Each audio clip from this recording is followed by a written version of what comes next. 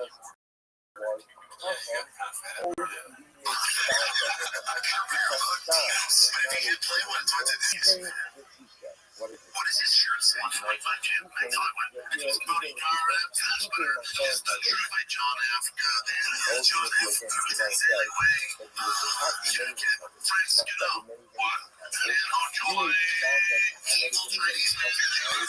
Nation and shit. He can't use it. My function not racist. Deal with all that. I am a Republican.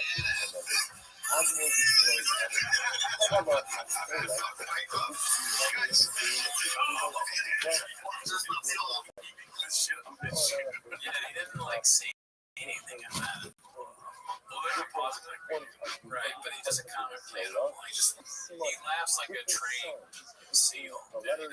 Oh, it's just a What the fuck? Isn't that great? I mean, he goes to what's his name, Turbo or something? That show, taught him how to shoot the. Yeah, it's like talking about he has a lot of good teachers, and now that he's on this venture of team up, why doesn't he talk to the guys that? That's a good point, dude. I mean, he should be making parody songs about himself. And opening up, looking at the Reddit with that. That would be funny, dude. If he, okay. They should do it. Like I'm surprised he hasn't. He already kind of did do some songs, do some songs yourself to get fam.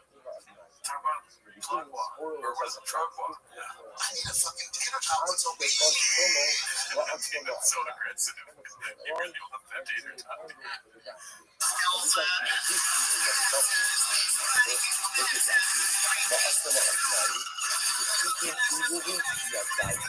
if that's how he found out that he's drinking the straw? He sees that. He's like, what the fuck? Dude, that's Photoshop. Dude, that's not real. Straws are gay. Everyone Photoshop. Crazy artwork. It's a lot of editors.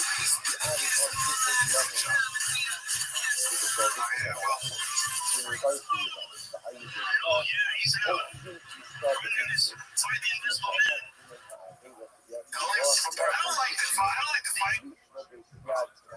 I don't know why I paused and I thought you were talking. I swear to God, that's why I paused. Because like you get in the ring, bitch. So here's the thing.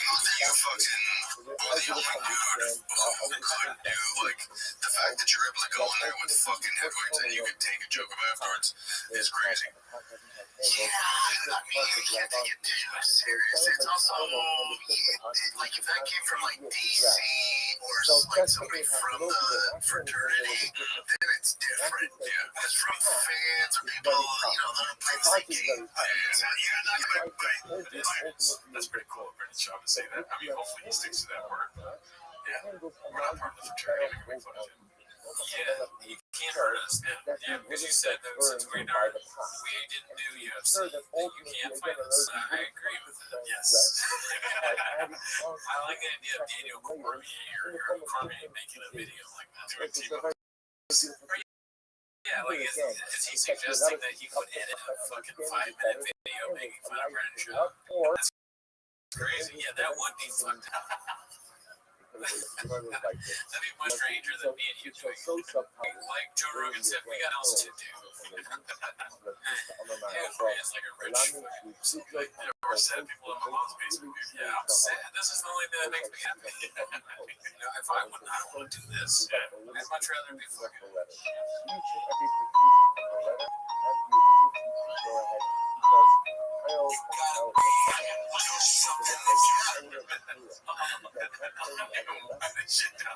Roy, fucking Nelson, who is a world champion, like unbelievable fighter. You've been fighting for exactly 20 months. With the dude with the names, like, dude, and Jin knows that. Jin knows that. And actually, a question, like, you know, with the foot, how do you get John Africa? I don't know. He's going to come on there. You know what it was? I think, because we were talking about Francis fighting Africa. And I'm Fighting all of Africa. We were doing the thing where it's like 100 Cameroonians versus one Francis. I was saying John in Africa. John in Africa. I think I left out the end. I was going to say, you need to fight John in Africa. And I just said John in Africa. So it seemed like I was saying John Africa. Dude, I've been doing this over a decade. You made a ton of mistakes. But also, when it comes to these fighters' names, what fucks me is why would I get upset?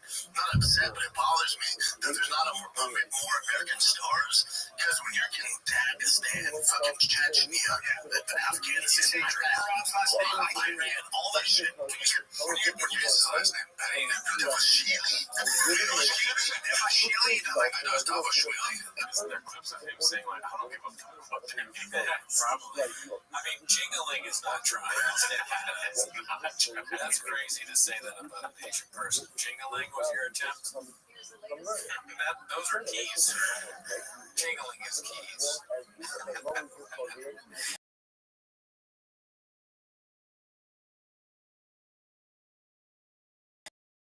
Jingling is Christmas. Merry Christmas. What's his name? Jingling is Cat's collar, dude.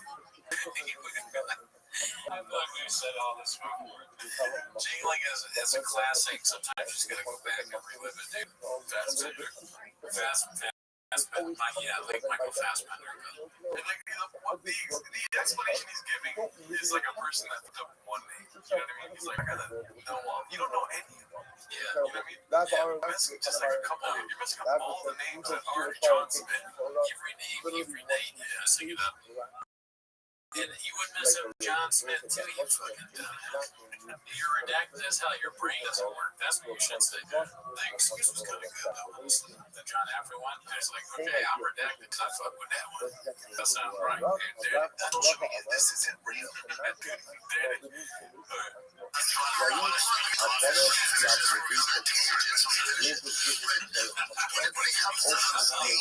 There's nobody worse. That's also why I don't work for the UFC. Here's the other thing. Did I say Alex Pierre or whatever it is?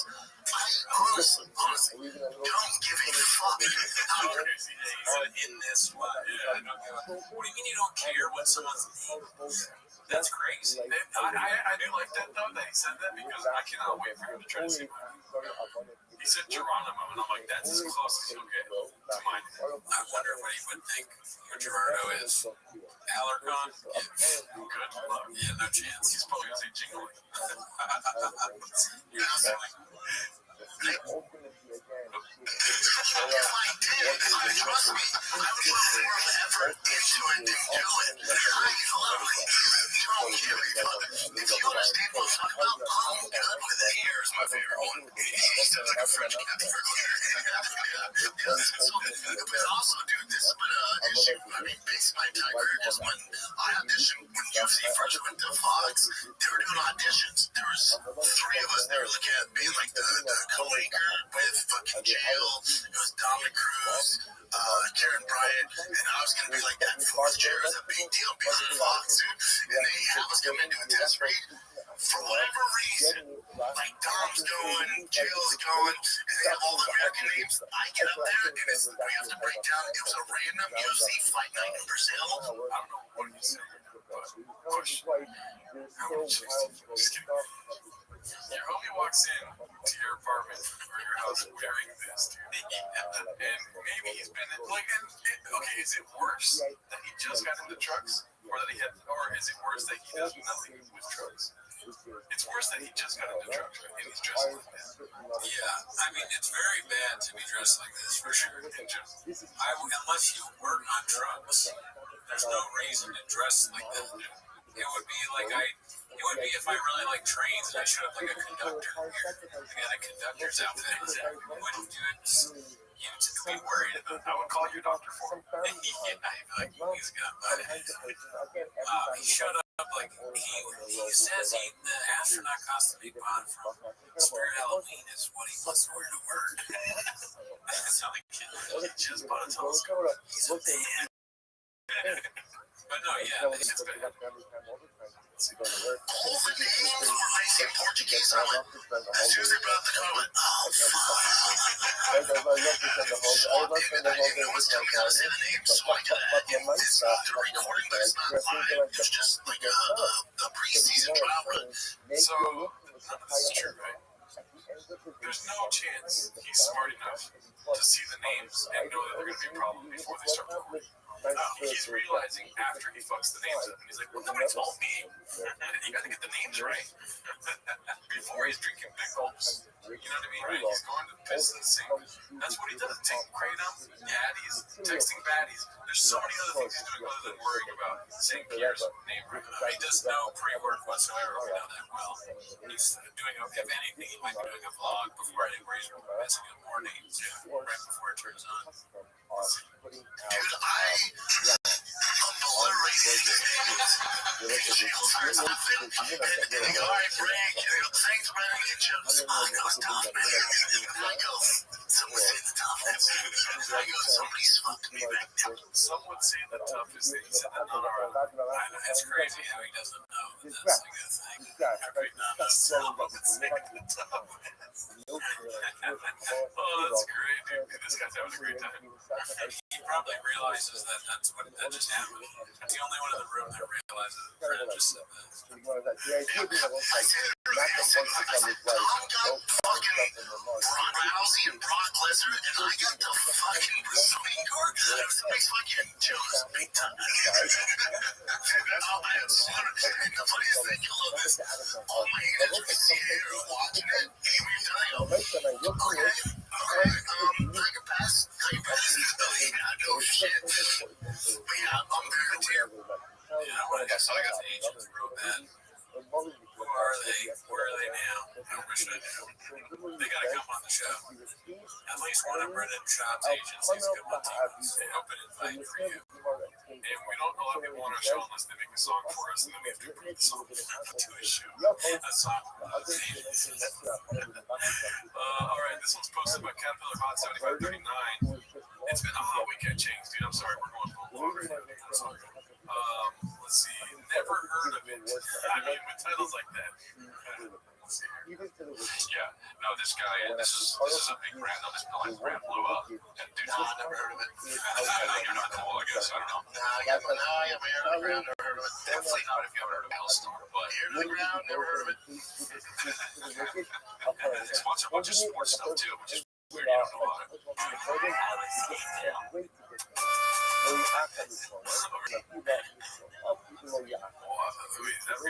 I think so. But I mean, it's really, if he's wearing it after, is that really a big deal? If he's wearing it before, oh, yeah, that's the shock. That makes sense.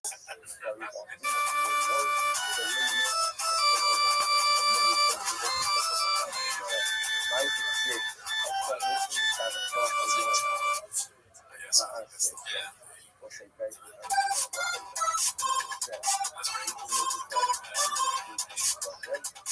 All right. What do we here. This is reheated original dish for the record. I called the move to Austin back in February. Posted by that ninja 11. It feels like they've been there their whole lives. Yeah. Bread and chop me like. Do it today, then get it correct. That's like all agree. I'm telling you, I see where you're going with this, but you're off on this. I'm telling you, Africa is a country. I've been there. I sell out Africa every time I go there. This other day, I take my dog outside to walk, and he got dog walk. Oh yeah, that's a Christian walk. My North Star has had Sandler. My North Star, you're talking about Joe Montana. North Star, he's been to Austin for a while. I'm actually thinking about fan to Austin. OU in Texas this weekend. Love Texas. Got it tatted on my arm. OU in Cleveland this weekend. Love Cleveland. Got it tatted in between my toes. OU in Montpelier this weekend. Love Montpelier. Got it tatted on my right armpit. OU in Afghanistan this weekend. Love Afghanistan. Got it tatted on my lower back. Every time I go to Afghanistan, I sell out. No tickets. Bottles of water. I bring bottles of water. Sell out every time. They love it. OU in Antarctica this weekend. Love Antarctica. Got it tatted on the roof of my mouth. I sell out Antarctica every time for years. Yeah, cool story. I've been fighting since I was 6 years old, dude. I've been playing football since I was 6 years old, dude. Very cool. I've been doing comedy since I was 6 years old, dude. Wow. Yeah, that's right. It's all 6. A lot happened. That was a big year for Brendan. 6. 6 was formative. That's when it's pre-quartal. I know what you're trying to say. I don't know. Prefrontal syntax. Cortex. Pre-cortex. Yeah. Pre-lobotomist. We got a lobotomy. Prefrontal cortex. That's what it is. I've been lifting weights since I was 6 years old, dude. I've been driving trucks since I was 6 years old, dude. I've been fucking chicks since I was 6 years old, dude. Very cool. I've been working in coal mines since I was 6 years old, dude. Cool story. I've been making stained glass windows since I was 6 years old, dude. I saw Megan Fox at Starbucks. It was just us two. She was like, "Oh, you're that funny guy that fights too much." True story. I saw Bill Clinton at Chick-fil-A. It was just us two. He's like, "Oh, you're that badass that podcast too much." I saw Bill Clinton in his house. It was just us two. And he was like, "Oh, you're that truck guy that walks too much." True story. Saw Kobe Bryant at the GTA 6 release party. It was just us two. He was like, "Oh, you're that white boy that dog walks too much." So you have a TV show called Hunting Hitler. Did you ever find him? So you have a TV show called Keeping Up with the Kardashians. Did you ever catch him? So you have a movie out called Finding Nemo. Did you ever find him? I like it. I like the commitment to the bit. But the dog walking thing is really good. Because that's both clever and stupid. And that's the perfect. My favorite is when it's like so dumb, but then so fucking funny. I was walking my dog the other day. That could have been the clip itself. And I would have been very happy with that. I will remember that for a long time. Thank you. Thank you.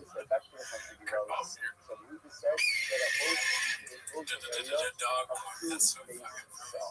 All right, let's see here. Bob was out now says prepubescent sports no man. I think this is a huge development, very important thing. The show posted by Danny Kaufman too. I mean, if you guys aren't aware, let's just catch him up really quick. He takes it. Go for it. Oh, dude, I tried my kid to baseball practice. Oh my god. There you go.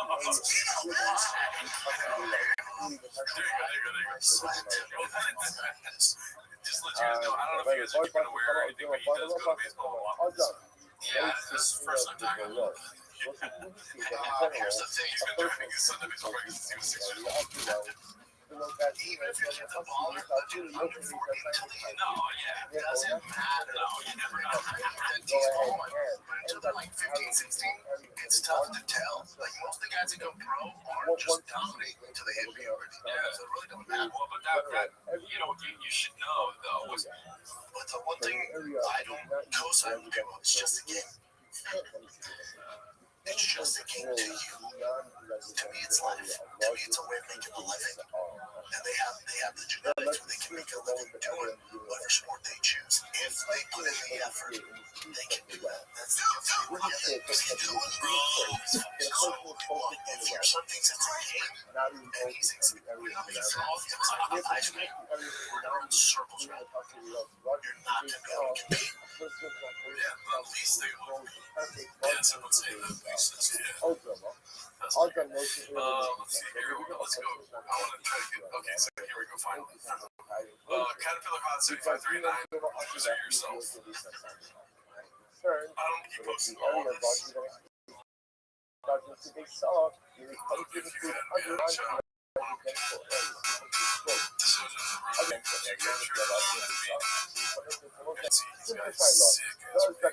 That is a crazy ass looking thing, dude. That kind of looks like Batman. I will say, Papa's looking good. He's got skin on his butt. Can you imagine if you saw Papa like, oh no, he's very serious right now. Yeah.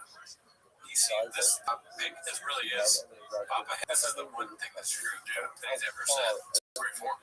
He fits the fits. Drugs didn't really make sense. Fish, no, he doesn't give a shit about his family. But that bow hunting, that should be pretty good. Yes, I'm ready to believe.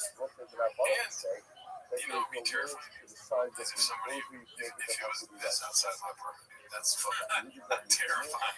I definitely would like to be killed by a bow and arrow by Brendan Shaw. Because if he's going to try and kill me, I think that would be pretty goddamn funny. I'm walking my dog and then an arrow goes through my leg. Just, alright, let's see. Crystalline trolling Papa post my close guy 2305. I know this is poster. Keep your eyes on the hands. It doesn't make that. Choked unconscious. I jumped on top of the octagon. It was on the front cover of Toronto News. Yeah, big deal. Okay, well, yeah, that's what this editorial is about. Okay, shit you were tracking with. All right, I like that. It also happened on the night of John Jones versus Alexander Gustafsson, which is the greatest light heavyweight fight of all time. Really? Yeah, really. Okay, again, making it about you. I try to appreciate it, but it's just. I told the UFC, I turned down their initial offer. I was like, I'm going to win this one, then we negotiate. So all my sponsors were up at this fight. My UFC contract was up at this fight. So if I would have lost, I'd been fucked. So when I won, that's the happiest I've been. Damn. So that's funny after that. And that's how you became a billionaire. The first UFC billionaire. Why did we play this right now? They're both kind of funny because Shab is doing this weird thing where he doesn't make eye contact. He's sort of lazy, like, Billy is just sort of annoyed, I guess, or I don't know, trolling. But yeah, no, I would watch all the things Billy and trolling. And I like the editing too, because it's showing that like Shab is just getting killed, but you know he's bullied. He has too. I mean, Billy isn't hell. Talking about that. Oh, this poster is Mike Redbar tears when you accidentally turn to the front of the camera. Nothing better than an IV and chatting out of reach. Wait, what was this poster? 30. Damn, these 3Ds. Yeah, very boring content, just a picture of your face. Nothing better than the albino deer is the same thing. Yeah. Yeah, but is there anything like,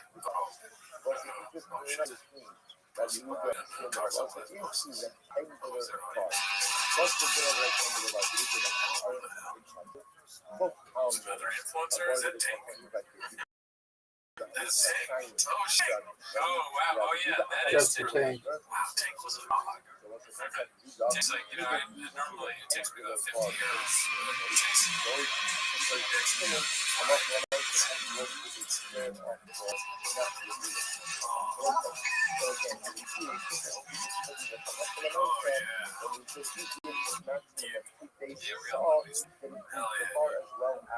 I am white as shit.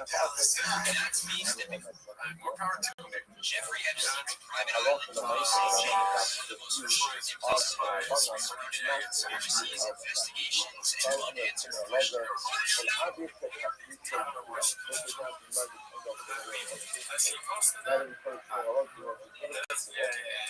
That's close. She sent me any area that is used for any area that is closed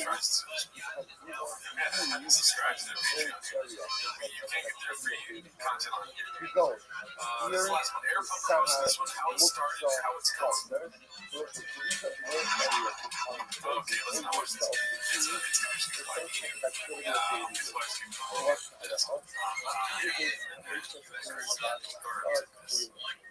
Okay, so this is the last one. So Mark Bear was one of Papa's heroes at one point. Asked by different report 1, 2, 3. Let's see. Oh, Kimon, who I was shocked was so with Mark Barron. You said you're a fan of his. Huge fan. We have him on the kid. Was he Cillian? What? Fancy yourself a fisticuffs. Mark. He's not funny at all. And he said that. Yeah. Damn. Switch it up. Gotta keep up with Joe. What is that? Here's a good example. Yeah, I'd be pretty silly. Yeah, because he got so silly online. And it was so much fun. I mean, it's my own projection for thinking he wouldn't get that way, but me too. I told him, I'm like, why is usually pretty serious to look at me. So I don't know if it's going to fit. I was kind of love him though. I listen to his podcast all the time. I'm not a fan. Talked to him a few times at the comedy store, but I kind of avoid him because they say they're being heroes. Like, I've always avoided them, and then he came out. It was great. Bro, he just got done calling Sylvester Stallone his hero. Tony Montana or something like this. Arnold Schwarzenegger. And Mark Maron fits right in that. Yeah, I love his podcast too. Him and Dax Shepard and Jack. Yeah. And incidentally, oh man, I feel bad. I don't like this era of Bob. It's not for me. Just agree and everything. Don't worry, I'll love it again. Well, that's it for this week. Yeah, man. Join Patreon if you want early access to these episodes. Other than that, have a great week. Again, the point of being closed is enclosed area. The organ was enclosed that you could sit in there but to watch over the outside area. So any area like that, that's called the Gura Shekashni Shalahai. You have an enclosure, but the purpose of the enclosure is to allow you to properly utilize the area outside of the enclosure. Because organ Listen, I don't support is based outside of the enclosure. That's based outside. This area is enclosed for the purpose of the enclosure. But also the area outside of the enclosure, you have an area of the that's what is never single like very different. And you don't really tell from how you go to that make person, you start caring stuff.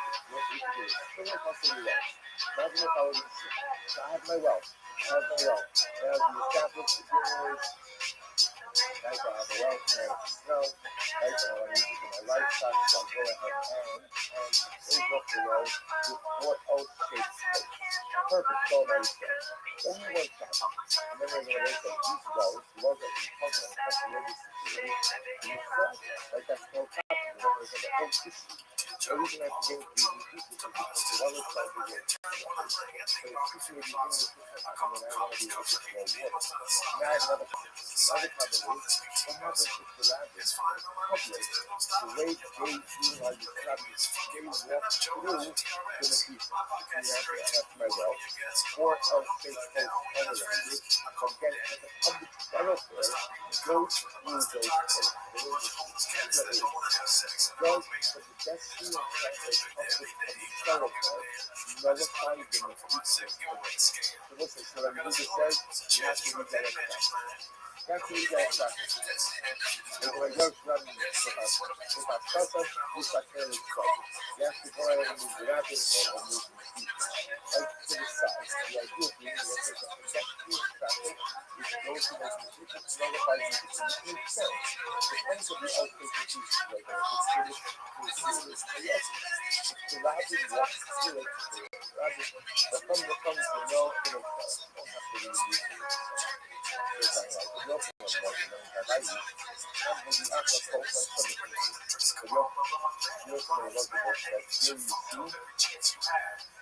I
Welcome back to Tippin's Shop. Thanks for tuning in. As always, join the Patreon, join the Reddit, join the Discord. On this week's Patreon, we did an extra episode. Never heard of it. So if you want to see us,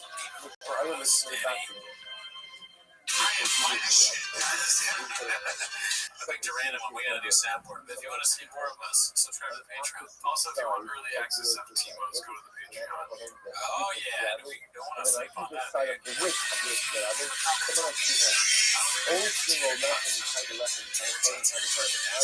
No, they're not. They're not here for this. They're not here for the soundboard. They're not even here for the dolphin bottle, which isn't even here. There you go, which Tippin's a shop. Just start the timer. Oh, look at you, dude. You got a timer on the iPad right here, dude. Oh, shit. I didn't cheat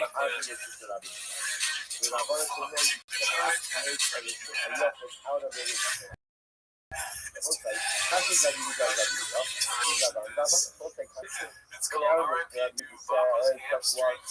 Again, those are definitely the strains of a former UFC champion. Those are trains of wine. That's spicy. See that? That's spicy. What's the fight for my UFC, NFL, football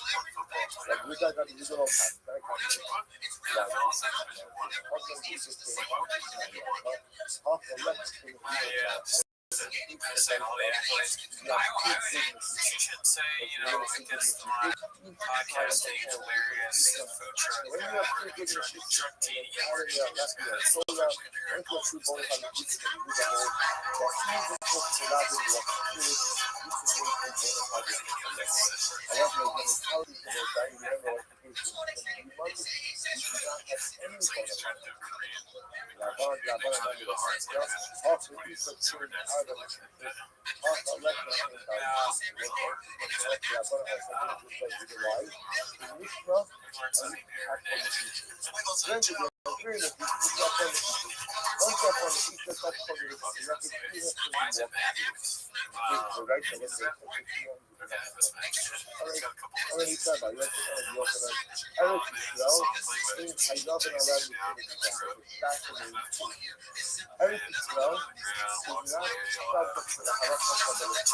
Now they're creating the couple seasons. A new thing. I like that. Okay.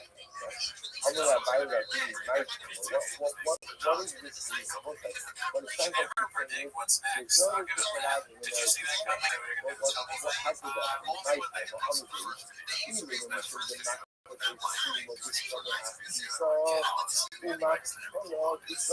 Kind of makes sense because when they're moving to Texas, they did some sort of free they had things that were like, when they were moving to Texas, and they're like, oh, they're moving to Texas, I gotta get my way hat, and that's like, I gotta get pants for him. They both saw each other's posts and like, what if we both did this, dude? social media. This isn't Post real. your age.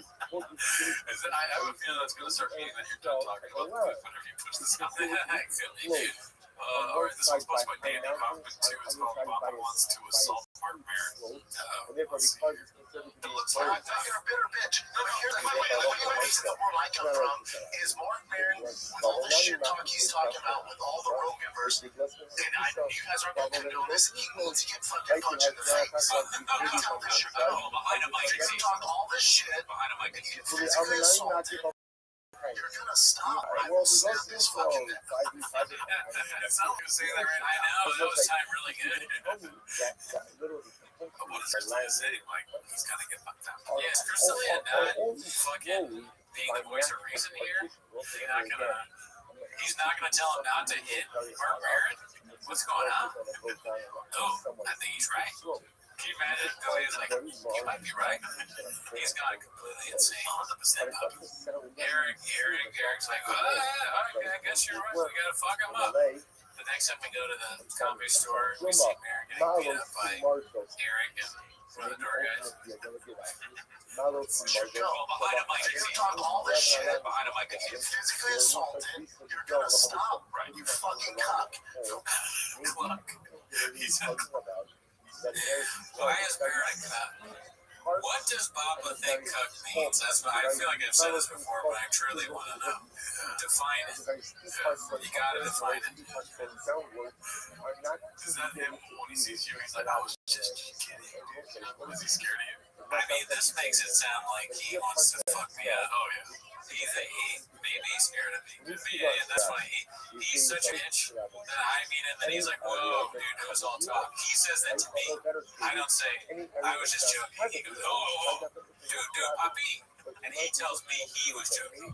That would be something. I go, dude, don't worry about it. You gotta go. I love you, dude. I like how people jump on your chair. Yeah, dude. What are you gonna do, eh? Fall you punch me, motherfucker. Dude, Brandon. Don't complain to your cats. Only you fucking cuck. What the fuck? You might have created a word. Like somebody that cooks out for clout. A clout. Oh. Yeah. Okay, you're cooking on that. You're gonna give me a little confirmation. That makes sense. Oh, yeah, that makes sense, dude. There we go. Don't complain to your cats. Go to your shitty comedy and go back in your dungeon. Oh, man. Hey, Papa. Throwing glass at a stone house is not a good idea. You know, definitely, yeah. Dude, that's well said. And dungeon, dude, your house maybe is like a storage facility, or at least your podcast thing is, yeah. We don't know if it's not the same thing. I was talking about comedy shit. It's like, oh, that's even crazier. Yeah, just fucking outside. Go to your shitty comedy. Shitty comedy. Yeah, I think that's crazy for every shop to say for sure. That's hilarious. If there was a crowd in front of them, they'd be like, oh. Yeah, dude. And go back in your dungeon. Well, see, this is I'm done being nice to him. I was a fan of Mark. I don't think so. When were you ever nice to him? Yeah. He's a fan. Yeah. Shab was a comedy nerd. He was listening to WTF all the time. I get it, dude. I understand. I get. I think we gotta kill him. He's got to step up. He's gotta go. He sounds a lot more like an adult. I understand. I get it. Underage people. Let's see. What else do we got here? Anything else on that one? This one is posted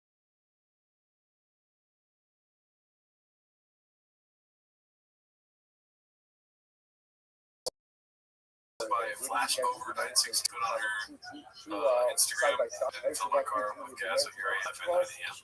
And I remember watching this on the live. I think we were debating. You obviously went as a kid, but now that we know they're doing the couples narrative, it's kind of just it's part of the show. It's a meme that goes along with. He'll have a thing about being at the gas station. Keeping up with the rattlesnakes. You like that? They could have a great reality show. I'm surprised they don't. Wiggles and Joe. Alright, this Now is I'm the fucking guy telling me to go this is rabbit Cat hole, Tapping. You're gonna die, I just want to say it. I love. What if you have a mouth This is supposed to be my that goes original up, that has standard 42. This is not AI. Yep, goes up that's to wild. a height If the of tongue is the thick boy thing where it's like if it's not three C's, it's not real. Yeah, there's a lot of stuff without three C's, but if the tongue's not out, it might be AI. people use it. What's Yeah, the if he was eating gold, yeah, but this might be AI. does this have to Alright, let's see what else. He loves to take pictures of himself eating. And I think we'll ever get to the point where that's a bit we do. I've had exes that like take pictures of me eating and it bugs the fuck out of me. My mom likes to do it too. My mom will take a picture of me while I'm eating. And she does it to my dad whenever they're like traveling. In the group chat, she'll just put a picture of my dad with it. I'm about to devour a sandwich. It's like, you're on a Subway. You know what I mean? Yeah, it's in Madrid, but dude, it's the best eating picture. It's the Subway in Madrid. It's the best Subway, dude. Okay, you have a mountain shirt. This is sponsored by Clint Chips. This is why Bob had to leave the podcast early. Tucker Carlson's Christmas party. Even though the rabbit Buzz, use it, buzz. they would not communicate the identity of that. You know what's funny is that I'm sure if you pull up any pictures of the Obama fans, that's the exact same face he So does. again, if the opponents don't It's allow like, the I'm gonna be like some cheese in my friend's shop. It's just Yeah. It's like, oh, he's another fan. that area is Probably. Yeah. He's got the cowboy hat on. Just assembling. Does Crocker, I mean, you may not know this, just to see him live in Austin. I'm pretty sure he lives in some sort of remote area. Okay, well, That makes sense. Can you do me a favor, dude? Can you be in shops? I know, listen, I've been a parody song for today's episode. I say that it hurts to be in shops. That's facts. You know what I mean? Can you do me like at least 5 seconds and say for shop really quick? Nice, thank you. I want to help out my boy. Because Theo's been going through a lot. A lot. Like, I want to take a picture of him and like post it for the fans so they can know he's okay. Because I talked with Theo, and it's not doing as good as me. He's doing pretty good. So and then we will see that he's doing good when I have a picture of me at my hat was nice. I have a good hat. I thought you were just gonna go straight for this, dude. Where's it? I will fuck you. You think he's gonna fuck me? Yeah, because they fuck with Theo, they gotta fuck with him. Oh, that's right. You have to go to a shop for this. That's true. I'm sorry. That's crazy. Let's see what else we got here. Another Pete Kaufman post is, I guess they had a hot episode of Tiger Thing. What's that? Whatever. I guarantee it ain't going like that when it already went down like that. David Kaufman is getting spicy. Let's see. The dude that's almost a billionaire doesn't need defense. You know, I disagree. No, it's not about money. You're missing it. It's not about money. I know. It's about being a good friend. Because I guarantee if I go on a podcast, they talk shit about Chris, Brian, you, Jeff Dye. What's that reference to? I don't know, but he was talking for a long time about how people wouldn't stand for Rogan, like Bernie wouldn't stand for Rogan on some level. That's your dude. That's like Chris, Brian, you, Jeff Dye, Mike Rogan. Oh, fuck. Jeff Dye really is that bad, and he just accepts it. Jeff Dye is like best friends with Brendan Shaw. That's how you know he's turning out stand-up comedy. Yeah. It's like Jeff Dye really thinks that we want Brendan Shaw to come back to stand-up. He's like, yeah, just give me your jokes. And that's why it's so bad. And Jeff Dye doesn't want him to come back to his shows down here. They're the guys that are open mic that hang out together that are both bad. They both think they're good.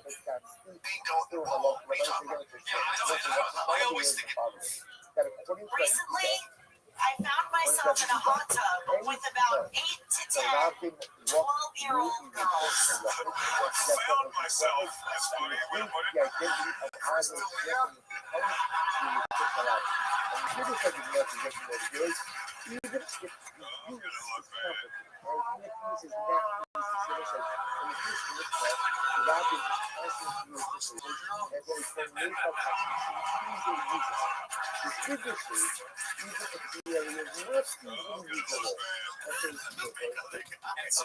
So it's standing in for Chris Lee. Yeah. He's making Chris Lee a joke. Brandon looks at you and he's smiling. He didn't stand up for shit. And then, but he also already admitted that part. He's like, your platform are stuck in season. Fuck everyone up. Fuck you up. Especially if you're a cop. Oh yeah, not only a cop, but a club. Don't even get started on detonating. This one here, we got Caterpillar Hot 7539 posting this one. Holly sent a Gen 3 RAM high manifold to be called mechanic install. Print job Holly performance. With help from Point Trade. The mechanic has a face like this when you drop the car off, you know, be like, oh, get a second quote, dude. You know, this is the last thing you want to see. This is a passed out mechanic right here. I wonder if, yeah, no, definitely not. I wonder if Brennan asked Trey, hey, should I make a face? I feel like Brennan is the guy that asked that. Or maybe he does, he's just too much professional. He's like, alright, Trey, thanks for hooking up the car, fam. Now we take the picture. No, we take a picture. Well, I'll make my face. Why? Why the dude, you got to teach a whole geometry class on his lips. Yeah, it's weird looking. That's a parallelogram, I'm pretty sure. It looks like a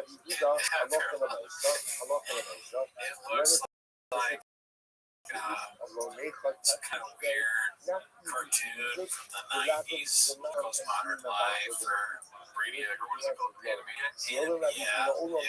Thinking in the brain, just so unnecessary. We were already not going to click on whatever the fuck your face is on. Now you just make yourself look stupid as hell. You know what I mean? Why? Also, I think Trey probably did all the work too. How dare you, dude? Oh my god, it gets worse when you get under the lips, dude. He's got a kind of Mr. Clean thing going on. You know? Yeah. He just cleaned up after Trey. What are you gonna do with that, dude? Yeah, the job's done. Yeah. That was like a kid's power drill. It looks like tiny in the hand. Only gotta give him something. So it sounds like He's working on Legos in the corner of the mechanic shop. Speaking of anyways, they tried to hire me. I was like, I can't, and I have a podcast. But it's public domain or of course, it's just like other just ads. Yeah, it's just other partnerships. You got Holly Performance, Texas. Do you think it's them just like on the Tweeties episode we were talking about buying a Chipotle for your house and stuff like that? Is it them just like blowing money? They're just like, oh, dude, we can open a shop and be furious. What did they get out of it is a good question. What is it exactly? Should I ask ChatGPT? Maybe, yeah. I mean, I think probably what happened is Shake Shop essentially goes there and he's like threatening them to make them do ads, but they have no choice. They're doing this against their will. Like all he wants to do is pose, tag us. I guess that's fine. What's the alternative? He beats us up. He sounds crazy. Once an area is I'm asking right now, yeah, like what they get out of it. Yeah, and it's on thinking mode, so like could you be imagine, answer. once there's traffic, always there is like Anyways, you you want can to hit say someone, no. someone. Rather than walk through it, they have the ability to That social media, this isn't real. Or this one's posted by so rather Moonwalker. than walk through it, It's even called from the pieces are there, always been area is into cosplay B. into Always been into cosplay B. not only that, but it's like So New man, York, that's even if literally the and area is figuratively not wears a lot of easily hats. usable, So like first the of all, mountain, let's like type on even this if it requires a 2024 rope to get up, at the end of the day, And because you know, the Baba narrative continues if to the what? public uses it, Transform, even if it's not transcend, easy use, repaint it, yeah, of course. So, a you know, lot keep of up. things that you And got, what was he doing in that studio? What was he doing circa 2021? I guess he was trying to make an LA hipster guy or make fun of him. You're looking at a picture of his brain daddy. Oh, what was he doing in LA 2021? Stand up. Wrong. He was going coffee shops and threatening to fight security guards. That too, dressed like that. They're describing, they don't know who he is. They don't know Brennan Schaub. They're describing it to the police. He was in a really tight shirt, and he had a Gucci fanny pack, and he was wearing one of those hats that women wear in Starbucks. Ahead of us today, I want to begin by thanking our sponsors. To thank Ed and Faith Wolf for being our Torah sponsors for the month of Elul, in memory of beloved father, grandfather, and great-grandfather Cyrus Wolf, Shalom Ben Yupersh, Zichron Lebracha. We thank our Week of Learning sponsor, Joe and Dahlia Berry, in honor of their 43rd anniversary of Hashem and their successful Joe, and a question for you, and it's a very serious question. For dedicating the Are you ready to lose? In memory of Howard's father, Shalom Ben Hillel Tzvi. We hope that in the merit of our Torah, all the Neshamas will have an aliyah. How was your day, Pim? What up, baby? Let us begin. So beautiful daf ahead of us today. Today's daf is Chaf Aleph 21, and we are picking up at the bottom of Chaf Amud Beis. And we are picking up at last three lines, the last two lines in the daf. Rabbi Yitzchak Bar Abba says as follows. What's incredible Gemara. So just to first not close Have out, you accepted my invitation? To fine tune a little bit of the halachos of possibilities. Remember again, as we've been seeing since the beginning of the second part, so Chazal instituted an incredible leniency regarding drawing water on the Shabbos. That although the well itself, technically speaking, categorized as a Rishus HaYachid, as it has the requisite dimensions of 10 tefachim deep, 4 tefachim wide, and that's going in the water. You should know that's definitely going in the water. No doubt it's going in the water. There's no doubt your ball is going in the water. Oh, just oogly. Post position at 4 corners. So but this is not. It is a very hard shot. It is a very, very hard shot. Those arrows really make it difficult. That's going in the water for sure. No doubt. No doubt in the water. No doubt in the water. So focus on that in just a little bit. We saw Machlokes we made in Rabbi Yehuda as to how much space you can have in between the diyumadim. Is it 10 amas? Is it? Are you serious? So the Gemara goes on to clarify this a little bit more. It's not that. It's going in the water, dog. And he says, by the way, why did Chazal institute this particular law? So there's no way you make that shot. That's one of the most difficult shots in the history of the world. That's a miss. We'll see what that means. So big time miss. Is as follows. That a person has to be older at Shavuos and Sukkos. And so again, as you're traveling, obviously you require water. The person's going to be traveling over the course of Shabbos. So Rabbi Yitzchak makes that's the worst I've ever been sunburned. A little bit easier for the older Regalim. They allowed you to enclose the well with this inferior enclosure. When I was a kid, our neighbors took us out on their boat. The day before my school started, and I got so sunburned, it hurt very badly. And for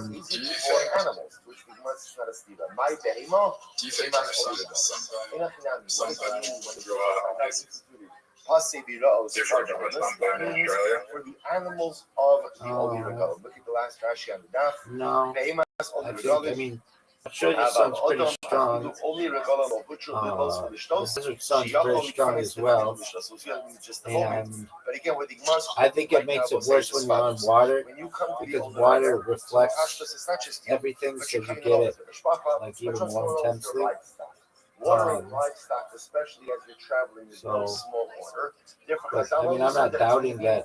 I'll show you. You can't get a bad sunburn there, but you can get a bad sunburn certainly in California, certainly in Arizona, or you can even get a bad sunburn in New York. So as to be able to water your animals on. Yeah, and I'm going to, and I just did. Oh, are you fucking serious, dude? Dude, are you fucking serious? But amazingly enough, this kula was not made for people. This kula was not made for people. What should people I don't know, I'm guessing. But look how good this shot is, dude. Dude, that's an absolute perfectly played shot. It could not be any better. Just don't hit my ball and everything will be great. That's one of the most dog shit shots I've seen. I like how you have any kind of I like how you have a chlamydia email or a gonorrhea There's no email. issue You of never got tested there's for no it. issue And of then any you went kind to a of fucking glory transfer hole. issue. And now that lady's got fucking gonorrhea in her mouth. Top of Chafalif, And her hands. That bitch has gonorrhea.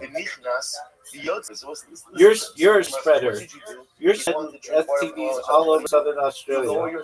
Pretty soon, fucking How do you lower yourself into the Chelsea's gonna have fucking chlamydia hands. She's not gonna know how she got fucking gonorrhea hands. Oh no way, Zoot. Dude, fuck that. That was bullshit. You know it. Was for the animals. It's for the animals. But people, you don't need to rely on a cooler like this. But rather, again, you guys can go to the well yourself. That's not for me to determine, though.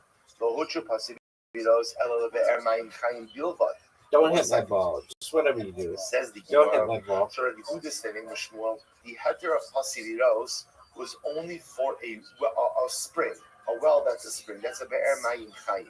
As opposed to let's say just a system. Wow, that was good. Or something that just holds collected waters. Dude, you need one of the best shots you've ever But if you had. want to tell me that the heter of Yeah, Pasiviros you got is only it. for That was a animals, great shot. not for people, mali chayim, mali mechunasim.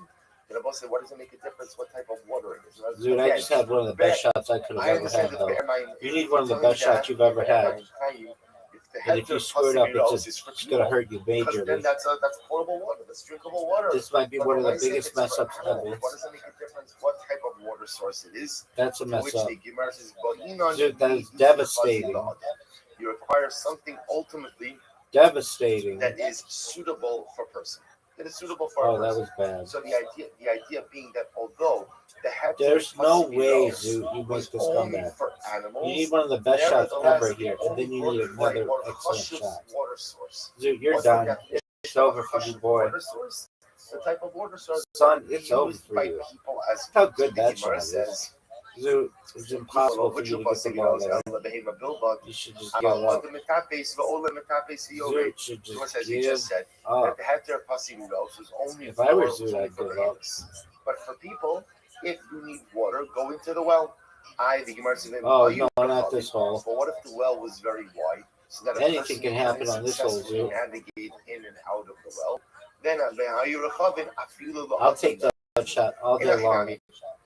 That's one of the greatest shots in the history of that a humankind. person can't get out of it. Then You need one of the best shots ever. Use the heter for Pasiviros as well. Not Furthermore, terrible.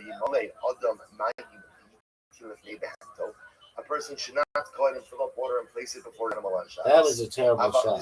Utilizing the Pasiviros, you should not go ahead and fill up a container and put it in front of you. Oh, make it. What a great shot. One of the greatest shots in the history of humankind. And ultimately, the animal could drink on its In own. the history of humankind, there have been some good, but perhaps none better than that shot. Zoot, do you want to be interviewed on your loss? What do you mean, how did it help? It Okay. helped that you could draw water from the well. All right. I'm going to let you choose the next game. But I will say, if that's the case, then again, What do you want to play? I'll have to create a minimum size of the enclosure enough for the head and the majority of the body of the para. So we'll say this is just yesterday's daf. Zoot. We're talking about a trough that is standing in Zoot, Rosh Hashanah. you're the- Asara, 10th fucking high. Yeah, I already Lo chose chivar something. ba'a, v'lo What do you want to play? shov l'bein Go ha'kas. fish? So we'll say, We'll play that. again, that's We'll just play that after information. That's just the restating of yesterday's discussion. So we'll say, what comes out over here is something very important. So what comes out of this sugya is the Gemara telling us that the din of That's not what you Pasiviros wanted. was dafka instituted for behemas only regalim. That's not But what you wanted. ideally, Pasiviros is not Dude. used for people. If you want to drink from the well, go into the well. Go into the well. Go into the well. However, the Gemara seems to indicate that if the well It's is not too that wide, that you can't navigate inside of the well, one could go ahead and utilize the well. One could go ahead and draw water for their own drinking purposes from Pasiviros. And I will say this is indeed how the Rambam paskins. So the Rambam says, this is Hilchot Shabbos, Paragraph Zayin, Halacha Lamed. Actually, you know what we'll see. Dog, I went. Fine. The truth And I is, took the lead. this Rambam, let's just do the next few lines because it's going to be a little bit more halacha because Rambam groups it all That's together. amazing. So the Gemara goes back there. Yeah. So I'm going to be reading about Abba Amra. So just keep this in mind. Number one, we've seen that Pasiri Raos is primarily for animals. People, if they want to drink from the well, should go into the well. Hey, dude, do you know what this new social media platform is called? It's called like Upcycle or something. Too wide. It's from Australia. Can't scale down the well. Let's say Ups. Again. What? It's something like that. Sometimes kulas are good, but sometimes You're not gonna work.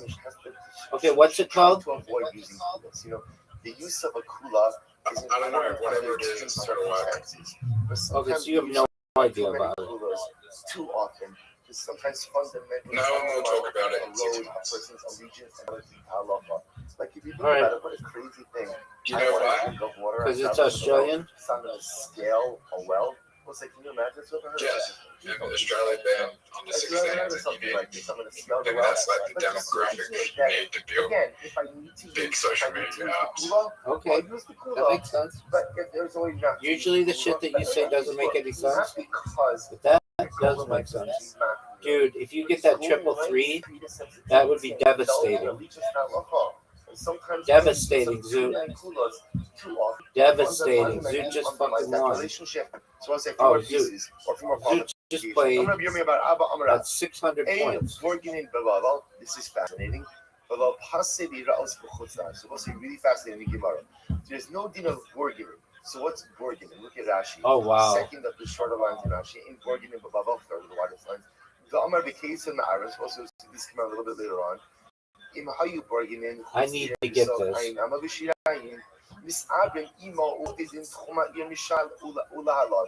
So the Gemara, so listen to this. And I You did, know, there's a lot of tchum. and I Tchum won. says that you have 2,000 What an amazing amos comeback. from the edge of the city. So 2,000 amos from the edge of habitation. Dude, I got which 1,000 Remember, again, points in a round. That's a lot. All right, Zoo wants to play Go Fish. Mobility.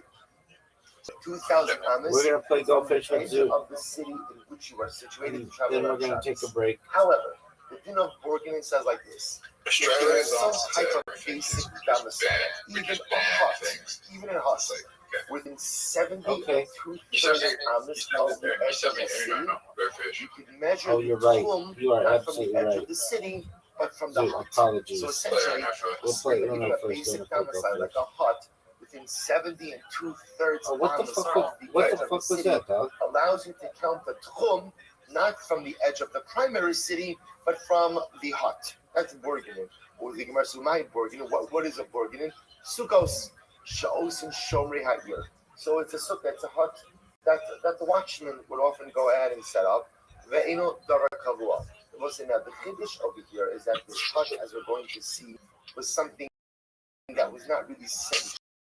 It was things that are The Australian transformed. government, So I'm sure, even though again, it's not really like what we call like a big kavua.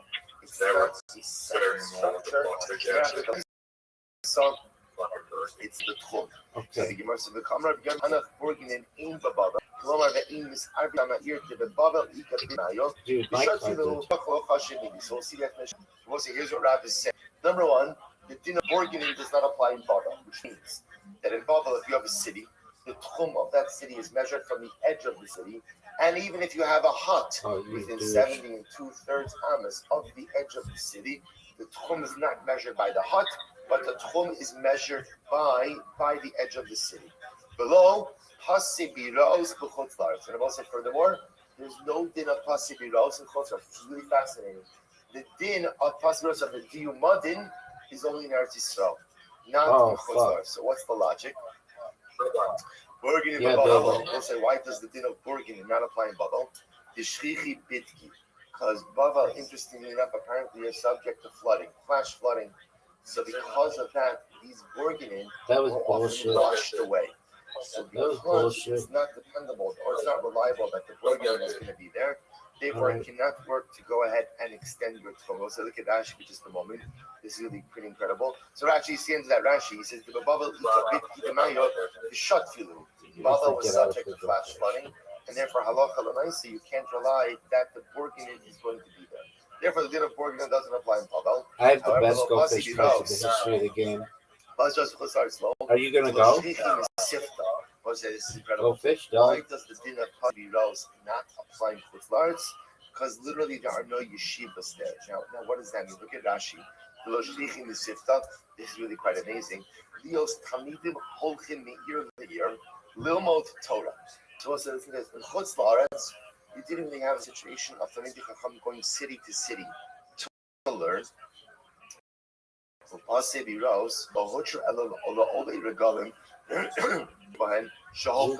fours and fives.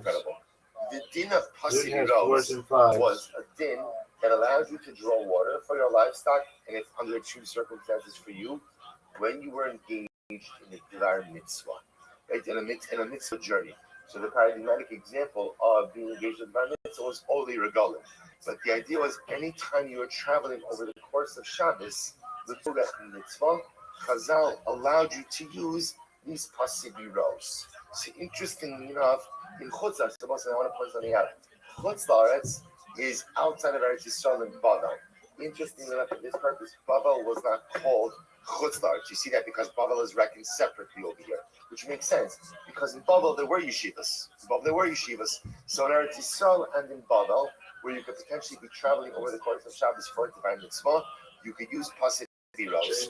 Outside of Eretz Yisrael and Bavel, where there were no yeshivas, you were not permitted to use Pasibiros. It was really incredible.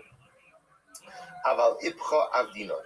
I will say, but the opposite, of course, the opposite is true. In other words, that Halacha Lamaisa, there are Pasibiros in Bavel, and the din of Burginin applies in Chutz La'aretz. So essentially, the din of Burginin will apply anywhere as long as there's no concern of flash flooding. And the din of Pasibiros will apply either in Eretz Yisrael because of Aliyah L'Regel, or Lamaisa anywhere where you could travel to yeshivas.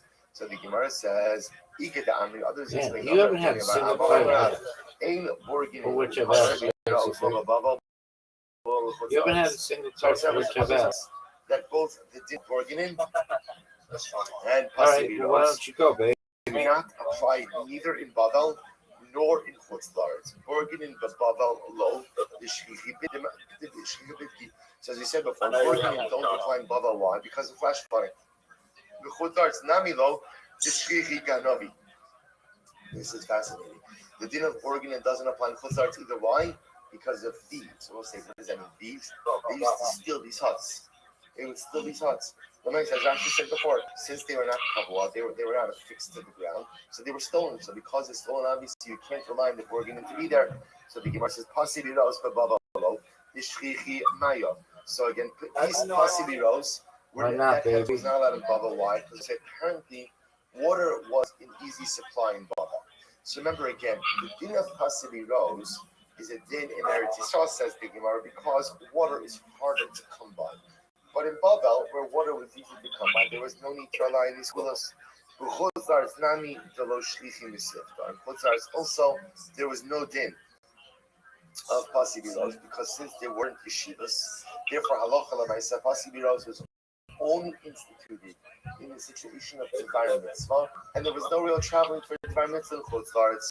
Amr Chista L'May Reid Rav Huna Reid Rav Yoni Abar Abba Amri Asisu Barnash LeBeknishta Didaniel the Hava Plasa Parsi Bisham. Oh no! So the Gemara tells a story.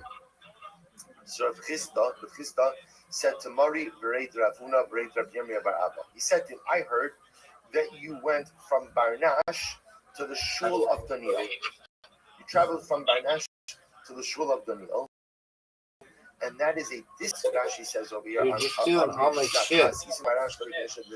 Shamani Sha'omrim Aleichem Shem Boim Barnish dog. Daniel B'Shabbos Makom Haya B'Babal Shesham Haya Mispalo Daniel B'Chsev V'Chab Tisan Lebi Ilasi. So there was a shul that was known as the shul Daniel.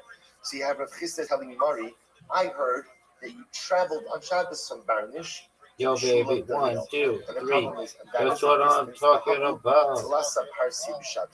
I knew you had those sixes, baby. I knew you had those sixes. So what did you rely on? What did you rely on to travel such a far distance more than the regular Tchum on Shabbos? Did you rely on the presence of huts to extend your Tchum?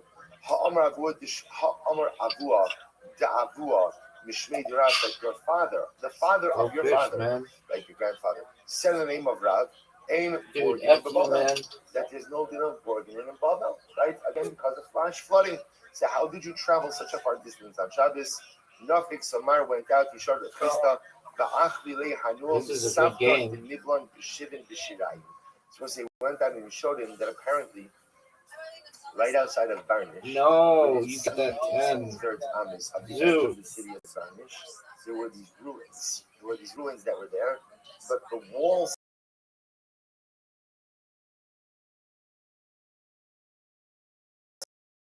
of the ruins were somewhere bona fide mechitzas in the tomb of the city. Being marked to travel from Varnish all the Are way to you the shore. serious? Take a look at Rashi for just a moment. Rashi says, Dude, are you serious?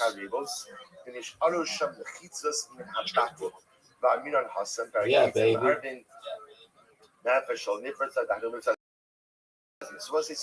Big dog. The walls of those ruins were still I know it's my and turn. allowed the tomb of the city to be And I just extended got one of the past, greatest cards and in that's the how history of they travel cards. to the shul of Daniel. So we'll say, Maybe the so greatest that's card the ever. idea that we're going to get this beautiful Aganata. But before that, let me share with you the Rambam. The Rambam in Parakhov Zayin with Hilchos Dog, Shabbos that wasn't cool. says as follows. There's almost a lot of fascinating ideas over here. Number one, when were Pasei Rose, who were Pasei Rose instituted for? Number two, Give it to where me. were they instituted for? Because the Gemara seems to indicate over here that this is a din dafka in Eretz Yisrael and maybe Babel. Coming down to this, baby. Rambam writes as follows. This is a parak Zayin. Oh, baby. I take the lead. My first lead of the day. Big dog. Big dog. Oh, no. It's not my first lead. Give it to me. This was only Fuck instituted you. in Eretz Yisrael and only instituted for the animals of the Oli Regalim. And I will say so again, three qualifications. Number one, only in Eretz Oh, Yisrael. that Number sucks. two, only for the That was the animals of worst. Oli Regalim, the Bar Mitzvah. That was the Number worst, three, dude. only a be'er mayim a well that Dog, nobody thought that was cool. that's a more chashuv water source. Aval, Yishar Aratos. I will say again, if you let's say Dude, anywhere that else was outside of awful. Eretz Yisrael, if you want to drink water on Shabbos, And you know it. it's on Shabbos. What's the halacha?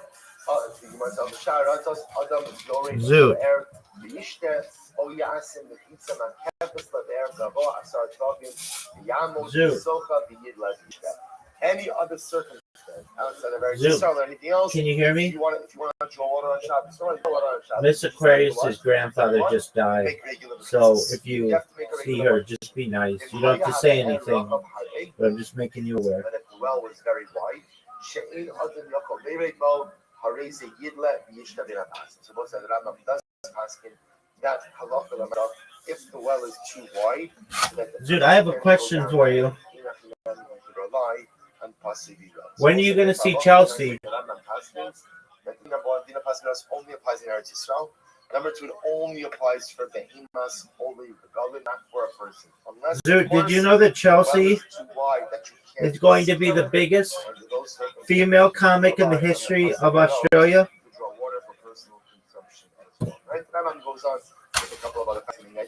Dude, I'm going to ask you this again. Did you know that Chelsea is going to be the biggest female comedian in the history of Australia? So he says, so Mori Barmar darshaned the Dude. He said, Okay. So what's the meaning of the pasuk in Tehillim? Literally, again, for every goal, for every goal, for every conclusion, I've seen an end. But your mitzvos are very expansive. So we'll say the pashtos. What David HaMelech is saying is like this: everything else in the world is finite. Everything else in the world is finite. The mitzvahs, your Torah, is infinite. So David So David HaMelech said this, but he didn't explain it. Eov said it and he didn't explain it. Cheskel said he didn't explain it. Dude, what's on your agenda for today? Until Zechariah ben Ido came along and he finally explained it. What does this mean? Amar David v'lo pirshu. David said it, but he didn't explain it. So again, David Melech says, for every goal, or for every goal, I've seen an end, Zoo. but your missiles are very expensive. But I didn't explain what that meant. Amru Iyov lo Perishu. Iyov said it also. Arucha me eretz midah, urechava mineyam. Literally again, Zoo. The it is shittiest, longer than the earth, than the length the of absolute and shittiest wider than the width communicator of the sea. So again, in the we'll say history once of again, communication. Iyov was speaking to the expansiveness Just the of worst Torah, but communicator. doesn't help to You are explain the that worst concept. communicator. Amru Yecheskel lo Perishu b'Ksiv, quotes the pasuk in Yecheskel, Vayifros osam lefanai, Diksuva panim va'achar, v'kasav aleh kinim beheger v'hi. We'll see what that's in a moment. What is it supposed to say? So literally it means, Vayifros osam lefanai, he spread it open in front. That means, Diksuva panim va'achar. It is written on the back and on the front. V'kasav aleh, and it says in it, kinim, which means kinim means like kinim, like kino, like kinnis. Lamentations, v'hega, rejoicing, vehi, and woe. What does that mean? Kinim, zu paranusan shal tzadikim b'olam hazeh. So kinim means the misfortune, the Zoo. suffering of tzadikim in this world. The worst Vehi, communicator omer, hi, v'konenu. in the V'hega, history of what does that mean? communication. Zu matan scharan shal tzadikim Perhaps. b'lased lavan. That refers to the rejoicing of the tzadikim in the world to come. Omer alai higayon b'chinor. Vehi, zoi paranusan shal rishon la'ased lavan. He refers to the suffering of the wicked in the world to come. Zoo. Normally I'd play with you more, but I'm working on a From project. Yecheskel, Hava al A Hava sick Tavo. project. Maybe one of the sickest projects ever. So Zechariah ben Iddo is the person who came along and explained this notion of the expansiveness of Torah. Chsiv quotes over here the pasuk from Yecheskel. Zoo. Do you know who Brendan Schaub is? So he said to me, what do you see? Omer, and I said, Yeah, you know how you always ask me who's the worst comedian on earth? Arka Esrim Ba'amal, Berachba Esr Ba'amal. Its length is 20 amas, its width is 10 amas. V'chipashatala Havyalan Esrin Be'esrin. And ultimately, again, when it was unfolded, it was Esrin Be'esrin. It was 20 by 20. Ksiv, Uksiv, Hi Ksuva Panim Ba'achar. And it says that it was written on the front and on the back. V'chikalaftala Kamahavya.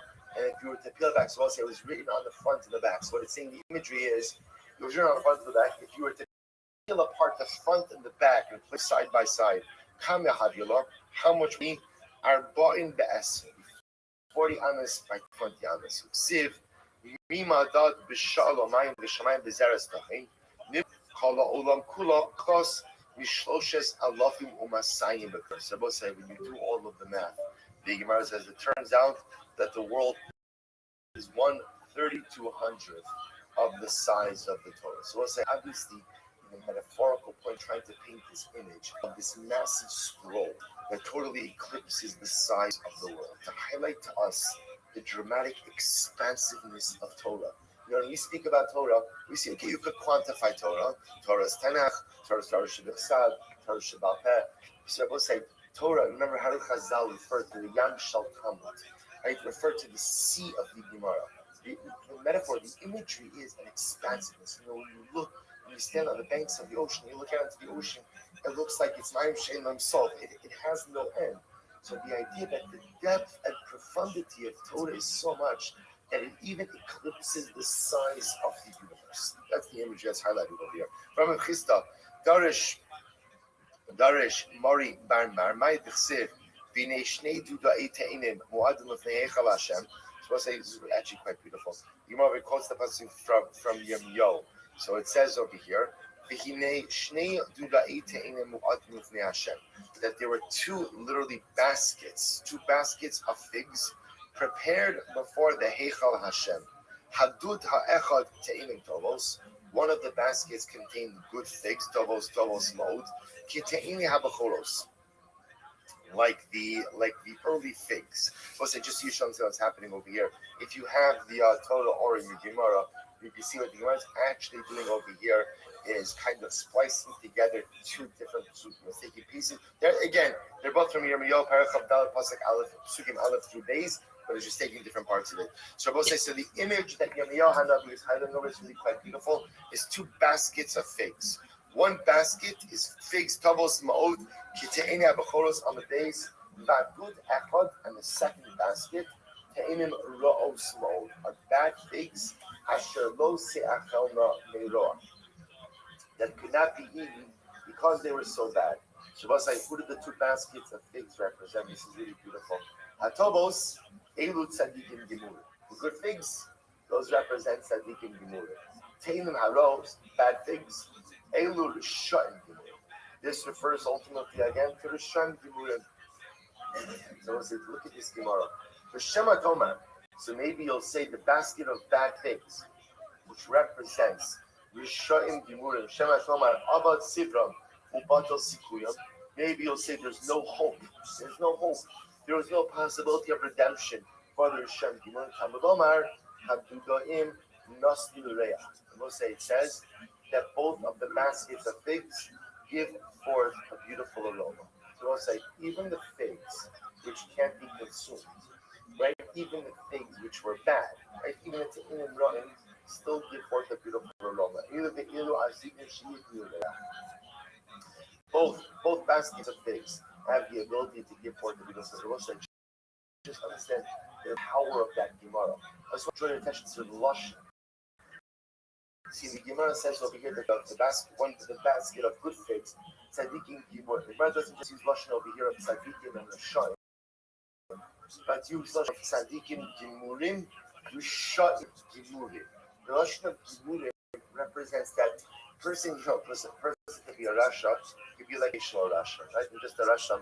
Right? But during the week I try to be good, or vice versa. Rishayim gimurim, like the Rambam, it's not a tshuva.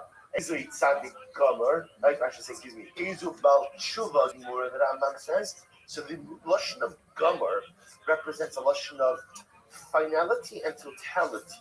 Now sometimes I have different aspects of my identity. Gomer means this is the totality of my identity. See what the Gemara is saying? You might have thought that the Rishayim Gemurim of Sidram Ubat Sikuyam. You might have thought that a Rasha Gomer, that's it. A Rasha Gomer is down and out. There's nothing more to talk about a Rasha Gomer. No, even the Rosh Hashanah, will say it's incredible. Even Rosh Hashanah have Dudaim Nasnureh. We'll say, what an incredible Gemara. Even if a person is a Rosh Hashanah, the beautiful scent of holiness is always there. The beautiful scent of ruchnius never goes away. Even when your mindset, even when your identity is so fundamentally compromised, the scent of holiness never leaves the Jew.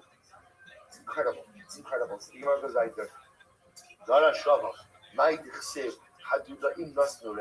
mean when it says that the Dudaim? Listen, that's interesting. The first time we see Dudaim is, of course, the story by Rachel and Leah. So there it's interesting that Dudaim are translated as mandrakes. That's often the English word that's given. Here in this context, it's interesting that it's actually translated as violets. Okay, so the Dudaim Nasnureach. So the Dudaim gave their scent. We'll say, who is this so beautiful? Elu Bachure Yisrael, Shalotamu Tamchit. We'll say, so the violets, the Dudaim gave their scent. This refers to the young Jewish men who never tasted the taste of sin. So we'll say, so what does that mean? So the Marshal comments on this. The Marshal says this is Dafka in the realm of Arias. The realm of Arias. It's referring, you'll see it makes sense from the context in just a little bit as well. It's just talking about young men who are careful to guard themselves from immorality.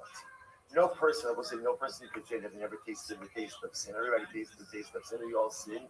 But when I say a person, especially a young person, when passions are strongest, who is careful to guard himself from immorality, that's the Dudaim Nasnureh.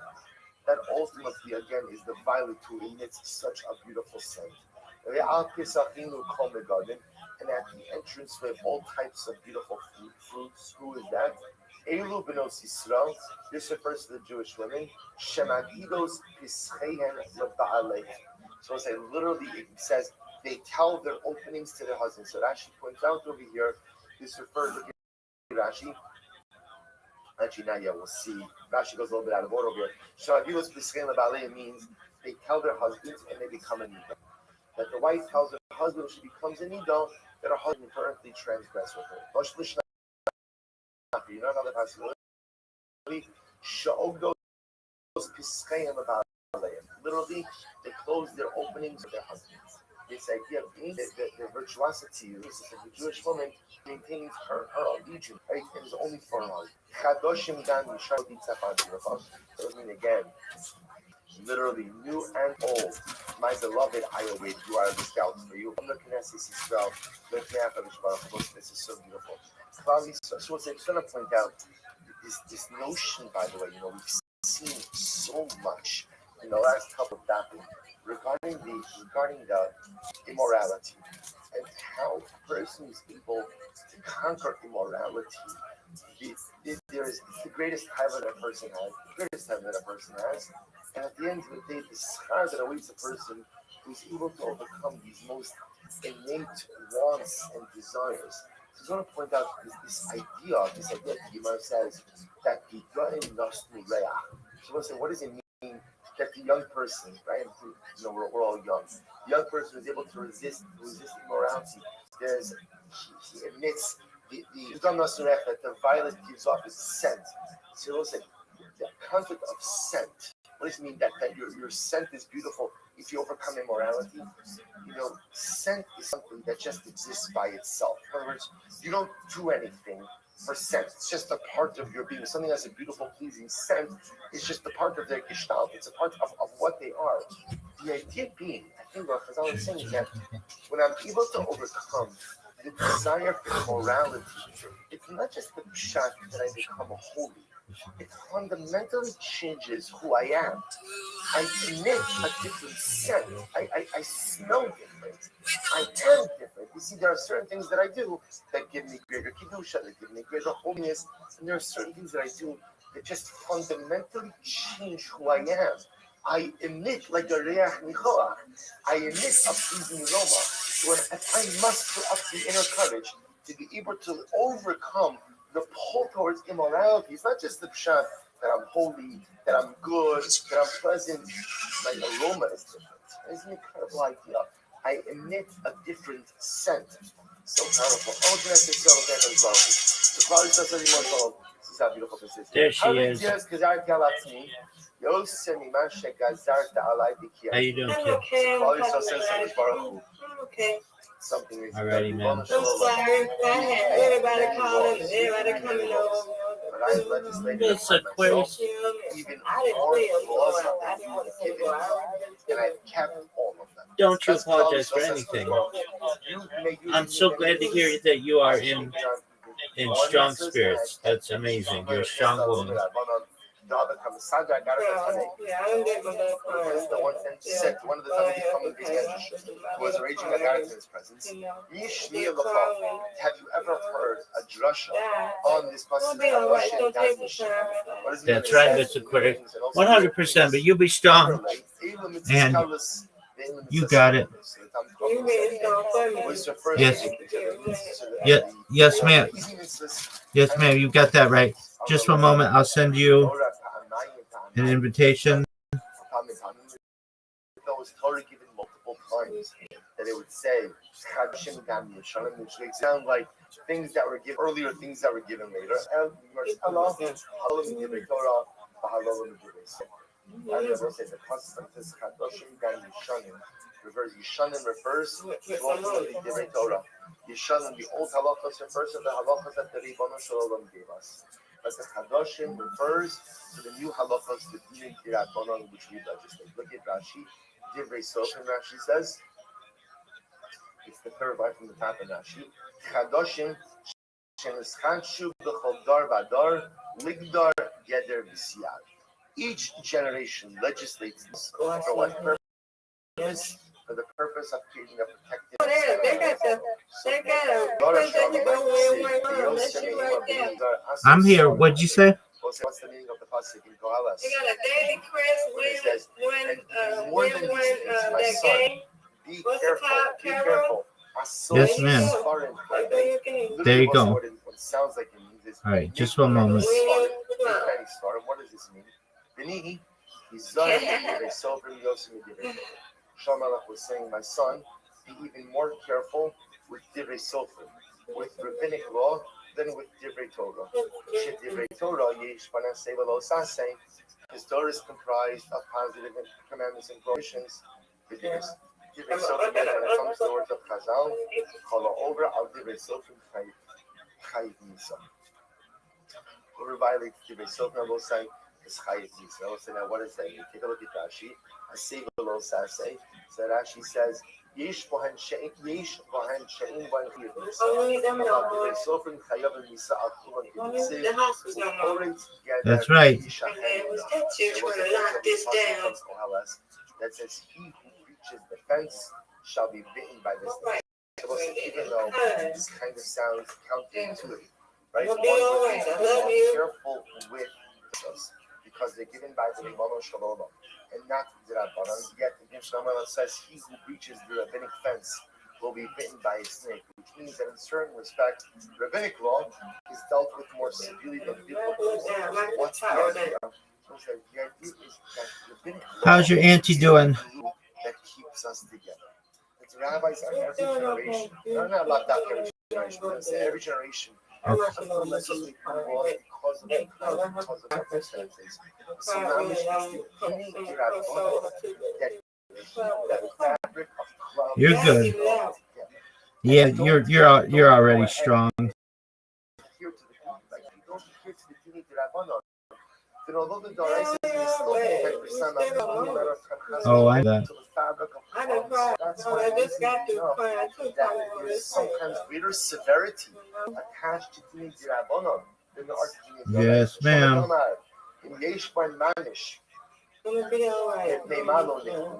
or maybe you'll say 1 second. Dinei D'Rabbanan are so important. Then Yes. why can't the Baruch Hu just survive in the Torah? Everyone's like, this thought crosses everyone's mind at some point. Okay. I'm about to send you an invitation. Asos Svarim Harbe Inkates. Because it was at a certain point in time, you could keep writing You Svarim should get it and in keep writing 5, Svarim, and there would be 4, no end. Whereas 3, we'll say that Torah 2, continues to evolve, Torah 1. continues to go on. It would have been impossible to commit everything to writing in one sefer, and therefore HaKadosh Baruch Hu had to make a chalik between the Torah Shebitzav and the Torah Shebapeh, between Dinei D'Oraisa and Dinei D'Rabbanan. The laws Harve Yegias Basar, the Basar literally translated what this means is much study causes weariness or tiredness of the flesh.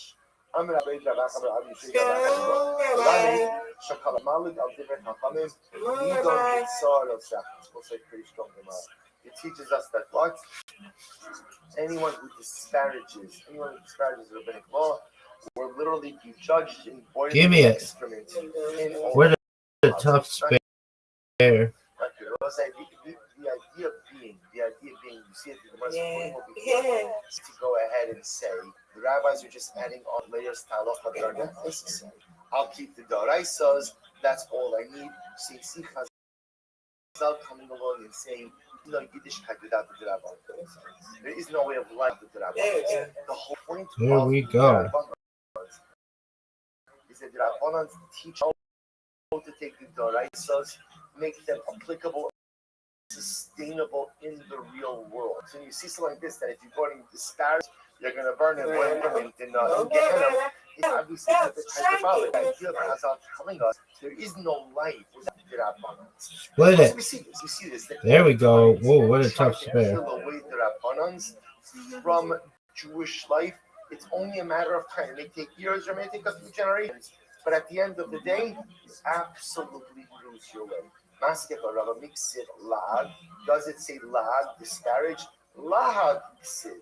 It meant Lag. We'll say, now, the way the Gemara was kind of interpreting the pasuk was the word is lahag.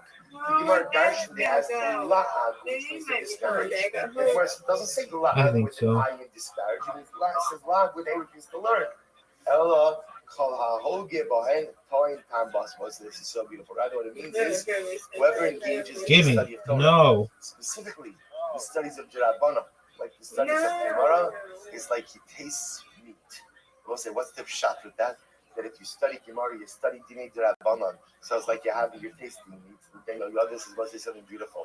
He says, just like when you eat meat, how do you feel after a good steak? How do you feel after a good steak? Satisfied. We'll say, how do you feel after a good block of Gemara? Satisfied. satisfied. And on one side, there are certain things in life which give you a certain level Give of me satisfaction. this.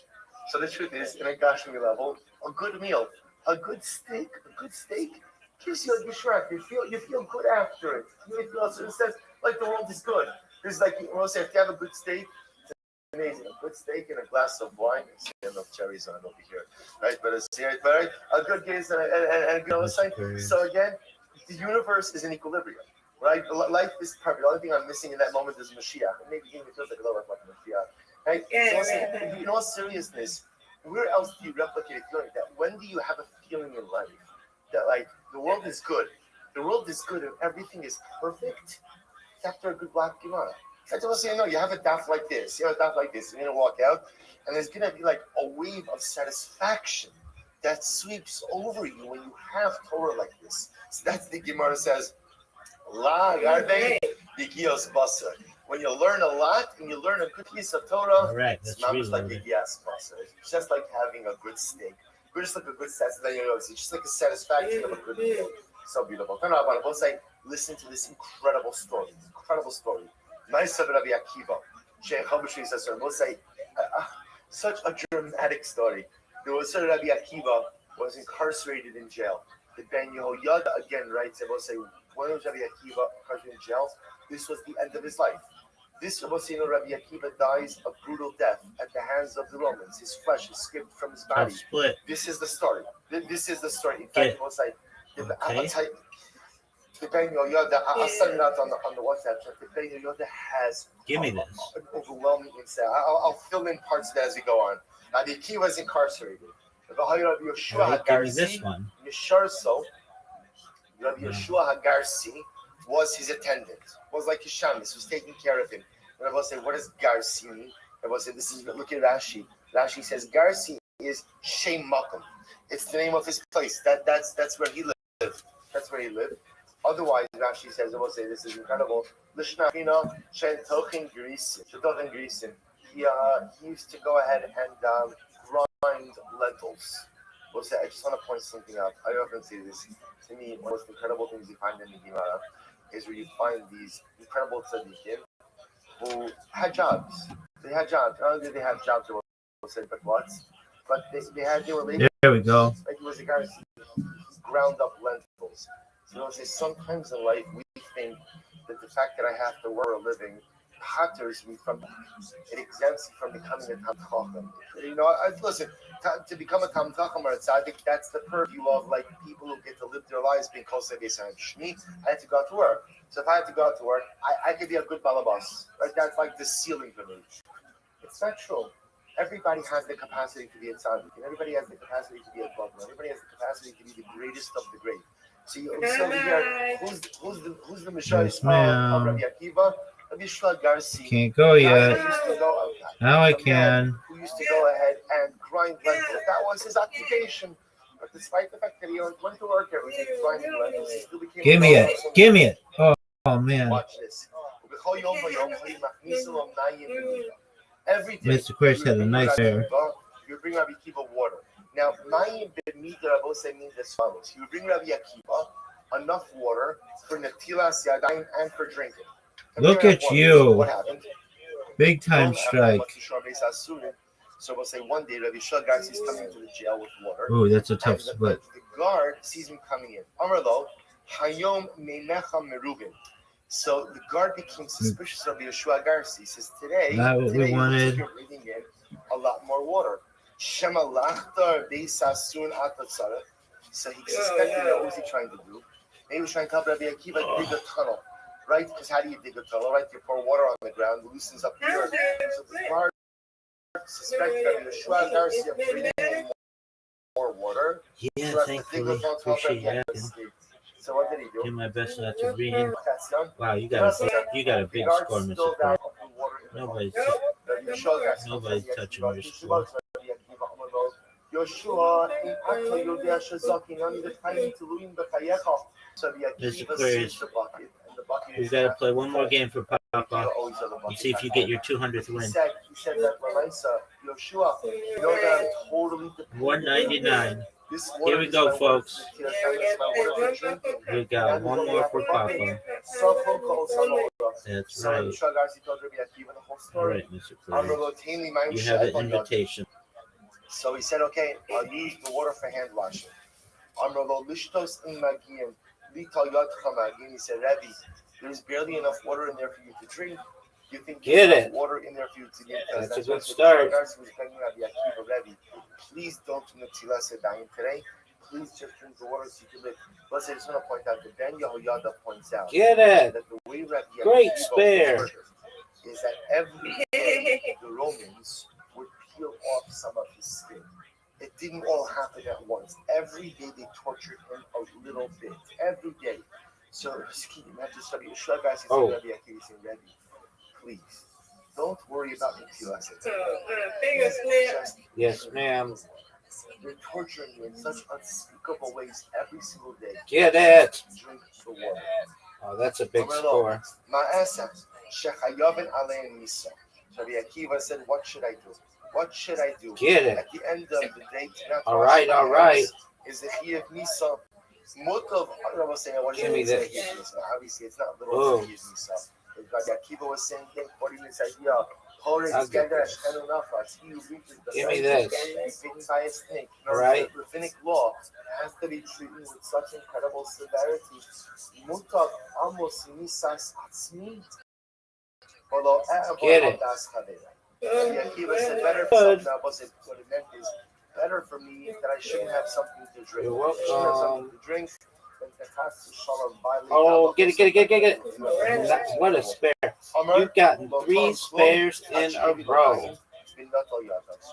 Refused to eat anything I'm trying. until he had sufficient, until they were able to bring 3 more water, spares in and a he was row. able to go ahead and do Netilas Yadayim. Yes, ma'am. Thank you, ma'am. Heard this story. You heard these stories? Yes, sir. Rabbi Akiva is literally being tortured every single day by the Romans. Get it. Yet he won't go a day without Right.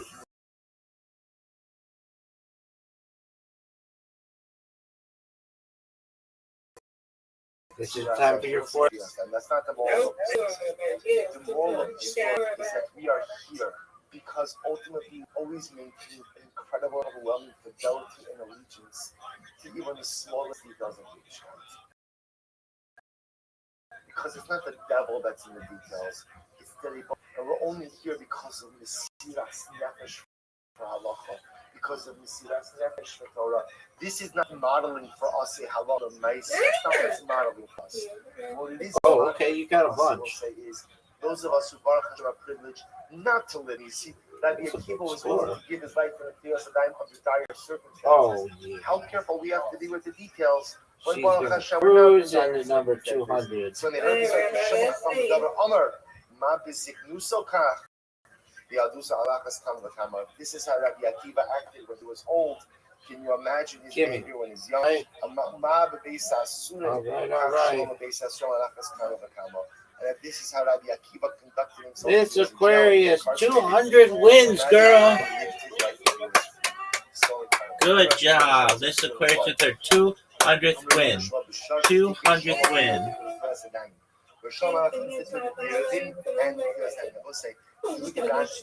Absolutely.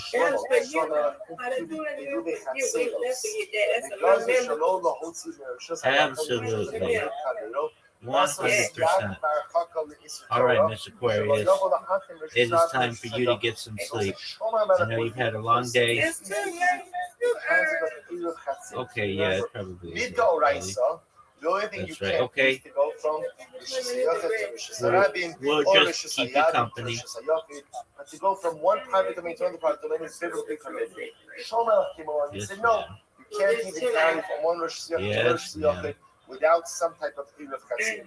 That's what it means. Shlomo instituted Eruv. Did you do your class? Also instituted Tilas Yes, I Yadayim. did. Shlomo instituted Tilas Yadayim for the consumption of kudshim. No, that's why you Shlomo said that you cannot eat anything Is that why it was what? without washing your hands. That later on Yeah, it evolved was. to washing your hands for bread. But Shlomo was the first one that you have to wash your hands before you partake of kachim. Yotza Sabasko Amras Sabasko came out and said, B'ni, in Chacham Libecha Yismach Libi. My son, if your heart is wise, my heart will rejoice gamani, me as well. Va'omer Chacham B'ni B'samach Libi V'ashidi Charfi Davar. So let's just do one more line, then we'll stop. Darash Rava Ma'it Ksiv L'chado Din Yitzei Asada Nalino B'kfarim Nashkimo L'kramim Nira in Paracha HaGefen Pasach HaSmadar Hinatsu Harimonim Sham Etin as Dodi Sham Eta as Dodi. So we'll say, so what does it mean in the pasuk? What does it mean? L'chado Yitzei Asada. What does it mean? Come, we'll just interpret each part of the pasuk. Come, my beloved, let's go out into the field. So we'll say, so remember again, this pasuk is from Shira Shirim. So we'll say Shira Shirim. What makes Shira Shirim sometimes a little bit complicated is it's not clear who is the man and who is the woman. You know, in Israel, that sometimes Rosh Baruch Hu is Bukra, sometimes he's Nukva, sometimes he's male, sometimes he's female. And Shira Shirim, so the male and female personalities switch back and forth. So what does it mean when it says L'chado Din Yitzei Asada, come my beloved, let's go into the field? Amra Kinesi Son Rosh Baruch Hu. Chal Yisrael says to Hashem,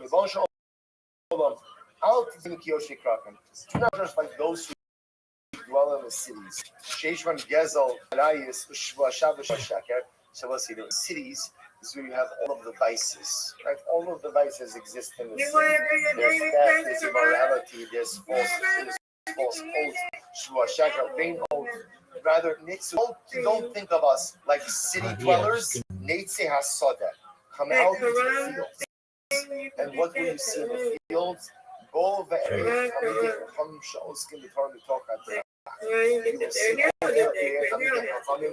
learn Torah even in the midst of people. So again, so we're not like those who dwell in the cities, who engage in all type of terrible and immoral things, but rather come with us into the fields. We'll show you how we are. I'll show you.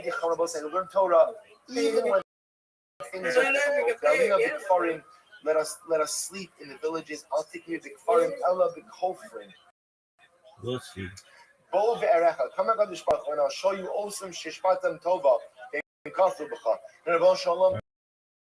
are so many people upon whom you shower so much good, and yet they go ahead and fundamentally don't believe in you. But us, go ahead and wake up early in the vineyards. What does that refer to?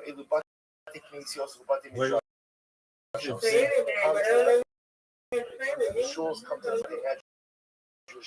And then you get a listen or something. Hi, Mr. Curtis. And so you invite Carol. The smada, which represents the further stage of maturation. Those are Bali Mishnah. Enotzu Harimonim have the pomegranate sprouted. Elu Bali Gemara. That refers to those who master Gemara. Sham Etenes Dodi. Leich Erich Kvodi Ugodi. Sabach Banai Ubnosi. Ribono Shalom. Do you want again? Leich Erich Kvodi covered? I'll show you my sons and my daughters. Because it will say the greatest things we produce in life are not ourselves.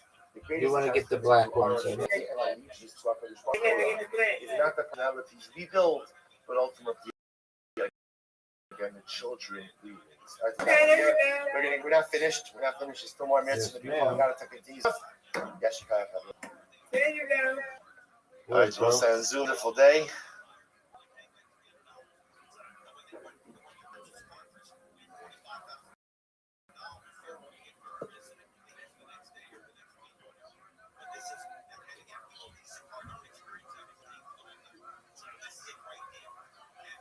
Faith Wolf for being our Talmud Torah sponsors for the month of Elul in memory of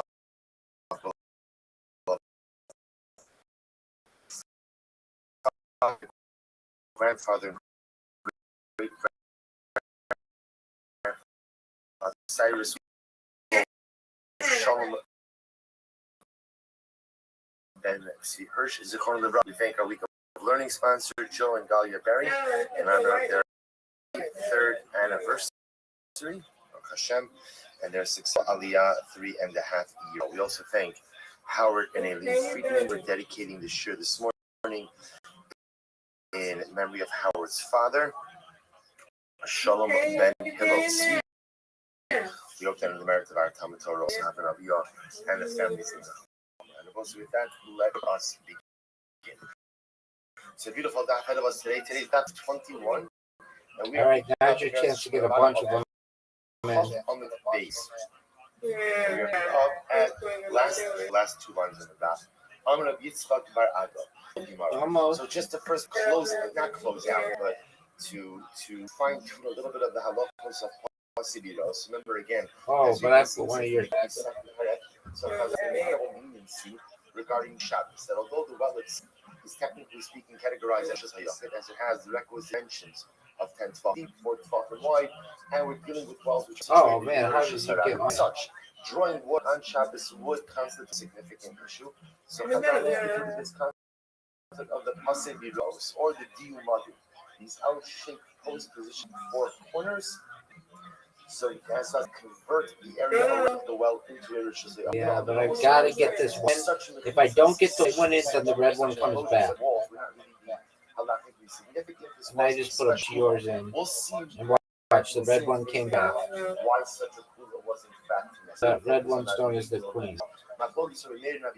Space you can have in between the two models. So you want to goes on. I have to get the queen in first. I didn't. I have to get the queen in And first. just by the way, why did Chazal institute this particular kula? Yes, Rabbi that's Yitzchak why says the they red one's special. only regard the so we'll see what that means. So the passion, what it means is as follows: that a person has to be older, like a Pesach, Shavuos, and Sukkot. And so again, you're traveling. Obviously, you require water. Person is going to be traveling over the course Get of that black one. It's right next so to you. Yitzchak makes it sound like that to make life a little bit easier. For the only regalim, Yeah, they allowed you to no. close a well with this enclosure. I, the Gemara says, Basanyo, lo butchu pasidiros, elo legabi behema bilvad. But one second. Elsewhere again, the Bible seems to indicate the One of reason yours. the kula was not for individuals, but in fact was for animals. So which one is it? Is it for the only regalim? Oh, It's not a behema. Behemas ogalim.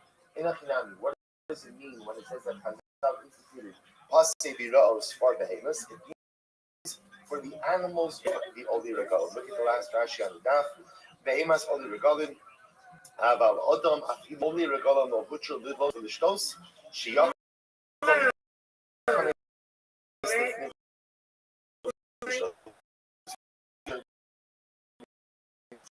Just a moment, but again, Mars holding right now both says as follows. You can get fancy. So with Pashtos, it's not just you, but you're coming along with the Shpacha, but you're also coming along with your life order. And I Therefore, did. Chazal understood that it's No. Therefore, to make life a little bit I easier, regular pizzas and allow those a well to be able to water your animals on Shabbos. So this was a special takana made for the behemoths of Oli Regalim. I think you must this. Aval Adam, but amazing, this kula was not made for people. This kula was not made for because what should people do? Aval Adam top of Chafa. Aval Adam mitapes va'ola base. They see there's another for a person. What's the other for? Just go into the well, right? You could go ahead and lower yourself in the well, and you could drink from the well. We'll say now again, obviously, you go into the well. No issue. There's no issue. Yeah.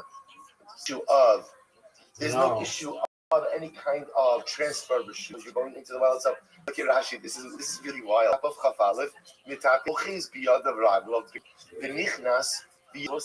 to it. So what is it?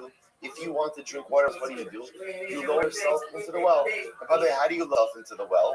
You go ahead and you just climb down the well. You put your arms and your legs by the side of the well, go down and drink, come back up. So listen, this is incredible. So the Gemara is saying over here that the heter for Pasibiros, the heter for the Yumandin was for the animals. It's for the animals. But people, you don't need to rely on a cooler like this. But rather, again, you can actually go into the well itself and drink. So the yes, ma'am.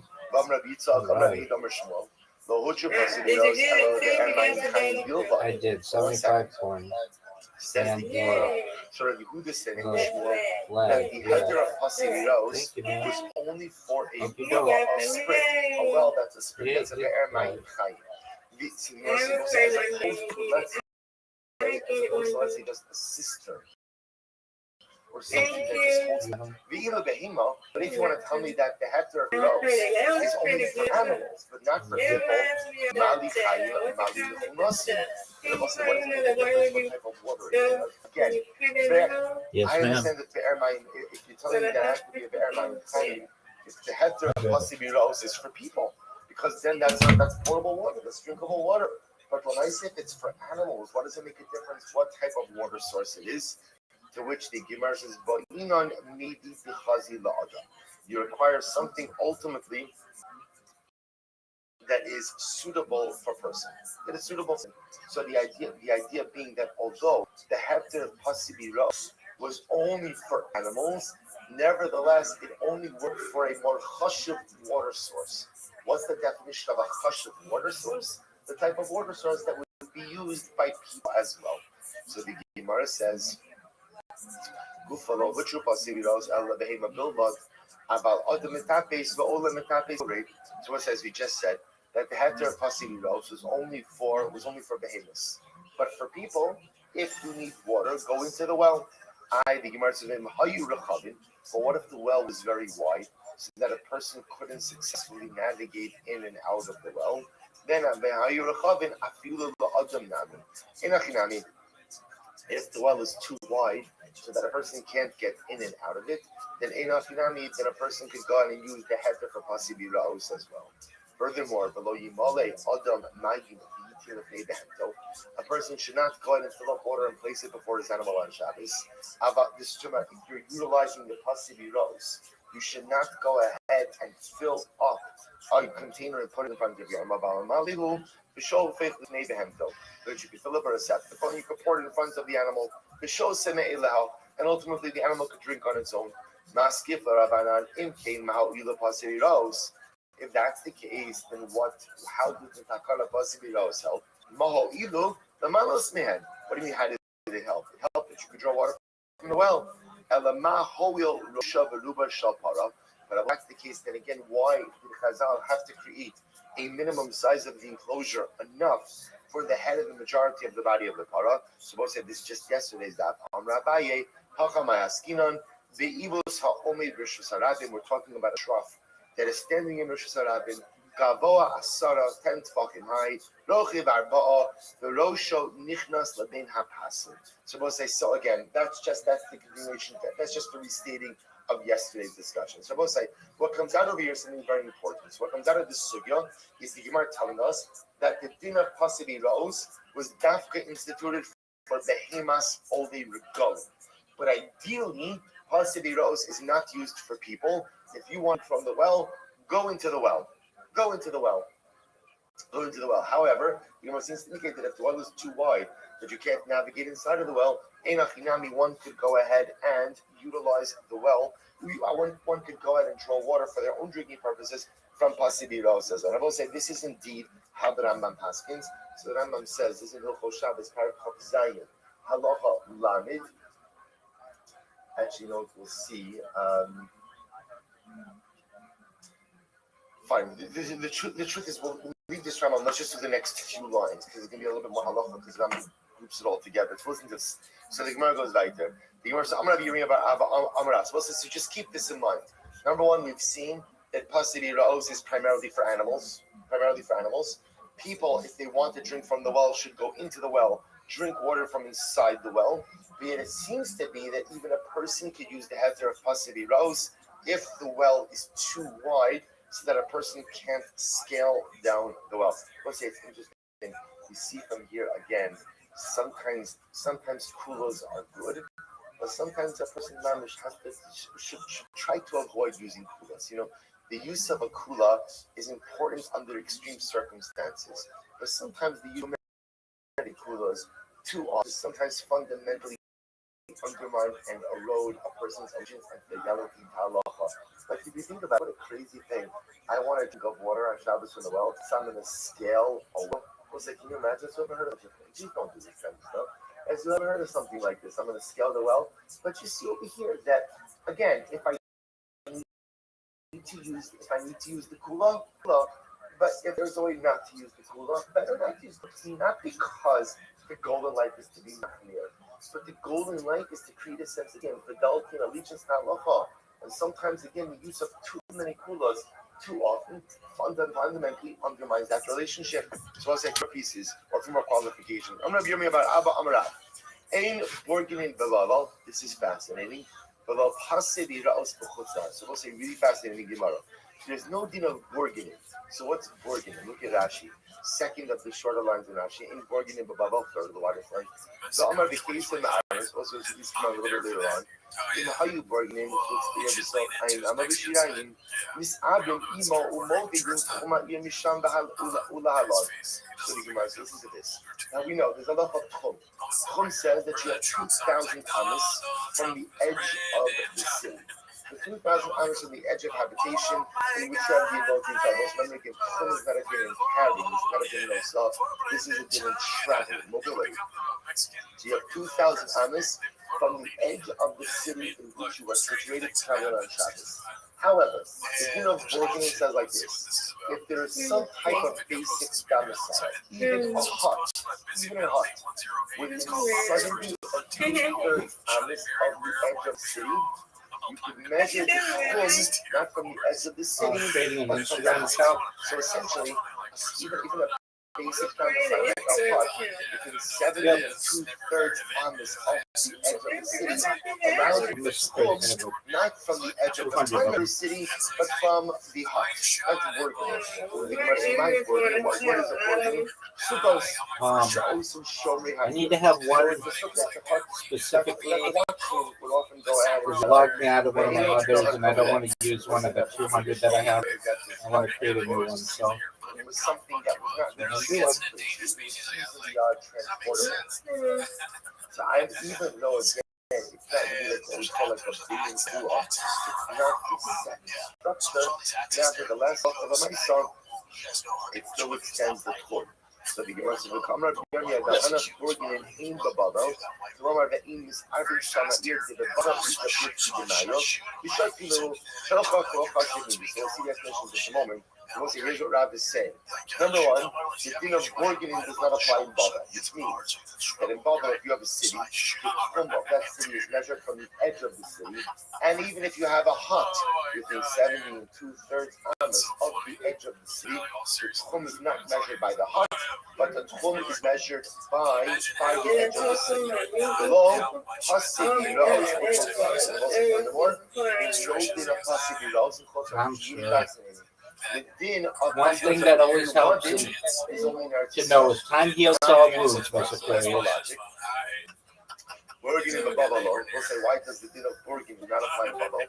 The Shlichi is big because Baba, interestingly enough, apparently is subject to flooding. Here he is. So because of that, Borgin will often wash away.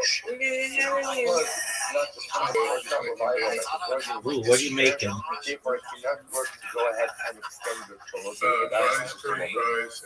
incredible. So actually, Man after my own heart. To shut you. Problem is subject to flash flooding, and therefore, you can't rely that the Borgin is going to be. Therefore, the Borgin doesn't apply in Babel. However, the possibly knows. Starts low. So the speaking is sick was that it's incredible. Why does the din of possibly knows not apply in Babel? There are no yeshivas there. What does that mean? Look at Rashi. The speaking is sick stuff is really quite amazing. Lilmod Torah. So what's it? In Chutz La'aretz, you didn't even have a situation of coming to learn. Possibly knows, which all the even we don't check behind. Shahokim and Bibles. This is incredible. The din of possibly knows was a din that allowed you to draw water for your livestock and under extreme circumstances for you when you were engaged in a desired mitzvah, right? In the midst of a journey. So the paradigmatic example of being engaged in bar mitzvah was only regalim. But the idea was anytime you were traveling over the course of Shabbos with Soda and Mitzvah, Chazal allowed you to use these possibilities. So interestingly enough, in Chutzah, I want to point something out. Chutzlaretz is outside of Eretz Yisrael and Babel. Interestingly enough, for this purpose, Babel was not called Chutzlaretz. You see that because Babel is like a separate deal here, which makes sense. Because in Babel there were yeshivas. So in Eretz Yisrael and in Babel, where you could potentially be traveling over the course of Shabbos for divine mitzvah, you could use possibilities. Outside of Eretz Yisrael and Babel, where there were no yeshivas, you were not permitted to use possibilities. It was incredible. About Ibcha Avdina. I will say, but the opposite, of course, the opposite is, in other words, that halacha l'maisa, there are possibilities in Babel, and the din of bargaining applies to quote. Because I will say, essentially, the din of bargaining will apply anywhere as long as there's no concern of flash flooding. And the din of possibilities will apply either in Eretz Yisrael because of Aliyah L'Red, or l'maisa anywhere where you could travel to yeshivas. So the Gemara says, others explain, so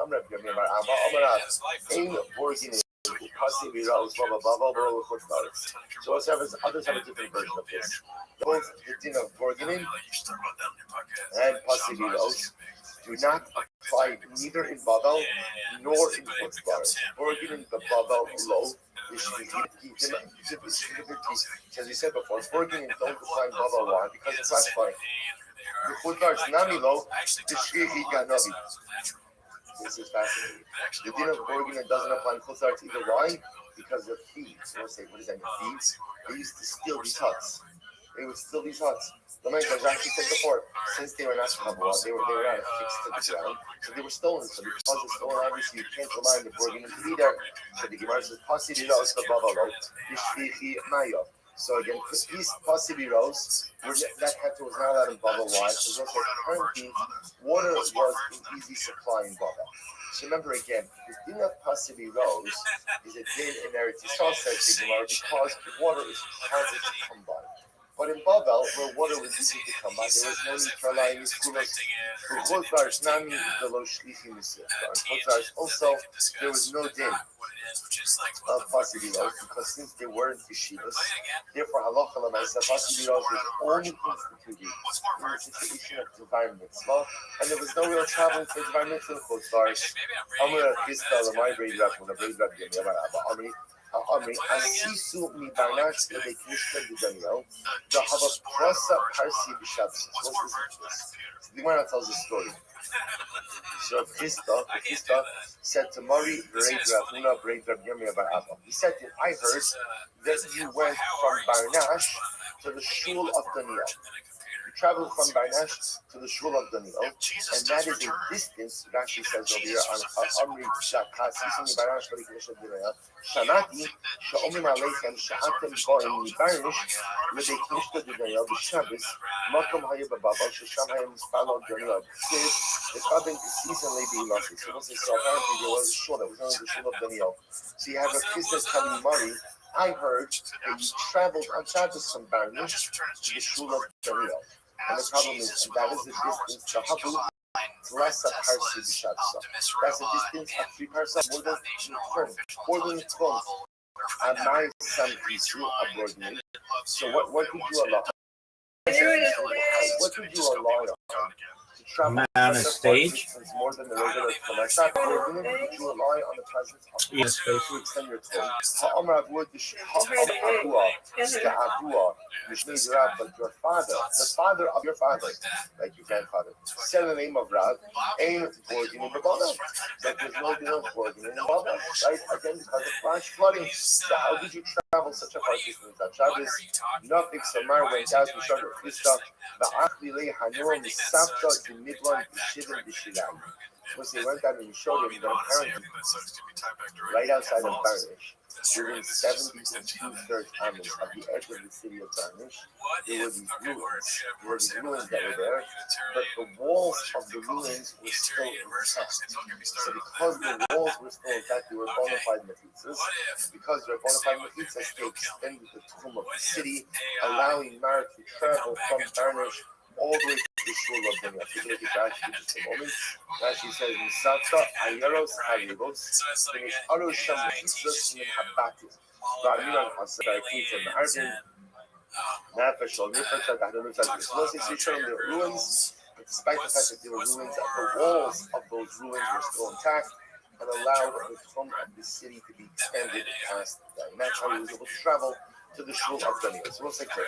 So that's the idea we're going to get into. So beautiful. I gotta tell.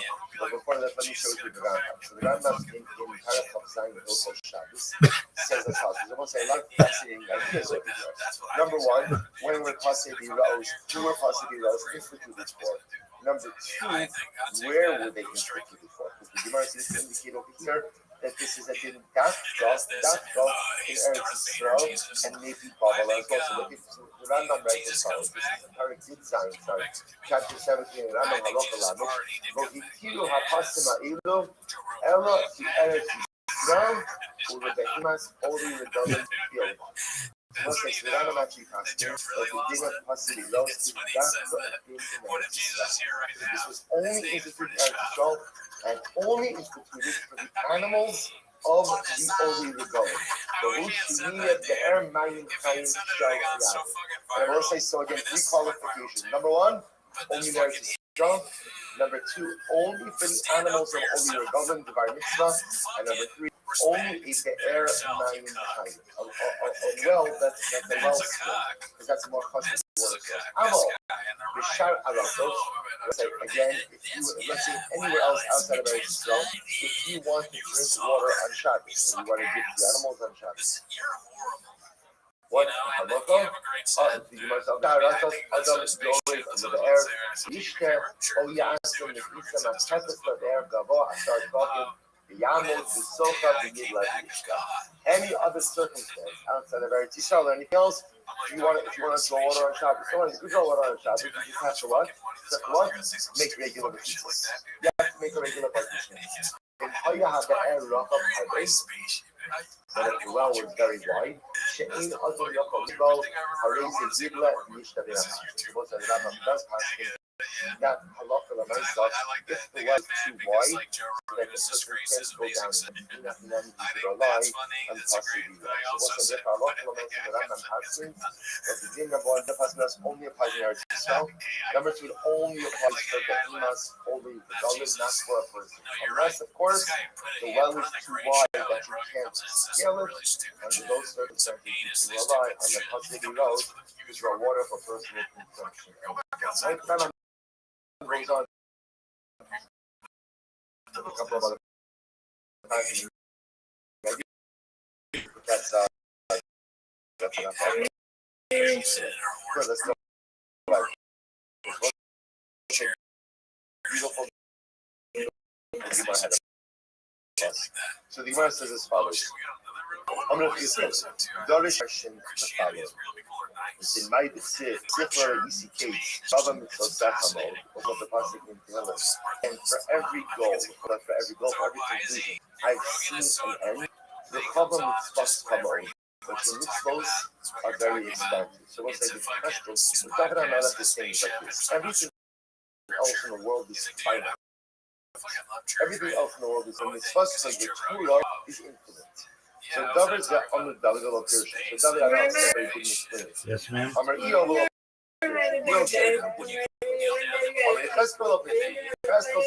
Yeah, I do. It's like What does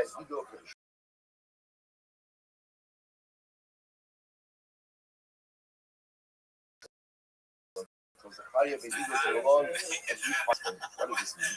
Amar David, for every goal, for every but your missiles are very. You didn't explain what that meant. Amar Iyavadol Perashut Yavs Eretz Midah Urachavim Minayam.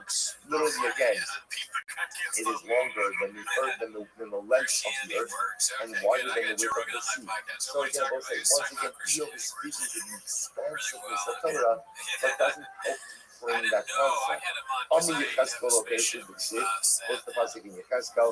Vayifros osam lefanai, the ksuva panim va'achar, v'kasav aleh kinim The Hege Bihi. We'll see what that means in just a moment. What is it supposed to say? So literally it means he spread it open in front. It is written on the back and on the front. The cost of Elah, and it says in it, Kinim, which means Kinim is like Kinim, like Kino, like Kinis, Lamentations, the Hega, rejoicing, Nehi, and woe. What does that mean? Kinim, Zu Paranos and Shal Tzadikim Olamazah. So Kinim means the misfortunes or the suffering of Tzadikim in this world. V'chinu Omer Kino Hi V'konenu. The Hega, what does Hega mean? Zu Matan Schalan Shal Tzadikim Masid Lava. That refers to the rejoicing of the Tzadikim in the world to come. Omer Alai Higayon B'chino. V'hi Zoi Paranos and Shal Yesham Asid Lava. He refers to the suffering of the wicked in the world to come.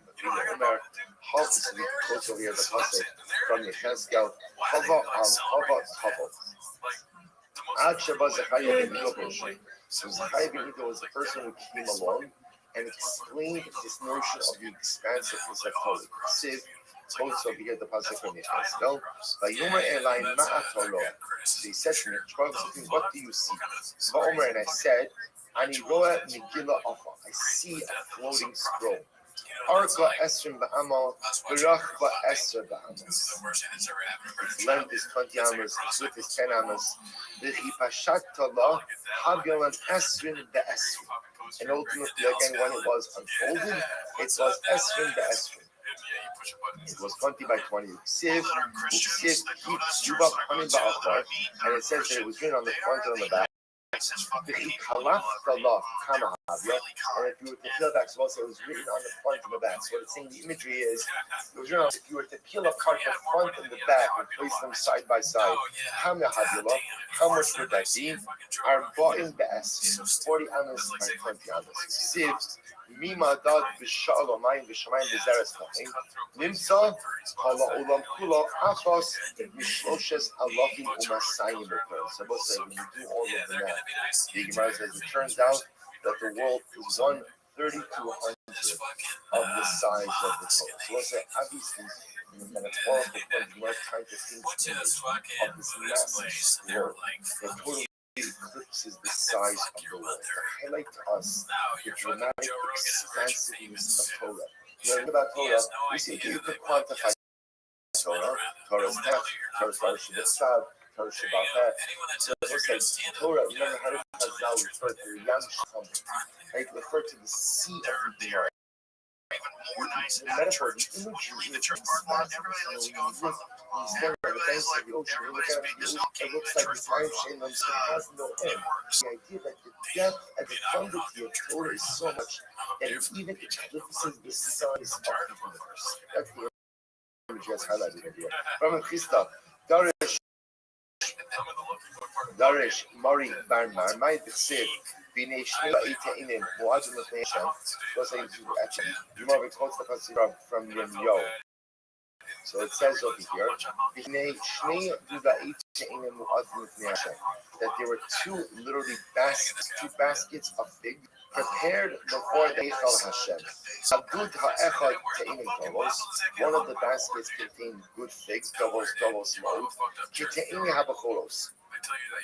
like the early figs. Plus, I just show you what's happening over here. If you have the Torah or the Gemara, you can see what the Gemara is actually doing over here is kind of splicing together two different pieces. Again, they're both from Yirmiyahu, Parashah Dalet, Pasuk Aleph, Sugin Aleph, 2 days, but they're just taking different parts of it. So we'll say, so the image that Yirmiyahu is hiding over is really quite beautiful. Is two baskets of one basket is figs, double smoked, photos on the base, that good effort, and the second basket, low smoked, and that after low se achel not meroa. That could not be eaten because they were so bad. So what's like, what are the two baskets of figs represent? Atobos, Elu Tzadikim Gemur. The figs, those represent Tzadikim Gemur. Tein Halo, bad figs. Elu Shun Gemur. Yeah, for the Shun Gemur. A little bit of attention. The Shema Tomer.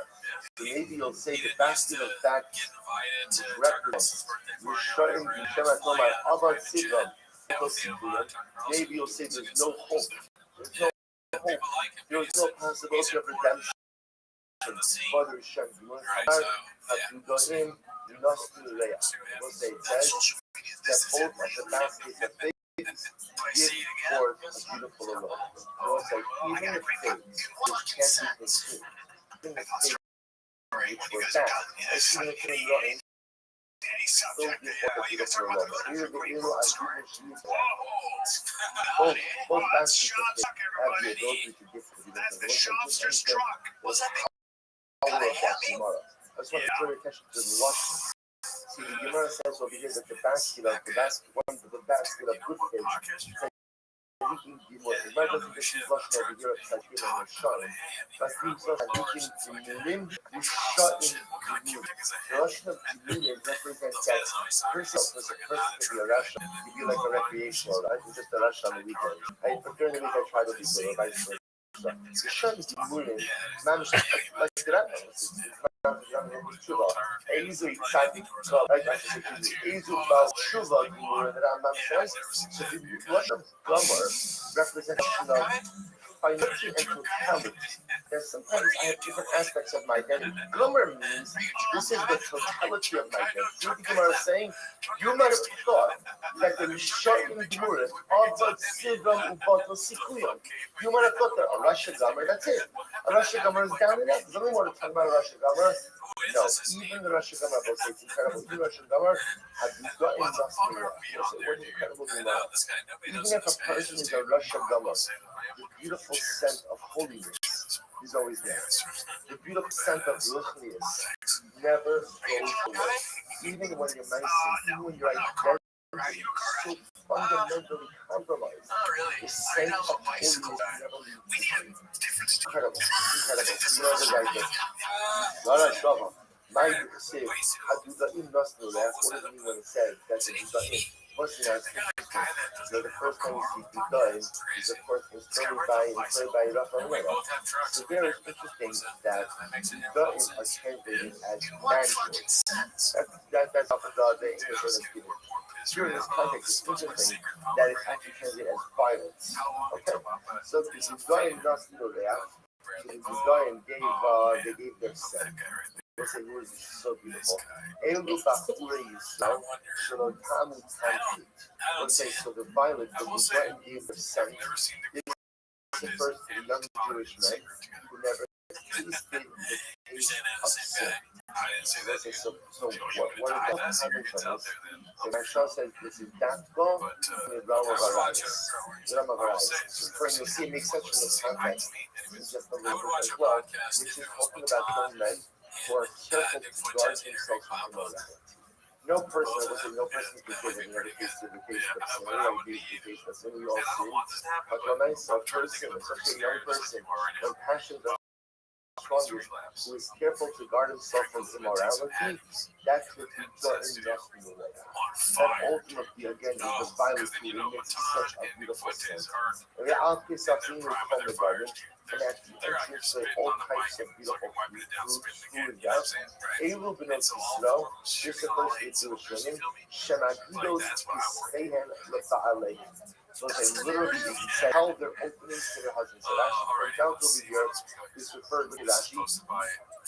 Actually, now yeah, we'll see. Rashi goes over that over here. Shemagidos Yisrehen L'Ba'aleim means they tell their husbands and they become a Nida. That the wife tells the husband if she becomes a Nida, that a husband shouldn't reverse and transgress it. What's the shot? You know what happens? She'ogdos Yisrehen L'Ba'aleim. Literally, they close their opening to the husband. This idea means the virtuosity, the virtuousness of the Jewish woman, and she maintains her allegiance and for her. Kadoshim Dan Yishan Dodi Tzahad. So what does it mean again? Literally, new and old. My beloved, I await you. I looked out for you. Homelessness is yourself. There's This is so beautiful. Probably, so I just want to point out this notion, by the way, we've seen so much in the last couple of chapters regarding the immorality and how persons people conquer immorality.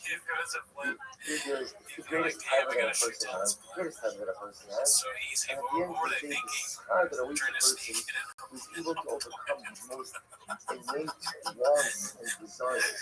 So I point out this idea, which again, Gemara says, that the gotten must be rare. So what does it mean that the young person, right, we're all young, the young person is able to resist morality? There's the gun must be rare, but the violet gives up its scent. So listen, the concept of scent doesn't mean that your scent is beautiful. If you overcome immorality, scent is something that just exists by itself. You don't do anything for scent. It's just a part of your being. Something like a beautiful being. Scent is just a part of their gestalt. It's a part of what they are. The idea being, when I'm able to overcome the desire for immorality, it's not just the fact that I become a holy. It fundamentally changes who I am. I emit a different scent. I smell different. I am different. There are certain things that I do that give me greater kedusha, that give me greater holiness. Things that I do that just fundamentally, I emit the reach Torah. I emit a pleasing aroma. So if I muster up the inner courage to be able to overcome the pull towards immorality, it's not just that I'm holy, that I'm good, that I'm pleasant. My aroma is different. Isn't it incredible idea? I emit a different scent. So powerful. Oh, can I say so? Okay, so Claudius says emotional. This is how beautiful this is. How big is גזרת על עצמי, לא עושה ממה שגזרת עליי בקיימתי. So Claudius says, Baruch Hu, something is no, Ribono Shel Olam, you made many laws, you've given me many laws, but I've legislated upon myself even more laws than you've given me, and I've kept all of them. That's Claudius says, you made me many mitzvahs, I've taken on more mitzvahs, and I've kept everything. I'm going to fix all of it. I've gone on job and Kamasaja, I got it at Kanei. The pizza one time said to one of the Talmidim coming days medrash, who was raising a garret in his presence, have you ever heard a drasha on this passage, Hadoshim Gam Mishanim? What does it mean when it says the new things and also the old things? Amarle, Eilu Mitzvahs Kalus, Eilu Mitzvahs Kamulis. So the Talmud Chacham said, which refers to the easy mitzvahs and the difficult mitzvahs. Amarle, the Torah, Kahanayim, Mishnah, Talmud was Torah given multiple times that it would say, Hadoshim Gam Mishanim, which makes it sound like things that were given earlier, things that were given later. As Merkala, Halal and Jibbe Torah, Halal and Jibbe Torah. I think I will say the concept is Hadoshim Gam Mishanim, because Mishanim refers to ultimately Jibbe Torah. Mishanim, the old halachos, refers to the halachos that the Ribono Shel Olam gave us. But Hadoshim refers to the new halachos that you need to be at Bono and Yeshiva. Look at Rashi, Jibbe Torah, Rashi says, it's the third Rashi in Rashi. Kadoshim Sheniskanchu B'Chodar Vadar Migdar Yeder B'Siyad. Each generation legislates new laws for what purpose? For the purpose of keeping up the tax expense around. So beautiful. Dara Shraga 96. The Yosef name of the meaning is Asos Sfarim. So what's the meaning of the passage in Koheles? When it says, and even more than these things, my son, be careful. Asos Sfarim Harvey. Literally, what it sounds like it means is make many Sfarim. What does this mean? The meaning is Zahar to give a sovereign Yosef to give a Torah. Shalom was saying, my son, be even more careful to give a sovereign. With rabbinic law than with Divrei Torah. Divrei Torah, the Torah is comprised of positive commandments and prohibitions. Divrei Torah, when it comes to the word of Chazal, follow over, I'll give a Torah from Chayim. We're reviving Divrei Torah, both sides. society. What is that? Take a look at Rashi. See the little Saturday. So Rashi says, "Yesh bohem she'in bohem chiyuv nisa." About the resorting chayavim nisa al kuman kibutzid. The Torah together yishachem l'nefesh. There was a quote of the Apostle from Koharas that says, "He who teaches offense shall be bitten by the snake." So even though this kind of sounds counterintuitive, right? One would need to be more careful with the Raisas because they're given by the Rebbe Shalom and not the Rabbanon. Yet the Shlomo says he who reaches the rabbinic fence will be bitten by a snake. It means that in certain respects, rabbinic law is dealt with more severely than biblical law. What's the idea? The idea is that rabbinic law is the glue that keeps us together. The rabbis of every generation, or not every generation, we're going to say every generation, don't legislate new laws because of time, because of the circumstances. So now it's the unity that keeps that fabric of 12 together. And if you don't go ahead and adhere to the people, if you don't adhere to the unity because although the Doraisas may still be in fact for some reason not so the fabric of 12. That's why easily enough that there's sometimes greater severity attached to being the Rabbanon than the art being the Dorais. Hashem Adonai, in Yeshban Manish, or maybe you'll say 1 second, was the Dinei de Rabbanon are so important, then why didn't that be part of you just right reading the Torah? And we'll say, this thought crosses everyone's mind at some point. Hey, if the rabbis, if Chazal are really right, then why didn't that be part of you just reading it? So there's Amakra, Asos, Svarim, Harbe things. Because those at a certain point in time, you can keep writing Svarim and keep writing names Svarim, so there will be no end. That Torah continues to evolve and Torah continues to go on. It would have been impossible to commit everything to writing in one sefer, and therefore HaKadosh Baruch Hu had to be mechalik between a Torah Shabbat and a Torah Shabbat, between Dinei Doraisa and Dinei D'Rabbanan. The law of Harbe Yedias Basar, that was literally translated what this means is much study causes weariness or tiredness of the flesh. Allah makes the knowledge of different Hakamim, Nidon Yitzar of that. It teaches us that what?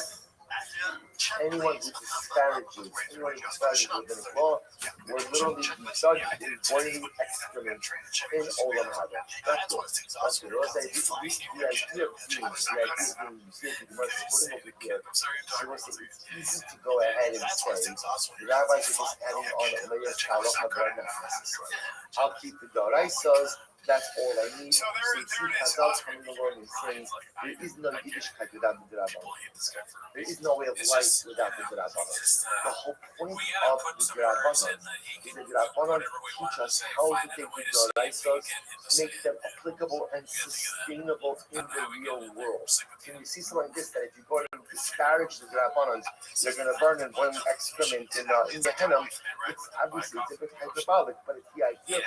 As I'm telling us, there is no life without the Rabbanans. And once we see this, any time we try to peel away the Rabbanans from Jewish life, only a matter of time. It may take years or may take a few generations. But at the end of the day, you absolutely lose your way. Maskef or Lahad. Does it say Lahad, disparage? Lahad. Meant lag. It looks like the way the Gemara was kind of interpreting the passage was lahad. The Gemara darshaned it as lahad, which means to disparage. The Gemara doesn't say lahad with an eye in disparage. It means lahad with a which means to learn. Ella kol ha'hoge b'ha'en kohen tambas was here to serve you. Right? What it means is whoever engages in the study of Torah, specifically the studies of the Rabbanah, like the studies of Gemara, it's like the taste of meat. What type of shock is that? That if you study Gemara, you study the Rabbanah, so it's like you have your taste of meat, and the others and what's something beautiful. This is just like when you eat meat. How do you feel after a good steak? How do you feel after a good steak? Satisfied. Both sides. How do you feel after a good black Gemara? Satisfied. satisfied. Some of the You know ways what I'm you're saying? saying that There the are certain names, they got a things in certain, life, just sound certain like things in cool life, rapper names. which give you a certain Cool level of rappers just they satisfaction. give So the truth is, British in a a bunch of fashion words, level, and like a you'd good say meal, it, you'd say a this, good and then you had steak, a new a good rapper, steak. Sky O You Steve, feel distracted. You or feel whatever good the new after Sky O it. Steve You would feel do. it's like the world is good. There's like, Double let's say, XL if you have a for good steak, rapper. it's amazing. A good steak and a glass of wine. And that's cherries on over here.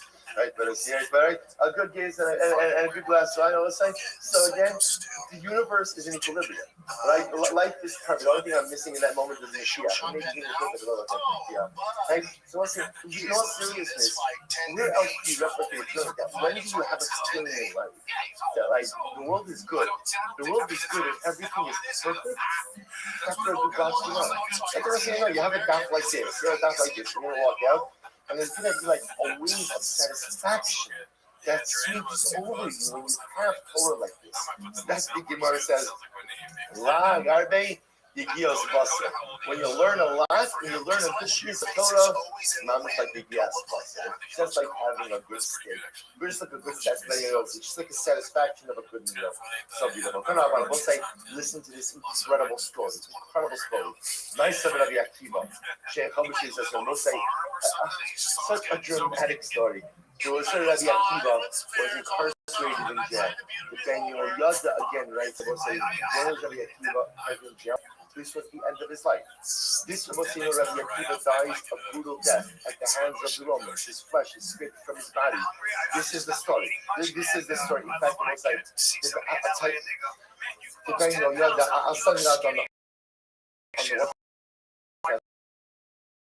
The Daniel Yada has an overwhelming insight. I'll fill the higher of Yoshua Garci, Yesharso, Yeshua Hagarsi was his attendant, was like his shamus, was taking care of him. And I was like, what is Garci? I was like, this is Rashi. Rashi says Garci is Shem Muffin. It's the name of his place. That's where he lived. That's where he lived. Otherwise, Rashi says, I was like, this is incredible. Lishnachina Shem Tokin Grisim. It doesn't reach him. He needs to go ahead and grind lentils. What's that? I just want to point something out. I don't think it is. To me, one of the most incredible things you find in the Gemara is that you find these incredible Shadidim who had jobs. They had jobs. Not only did they have jobs that were the blood, but they were laborers. Like there was a guy who ground up lentils. You know, say sometimes in life we think that the fact that I have to work for a living hinders me from becoming a tzaddik. It exempts me from becoming a Tam Chacham. You know, listen, to become a Tam Chacham or a tzaddik, that's the purview of like people who get to live their lives being close to his son. I had to go out to work. So if I had to go out to work, I could be a good balabas. Like that's like the ceiling for me. That's true. Everybody has the capacity to be a tzaddik, and everybody has the capacity to be a tzaddik. Everybody has the capacity to be the greatest of the great. So you still here. Who's the Mishayis of Rabbi Akiva? Yeshua Garci, the guy who used to go, a man who used to go ahead and grind lentils. That was his occupation. But despite the fact that he went to work every day grinding lentils, he still became a donor. Watch this. Every day, he would bring in Rabbi Akiva, he would bring Rabbi Akiva water. Now, Mayim Benita, I will say, means as follows. He would bring Rabbi Akiva enough water for the U.S. and for drinking. But if you don't have water, what happens? Yom Echad Masusha Beis Asuri. So say one day Rabbi Shua Garci is coming into the jail with water, and the guard sees him coming in. Amarlo, Hayom Meimecha Merubin. So the guard gets suspicious of Shua Garci. Today it looks like you're bringing in a lot more water. Shema Lachta Beisun Akhar Sarah. So he's suspecting that what you're trying to do. He was trying to tell Rabbi Akiva dig a tunnel, right? Because how do you dig a tunnel? Right in the ground, it loosens up the earth. So the guard suspected Rabbi Yeshua Garcia of bringing in more water, so as to dig a tunnel to help Rabbi Akiva escape. So what did he do? Shop off that stuff. The guard still had the water in the bucket. Rabbi Yeshua Garcia told Rabbi Akiva, thinks about Rabbi Akiva, Amarlo, Yeshua, in Atal Yodea Bezakim, only the time to ruin the Payekov. So the Akiva sees the bucket, and the bucket is half full. Akiva always have a bucket half full. But he said that Lamaisa, Yeshua, you know that I'm totally dependent on you. This water is my water for Messias, that's my water for drinking. Now there's only half a bucket. Some Coca Samora. So in Shagas, he told me the whole story. I'm a rotini mind shekon yadi. So he said, okay, I'll use the water for hand washing. I'm a lishtos in Magian. Lika yad kamad, you say, Levi, there's barely enough water in there for you to drink. You think there's enough water in there for you to drink, because that's also the Shagas who's been Rabbi Akiva. Please don't Mitzvah Sedaim today. Please just drink the water to this. Let's not point out that then Yehoyada points out that the way Rabbi Akiva was murdered is that every day the Romans would kill off some. It didn't all happen at once. Every day they posted a little bit. Every day. So it's key. Not just that you shut down to Rabbi Akiva. Please. Don't worry about Mitzvah Sedaim. Please just drink. They're torturing you in such unspeakable ways every single day. Just drink the water. Amelo, Ma'asan, Shechayoven Alein Misa. Rabbi Akiva said, what should I do? What should I do? At the end of the day, to not wash my hands is a Chiyat Misa. Muto, I don't want to say I wasn't even Chiyat Misa. Obviously, it's not literal Chiyat Misa. Rabbi Akiva was saying that what is this idea? Hold it together and enough. He who reaches the fence should be bitten by a snake. In order to rabbinic law has to be treated with such incredible severity. Mutat amos misas tzmi v'lo ever al dasavim. Rabbi Akiva said, better for me to kill myself. Now, what it meant is, better for me that I shouldn't have something to drink. If I shouldn't have something to drink, then Kachas Shalom violate halachos of my friend. This is incredible. Amar, lo tam klum. Actually, so we keep refusing anything until we had sufficient, so we were able to bring in more water, and we were able to go ahead and do us get that. When the Chachamim heard this direction, he made this code, because Rabbi Akiva is literally every single day by the Romans. Yet he won't go a day without the Bible never comments on this again. He says that the moral of this story is not that you have to give your life for a TSM. That's not the moral of the story. The moral of the story is that we are here because ultimately we always need incredible overwhelming fidelity to even the smallest details of the because it's not the people that's in the details. It's that we don't know so all in the details. So we're only here because of the Sirah. Because of the Sirah. This is not modeling for us a halacha and nice. That's not what it's doing for us. What it's modeling for us, I will say, those of us who Baruch Hashem privileged not to live in these, that the Akiva was willing to give his life to the Tiyas Adayim under dire circumstances. How careful we have to be with the details. When Baruch Hashem were not, when they heard this, like Hashem come the double honor. This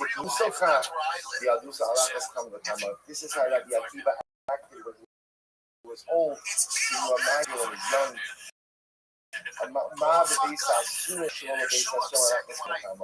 This is how Rabbi Akiva conducted himself when he was in jail and he was saved. Can you imagine how he lived his life when he was free?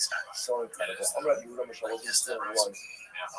I'm going to read this called the Shasha Teacher Shlomo Eredin and Tiyas Adayim. The Shlomo instituted Eredin and Tiyas Adayim. I will say, if you look at Rashi says something like Shlomo instituted Erudei Chasedos. Regards of Shalom Lahotzi L'Rishos HaYachol L'Rishos HaYachol Chadeo Lasso Siyad Barachaka L'Isra Torah Shelo Yovo L'Hachem L'Shtav L'Rishos HaYachol.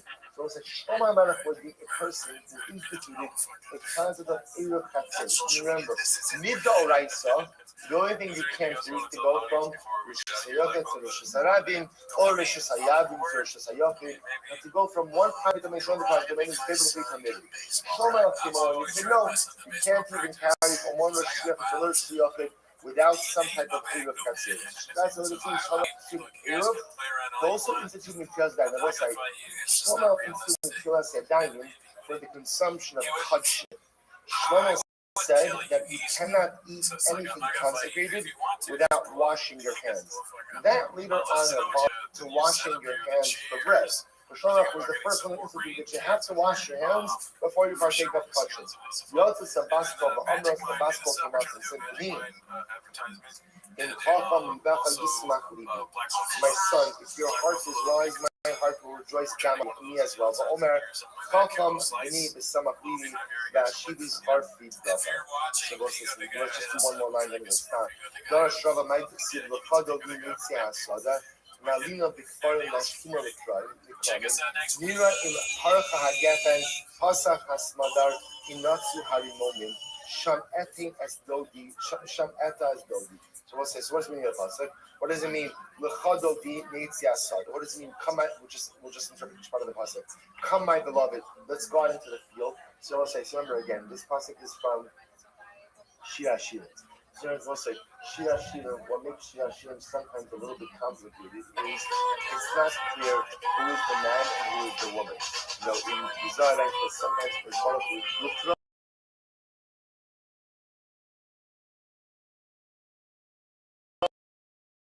sometimes female personalities. What does it mean when it says, come my beloved, let's go to the field? Amra Kinesi Son, Kalisa says to Hashem, do not judge us like those who dwell in the cities. Sheishman Gezel, Ra'arayis, Ushwasha, Vishwasha.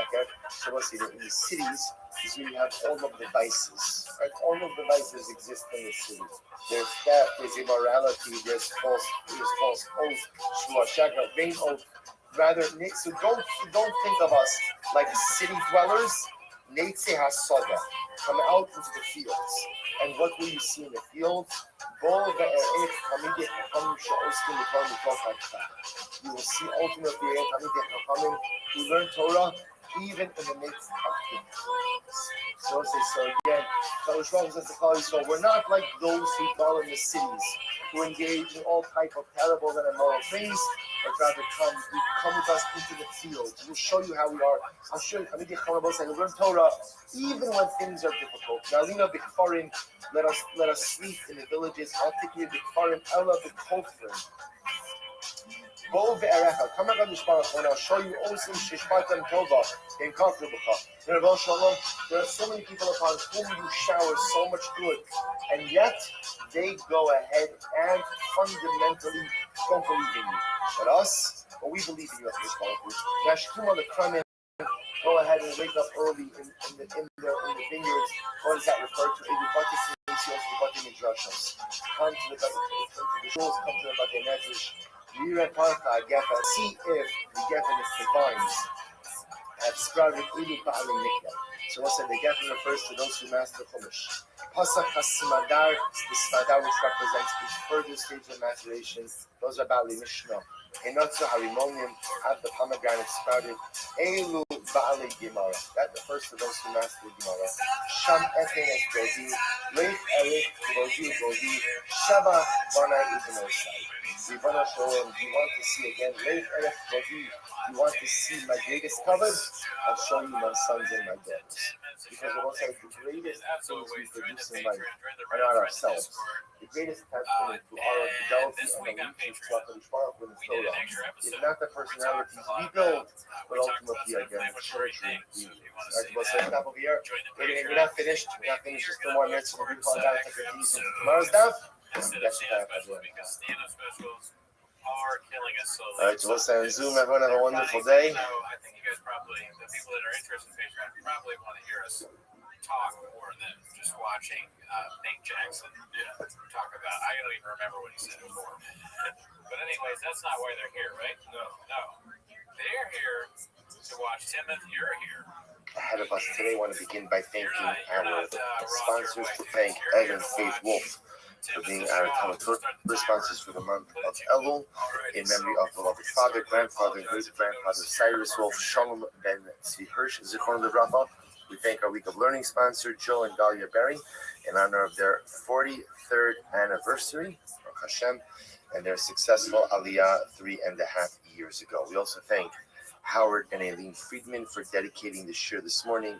in memory of Howard's father, Shalom ben Hillel Tzvi. We looked at the American American Torah, also Shem Sahaban Aliyah, and the family scene. And with that, he led us into it. So beautiful God ahead of us today. Today's God is Chaf Aleph 21, and we are picking up the message on the bottom of Chaf on the base. And we are picking up at last 3 lines, the last 2 lines of the dot. On the Yitzchak Bar Ada. So Yitzchak Bar Ada says as follows. What's an incredible Gemara. So just the first close, not close out, but to find a little bit of the halachos of Hasididos. Remember again, as you can see at the beginning of the second paragraph, so Chazal is including an incredible leniency regarding drawing water on Shabbat. So although the well itself is technically speaking categorized as a Rishon as it has the requisite dimensions of 10 tefach in deep, 4 tefach in wide, and with dealing with wells which are situated in the Rosh Hashanah, as such, drawing water on Shabbos would constitute the sixth. So Chazal instituted this concept of the Pasuk Yiros, or the Diyu Magid. These out-shaped post-kitchen at 4 corners, so you can convert the area around the well into a Rosh Hashanah. Even under normal circumstances, such mechitzas, such enclosure, such walls would not really be halachically significant. This was a special kula. We'll see in today's daf why such a kula was in fact necessary. Focus on that in just a little bit. So, not focus on the Navihuda as to how much space you can have in between the Mugget. Is it 10 amas? Is it 13.5 amas? So we might have goes on to clarify this a little bit more. Rabbi Yisrael Ba'ada, this is incredible. But Ruchu Pasibiros, the Oli Regalim Goba. So it comes on Rabbi Yisrael, and it says, by the way, why did Chazal institute this particular Kuba? So Rabbi Yisrael says they only allowed it for the Oli Regalim. So we'll see what it means. So the Pashtus, what it means is as follows: that a person has to be older, but Pesach, Shavuos, and Sukkot. And so again, as you're traveling up, you require water. The person's going to be traveling over the course of Shabbos. So Rabbi Yisrael makes it sound like that in order to make life a little bit easier for the Olei Regalim, they allow you to enclose a well with this inferior enclosure. So the Gemara says, but one second. Elsewhere, again, the Raisa seems to indicate that the reason for Kula was not for individuals, but in fact was for animals. So which one is it? Is it for the Olei Regalim, or is it for animals? Which is not a stila. My behema, behemas Olei Regalim. What does it mean when it says that Chazal instituted Pasei Biraos for behemas? It means for the animals of the Olei Regalim. Look at the last Rashi on the daf. Behemas Olei Regalim. אבל אדם אפילו אומי רגלו לא בוטרו לבוש ולשתוס, שיכול להיכנס לפני ולשתוס. We'll see in just a moment. But again, what the Gemara is holding right now, we'll say is as follows. When you come to the Olei Regel, so the Pashtus is not just you, but you're coming along with your Mishpacha, but you're also coming along with your livestock. Watering livestock, especially as you're traveling, is no small order. Therefore, Chazal is going to be potential incredible hardship for the Olei Regel to water his flock. Therefore, to make life a little bit easier, Chazal relaxed the standards for regular business and allowed you to enclose a well so as to be able to water your animals on Shabbos. So this is a special takana made for the behemoths of Olei Regalim. The Gemara will say, watch this. Aval Adam, but amazingly enough, this kula was not made for people. This kula was not made for people. Because what should people do? This is why Aval Adam tapos papalu. Aval Adam mitapes va'ola mitapes here. The most say is another eitzah for a person. What's the eitzah for a person? Just go into the well. Just go into the well. Right? You could go ahead and lower yourself in the well, and you could drink from the well. So we'll say now again, obviously, if you go into the well, then of course there's no issue. There's no issue of any kind of rishuyos. Yeah. There's no issue of any kind of transfer of rishuyos because you're going into the well itself. So look at Rashi. This is really wild. Mitates, Ochis biyada raglo kiksalim, Benichnas, Yotzi mitates. Listen to this. So what is the emergency? What should you do if you want to drink water from the well? What do? You lower yourself into the well. And by the way, how do you lower yourself into the well? You go ahead and you just climb down the well. Right? You put your arms and your legs by the side of the well, go down and drink, come back up. Listen, this is incredible. So the Gemara is saying over here that the heter for Pasidiros, heter for the London, was for the animals. For the animals. But people, you don't need to rely on a school like this. But rather, again, you can actually go into the well itself and drink. So the Gemara says, Bam Rabbi Yitzchak, Bam Rabbi Yehuda Mishmol, Lo Huchu Pasidiros, Elo Le'er Mayim Chayim Bilvad. But one second. Says the Gemara, so Rabbi Yehuda said in Mishmol, that the heter of Pasidiros was only for a spring. A well that's a spring. That's a be'er mayim chayim. As opposed to, let's say, just a cistern or something that just holds collected waters. But if you want to tell me that the heter of Pasidiros is only for animals and not for people, mali chayim, mali misnimasim. What does it make a difference? What type of water it is? Again, I understand that the be'er mayim, if you're telling me that it has to be a be'er mayim chayim, the heter of Pasidiros is for people, because then that's potable water, that's drinkable water. But when I say it's for animals, what does it make a difference what type of water source it is? To which the Gemara says, you require something ultimately that is suitable for a person. That is suitable for a person. So the idea being that although the heter of Pasidiros was only for animals, nevertheless it only worked for a more chashuv water source. What's the definition of a chashuv water source? The type of water source that would be used by people as well. So the Gemara says, about other metapes, v'ola metapes v'yored. So what says we just said that the heter of Pasidiros was only for behemoths, but for people, if you need water, go into the well. The Gemara says, "Are you recovered?" But what if the well was made so that a person couldn't successfully navigate in and out of the well? Then how you recovered? If the well is too wide so that a person can't get in and out of it, then a person could go and use the heter for Pasidiros as well. Furthermore, below Yimale Adam Mayim, a person should not go and fill up water and place it before his animal on Shabbos. But if you're utilizing the Pasidiros, you should not go ahead and fill up a container and put it in front of you. Which you can fill up on a Shabbos. You can pour it in front of the animal. And ultimately the animal could drink on its own. If that's the case, then how does the Takala Pasidiros help? What do you mean, how did it help? It helps to draw water from the well.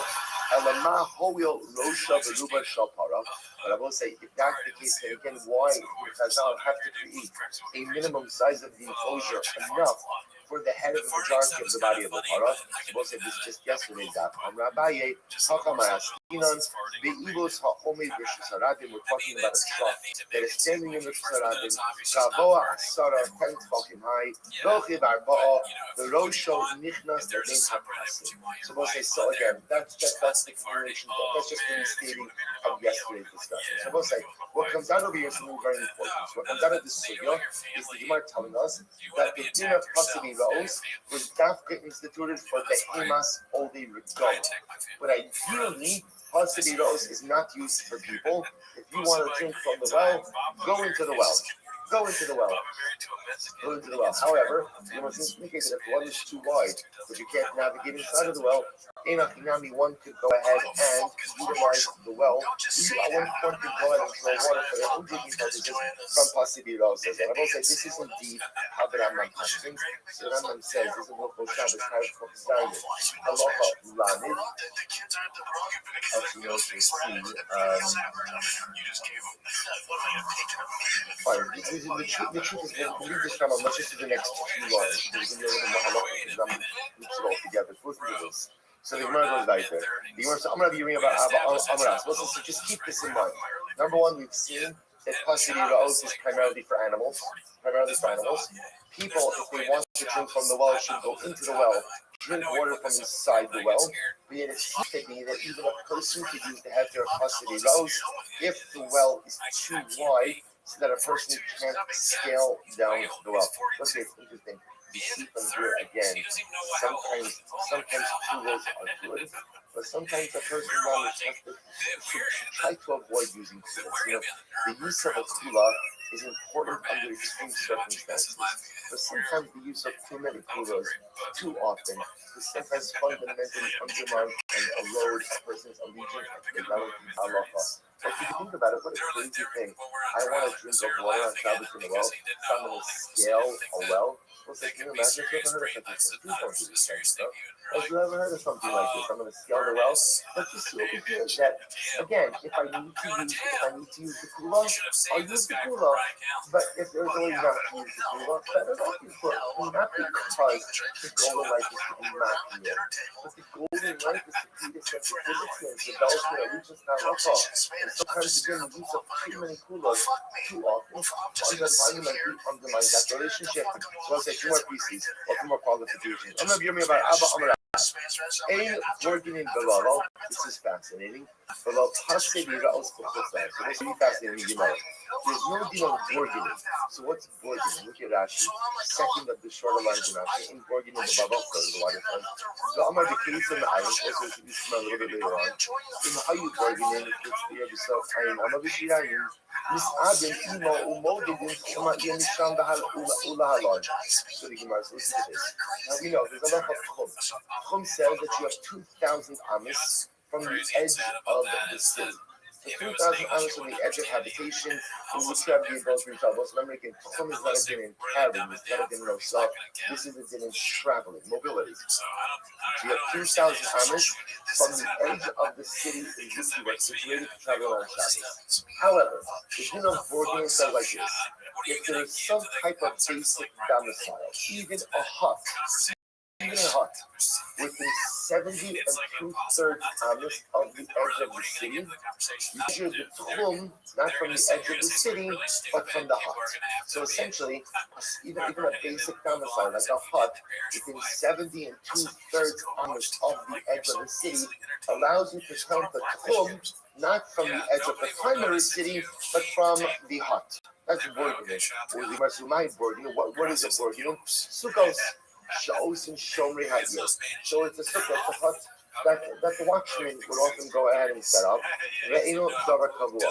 Listen, that the Kiddush over here is that this hut, as we're going to see, was something that was not really set in place. It was easily transportable. So I even though again, it's not really like what we call like a big kavua. It's not the structure. Nevertheless, halacha l'maisa, it still extends the tchum.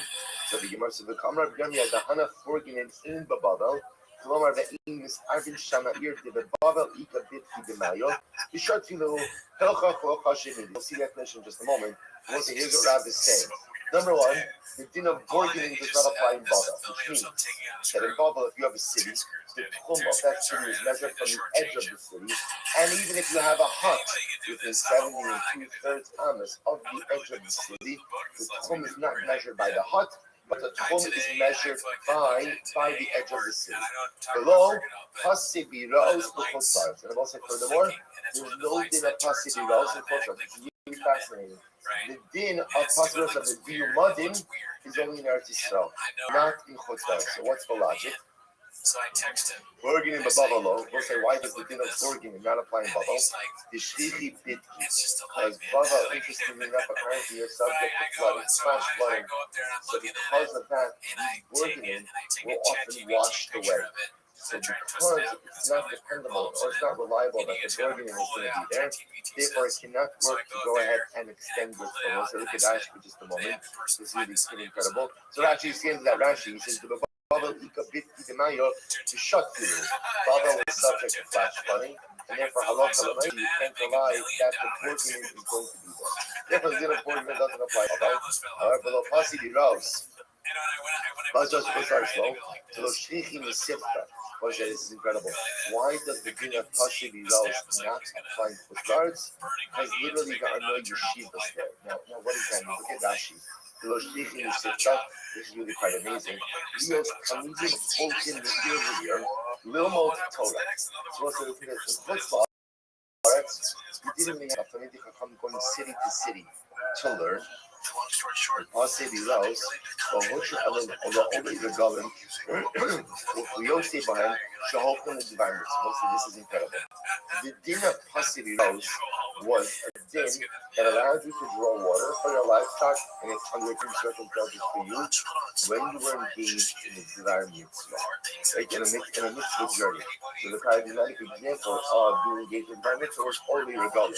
But the idea was anytime you were traveling over the course of Shabbos with Soda and Mitzvah, Chazal allowed you to use these possibly rows. So interestingly enough, in Chutzah, the most I want to point something out, Chutzah is outside of Eretz Yisrael and Babel. Interestingly enough, the different types of Babel were not called Chutzah. You see that because Babel is reckoned separately altogether, which makes sense because in Babel there were yeshivas. So in Eretz Yisrael and in Babel, where you could potentially be traveling over the course of Shabbos for divine mitzvah, use possibly rows. Outside of Eretz Yisrael and Babel, where there were no yeshivas, you were not permitted to use possibly. Listen, really incredible. About Itzcha Avdinon. That was but the opposite, of course, the opposite is true. In other words, that halacha l'maisa, there are possibly rows in Babel, and the din of bargaining applies in court laws. Because it looks like essentially the din of bargaining will apply anywhere as long as there's no concern of flat supply. And the din of possibly rows will apply either in Eretz Yisrael because of Aliyah L'Regel, or anywhere where you travel to yeshivas. So the Gemara says, others explain, Ein bargaining possibly rows, blah blah blah blah blah. So others have a different version of this. That both the din of bargaining and possibly rows do not apply neither in Babel nor in Chutzpah. Bargaining the Babel law, which as we said before, bargaining don't apply in Babel law because it's lashkar. The Chutzpah's nami law is shrihi ganavi. This is fascinating. The din of bargaining doesn't apply in Chutzpah either line because the thieves, these still be touched. They would still be touched. The man has actually said before, since they are not Chavua, they were out of fixed to the ground, so they were stolen. So because it's stolen, obviously you can't rely on the bargaining to be there. So the Gemara says, possibly those to Babalo, this is Maya. So again, these possibly those, that country was not allowed in Babel. Why? Because those are currently water was an easy supply in Babel. So remember again, the din of possibly those is a din in Eretz Yisrael, says the Gemara, because water is harder to come by. But in Babel, where water was easy to come by, there was no need to rely on these kulas. B'chotzar nami v'lo shlichim misifta. On Chotzar also, there was no din of pasibiros because since they weren't yeshivas, therefore halacha l'maisa pasibiros was only instituted in the situation of divine mitzvah, and there was no real traveling for divine mitzvah Chotzar. Amr Krista my braid rap and the braid rap Jimmy about Amri Asisu mi Barnash Lebe Knishka Didamio, the Hava Plasa Parsi Bishap. The Gemara tells a story. So Krista said to Mari braid rap Una braid rap Jimmy about Abba. He said to him, I heard that you went from Barnash to the shul of Daniel. You traveled from Barnash to the shul of Daniel. And that is a distance, Rashi says over here, Amri Shakas, Shamati, Sha'omim Aleichem, Sha'atem Bo'im Barnish, Lebe Knishta Didariel, B'Shabbos, Makam Hayab Babel, Shasham Hayam Mispalo Daniel, the Chavim seasonally be lucky. So this is so apparently there was a shul that was one of the shul of Daniel. So you have a Krista telling Mari, I heard that you traveled on Shabbos from Barnish to the shul of Daniel. And the problem is that is a distance, the Habu, Lasa Karsi Bishasa. That's a distance of 3 parsols, more than Tchum, a nice Champisu Aborgini. So what did you allow? What did you rely on to travel such a far distance more than the regular Tchum Shabbos? Aborgini, did you rely on the presence of hearts to extend your Tchum? Ha'amar Abuah.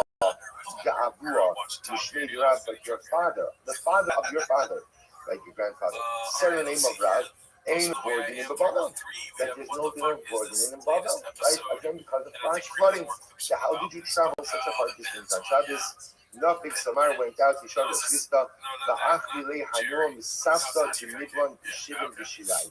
So he went out and he showed him that apparently, right outside of Varnish, within 70 and 2/3 amas of the edge of the city of Varnish, there were these ruins. There were these ruins that were there, but the walls of the ruins were still intact. So because the walls were still intact, they were bona fide Mephisas. Because they're bona fide Mephisas, they extended the tomb of the city, allowing Mar to travel from Varnish all the way to the shul of the Nile. Take a look at Rashi, which is the most. Rashi says, Sarta Ayaros Karivos, Arosham Mechitzas Habati, Vamiran Satra Kita Arvin, Nafashal Nipata, Danutas, it wasn't shown in the ruins, despite the fact that they were ruins, the walls of those ruins were still intact and allowed the tomb of the city to be extended past there. And that's how he was able to travel to the shul of the Nile. So we'll say, so that's the end. I'm going to get into some beautiful narrative. But before that, let me show you the Rambam. So the Rambam in Parachav Zayin, the Hilchot Shabbos, says this how we're going to say a lot of fascinating ideas over here. Number one, when we're passing the rows, who were passing the rows instituted for? Number two, where were they instituted for? Because the Gemara seems to indicate over here that this is a din dafka in Eretz Yisrael and maybe Babel. And also look at the Rambam writes as follows. This is how it gives Zayin. Chapter 17, Rambam Halacha Lamed. Mozikiu hapasim ha'elu ela Eretz Yisrael ulebehimas oli redolim bilod. So what's like the Rambam Chief Haskins, like the din of pasim bilos is dafka in Eretz Yisrael. This was only instituted in Eretz Yisrael and only instituted for the animals of the Oli Redolim. But who sheyiyeh be'er mayim chayim shel lados. And I will say so again, three qualifications. Number one, only the Eretz Yisrael. Number two, only for the animals of Oli Redolim, the Bar Mitzvah. And number three, only a be'er mayim chayim. A well, that's a wellspring, because that's a more precious water source. Avo, Shar Aratos, I will say again, see anywhere else outside of Eretz Yisrael, if you want to drink water on Shabbos, and you want to give your animals on Shabbos, what's the halakha? The Gemara says the Shar Aratos, Adam Yored Lebe'er, the Yishter, O Yasen, the Yishter, Ketef Lebe'er, Gavor, and start talking, the Yamod, the Sofa, the Yidla, the Yishter. Any other circumstance outside of Eretz Yisrael or anything else, if you want to draw water on Shabbos, if you draw water on Shabbos, you just have to what? Make regular basis. You have to make a regular partition. But if the well was very wide, so both the Rambam does ask him that halacha l'maisa, if the well is too wide, so that the person can't go down and get it, you could rely on possibly more. So what's the halacha l'maisa? The Rambam asks him that the din number one, din of Pasuk only applies in Eretz Yisrael. Number two, it only applies for behemoths, only the not for a person, unless of course the well is too wide that you can't scale it. Under those circumstances, you can rely on the possibility roads to draw water for personal consumption. Right? That goes on with a couple of other fascinating ideas, but that's enough for our purposes today. Good, let's go back. What's a beautiful Gemara ahead of us? So the Gemara says as follows. Amr Chista, Dorish Mari Bar Amar. So it says follows. So Mari Bar Amar Darshan the following. In my dictive, Sichler Isi case, the Chava Mitzvah Sechamo. So what's the meaning of the passage in general? Literally, again, it's for every goal, for every goal, for every conclusion. I've seen an end. The Chava Mitzvah Sechamo, but the mitzvahs are very expensive. So we'll say the precious. The Torah Malach is saying like this: everything else in the world is finite. Everything else in the world is finite. The mitzvahs like the Torah is infinite. So David is on the David Elopirshu. So David Anav said this, so he didn't explain it. Amar Eov Elopirshu. Eov said it and he didn't explain it. Amar Yechezkel Elopirshu. Yechezkel said he didn't explain it. Ad Shabbat Zechariah ben Ido Pirshu. Zechariah Ido came along and he finally explained it. What does this mean? Amar David Elopirshu. David said it, but he didn't explain it this year. So again, David Anav says, for every goal, for every goal, I've seen an end, but your mitzvahs are very expensive. But I didn't explain what that meant. Amru Eov Elopirshu. Eov said it also. Arucha me eretz muda, literally again, it is longer than me earth than the length of the earth, and wider than the width of the sea. So again, both say once again, Eob is speaking to the expansiveness of Torah, but doesn't explain that concept. Amr Yecheskel of Bereshit 6, what's the passage in Yecheskel? Vayikros osam b'ksuva panim ba'achar v'kasav alei k'nim beheger b'hi. See what that means in just a moment.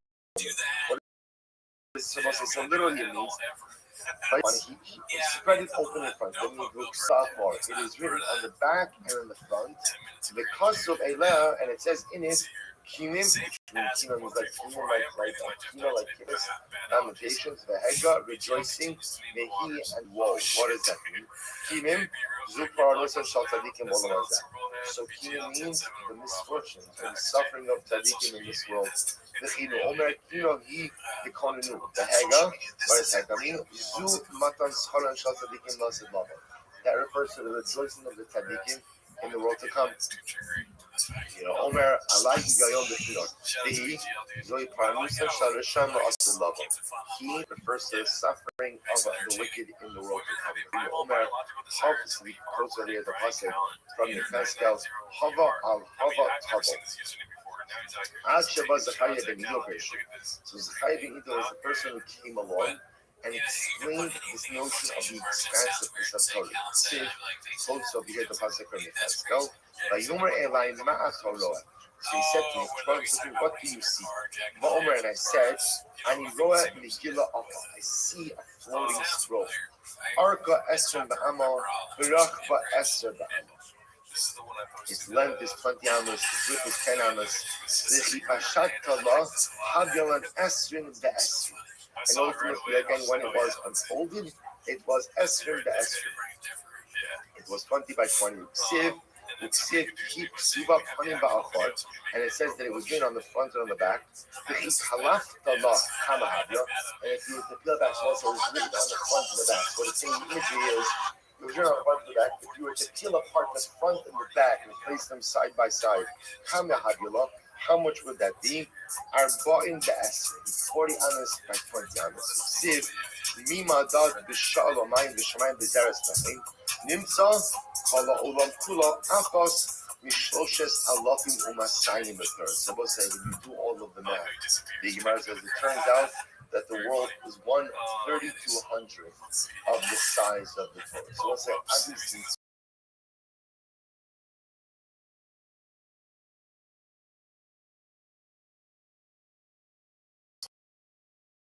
Metaphorical point us the dramatic expansiveness of Torah. We speak about Torah, we see okay, quantify Torah. Torah is Taf, Torah is Shabbat, Torah is Shabbat. So Torah, remember how it has referred to the Yam shall come. Right? It refers to the sea of the Gemara. The metaphor, the imagery is an expansiveness. When you look, when you stand on the banks of the ocean, you look out into the ocean, it looks like it's Ayim Shem Himself. It has no end. So the idea that the depth and profundity of Torah is so much that it even eclipses the size of the universe. That's the image that's highlighted over here. From Chisda, Darish, Mari, Barmar, Mai B'chsev, B'nei Shnei Duda'ei Te'inem, Mo'adin Lefnei Heichal Hashem. So this is actually quite beautiful. You know, we quote from Yirmiyahu. So it says over here, that there were two baskets of figs prepared before the Heichal Hashem. One of the baskets contained good figs, tovos ma'od. Like the early figs. Also, just see something that's happening over here. If you have the Torah or in your Gemara, you can see what we're actually doing over here is kind of splicing together two different pieces. Again, they're both from Yirmiyahu, Parachav, Dalet, Pasuk, Aleph, speaking Aleph to the base, but it's just taking different parts of it. So we'll say, so the image that Yirmiyahu had of the Italian number to quite beautiful is two baskets of figs. One basket is figs, tovos, ma'od, kitei abachoros on the base, vaslut, achot, and the second basket, ra'os ma'od. Are bad figs, asher lo se'achelna me'roah. That could not be eaten because they were so bad. So what's like, who did the two baskets represent? This is really beautiful. Tovos, elu tzadikim gemur. The good things, those represent tzadikim gemur. Pain haro, bad things. Elu shutting. This refers ultimately again. Look at this Gemara. So maybe you'll say the basket of bad things represents Sha'im Gimurim, Shema Shomar, Abad Sidram, Batal Sikuyam. Maybe you'll say there's no hope. There's no hope. There's no possibility of redemption for the Hashem. Kamabomar, Abdu'in, Nosreya. They say it says, the basket of figs give forth a beautiful aroma. You'll say, even the figs, which can't be consumed, right? Even the figs which were bad, right? Even if you're rotten, still give forth a beautiful aroma. Let's save the podcast. Both baskets of figs Yeah, obviously. give forth a beautiful aroma. Just understand What's the power of that Gemara. I just want to draw your attention to the wash. See, the Gemara says over here that the basket of Tzadikim Gimur, the Bible says he's Lashon of Tzadikim, we shut in Gimurim. The Lashon of Gimurim represents first Rasha can be like a recreational Rasha, right? We just a Rasha people or vice versa. The Shamurim, Mamshek, like Tzadik Gomer, right? Where the Rambam says, Lashon of Gomer represents a Lashon and totality. And sometimes I have different aspects of my identity. Gomer means this is the totality of my identity. See what the Gemara is saying? You might have thought that the Rishon in Gimurim, Avad Sidram Ubato Sikuyam. You might have thought that a Rasha Gomer, that's it. A Rasha Gomer is down in that. Does anyone want to talk about a Rasha Gomer? No, even the Rasha Gomer will say it's incredible. Rasha Gomer, have you gotten Rasha will say, what's incredible Gemara? Even if a person is a Rasha Gomer, the beautiful scent of holiness is always there. The beautiful scent of holiness never goes away. Even when you're nice, even when your identity is so fundamentally compromised, the sense of holiness never leaves. Incredible. Incredible. Never right there. My decision, Hadudaim Nasmu, when it says that's a What's interesting? The first time we see Dudaim is, of course, inspired by Rasulullah. So there is interesting that Dudaim are translated as mandrakes. That's up the English word that's given. Here in this context, it's interesting that it's actually translated as violence. Okay, so the Dudaim Nasnureach. So the Dudaim gave their scent. We'll say who is so beautiful. Elu Bachure Yisrael.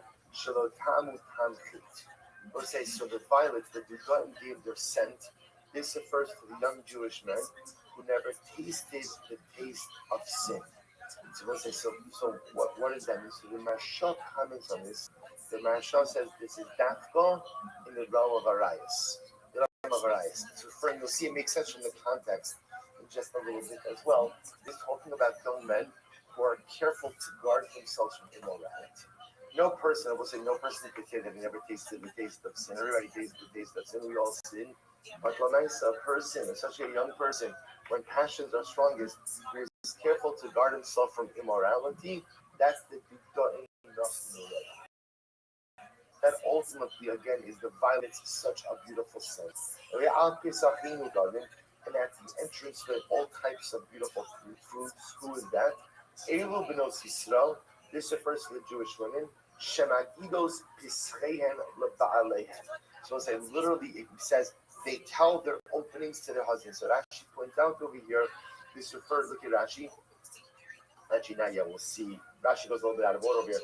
Shemagidos pischehen leba'alehem means they tell their husbands when they become a nida. That the wife tells her husband when she becomes a nida, that her husband shouldn't inadvertently transgress with her. You know another possibility?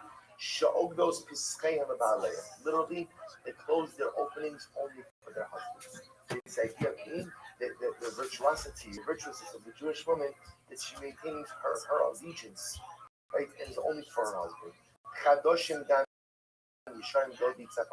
So say, what does it mean again?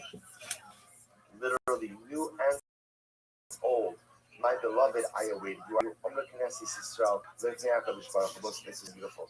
So I just want to point out, this notion, by the way, we've seen so much in the last couple of decades regarding the immorality and how a person is to conquer immorality. It's the greatest title that a person has, and at the end of the day, the scar that awaits a person who's able to overcome these most wants and desires. So I want to point out this idea, as the Gemara says, that you don't nos react. So let's say, what does it mean that the young person, right? We're all young. The young person is able to resist immorality. He admits you don't know that the violet gives off its scent. So listen, the concept of scent. What does it mean that your scent is beautiful if you overcome immorality?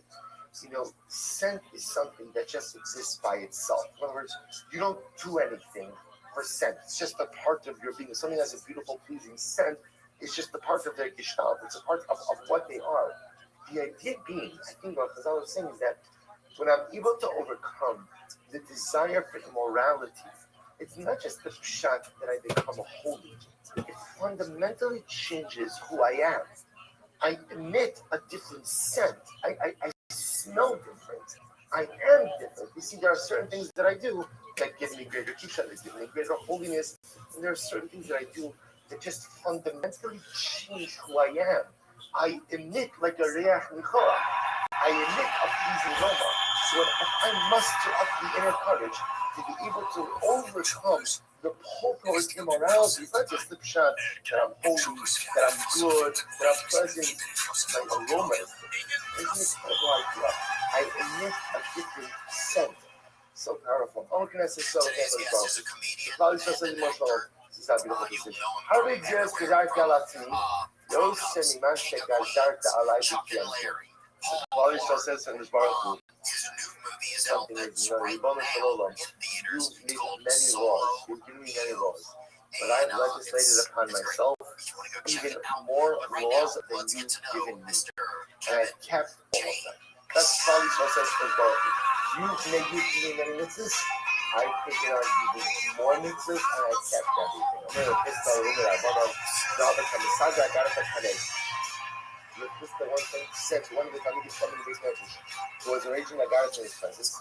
Have you ever heard a drasha on this passage Chadoshim Dan Mishanim? What does it mean when it says the new things and also the old things? Amarle, Eila Mitzvahs Kalis, Eila Mitzvahs Kamilis. So the Talmud says, which refers to the mitzvahs, to the called easy mitzvahs and the difficult mitzvahs. Amarle, the Torah to Anayim to Amayim Mitzvah, Hamid was Torah given multiple times that it would say, Chadoshim Dan Mishanim, which would sound like things that were given earlier, things that were given later. And Mashallah, Halal and Jivrei Torah, Halal and Jivrei Torah. I'm going to look at the passage of Chadoshim Dan Mishanim. The word Mishanim refers to ultimately Jivrei Torah. Mishanim, the old verse of the halachos that the Rebbe gave us. But the Chadoshim refers to the new halachos that we need to which we legislate. Look at Rashi. Gives a source, and Rashi says, it makes sense. the third of Rashi is happening Rashi. Chadoshim can kanshu b'chol dar vadar ligdar geder b'siyad. Each generation legislates new laws. For what purpose? For the purpose of creating a protected fence around it. Yara Shraga 96, the Yosem Mehima Beni Yizar Asos Sfarim Hadi. What's the meaning of the passage in Koheles? When it says, and even more than these things, my son, be careful. Asos Sfarim Hadi. Literally, what it sounds like in English, make many Sfarim. What does it mean? Beni Yizar B'Divrei Sovim Yosem B'Divrei Torah. Shlomo is saying, my son, be even more careful with Divrei Sofer, with rabbinic law, than with Divrei Torah. Should Divrei Torah, Yesh Panasei V'Lo Sasei, his Torah is comprised of positive commandments and prohibitions. Divrei Sofer, when it comes to the words of Chazal, follow over al Divrei Sofer, Chayim. Everybody, Divrei Sofer will say, Chayim. Take a look at Rashi. See below Sasei.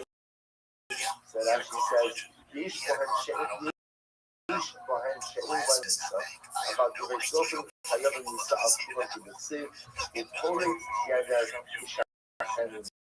There was a quote of the Apostle that says, "He who eats the fat shall be bitten by the snake."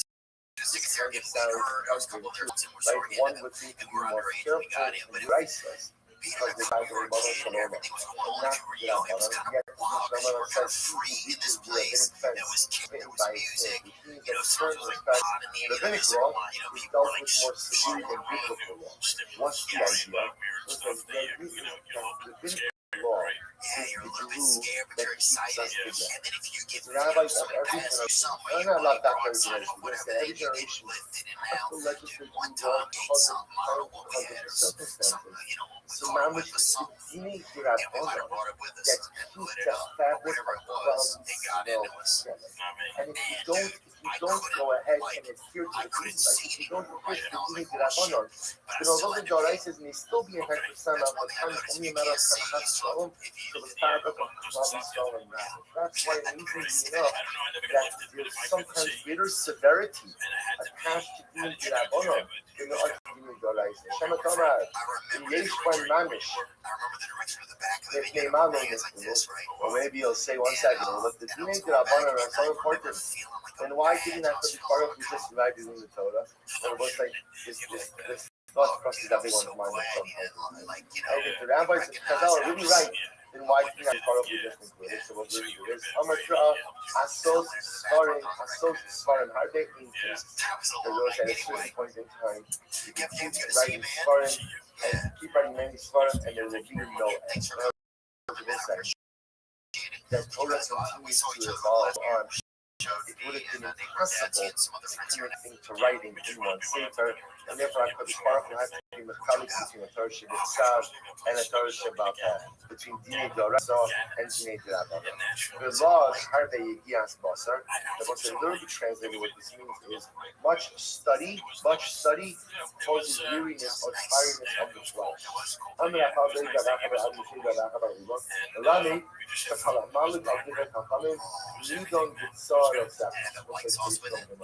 It teaches us that what? Anyone who disparages rabbinic law will literally be judged in boiling excrement in Olam Haba. That's good. Let's say the idea of being safe is go ahead and say the rabbis are just adding on a layer of halakha that not necessary. How the Doraisas, that's all I need. So you see Chazal coming along and saying there is no Yiddishkeit without the Drabanan.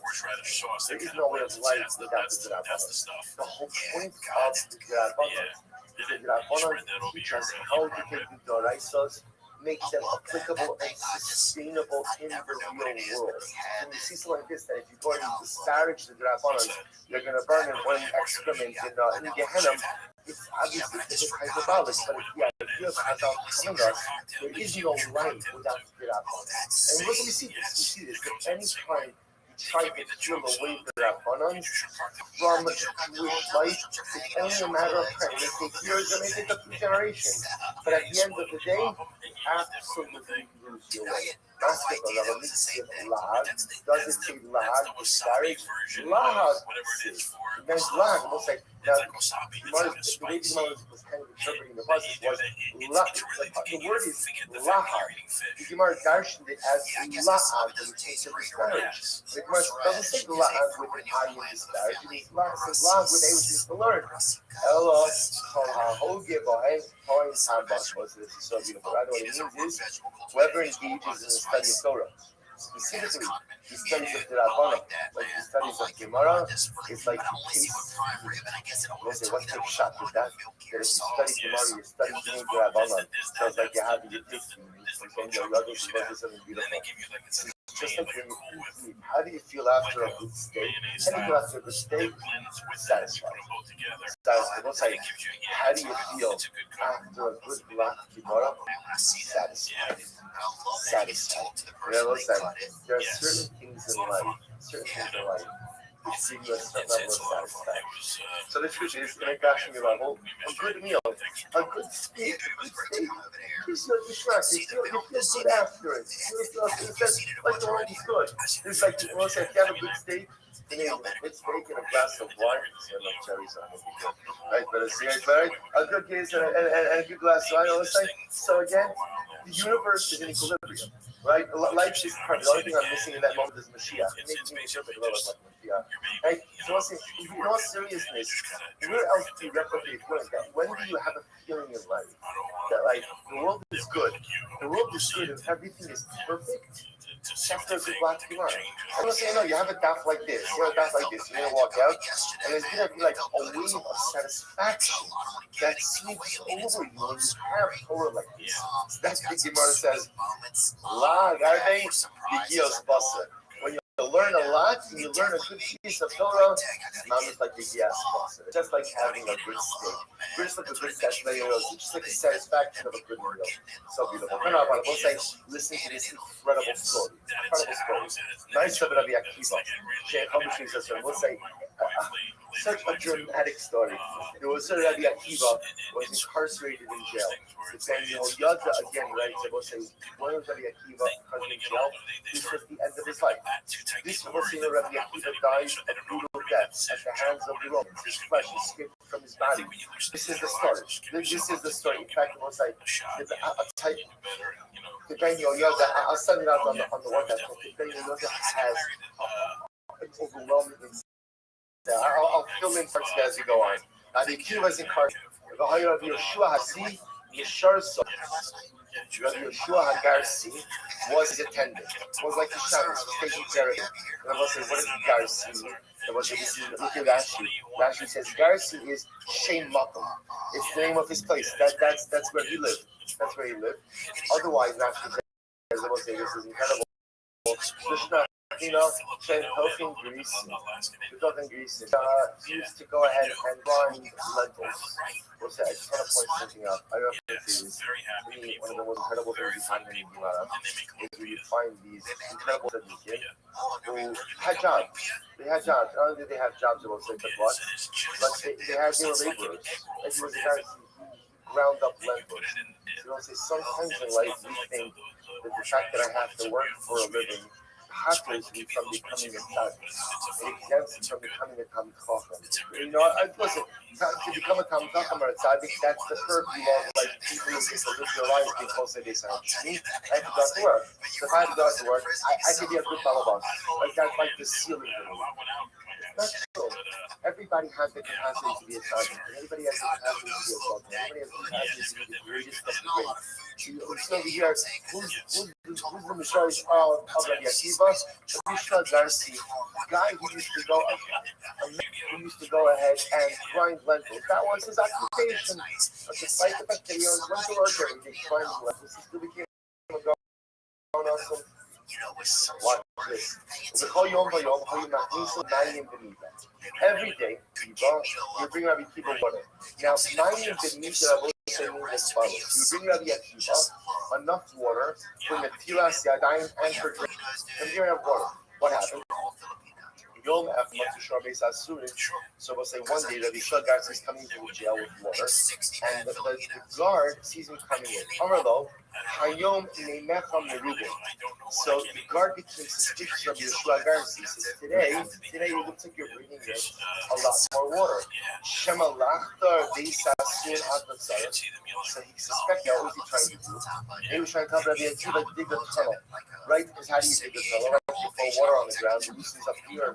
So the guard suspected Rabbi Yeshua Garsi of bringing in more water, so as to dig on top of Rabbi Akiva's dig. So what did he do? Shafach Chatzon. The guard about half of the water in the bucket. Rabbi Yeshua Garsi comes from Rabbi Akiva, Rabbi Akiva, Amado, Yeshua, in Aksa Yodia Shazaki, only the tiny to win the Chayecha. So Rabbi Akiva sees the bucket, and the bucket is half full. Rabbi Akiva always has a bucket half full. So he said that Laraisa, Yeshua, you know that I'm totally dependent on you. This water is my water for here, it's my water for drinking.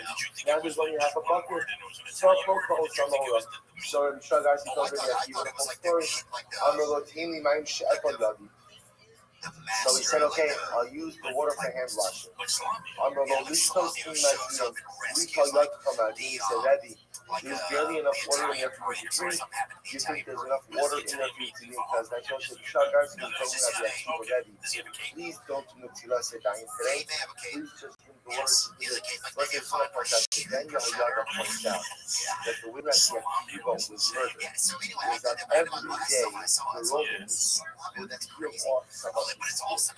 It didn't all happen at once. Every day they tortured them a little bit. Every day.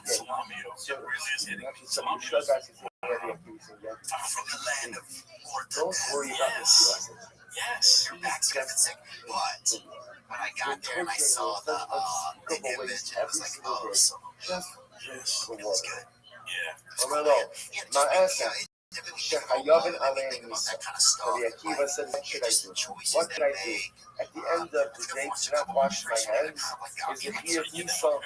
Most of, I don't want to say, what does it mean it's a fear of Nisa? Obviously, it's not the most fear of Nisa. It's like the Akiva was saying, what is this idea? Hold it together and enough. Until you reach the fence, you take it by his name. In other words, the rabbinic law has to be treated with such incredible severity. Mutav almost Nisas Tzmi, V'lo E'avor Al Das Chayim. The Akiva said, better for me to kill myself. Now, what it meant is, better for me that I shouldn't have something to drink. I shouldn't have something to drink, because the Chas Shalom violating halachas of my friend. You see what I'm saying? It's incredible. Amar, Tom Klum, Achihedi Lo Mayim, V'Nato Yada. So the Akiva refused to eat anything until he had sufficient, so they were able to bring in more water, and he was able to go ahead and do the Tilas Sedayim. When the Chachamim heard this story, I'm supposed to say, did you hear this story? Yes, sir, that the Akiva is literally being tortured every single day by the Romans. Yet he won't go a day without Tilas Sedayim. Ben another comments on this again. He says, the moral of this story is not that you have to give your life for the Tilas Sedayim. That's not the moral of the story.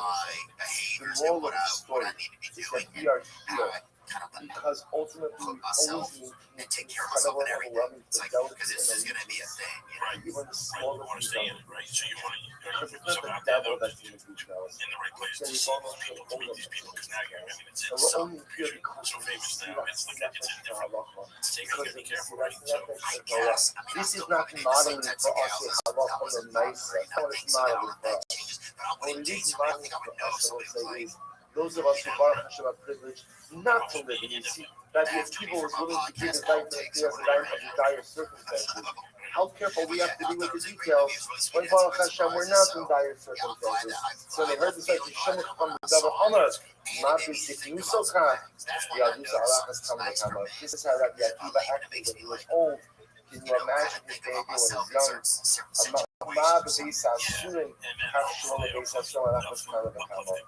is how Rabbi Akiva conducted himself when he was in jail, when he was incarcerated. Can you imagine how he lived his life when he was free? So incredible. I'm Rabbi Yehuda wasn't still in run. I'm going to read this about B'Shasha, Tikkun, Shlomo, Eruvin, and Tilas Sedayim. B'Shana constituted Eruvin and Tilas Sedayim. I will say, look at Rashi. Rashi says like Shlomo. Shlomo constituted Eruvin Haselos. Regardless of all the whole season of Rosh Hashanah, Rosh Hashanah, Lasso Siyad Ba'Chaka Le'Isur Torah. Shelo Yom Hakim Rishusad Meishus Hayachim. So it's Shlomo Melech was the person who instituted a concept of Eruv Chatzei. Remember, Mid'Oraisa, the only thing you can't do is to go from Rishus Hayachim to Rishus Harabim, or Rishus Hayabim to Rishus Hayachim, and to go from one private domain to another private domain is biblically permitted. Shlomo Melech came along and said, no, you can't even carry from one Rishus Hayachim to another Rishus Hayachim without some type of Eruv Chatzei. That's where the Shlomo Eruv. Also instituting Tilas Sedayim. Shlomo instituted Tilas Sedayim for the consumption of kudshim. Shlomo said that you cannot eat anything consecrated without washing your hands. That later on evolved to washing your hands for bread. Shlomo was the first one who instituted that you have to wash your hands before you partake of kudshim. The other Sabbath in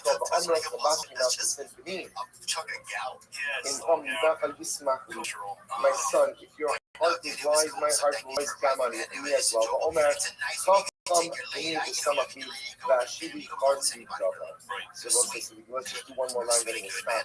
Josh Rava might see the Khado Gimnixias, now Lina Victoria Nashkino Nira in Harcha Hagafen, Hasa Hasmadar, Hinatsu Harimoni, Sham Eti Asdodi, Sham Eta Asdodi.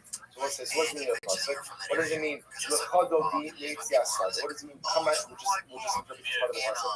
Come, my beloved. Let's go out into this field. So let's remember again. This pasuk is from Shia Shir. Shia Shir. What makes Shia Shir sometimes a little bit complicated is it's not clear who is the man and who is the woman. You know, in Israelites, sometimes it's Yitra, sometimes it's Yitra, sometimes it's male, sometimes it's female. So the male and female personality switch back and forth. So what does it mean when it says, L'chado di yetziasad, come my beloved, let's go into the field. Omra Pinesi Son Yochay Karahu. Kalisa says to Hashem, Yibon Shalom, Al Ineni Kiyoshi Kraken. Do not judge us like those who dwell in the cities. Sheishvan Gezel, Ra'arayis, Shua Shabbat, Shua Shaker. So let's see, in the cities, is when you have all of the vices. Right? All of the vices exist in the city. There's theft, there's immorality, there's false oath, Shua Shaker, vain oath. So don't think of us like city dwellers. Neitze Hasoda, come out into the fields. And what will you see in the field? You will see ultimately to learn Torah even in the midst of mitzvah. So again, so we're not like those who dwell in the cities, who engage in all type of terrible and immoral things, but rather come with us into the field. We'll show you how we are. I'm sure we learn Torah even when things are difficult. Now, Lina Bikfarim, let us sleep in the villages. Antikri Bikfarim, Ella Bikhofrin. Come back on this part, and I'll show you also Shishpat and Tova. There are so many people upon whom you shower so much good, and yet they go ahead and fundamentally don't believe in you. But us, we believe in us. Nashkuma to come in, go ahead and wake up early in the vineyards. What does that refer to? Come to the shuls, come to the Bati Medrash. You and Parka Geffen, see if the Geffen of the vines have sprouted Elu Ba'arim Mikveh. So what's that? The Geffen refers to those who master the Chumash. Pasach HaSmadar, the Smadar which represents the further stage of maturation, was about Mishnah. Hinotza Harimonim, have the pomegranate started. Elu Ba'alim Gemara. That refers to those who master Gemara. Sham Efenes Dodi, Leich Erech Godi Godi, Shava Banai Ubenosai. Ribono Shalom, you want to see again, Leich Erech Godi. You want to see my greatest covet? I'll show you my sons and my daughters. Because it looks like the greatest things we produce in life are not ourselves. The greatest testament to our fidelity and allegiance to our Torah is not the personalities we built, but ultimately, again, the children we raised. We're not finished. There's still more next to the beautiful God. Tomorrow's down. Time to put your experience to work. All right, so we'll send Zoom. Everyone have a wonderful day. Blower motors failing. But Grainger's easy-to-search website quickly helps you find what you need to keep the office and their HVAC running smoothly. Call 1-800-GRAINGER, click Grainger.com, or just stop by. Grainger, for the ones who get it done.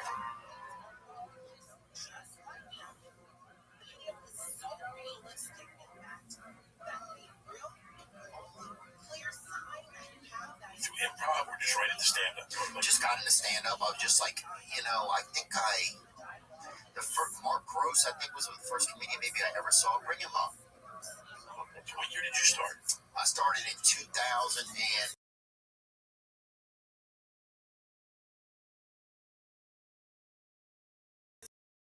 I performed.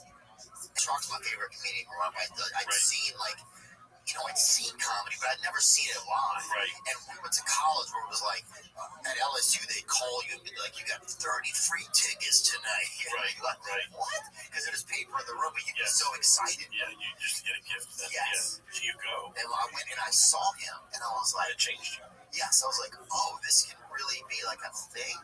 That you wanted to do right away, or you thought I don't think I knew I wanted to do it, but I liked being funny, and then I was like, oh, this is a real path. I just never connected the dots. I need like dot to dot to dot. I need dots between the dots to connect them, and yeah, so that made me like start to, I think, have the bug, and then I got to LA, and then I started just going up, Dude, I was in Vegas when I saw you and heard about you. You know how I heard about you or saw you? Your face was the whole side of the hotel. Oh yeah. Did you see that? That was badass. I was like, this. I was like, oh my goodness. I know. Check you out, dude. That was awesome. That's really cool, man. That's crazy. That's it. Just to think that you saw that. Oh, yeah. I was like, whoa, I don't get that. I never got that. That was big, man. No. I'm serious. That was cool. Some of that stuff is pretty cool. It's like impossible to live up to that kind of height. It is, but it's still, man, that's cool. Yeah, stuff like that's kind of interesting sometimes, I guess. Yeah, there it is. See, it is. Yeah. Wow, look at that, man. That's exactly what I saw. And I was like, whoa, this guy looks like Salomio. Hey, look at that look, right? That's a heroic look. For the shooter from that shooting years ago. That's right. Yeah, that was a surprise. Anyway, I really ruined that compliment. But thank you. That's true. I remember seeing that being there in Vegas. I was like, wow. It's an instant bit of like, who's this guy? Like a little bit of fear. So I was like, oh my gosh, this new guy. I'm trying to fill this room up with well tonight, and this guy's got the side of a building. I'm like, good for him. Because we needed that much advertising. True. We started small. We started on thimbles. Just anything about guitar picks. This episode is brought to you by Pepsi, and we actually got their Super Bowl commercial that premiered last night. Let's take a look at it right here. Blind taste test. Who likes a blind taste test? This bears in therapy. I don't even know. Whatever this is about. Cheap furniture. Oh yeah. Mother longing. Is this me? Staring at women through windows. Yeah.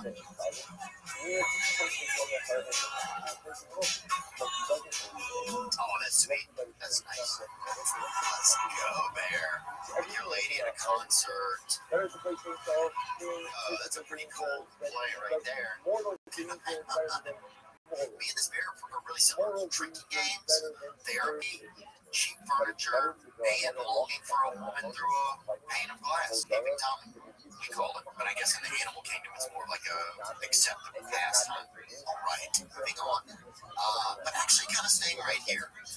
Some of my friends bug me that I choose Pepsi over Coke. But there's actually been blind taste tests that prove that Pepsi Zero Sugar tastes better than Coca-Cola Zero Sugar. There's even a name for it. It's called the Pepsi Paradox. It's the idea that once bias and labels disappear, cola drinkers prefer the taste of Pepsi Zero Sugar. Yep. Pepsi first showed this 50 years ago with their iconic Pepsi Challenge, when they had people try Coke and Pepsi without the labels, and the results were clear. When you take labels out of the equation and you just focus on taste, people choose Pepsi. I mean, that's what the Super Bowl commercial was showing. There's a blindfolded, cola-loving polar bear, and he chooses Pepsi Zero Sugar. Dude, my freaking blind cousin chooses Pepsi. He just emailed me. How can he email? If he can Pepsi for a second, hey, quiet down, Banjo. It's the question that Pepsi's putting out there. Is your cola choice actually about taste? Because they redid the Pepsi Challenge in 2025. Guess what? 66% of people chose Pepsi Zero Sugar over Coca-Cola Zero Sugar. And it just makes you think, if nobody told you what you were supposed to like, would you actually choose? The public has spoken, and Pepsi Zero Sugar tastes better than Coca-Cola Zero Sugar. If you're curious, go go try Pepsi Zero Sugar. Let your taste decide. When your company first started, was it just something you wanted to do? Did you know it? I know it's such a old question, but you don't really know each other. I didn't know what I wanted to do. I knew it when I got out of college. I left college. I didn't finish. I went home for the summer, and my brother started doing improv. And I was bouncing at the time, and I didn't know what I wanted to do. But I didn't want to do this. I just wanted to try something. And I always followed him into other things. So he'd be like, you come into, whatever it is, So I ended up doing a small community theater play. And I said, then I started doing an improv group with him and their buddies. And I fell in love with it. And then it just progressed into stand-up. And I did my first stand-up. The first night was in 1989. July 26, 1989. That's how long I've been doing it. And I loved it. I mean, and I crushed the first night I ever did it, which I'm thankful for.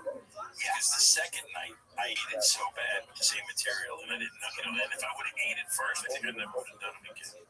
But, so I'm thankful that I did okay. And then, I love it, man. I love it. And, Is your brother weird about it that you came in and liked his thing? Well, you know what? I gotta say, he was really cool. He would tell me, you want to do this? Okay, if you want to do this, come and do it. And I would start to do it. And back then, we would buy these calendars completely empty. And I was working at Granger, and it was like my last day job. It was like I wanted to get into the equipment. Yes, that's what it was in the back. It was hot as could be, and I had to fill orders. And I hated everything about it because it was miserable. I was just trying to work my way up to the air conditioning. It's Eloise. There's everything in there. So I'm just driving a forklift, and I'm working hard, and I'm trying to fill my calendar with these stand-up dates, and it would just be like once a week or whatever it is. And then my brother called me one night, and he goes, "What are you doing tonight?" I go, "I'm staying home." He's like, "Why can't you have to sign up for it? Go open mic thing." You know, sometimes in advance, and that's when it's time to get there early. I go, he's like, "Why aren't you at the club tonight?" And I go, I didn't get it. He's like, "That doesn't matter. So what? Why aren't you going out to make it some happen? Go look. Hey, somebody falls out, or you meet somebody or talk to somebody." And I'm like, all right. And I went that night, and I met somebody, and I became like my first agent. And so he was right, man. He helped me, a lot, and he was cool with helping me out. And he was the funny one you said? Yes, he was. I mean, we're all funny. The whole family was funny. He was the first one to start it. Get going that direction. Because it's interesting how like that happens. Like, like my brother was a funny guy, and so I think that's why, like, why I wanted to be like that. Yeah. I think he was trying to, like, Did your brother do stand-up? No, he was just like, we just started attention like me, but he was a funny guy. Right. There are a lot of funny guys in school that were When he get a stand-up, dude, right, that would be, I'm like, I'm glad you didn't need it, right? I'm so glad you didn't do it. Dude, my friend Scott was like the funniest kid to me, and I'm like, and some of the people are like, you're funny. I'm like, dude, there's so many people who just never really just did it. Yeah, because, I mean, honestly, being funny with your company and making that leap to doing it in people and developing it is a different thing. You've got to create it, kind of get used to. It's a different animal, right? When you're, because I know, my buddies are so funny. I got a buddy who's so funny, but when he does it, I go through that impression in front of someone else. He can't do it. He falls like a house. It's rough, and I look bad. Oh, dude, the worst is when sometimes you do look bad because of other people. I remember this. I dated this girl. She didn't know how to stand the way where people were walking. See, that would drive me nuts. I would have to go hide in the bathroom.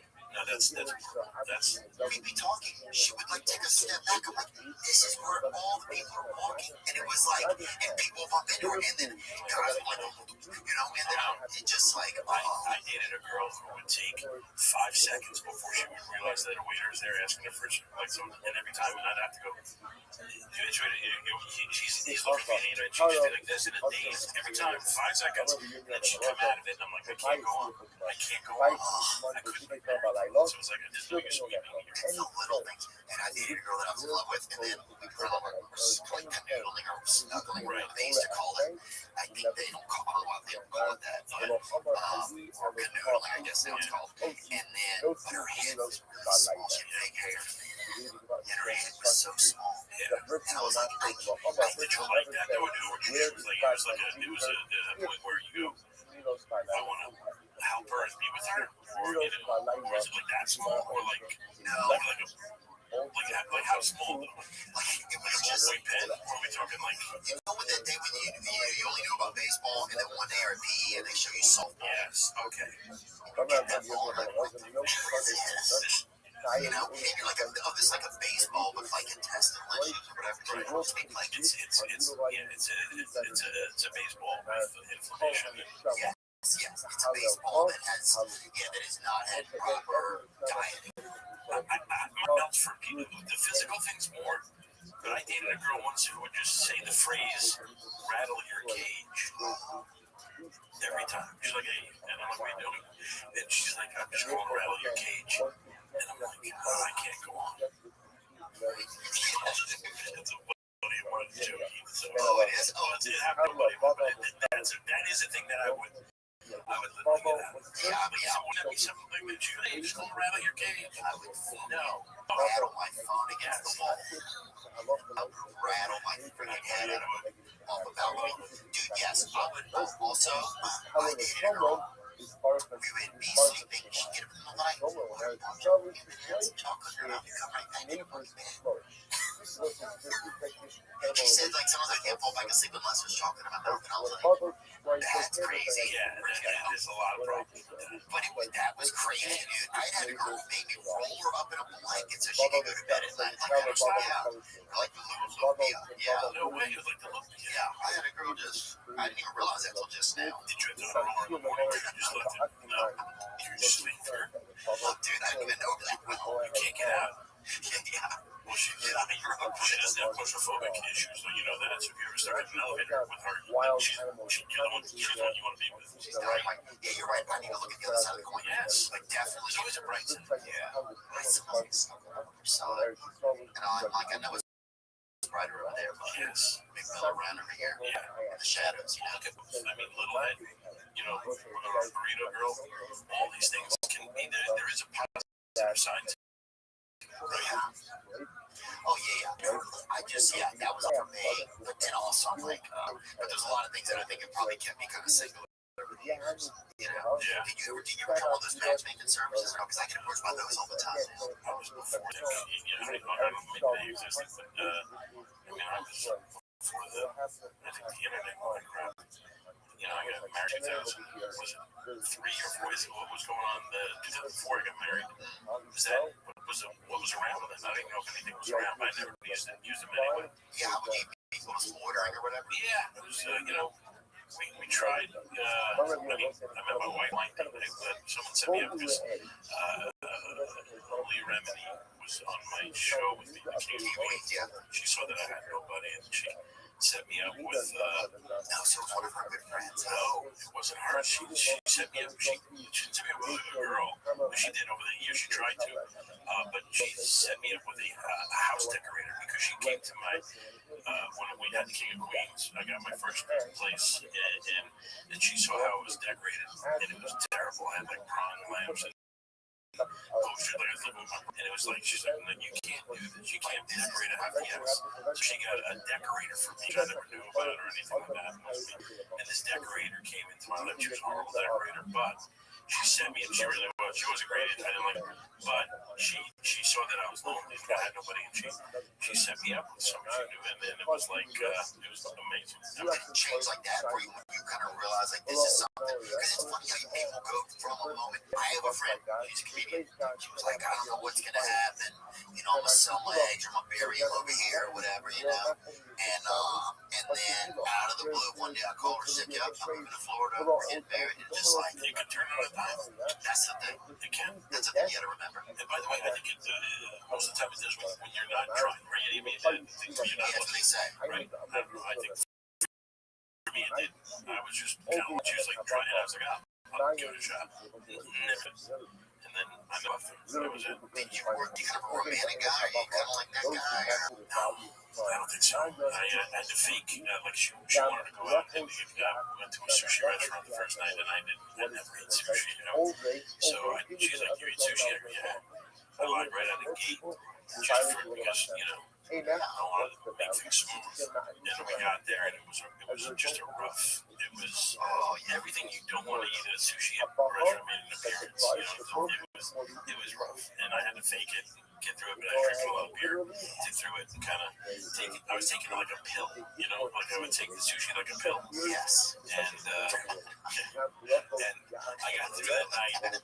I was lying about everything. She's like, "Do you jog in the morning?" I jog every morning. I never jogged. We started jogging. I was like, I gotta keep it up. And finally, we're close enough. We're going. I gotta tell you some things here. I don't do a lot of the stuff we've been doing. I sit a lot more than we have been sitting. And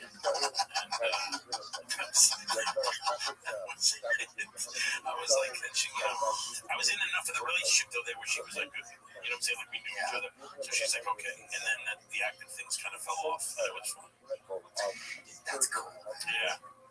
You gotta, I mean, how hard are you looking right now? Right now, I'm actually trying to. I need to get back into it again. I know you know what I'm I'm actually just trying to take a step back right now, and I'm just gonna spend a little bit of time with myself and see what's kind of going on. You working out? You taking care of yourself? Yeah, I'm doing pretty good, man. I'm fasting today, actually. You fast? I fasted yesterday. Did you? Yes. Let's go. Let's go, baby. Yeah, I fasted today. I fasted. Let me see. I did like 3 days last week. I just got into it this year, and so it's been interesting. I feel super dehydrated today, but it's like some days that happens. That's the biggest thing. You gotta replace the water. And by the way, if you do fast, the next day you don't go to Nashville. Nashville, I went to the deli here and crushed it. It was great. Yeah. Well, that's the thing. Like I bounce back and forth. I can do a day fasting, and then the next day you should just kind of be good on your body because like it digests it, like it feels good. You can't put the crap back in. So I gotta stop doing that. It's obviously the battle for me, the food, but that's awesome that you fast. Yeah, I like it. What do you fast for? Lose weight you're fasting for? Just for health reasons, just because they say like autophagy and body gets into, and then it helps find like cancer cells and things like that. Like your body starts taking care of itself. And because my brain gets clear, I have noticed. I just noticed this the other day. I think I'm having dreams that seem more relevant to like direction in my life and like some sort of like information, not all the time, but a little bit more than just like dreaming that I'm like attacking somebody with an, like a, fighting a tank or regular shit or waiting in line or whatever. Yes. But that dream's waiting in line. Oh yeah, Frank was in a lot of them. No, Yeah. You and Frank that were waiting in a line. Yeah, at the post office, and his wife's mad at him. No, in him or Yeah, at him. Are you in front of him or behind him? Behind him. Yes. Yeah, and I So showed you're seeing it going on. Yeah. You see the relationship, and then is the lady behind the counter going like next, or we'll never get there. We'll never get there. Dude, that is the greatest dream of all time. I've probably had it 300 times where I finally was able. You ever had a dream so many times, you're just on the edge, you wake up, you're like, what? Yeah. I've had it so many times. What is it, And you're like, it's horse rat. Yes. Dude, yeah, that's one of a big one for me. I love it. But recently I've just been getting a little more information. Anyway, I just think I feel clearer in a lot of ways. It's helping me feel a little bit more inspired. I think to take care of myself because I think it starts to show me that I'm willing to make some sacrifices, even in little ways. That's what it is. Yeah. Have you done it in Europe? Yeah, I did fasting. Like, I do it every once in a while. I'll do it, but I did a really long one. And then it was great. I got fat again. When you're alive, I did 41 and a half days. Just water. But honestly, I didn't get myself of, like, I was doing it for, like, different, like, spiritual reasons. Like, I wanted to clear out everything. And because the whole journey, I was watching, like, pictures of food and going, this is what I'm going to eat when I'm done. I can't wait to get back there. I never really broke the habit of going back to eat food. Doesn't matter. I would feed, I would cook food for my kids, but I'd be like, hey, can I make you a sandwich? Because I was living through that, and I wouldn't eat it. Fine with that, but I need to see the food and hold it, and smell it, and then I hit it off. And I didn't break the real bind, you know what I'm saying? The cord of being detached from stuff, and that's what I got to do in my life with everything. But again, understand what this is. When you're alive, I'll just be like, I gotta cut it off. That's it. and I think that's what whatever I'm doing, trying to do with dating right now. It's just like, let me take a break from like, or if I put myself in a moment over here, I've been this over here, then I'm going on maybe a date that I'm not interested in, but maybe here's somebody I am interested in, but now I don't have time, so I'm kind of dividing it up, and then I'm like, let me just see what's going on. You know, you're the factory, you know. Yeah. By the way, I had a dream that I was on the ledge of a building and I'm falling. I've had this one a few times. I'm falling, but I never leave the ledge. I'm just yelling the whole time like I'm falling down. Did you see it? So I'm like, but I never jumped. And I'm like, yeah, and then I wake up. That one comes back anyway. I just want to throw that in there. I'd be so pissed off now. I'm like, what? Yeah. Look at this poser. Yes, exactly. You're looking like he's doing it. It's just, he's giving up. He's got only a accoutrement, but no fall. Dude, the weird guy at a suicide dump is the guy just waiting down there for the guy to jump. Yes, just like this guy doing Runs it. down. Yeah, that's what you should do. Because this guy's not either helping or pushing. Either one. He's not doing anything. Either run upstairs, do something, make a move. But he's just waiting. It's the people in life we don't need. You're the guy that's eating. Eating. If you get nachos and you're pulling up and you're waiting for a guy to jump. Yeah, like, hey, Okay. give me 30 seconds. There's no coming. Ledge. To dream of standing on a ledge represents on the verge of something. Is it? Yes. Someone else may be very close to finally making a big decision. You may be feeling tense or experiencing anxiety about a difficult change. Alternatively, a ledge may reflect how close you or someone else is close to going to force. Wow. I messed up. That's okay. It doesn't make, because you know what? It still kind of hits the area. You know what I'm saying? I kind of got the gist of it. Yeah, it's crazy. You've been on a show before? I did do a show. I've been doing it for gotta be 35, more than 35 years. I Oh, wow. What's 1990? No, maybe 34 years. What is it? 1990s? 36 years, right? 26. That's so wild. Yeah. He's the one who got me.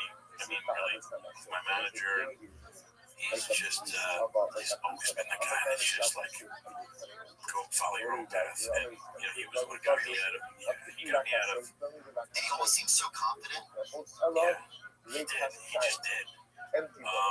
He was, the one who got me out of, like, I was the stand-up comedian behind the mic with the sleeves pushed up and the bolo tie. I don't know if you remember these comics with the jackets, the funny jackets, the color.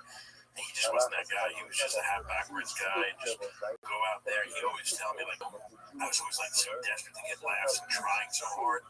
And he was like, don't give your jokes on the fly. And he was one told me, like, basically make them comfortable and knowing that whatever you say, it's funny. And if they don't know it, like, they gotta catch up. Right, don't make it about the jokes, make it be you. Yes.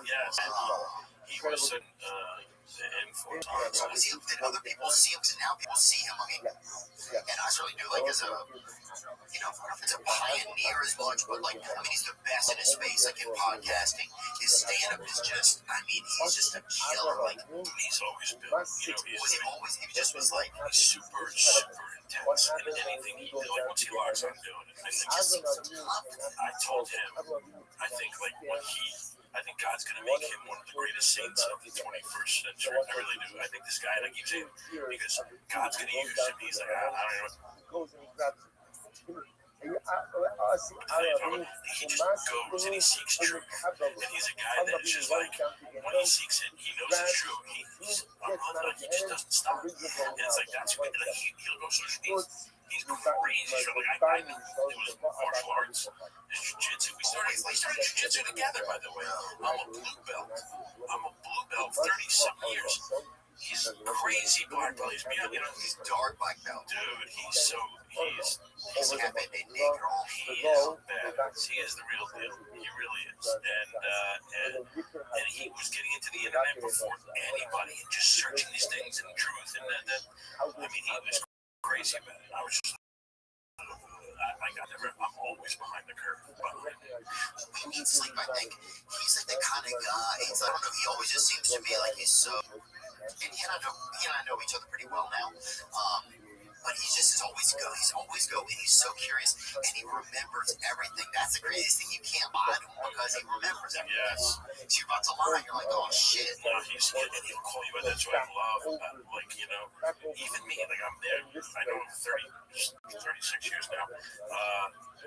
Even doing his podcast, it's like, you gotta be careful. He's like, what do you mean? And it's like a dog, it's a dog that caught you, and you're like, you know, you gotta come, you know, I love that, because there's such an innocence behind that.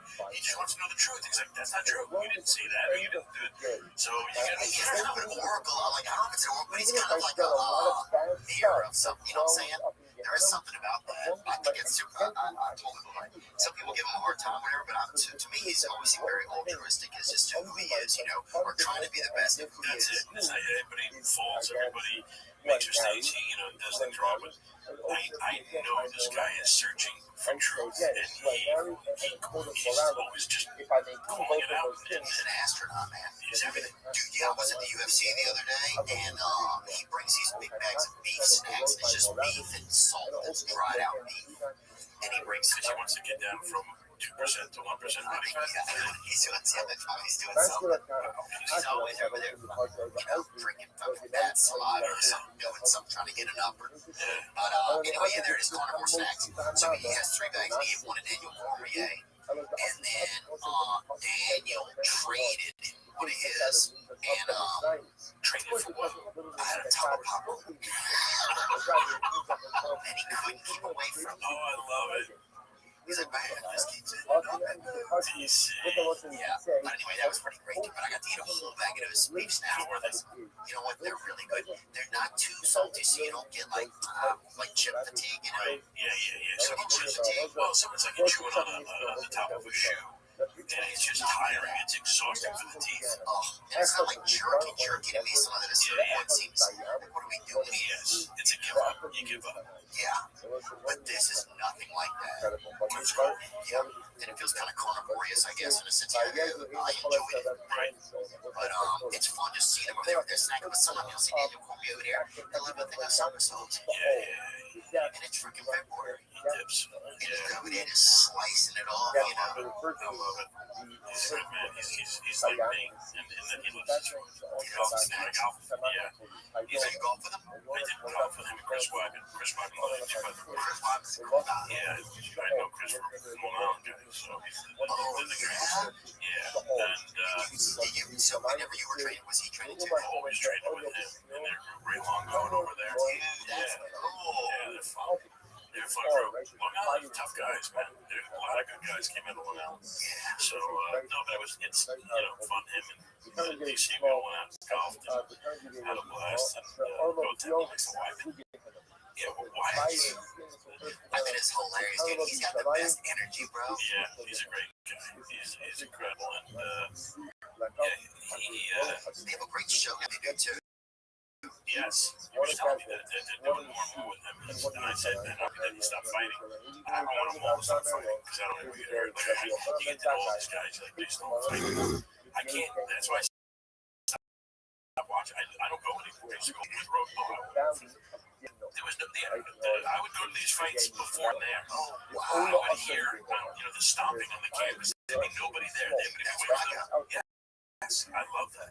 I go in quiet, you hear a crack of a fist into a jaw or something, and I loved every minute of it. But I just couldn't do it anymore because I would get to know these fighters, and I was like, I couldn't. Ray Couture and Chuck Liddell, those fights. Chuck Liddell, I thought he passed away. I was like, holy shit. Yeah, no, I couldn't. Look at you. You were there early. Dude, I go early. Dude, I love that. Last time I got there too early. I love that, man. So you're not showing up at the main event, going in there and saying, I think this is amazing. These are like these people doing the thing that they love the most. right. And some of them in early are coming out for the first time into this UFC, and they come out and nobody's there. It's like, but dude, you see some of the best fights early. Yeah, I love it, dude. good for you. Yeah, that was it. And then I would start to know these fighters, and I couldn't watch them anymore. I was there with Rich Franklin when he got knocked out by Anderson Silva, and I was there with his wife, watching this, and just stunned. And I'm like, I can't do this anymore. So I stopped going. couldn't do it. I didn't want to see these guys in that. I was telling them that going to I wanted to get Chris out of fighting because I was like, he's had so many surgeries, broken leg, all these things, and it's like, just he's a good looking guy, man. Get on TV and it's funny and personable. So glad to see he's doing TV stuff. Yeah, there's a lot of great guys over there. Angry Girls, it's been funny being associated with that whole thing, man. They're so excited just to get to go watch it. Do you train? No, I trained for a little while, and then I just kept getting hurt. It's Like tough. my ribs, and I'd be having like some fucking huge guy who'd be rolling over or something, and just like it was a lot. So I think I'll do it again whenever I go and have so much. I gotta do it when they work out the smell. You know what I'm saying? The smell of the room. Oh yeah, Just I can't do it. Not at 60. Like when I was younger, I'd say, hey, you gotta be it. It doesn't matter where it is. At 60, you go. I don't know the smell of this anymore. you're gonna do it at 60? Yeah, Oh, it's you go. yeah, No, not at all. yes, you're a baby. You've been around a long time. So what I'm saying is, I don't need the smell of a jiu-jitsu room anymore. Yeah. I'll do privately. I'll do like that.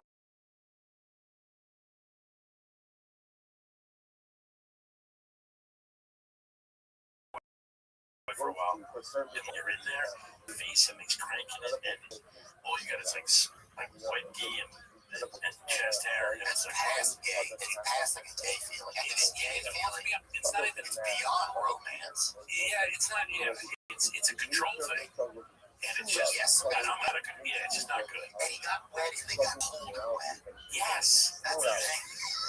It's almost warm and wet. it's actually a bath. Yeah, that feels like a little bit more like a bath. It would feel cold and wet is just bad. Yeah, that's tough stuff, dude. Not my favorite. We've got another segment now brought to you by Pepsi. You saw the bear, the myth, the legend in the Super Bowl commercial where he chose Pepsi Zero Sugar, and now you've got him in studio here. What's up, Bear? First off, thanks for coming. I don't know how you got here. Well, actually, we just had a huge freeze here, so you can't talk. Okay. I think one of the easiest to get to know you, I think, is if I ask you questions and you just use these paddles, this or that. Does that make sense to you? Let's get started. Okay, I gotta ask you out the gate, big dog. This female polar bears or that thick raccoons? Female polar bears, huh? Okay. But if you get one of those snow racks going and show it, okay, let's keep it moving. This Polar Express or that Tokyo Drift? Tokyo Drift, really? Oh yeah. But Tom Hanks narrated Polar Express. And you're right, kind of. This is for me. Have you ever had penguin? How is it? No, what is happening? What's your stripper name, you think? What do you mean? You live at the North Pole. It's the biggest pole in the world. You never even thought about your stripper name. It's the last thing you ate, the street you grew up on. Yeah, I think so. I think Snowway, Zero Sugar. Go to the main glacier. I like it. Zero Sugar. That's what I'm talking about. Get that sugar out of here, boy. Don't be crazy around me with that shit. I don't want sugar bad. I want my beer to be sugar free. Sugar free. Sorry. Sugar me. Okay, that's not edible. Or you can, I don't care. I think we have another one. So this, the first sip, or that, the last sip.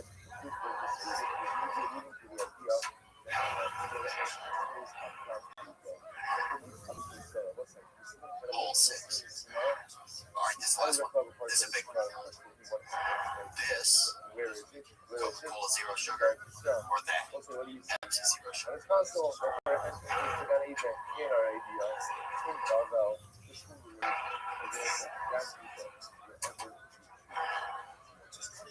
It's the truth. zero sugar tastes better than Coca-Cola zero sugar. That's his take. That's my take. But let your taste decide. Yeah.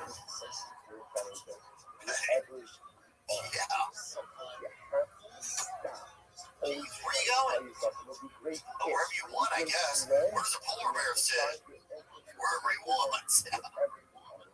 What's it important for you to adapt to before you got married? No, once I found her, it was like, I remember I went away. I was with her for a while. You know, it's like, this is it. I knew this was it. And it wasn't because, I got to get married or anything like that.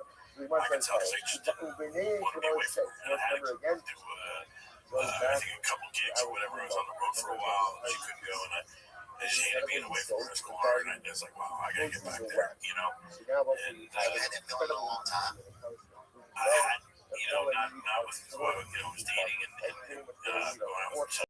No, it wasn't. It was totally different. You just click on so many different levels, and it's like it just becomes like, man, I need this person in my life. This is, they make me better too. They're, what I'm saying? They were like, that's it.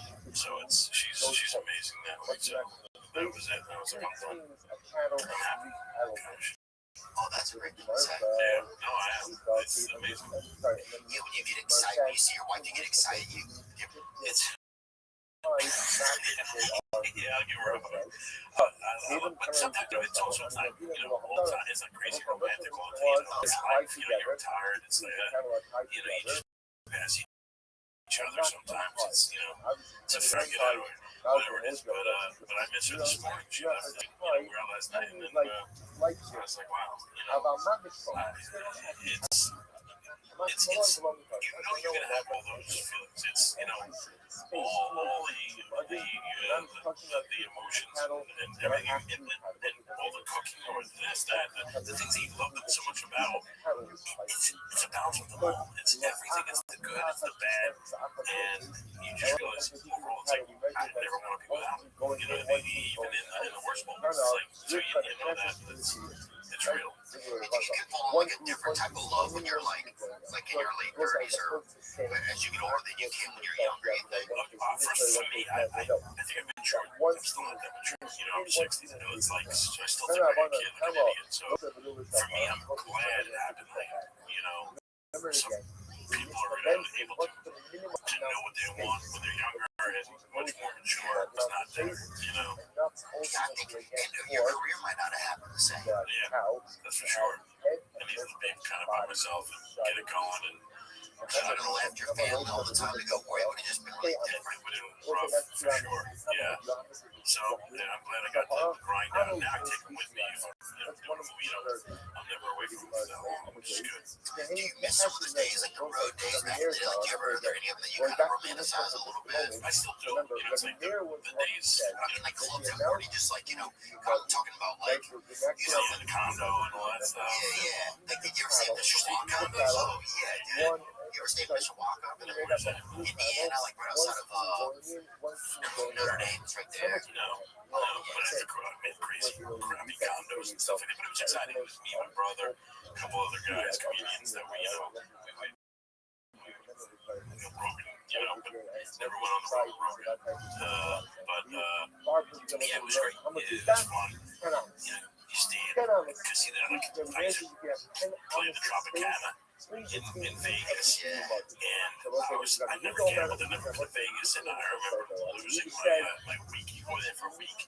You do 2 shows a night for 7 days. Downstairs. Yes, exactly. No food in the rest. Yes, exactly. It's rough. But you're excited to be there. 103 degrees. This is what I remember when they were chasing OJ. I was in Vegas at the Tropicana, and we were drinking. We got you're staying in your hotel. You can't know that he had maybe, I don't know how much money you get, but I lost in the first night. I lost an entire week's worth of money. So we got a case of Bud Light Ice. It was so good and frosty. I think it's Do you remember that? They discontinued. yes, I liked it. I did too. Bud Light Ice. And can you please something would look like? And they had there was some dog at the same time. Another Red Dog. Red Dog. Yes. I love that. Frosty was supposed to be for like disabled. Well, there you go. We got a case of that. We sat in my hotel room and we just pounded it, and it was like still 103 degrees at night. I remember that. OJ was being chased or whatever. It was just crazy. I remember I would be in my hotel. I remember this one hotel I stayed at. I think it was outside of Syracuse, in like Liberty, New York, or something. And they gave you a cup of water, and it was filled up. When I got up there, it was like a cup of water. I was like, it wasn't like a bottle of water. And I was like, Well, that was for your hotel, yeah. Like, if you're thirsty, we poured you a cup of water. Did you stay in some rough places? Yeah, just places where you like would have to walk on the interstate to get there, or like the highway to get there. Just some places that were a little bit like, what is going on here? I drove 8 hours to a gig that I had. One gig, it was one night. I was making like no money. I get there early before the gig, and it's a crappy motel type thing. I pull up the bed next because I'm tired. You drove 8 hours. Gonna take a nap before the show. There's a roach in the blanket. I mean, I don't even know. It was this big. I literally just put the blanket back. I went to the show. Just sat in my car in the parking lot until he was ready. Did the show. Drove home 8 hours. Man, with a roach. Couldn't do it. It's a miserable place. Yeah, dude. I remember we would just save like $100. You fly into a city that was like 4 hours of like, you couldn't figure out the Yes, drive here, you know what, right? Oh, I'll just finish the show. I'll drive and catch a flight out of Indianapolis at 5 a.m. Just everyone was like, do you have a buddy like a comic buddy that you go with, or you by yourself? I was out there, and I'd always pee in the bed. I'd always pee on my cell phone once it came out, so I'd miss certain calls or wake up alarms. Back that up. Wait a second. What did you say? I would wet the bed. You would wet the bed. Yeah, I wet the bed. Let's start with this one first, then we'll back it in. Why is your cell phone in the bed? I would just have it. I'd fall asleep. That's not that close. You should have that close anyway. Put that on there. By the way, you would pee on it then. But why are you wetting the bed? I was wetting the bed. Or just let it I was go. drunk and I wet the bed till I wet the bed for a long time. Okay. I was in it. Just because you got used to it when you were younger, you're like, let's just keep going with I this. can't remember, dude. I just was always so nervous. Yeah. And whenever I was asleep, at some point, finally, I wasn't nervous. And my body's like, well, this is when we gotta urinate, you know? You seem like a guy that operates from a place of fear, right? Everything. I feel like I'm that way. I don't know about you, but I get worried about everything. Or you're not worried about it. Oh, I would get worried, like, if I'm with a girl, there's like a moment of silence. It makes me so You gotta feel that. I get so scared. Yeah. I'm like, I just don't want to give her room. Like, it was almost like, if there's any space here, she'll not like it. That's exactly it. So you gotta fill that space up. Yeah. And I would do it with one word for the next set. So it's if we were talking about, I went to the game with my brother. It was a lot of fun. And then it gets quiet. And I would go because, and I would say because, yes. But I don't know what I'm saying. And she's like, what do you mean? And I'm like, because, and I'm like, in my head, I'm like, because it has to follow. You gotta follow with something. If you see because, so it's like, because, we just like the team that was playing. And then it's like dead again. And I'm like, I do another one. So it's just those little words like, just shut up, man. Sit in the pocket. I can't sit in the pocket. I can't sit in the pocket. Dude, the same with baseball. I would get up there, I would swing 3 times a week. And I would go sit down. Yeah, you just go with it. I love it. Going up. My mom would sit in the desk and she'd be in the van. And she would hold, she's like, if you don't hit it, we're mommy, I never hit it. Dude, I love that. I never hit it. But yeah, there's something about that moment where it's like, I just can't, like, especially if it's like looking at a woman in the eyes too. That's always been like super tough. It's just like something. It's like, yeah, I just always had a tough time with that. But I can't let there be a thing. Well, I could. If the woman didn't live like in high school or even beyond, I had to know the girl. Like when she had to come over to me, like I could never be one of those guys go up. I'd be like, yes, my friend. She's like, I should go talk to her. You know, I couldn't talk to her. I walk up. That's That's great. That's insane. That's territory. You try to go and you're not doing yeah, I would need her to come over, and I would need confirmation of yes, I like you. Yes, let's go out. You know what? Are you sure? I give her every outlet, but go out. Are you okay? That's all. If he hangs out with me a lot, I'm always like, are you okay? There's a part of me doing it on purpose. There's a part of me that just asks. Yeah.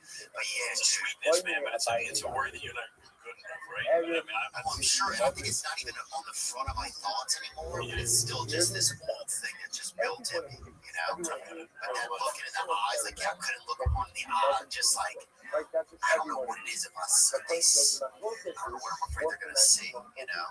They're just gonna see that something's wrong with me, probably, or something, or I'm gonna see them. Here's what I think it is too. I'm gonna see them, see that something's wrong.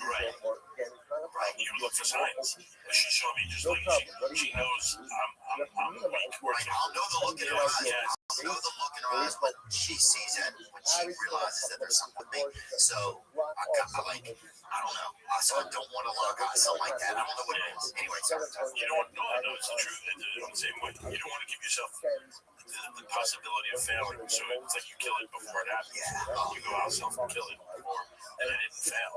It just went down. Yeah. And life gets long. You're like, what kind of theme park am I living in here with myself? Let me tell you, get out of it. I'm out of it now. I'm coming out of it. I really am. I don't let those things that scare me anymore. I don't care anymore. I do it, and it's been helping a lot. Yeah. Just Just do it. yeah. Figure it out. You go, I don't care. She said no. She said no. This one, whatever. I don't get this. This doesn't do well. I don't care. Move it on. What's next? Let's go. We know what we got. God is good. Go. Something to think inside. Yeah. You gotta get out of your own way. I'm the same way. Yeah. That's interesting, dude. But yeah, that'd be a lot of it. Yeah. That'd be a lot of it. But yeah, that thing, I'll be like, what else is going on? I'll say that all the time. Yeah. If things get real quiet. That's a weird thing, but I think that's what makes your brain is like, we gotta come up with something. What are we doing here, boys? You know? Yes. Yeah. And I'm telling you, you would come outside, but inside it's like there's a fire. What do we do next? Like, she's not right. But I remembered, it's all over. It's cortisol shooting out of your face. You know, it's like, I don't know what to do. I can't control myself. When you think back on it, it's so insane, isn't it? That's a lot. Don't worry. Just calm down. Spade does a good job of that, man. He's always been that guy, right? Very cool. Yeah. Yeah, my friend was the cool guy. Yeah. The older friends were the cool guy. Like, it was never that good. No. But I even at times when I thought I was that guy, I was like, oh, that's insane. I thought that. You know, because I didn't fit. Right. Nah. Yeah, I don't know. And it worked for me to not be that guy. Then it's like, when you Once you realize, oh, once you're not trying to be something, yeah, it feels better, right? And it's like, it's all right. That's why it happened. it makes things everything a little bit better. Did you feel like a little bit of like your character, Matt Taylor, that's the guy's name? Which is so funny because I knew 3 Matt Taylor, but everybody does, but that's why they picked the name for a while. How many are there? Bring that up. How many Matt Taylors are there? I know 3. There's got to be 14 or more. So whether you want to do that by Yeah, I bet there's 150,000. Oh, sorry.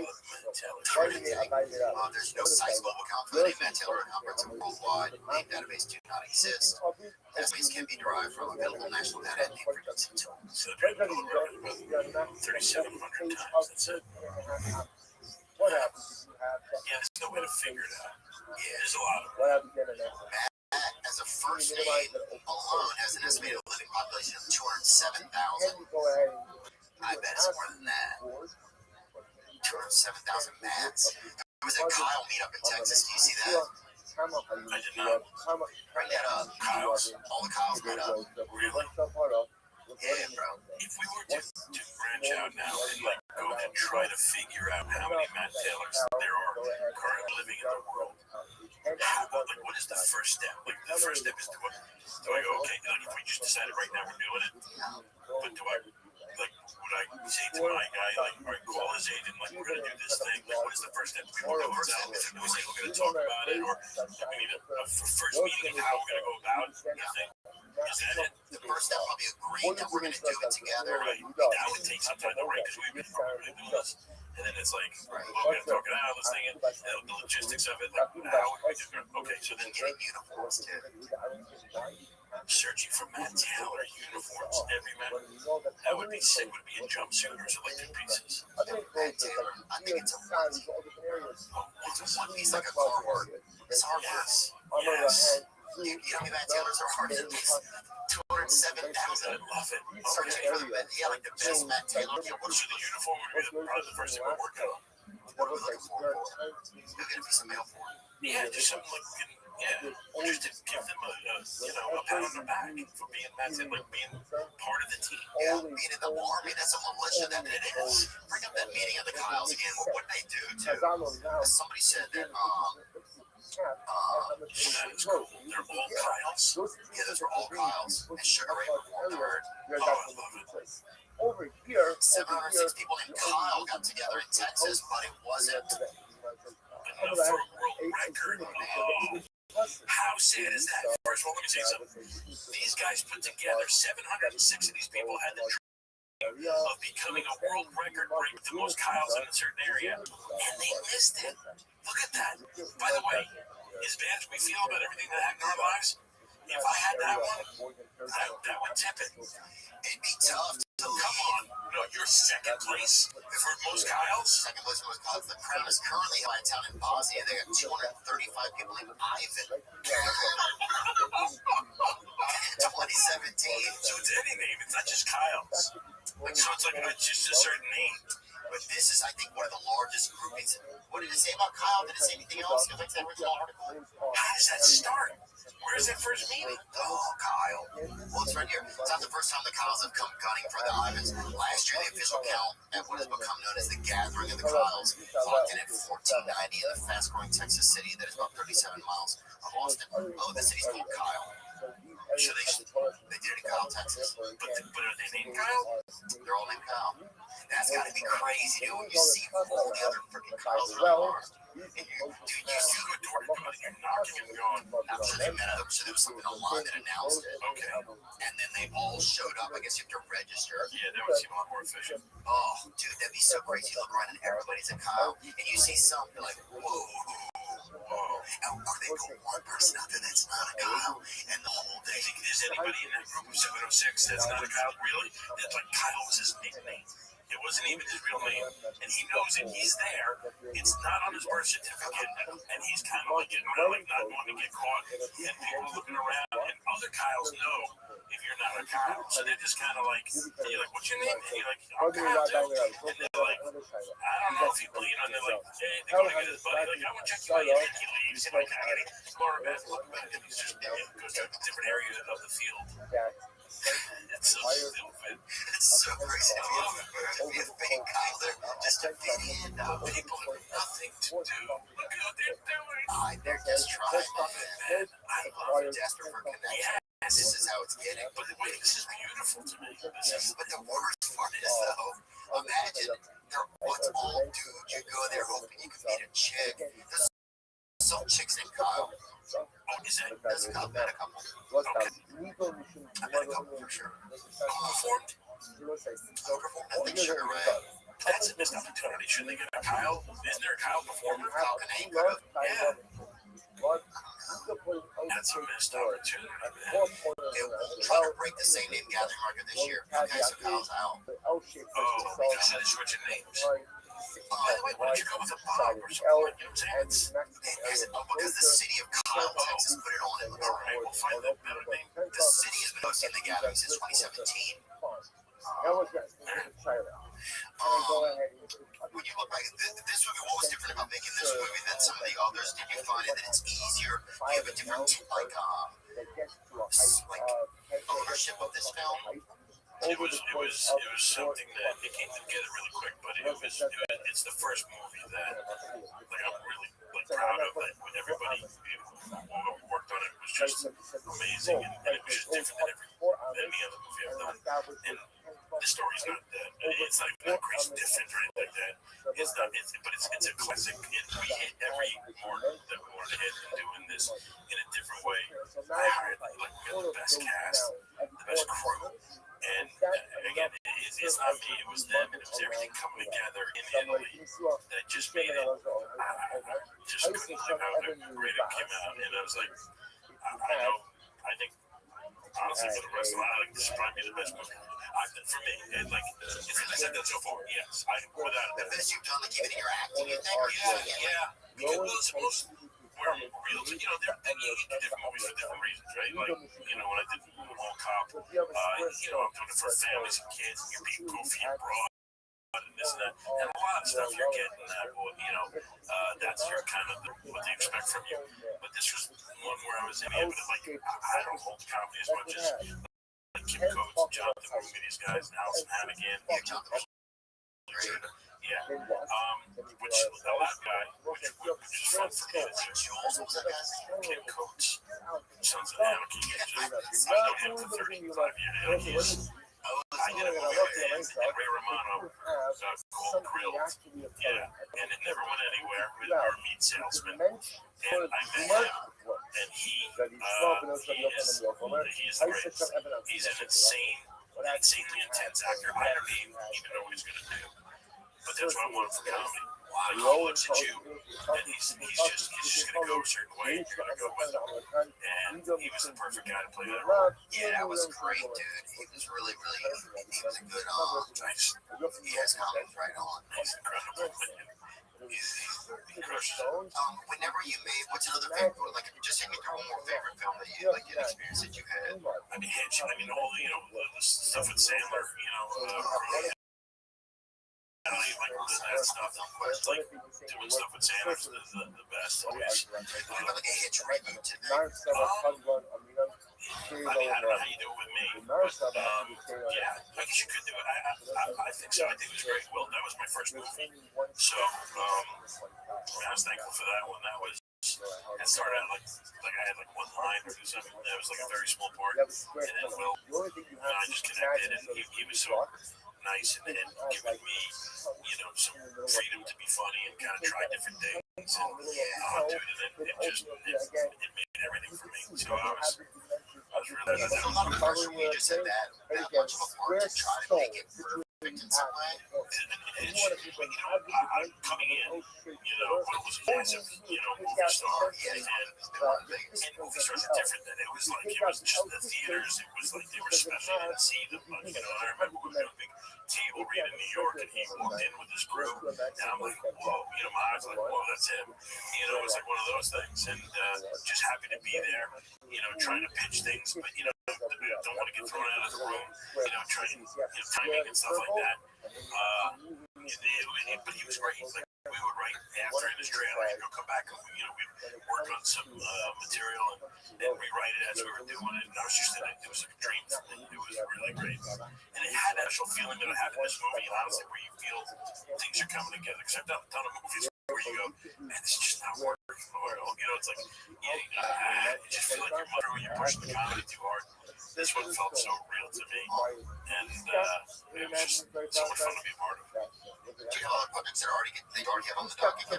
Yes. We're working on one with Jelly Roll. It's actually a drama, country music drama that we're working together. And you said video him the other night, the Grammys video. No, I wasn't there. He is amazing. He's just, I got a shirt, I put a shirt in at Walmart before coming here, and I already stained it up a little bit, but let's go, Jelly. He sent me a pair of those shoes. They're like half like. Oh yes, the ones that he wears. Yeah, they're something like that. Yeah, they're great.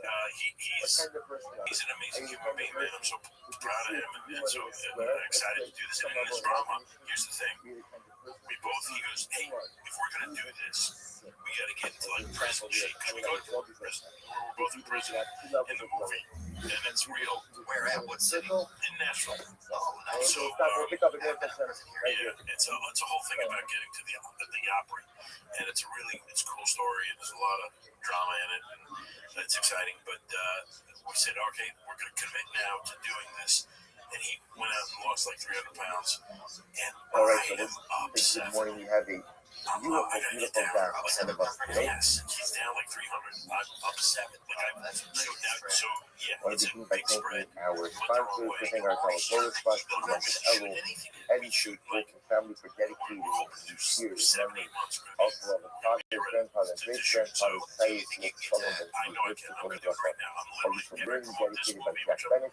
Memory of Lieutenant Colonel Yossi Karakin, who died in a Hezbollah ambush leading the unit in Lebanon.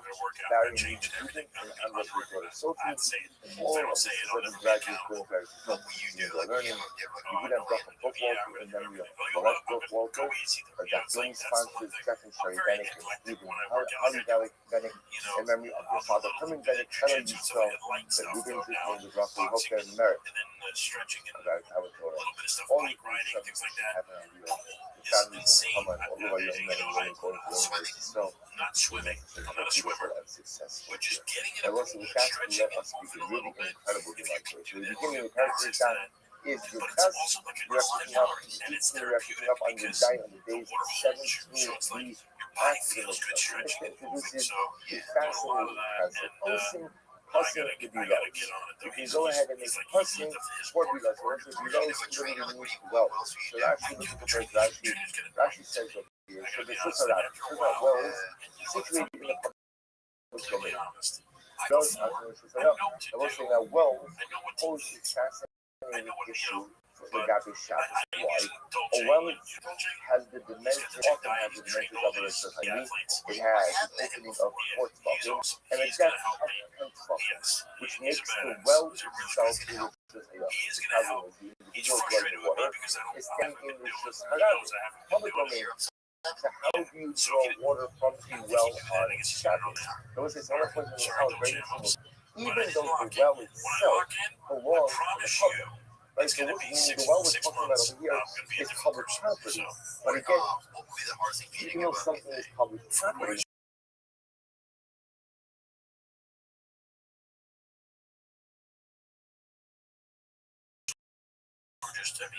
says that most of us in the services that are happening here. Looking at that, and يقوم الله جل وعلا إذا ظهر الحكي في أنفسهم هللو أوصل السبيلوس أبار لماذا يوصل يعني شام بتكلم بهم طبيعة. So let's say this is you go ahead and this person introducing this idea, and we're going to see why this is so. But the mission point introduces the idea that in order to draw water on Shabbos, you can essentially make inferior mechanisms. So as we just finished up the slippers of the defects right through the links of inferior types of enclosures. So it's our genetic example of an inferior enclosure is going to be used to enclose well. What do you need in order to enclose a well on Shabbos? So essentially what I'm doing is I want to make the area around the well an enclosed area with protected. Therefore, I have the ability to go ahead and draw the water. So how do I do that? Our bug, you must really you make 4 plugs. You make 4 of us to link your seat on 4 double panels. Essentially, panels are arranged at right angles at all 4 corners around the well.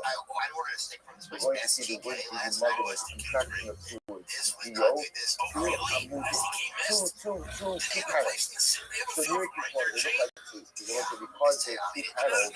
You imagine 2 panels arranged at right angles at each corner around the well. That encloses the well where the appearance of quote unquote 8 walls. See what I mean? Mayor Omer, small done in the Kishmassas. So the going to be mayor holds, but no, you need the 4 corner panels.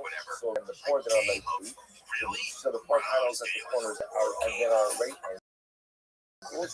But according to Yehuda, mayor, you need an additional panel on each side of it. So you can imagine, in the middle of each of the double panels, you would have an additional single panel. For a total of, we will call it 2 panels that look like 12. So the Gemara says, I brought you my thing, I brought you. Go to that start talking. So go to the They will say the halacha is the halacha is no one outside the height of these panels, the height of these panels is going to be 10 tefachim, and their widths are 6 tefachim. What we're going to talk to is like thickness, any amount. The most is, so again, I need a height of 10 tefachim, I need a width of 4 tefachim, and a thickness of any amount. Ubeinehen, I will say how much space can be between each of these panels. I will say this is really going to be going to different Yehuda. So we'll say according to Yehuda, all that you need in order to enclose a well area are what we call 4 like each corner, I need one of these double panels arranged at a right angle. So it's an L-shaped panel. So it encloses the corner. I need 4 of these types of L-shaped double panels arranged at each corner. Fine. The height of the panel has to be 10 tefachim. The width has to be 4 tefachim, and the thickness any amount. The shaila now is how much space can you have in between each of these panels. So the Gemara says, "Ubeinehen Gemara stays the buckles." So shalosh buckles deliver there. And there it says there can be enough space to have 2 skeins of cattle with 3 cattle each. So you can have enough space in between each of these L-shaped panels for 6 cattle to walk in. So 2 skeins, 3 pairs of cattle each. And rumor Shalabah, Shiloh, Salami Charles. So the Yehuda says no, it's actually 2 skeins of 4 cattle each. And not only that, but they have to be tied, not loose. So they say, that means Shiloh means that they're tighter together as opposed to if they're untied, it takes up more space. One group going in, one group coming out. Again, we're seeing this now. Now, what you're actually referring to is 10 hours. 10 hours. Why do you have to phrase it this way? We'll see in the Gemara. And the Gemara says, after the Mutter, the Hakiv of the air, the Levante say, Paralosh of the Ruba, the Shin of the Shosa. And let's say now, we've just established the maximum amount of space in between the panels is the amount for either for 2 teams of cattle, 2 teams of cattle, either made up of 3 cattle each or 4 cattle each, going in, tied together, one going in one direction, one going in the other direction. What about in terms of if you want to make a very small enclosure? What's the smallest amount of area around the well that you can enclose? So the Gemara says, Mutter HaHakiv to the air, or the bat to take Paralosh of the Ruba between the Shosa. There has to be at least enough space inside the enclosure for a cow to have its head and the majority of its body inside in order to drink. So I want to say, what are we concerned about? Why is that the here?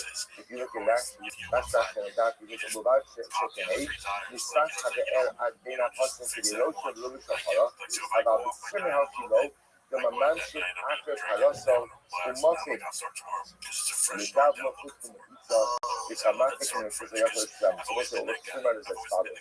If the area of the enclosure is less than the amount of area necessary for the majority of the cows to be inside of the group, we're continuing to end up growing her and taking it outside of the enclosure in order to water your animals. So we the market. Look at the higher face cap of the test. Look at the higher face cultural over that year that it has. You can make the enclosure as big as you want, as large as you want. And I will say, provided that you add additional panels. Brothers, remember, what we just established is that halacha l'maisa, the maximum amount of space in between the L-shaped double panels is 10 ounces. That's the maximum amount of space. So if you want to enlarge the space, you can do that. What would you have to do? You'd have to add in intermediate panels. You'd have to add in additional panels in between the double L-shaped panels in order to ensure that there's never more than 10 ounces of space in between the panels. That you don't have basic sasai. That says the maximum amount of space that you could enclose around the well is 2 days saw. It's 2 days saw. They say back to the that's the maximum space of 2 days off was only set was only given regarding regarding a carpet. Now, what this means is that actually the carpet, Shane actually put it up. There was these areas which were not enclosed for residential purposes. The carpet, like the double, puts the ear, the hashtash, from the outside. So it's like here in carpet are large areas which were not typically used for residential purposes. That's when you have the two maximum. However, here is Sahar or Mukta or Qadar. But if you have it here, those it actually says here is ultimately again look at actually about entire year. Shall the Hamos Ushim the Sadas Hayom, Kan Hayom, Kan Kidel Zadal, Bikale Nima.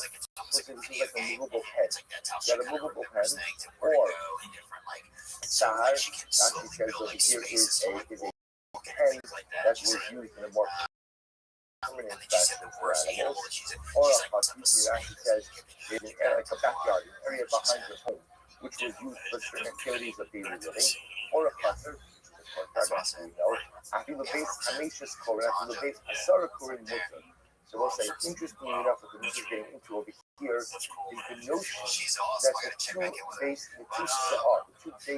maximum may be only limited to areas used for non-residential purposes. But for areas used for residential purposes, Halacha myself, you can enclose even a much larger area. So what do I have to close to? Therefore, again, in more residential areas, for residential purposes, you can enclose as much of an area as you want, as long as you keep on adding additional doors. So we'll say, what we are introduced over here in this dictionary is an incredible idea, which is an incredible leniency of Chazal in terms of enclosing a well. Because we need word now, we'll discuss when exactly Chazal made this takana and for whom they made this. Because this is a major kula based on everything we've learned. The concept of human. Concept is to enclose a well with a series of double posts. So all you need is 4 L-shaped posts at 4 corners. That encloses the well, allows you to draw water from the Rishus Hayachid into an area which was formerly a Rishus Harabit. The only parameters of this is that the L-shaped posts themselves must be 10 tefachim high, must be 4 tefachim wide. Must be better than say 4 tefachim wide. 4 tefachim in width refers to each section of the L. Right, so each section of the L itself must be 10 tefachim high, 4 tefachim wide. There can only be a maximum of 10 amos in between each of the L-shaped posts. You can make the area as large as you want. According to what it says, you can make the area as large as you want, as long as you keep adding intermediate posts. In other words, there can never be more. So you have to make sure that there's never more than 10 tefachim. So if you want to enclose a larger area, you must include additional posts in between the L-shaped posts, so as to minimize the amount of open space. Good. Says the Gemara. So also our Mishnah does not reflect the view of Hananiah. Why not? Lisanya, Osi passing the bar, Vichabal Neshayara. So what's the reason to this? Because we learned in a Raisa, you can make pasin. I both say pasin are boards, which the Pashtus is what our Mishnah is referring to over here. Now, right? Our Mishnah uses a lot of pasin, of boards. We only call it Yumajin later on. So the Raisa says you can make pasin for a bar. But for a caravan, you have to use ropes. Now, we'll say this is what we spoke about in the last parak, right? About using ropes that are situated less than 3 tefachim from each other to create a good type of machines, right? It says anything within 3 tefachim of each other is considered to be attached. Salach has had to make first. Hananiah says. Chalon the bar, about low pasim. So also listen to this. We're going to switch gears a little bit over here to a bar versus a be'er. So remember, again, it's a well. So well, we assume is something that constantly replenishes itself. It's from underground, as opposed to a bar. If you ask this bar, mayim mechunasin ba'abidi depaski. So I'll say, what's a bar? A bar is a system. So essentially, a bar is in the ground, which collects rainwater. That's what happens. So again, there's no underground spring that's doing that. It's just, again, water is falling into it from rains. So it collects there. Then we'll say, look at Rashi. Rashi bar. So often, again, a bar can often go dry.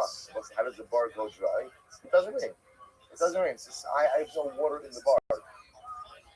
So actually, Shumachi Asa Hananya is the Paskin Maya Upati Mechitzas, Huchu Pasini Raus, Ella Nitname Mayan Shabehima, Shabehimas Holy Regalim. We'll say, listen to this. So interestingly enough, Hananya comes along and says that the leniency of what we call the Diyumad, the person, was only a din by be'er, not by bar. Because boros often dry up, right? They're not a reliable water source. They're not a reliable water source. Ultimately, again, Chazal said if you want to draw water from a bar, you need regular mechitzas, or at least have all of these ropes. But the mud in the pasuk only work for a bear. Although Rashi over here, Rashi is really very important. Rashi over here highlights that why did Chazal institute this leniency? Because of the hymnus Holy Regalim. We'll see this in greater depth in coming days. But the notion that when people would be Ola Regal, people would come to Yerushalayim, Pesach, Shavuot, Sukkot, so they would often bring their animals with them. You needed a water source for animals. So there were public wells that were open, but the problem is if you were camping somewhere for Shabbos and you needed water for your animals, to have to erect regular mechitzas was an incredible hardship. So Chazal instituted this for those who are only regal. Again, we'll see this in greater depth. So the Mishnah clearly doesn't reflect the view of Hananya, because Hananya holds that ultimately, again, Pasim don't work for a bar. To which the Gemara says, no. No. Our Mishnah can reflect the view of Hananya. Why? Because they will say Hananya is going to buy a bar. He says, by a bar, Pasim don't work. But by a be'er, which is what the Mishnah is talking about, Pasim, these double boards do work.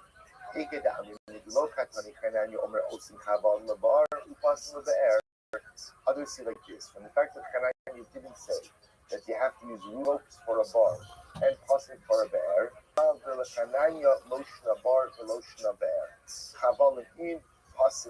so we'll say others say no. From a simple reading of Hananya does not distinguish between a bar and a be'er, and therefore it could very well be that Hananya holds that, or just like a bar needs chavalim, ropes to create a labud mechitza, so to a be'er requires ropes to create a labud mechitza, and pasim boards or yumadim do not work. To which the Gemara says, "Leimas is no Hananya." Our Mishnah then will clearly not reflect the view of Hananya. To which the Gemara says, "Hananya." Let's say it's possible not. When Hananya is commenting in the Brisa, Hananya only comments on bar, ultimately, again, because that was what the Tanakama was talking about. But we don't see from the Brisa what Hananya's position would be Lagabe Be'er. Okay? Our Mishnah does not reflect the view of Rabbi Akiva. How so? This lands Echad Be'er Harabim, or Bar Harabim, or Be'er Hayachid, also and Pasim. About Bar Hayachid, also Machitza, Gavo Asar Tzachim Din Rabbi Akiva. You won't say, because remember, Rabbi Akiva is on record as saying as follows. But have a Be'er that belongs to the public, or a bar that belongs to the public, or a Be'er that belongs to an individual. For all of those cases, you can use Pasim. You can use the boards. However, a bar, which is just the system, just the hole to collect rainwater, that belongs to an individual, that requires a regular mechitza. These are very good. The Biros, our Mishnah, was like only speaks about the ability to use boards for a be'er.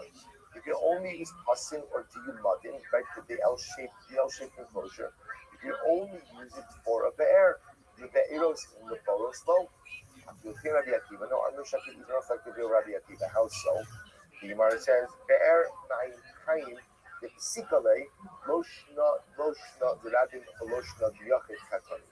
So I'll say, when it comes to a be'er, right, which has which has a spring, a be'er na'im kaim, where the halacha is decisive, that's ultimately, again, where we make no distinction between a be'er owned by the public or a be'er owned by the individual. Everyone agrees in those circumstances that halacha l'maisa, you can use the boards to impose it.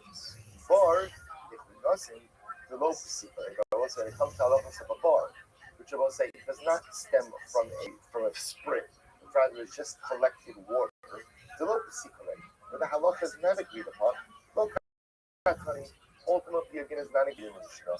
Very much look at your was our mission doesn't reflect the view of the Bava, but also this the Bava Omer ain't also passing El Leva Air Harabin Bilbao. Because also Yehuda ben Bava said you can only use the boards to include of the air that belongs to the public. With the rows, lotion of the rabbin will I will say if you look at our Mishnah does not seem to make a distinction between of the air owned by the public or of the air owned by the individual. Mishnah seems to indicate that any be'er can be enclosed by the person. To which the one I feel the payment at Yehuda ben Bava. My biros da'alma. Well, so you could say the Mishnah doesn't follow the view of Rabbi Yehuda ben Bava. What does Rabbi Yehuda say? What is biros? What are wells? General wells. So general wells, and I will say general wells we assume in this context means what? Public wells. Public wells. Well, it's like meaning a partial meaning of the Mishnah is that the wells that we are talking about are not individually owned wells in someone's Rishus Hayah. Again, general wells, which were public wells. Fine, so I'll say, so bottom line, we tried to highlight the Mishnah does not reflect the view of these three different opinions, but in fact, that's not the case. In fact, again, it may reflect all of these. My Diyumadin, what is the word Diyumadin? Or Yirmiyah ben Elazar, Diyo Amud, two pillars. As I will say, the Diyumadin are the L-shaped boards, two pillars, a contraction. But so the Gemara goes back. I will say here, so this incredibly beautiful Gemara. Shnar Hasa and Yehuda Omer. So I will say, so you want to point out from this so far, nothing's changed in our understanding of the Mishnah. Right? The concept that we outlined in the Mishnah still is solid. It could be these views. Do agree with the Mishnah, don't agree with the Mishnah, fine. Shnar Hasa and Yehuda Omer. Halashisim Turin. Chutz min hadiyufra. So let's say, interesting enough, switching gears a little bit over here. Rashi says, Shisim. To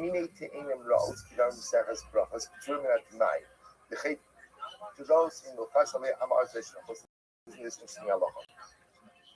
The concept of Demai means that was a takana of Chazal that if you buy produce from an Amoretz, you must go ahead and tithe it. Why? Because we're not sure Ame Haaretz took proper tithes or not. And interesting enough, the Gemara seems to indicate over here. Let's say, what's the concern? Why wouldn't an Am Haaretz go ahead and tithe his produce? So one possibility is he doesn't know the halachos. Interesting enough, the Gemara doesn't even seem to feel that's the issue. The issue the Gemara seems to feel is that over here is that the Am Haaretz doesn't want to lose money. Remember again, tithing plus the produce. The Am Haaretz doesn't want to lose money.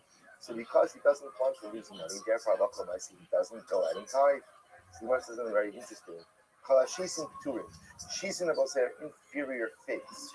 So because they are inferior figs, we assume the Amaretz does tithe. Why? Because since they're inferior, he doesn't feel like you're losing anything by tithing them.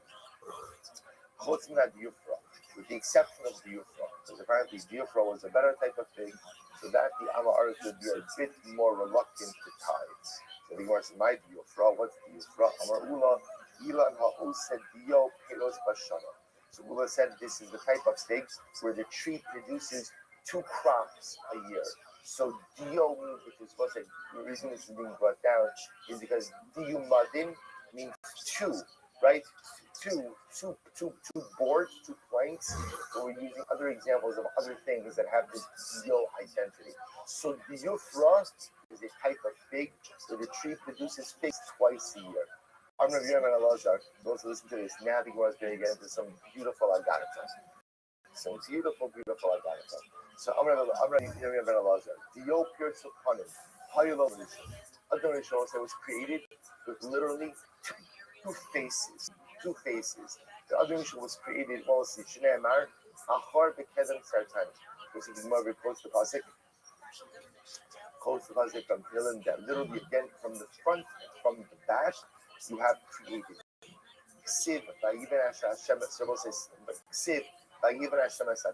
So before you go on, the Gemara is going to create the image over here that the first human being, Adam Rishon, was created with two parts from the front, or one part was man, and the back was, or the other part, the other side was woman, and then after Baruch Hu split the two into 2 beings. Ksiv, That the pasuk says, "Vayivan Hashem asad Selah." That the pasuk also says that Hashem built up the rib, which sounds like again, have a woman comes from the rib of man. Rabbi Shmuel Chad Amar, Pirtzot Chad Amar Zara. So one says Mahogas Rabbi Shmuel.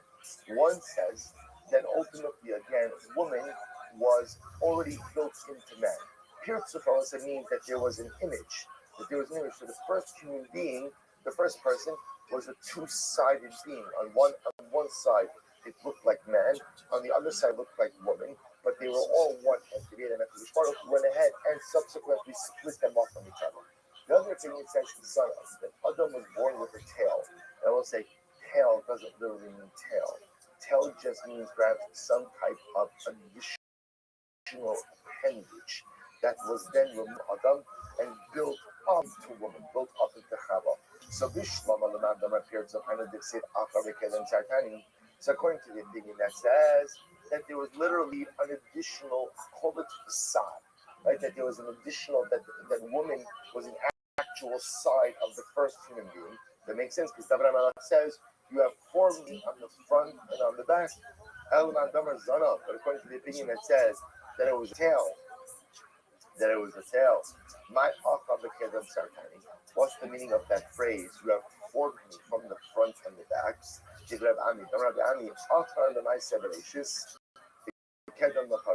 means man was the last creation, yet the first to be punished.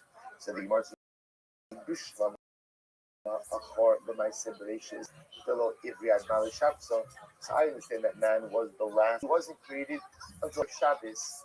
But what does it mean that he was the first, ultimately again to be punished? Right? What does that mean? He was the first to be punished. So the Gemara says, if we say ultimately again, it's because the curse was the first entity, the first being to be cursed in the aftermath of the hate of the eating from the Eitz Das Dobara. That's not true. He betril, the Gemara says, I'm sure the call. He betril niskalo nachash. I'm sorry. Aha betrila niskash ulebasof niskalo lechava ulebasof niskalo adam. It's not true. When it came to punishment, first the snake was cursed, then Chava was cursed, and in fact Adam is only cursed all the way at the end. Elul Mabul.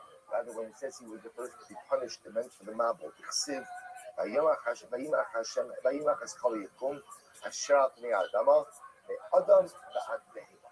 That by the Mabul Hashem erased everything that was on the earth from man unto animal. So it was the first thing to be punished by the Mabul. So Amar Hainu Dichsiv Vayitzer Treyudi. So it's like according to the opinion who says that the first human being was really able to say, if you could imagine, it's hard to imagine, if you could imagine that it was two beings essentially fused into one. One side man, one side woman, and then HaKadosh Baruch Hu ultimately again splits them all to be two independent beings. So according to the opinion, it says that's how this first human being looked. It makes sense. That's why it says the word Vayitzer, the fashion Adam with two yuds. The two yuds really representing two different aspects of creation. And within that first human being, there are base tzuros, Rashi says. There are two beings in one. So this is incredible. A whole shas is worship for this next line. But according to the opinion who says that it was just an additional appendage that Adam was created with, and that appendage was then removed and built up into Chava. Why two yuds? Kidrov Shun Ben Pazi.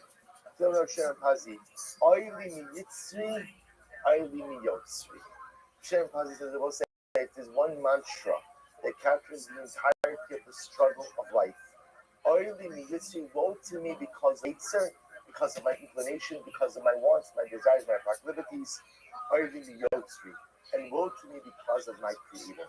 I will say we are locked in a constant struggle between the Yetzer and the Yotzer, between the inclination and the Creator.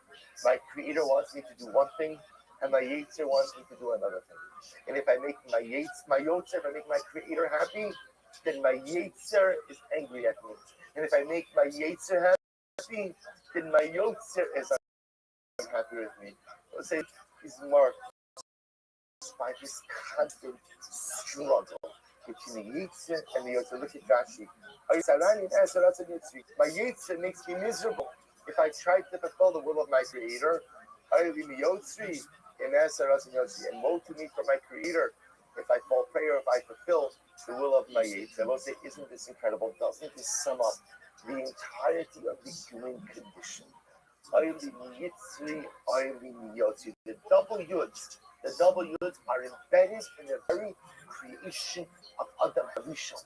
Because from the moment that we are born is the moment the struggle begins.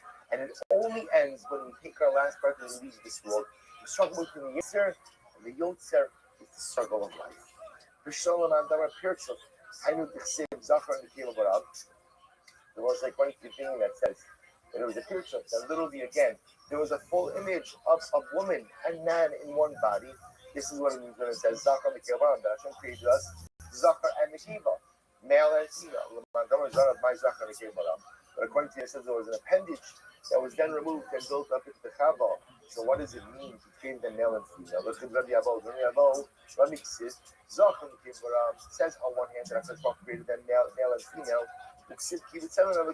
Also, so let's listen to this. The Tchila also Machshava, the Baros Shnayim.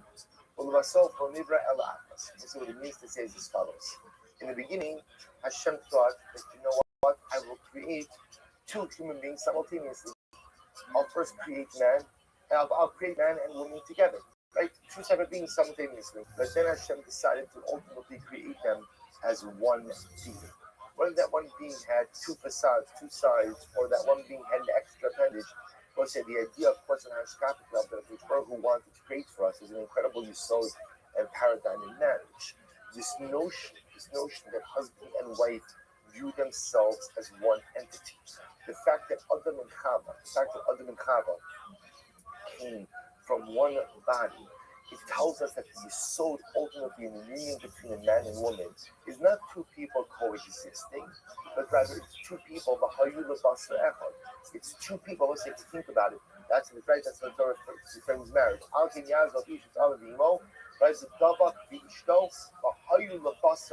will become one entity. Why do husband and wife become one entity? Right? Goals get along as long as you coexist. No, because they'll say, what is all of marriage? All of marriage is striving to get back to that point of Adam and Chava before they were split. That's the essence of marriage. Getting back to what that original human being was. The Torah was created a paradigm, where everything was created was a paradigm. Adam and Chava, husband and wife, as one entity, as one group. But Hayula Basar Echad, Mamish is Adam and his husband and wife getting back to what marriage was supposed to be. It's an incredible. So according to the opinion, it says that it was a pirtzuf, another facade. That's why it says that after the Torah created Chava, he sealed off Adam's flesh. But if it was just an appendage, what does it mean when it says that he closed off the flesh underneath it?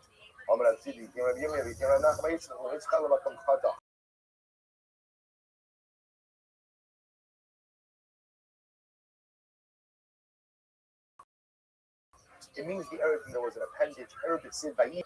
That's why the pasuk says Vashem built Chava. That lashon makes sense that there was a rib. He took a rib and he built the rest of the Chava from that rib. So the Gemara says, I know a pirtzuf my baby then, but according to the opinion, it says that it's a pirtzuf.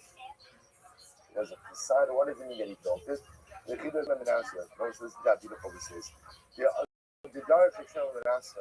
Vayivan Hashem Elokim Asatzala. Hashem built the rib. So listen to how beautiful this is. Before he brought Chava to Adam, what did he do? He braided her hair. And then he brought her to Adam Arisha. She came because in the distant land they call braiding building. So when it says that Hashem built her, it means he braided her. He wanted Chava to look beautiful when she first met Adam. So the Ribono Shalom braided her. Listen, do you understand the imagery in that? What is it? Who braided her hair? Listen, who normally braids the hair of a little girl? So the mother, maybe the father sometimes also. But the idea is how much love Hashem has for us. that sometimes we look at Hakadosh Baruch Hu as Avinu Shabashamayim, the Melech Malchei Hamlochim, this great king who lives in the celestial sphere. What Hakadosh Baruch Hu did for this first woman? He braided her hair. Just like a loving father. The emotion loves us so much and cares for us and just wants to be with us and literally just wants to take care of us, just like a parent wants to take care of a child. So such an imagery. Davar achar, that even as Kim Amra Krista Ramli Masisa Tanamalami Shebarku Lacham Lakibin. What's the other understandings to be in a more physiological sense? That HaKadosh Baruch Hu built Chava like a storehouse. What does this mean? Lachava Kibinyan Otzer on the days. Ma Otzer Zet Racham Milamata. The Karta Milamala. Just like a storehouse, wider at the bottom and thinner at the top. Why? The storehouse needs to store produce. So therefore the bottom is wider than the top.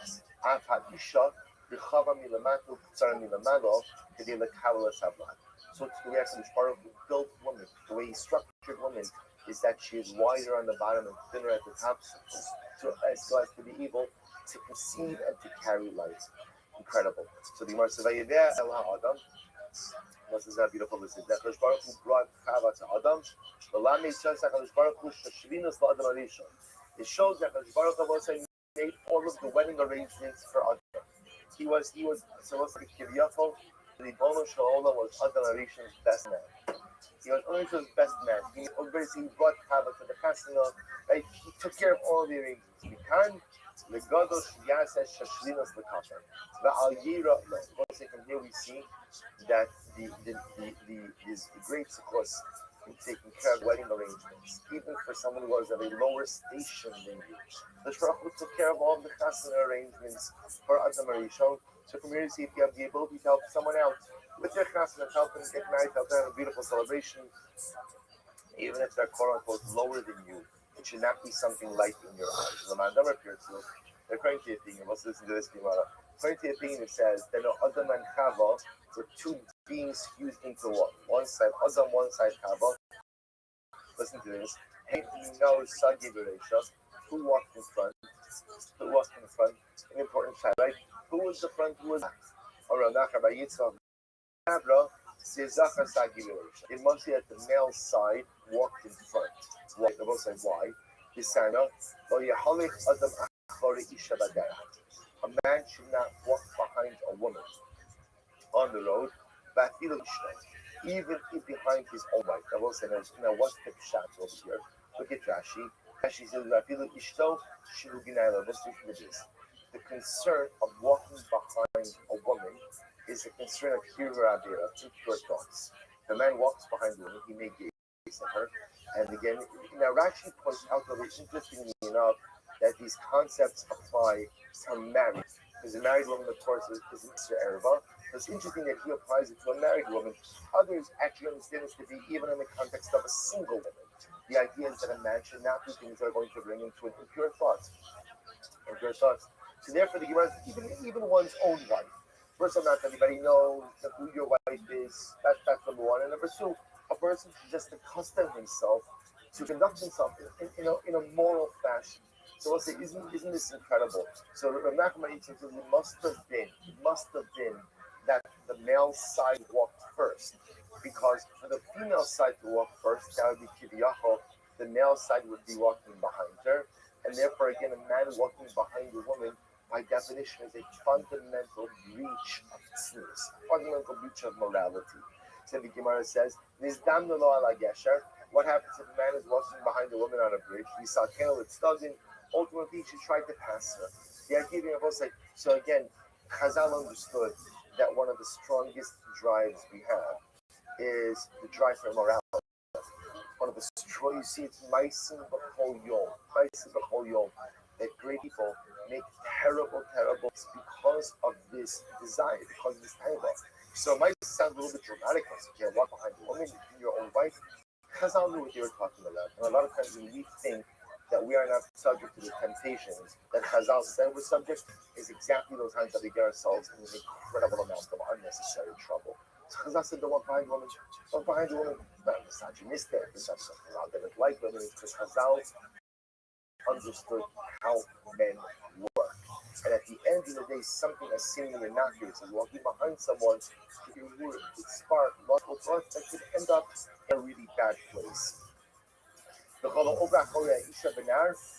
behind a woman in a river, someone say, what's happening in a river? That she says, because in a river, if a woman was crossing a river, she would often lift up her clothing in order that her clothing shouldn't get wet.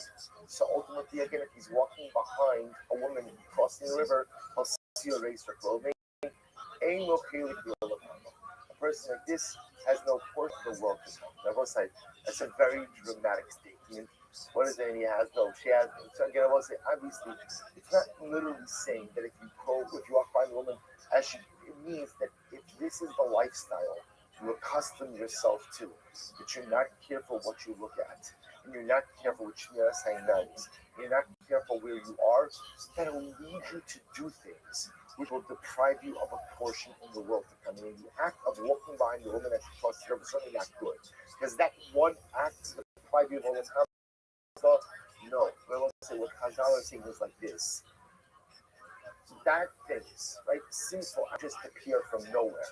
They're often a culmination of the result of a series of smaller acts, smaller indiscretions that usually lead me to something much bigger. So if I'm not careful what I look at, if I'm not careful to walk behind, at some point in time, unfortunately, that'll lead me down the road to the commission of a serious avera, which could deprive me of my olam haba.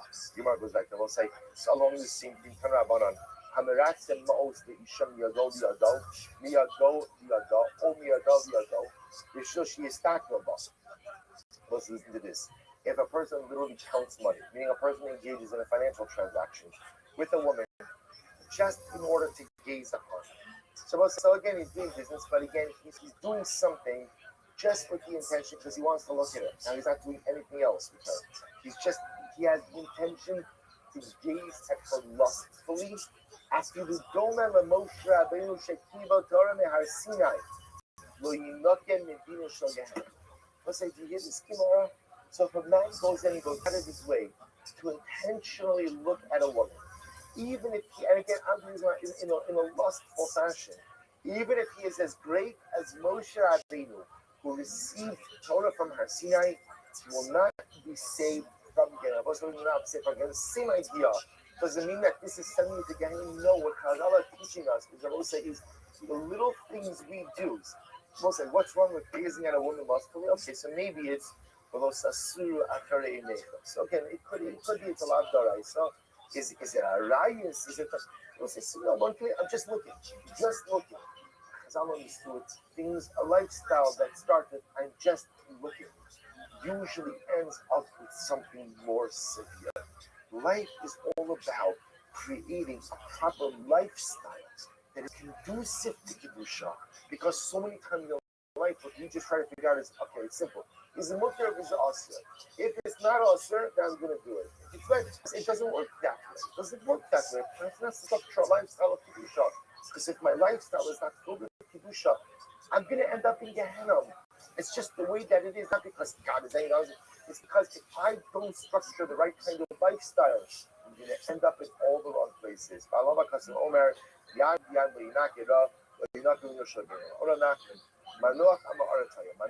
the father of Shimshon, was in Amaretz. Shneimar, Vayakam Vayelech Manoach Hacharei Ishto.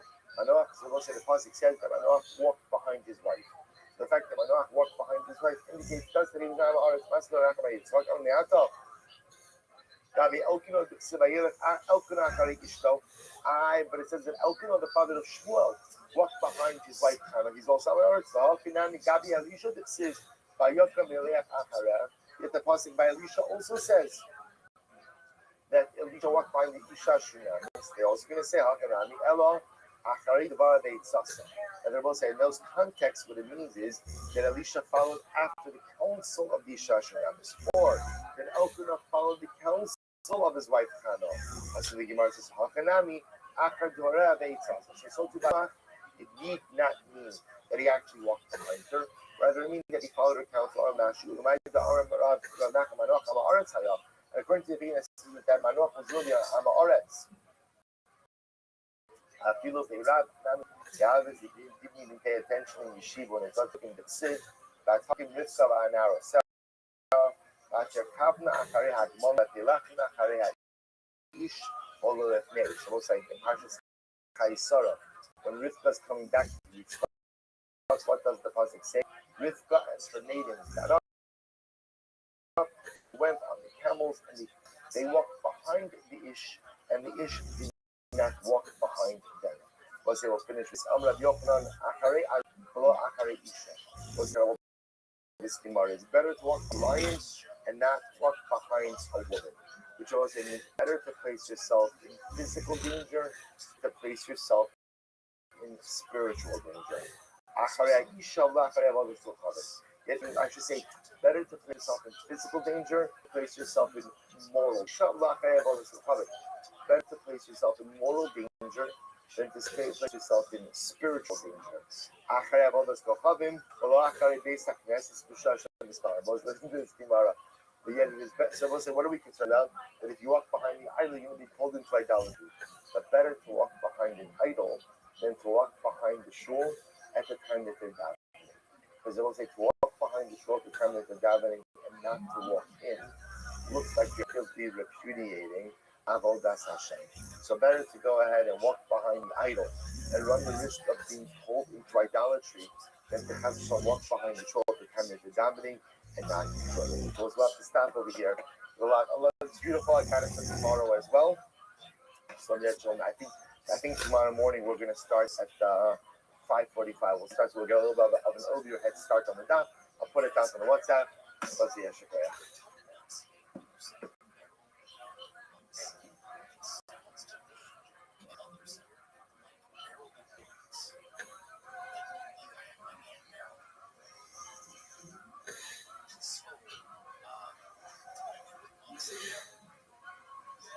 All right, so we'll say good morning. We have a beautiful, beautiful dot ahead of us today. The dot is science. We are kicking off on 17. We're kicking off on 10 silent days. 16 we have 2 dots. So the section 6 lines up. Well, that's the dot of it. For while I was running about should be Sunday. Should be appreciated. I have very much enjoyed the shooting. Thank our sponsors, our full sponsors, for Elo and Facebook, and family memory of the father, grandfather, great-grandfather, Cyrus Wolf, Shalom and Fish. We can learn sponsors, Jack Bennett, and Leslie, Rocky, Guidance, and Vermont Members, Barry, and Google, and I'm also for the soap church, all of the good guys, great guys, trust me, you guys rock the ball, football, football, that moment time is definitely sure that Stephen and Tommy Bennett, then we have to bother with I know you saw them moving from the run on Dr. Moshe Devan and the Africa Home that many appreciation of the river for the all that was and once they got to let us in, beautiful, beautiful dance ahead of us today. So we're picking up 2 dance on the days, test design on the days 16. Let nourish your back into Rabbi Mishnah. Yochid, no sin most basics and let's remember again, topic of our Mishnah is if you go ahead and you are using these type of pieces which are less than ideal. Less than ideal in the pieces. Either again, chesed poles, RA poles, vertical, horizontal, without leather, these castings that we spoke about love it because Chanel. So not the first one, but not the name of Rabbi Yochid for an individual, those little days satisfied. So once for an individual, the maximum space that you can enclose with these types of materials, these interior pieces, is going to be an area of 2 days soft. Look at that. No school lines up in the body. No school base assigned. The pieces is this type of. So remember, under normal circumstances, if you use regular particles in a closed area, there is no limit on the amount of area you can enclose. The discussion we are having is not so much we're using an interior type of material. Therefore, Allah said the maximum area that you can close, so I'm not is too soft. two base saw. So today, what if there are two people? No similar sign. So one person, two people, still have the same exact maximum area of of big side, two base saw. Gimel, once you have three people, Nasu Shayar, those are three people now become a caravan. And once you have a caravan, the no still have base sheish. And now a caravan should have six days of land. Says the Gemara, I understand Shashis Rabban and Abad Yossi Rayuda. The Gemara asks Rav Nachman, how could it be that Allah you have left aside the position of Rabban? Because the Rabban say that you can enclose as much area as you want. So how can it be that you left behind the position of the Rabban and taken up the position of Yossi Rayuda? Hadr of Rav Nachman Amora Ale. So there's a subsequent Rav Nachman in the Kabul. This Nachman called Muslim. He was Kabul this point. Darash, and he said, Barim Shamar B'Rechem Ta'os B'Tiyad. That which I said to you before is in fact mistaken. Barim Kaf Amu, this is what Allah is. Yochid knows no base Sasai. This is an individual who is to enclose an area with inferior features. The maximum area he could enclose is two base of Shtai knows no base Sasai. Similarly again, two people are also limited to base Sasai. But what happens? Shlosha Nasu Shayarav, the no still have competition. Also, once you have three people become a caravan, and Halacha Lamai said they can enclose as much space as they need, even with the use of superior. So you can't reflect the view of the Rabban. Half of these times, I don't understand the Gemara. The same for Rabban. Are you then going to come with that? First part of this reflects the view of Rabbi Yossi Rabbi, and the ending is going to be the Rabban. Reish Rabbi Yossi Rabbi, because the Amar Yochid basis of science. The Rabban after the Yochid, also here. So this is what just happened up here. Rav Nachman by Rav Nachman, the name of Rabbi Shmuel, kind of adopted both positions. On one hand, when it came to one or two people, he took the position of Rabbi Yossi. He said that you are capped at enclosing an area of two base saw when using inferior pieces. Yet, when it comes to Gimel, when it comes to three people who are now becoming Shayara, they can enclose as much as they want, like Rabbanan. So why would it be?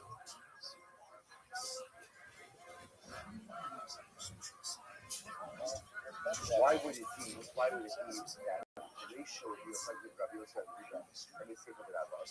Yes, in Rishon the height of Rishon Hashem, we could actually Rishon because literally again, look at that.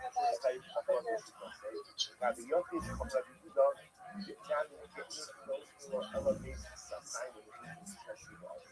Ultimately, again, ultimately, Rabbi Yehuda has the same and therefore, again, that's why Rav Nachman chose to go ahead and find solutions. Therefore, what Rav Nachman is coming out with is as follows. If it's one or two people enclosed in an area, they are limited to an area of two base saw. If it's two people, they become a caravan, and they can use any maximum area they want, with even if zero.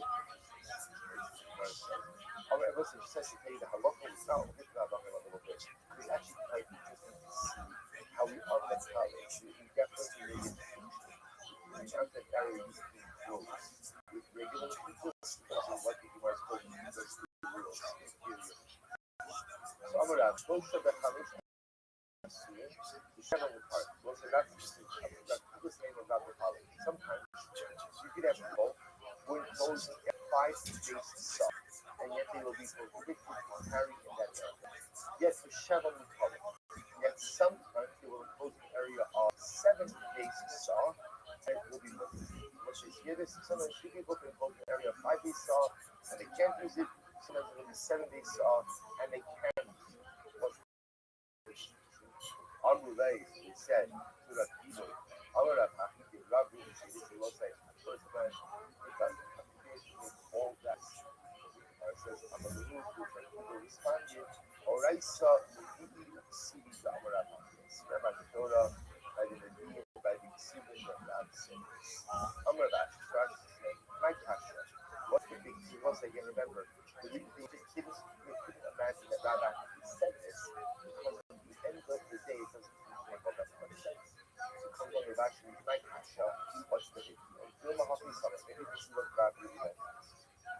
Let's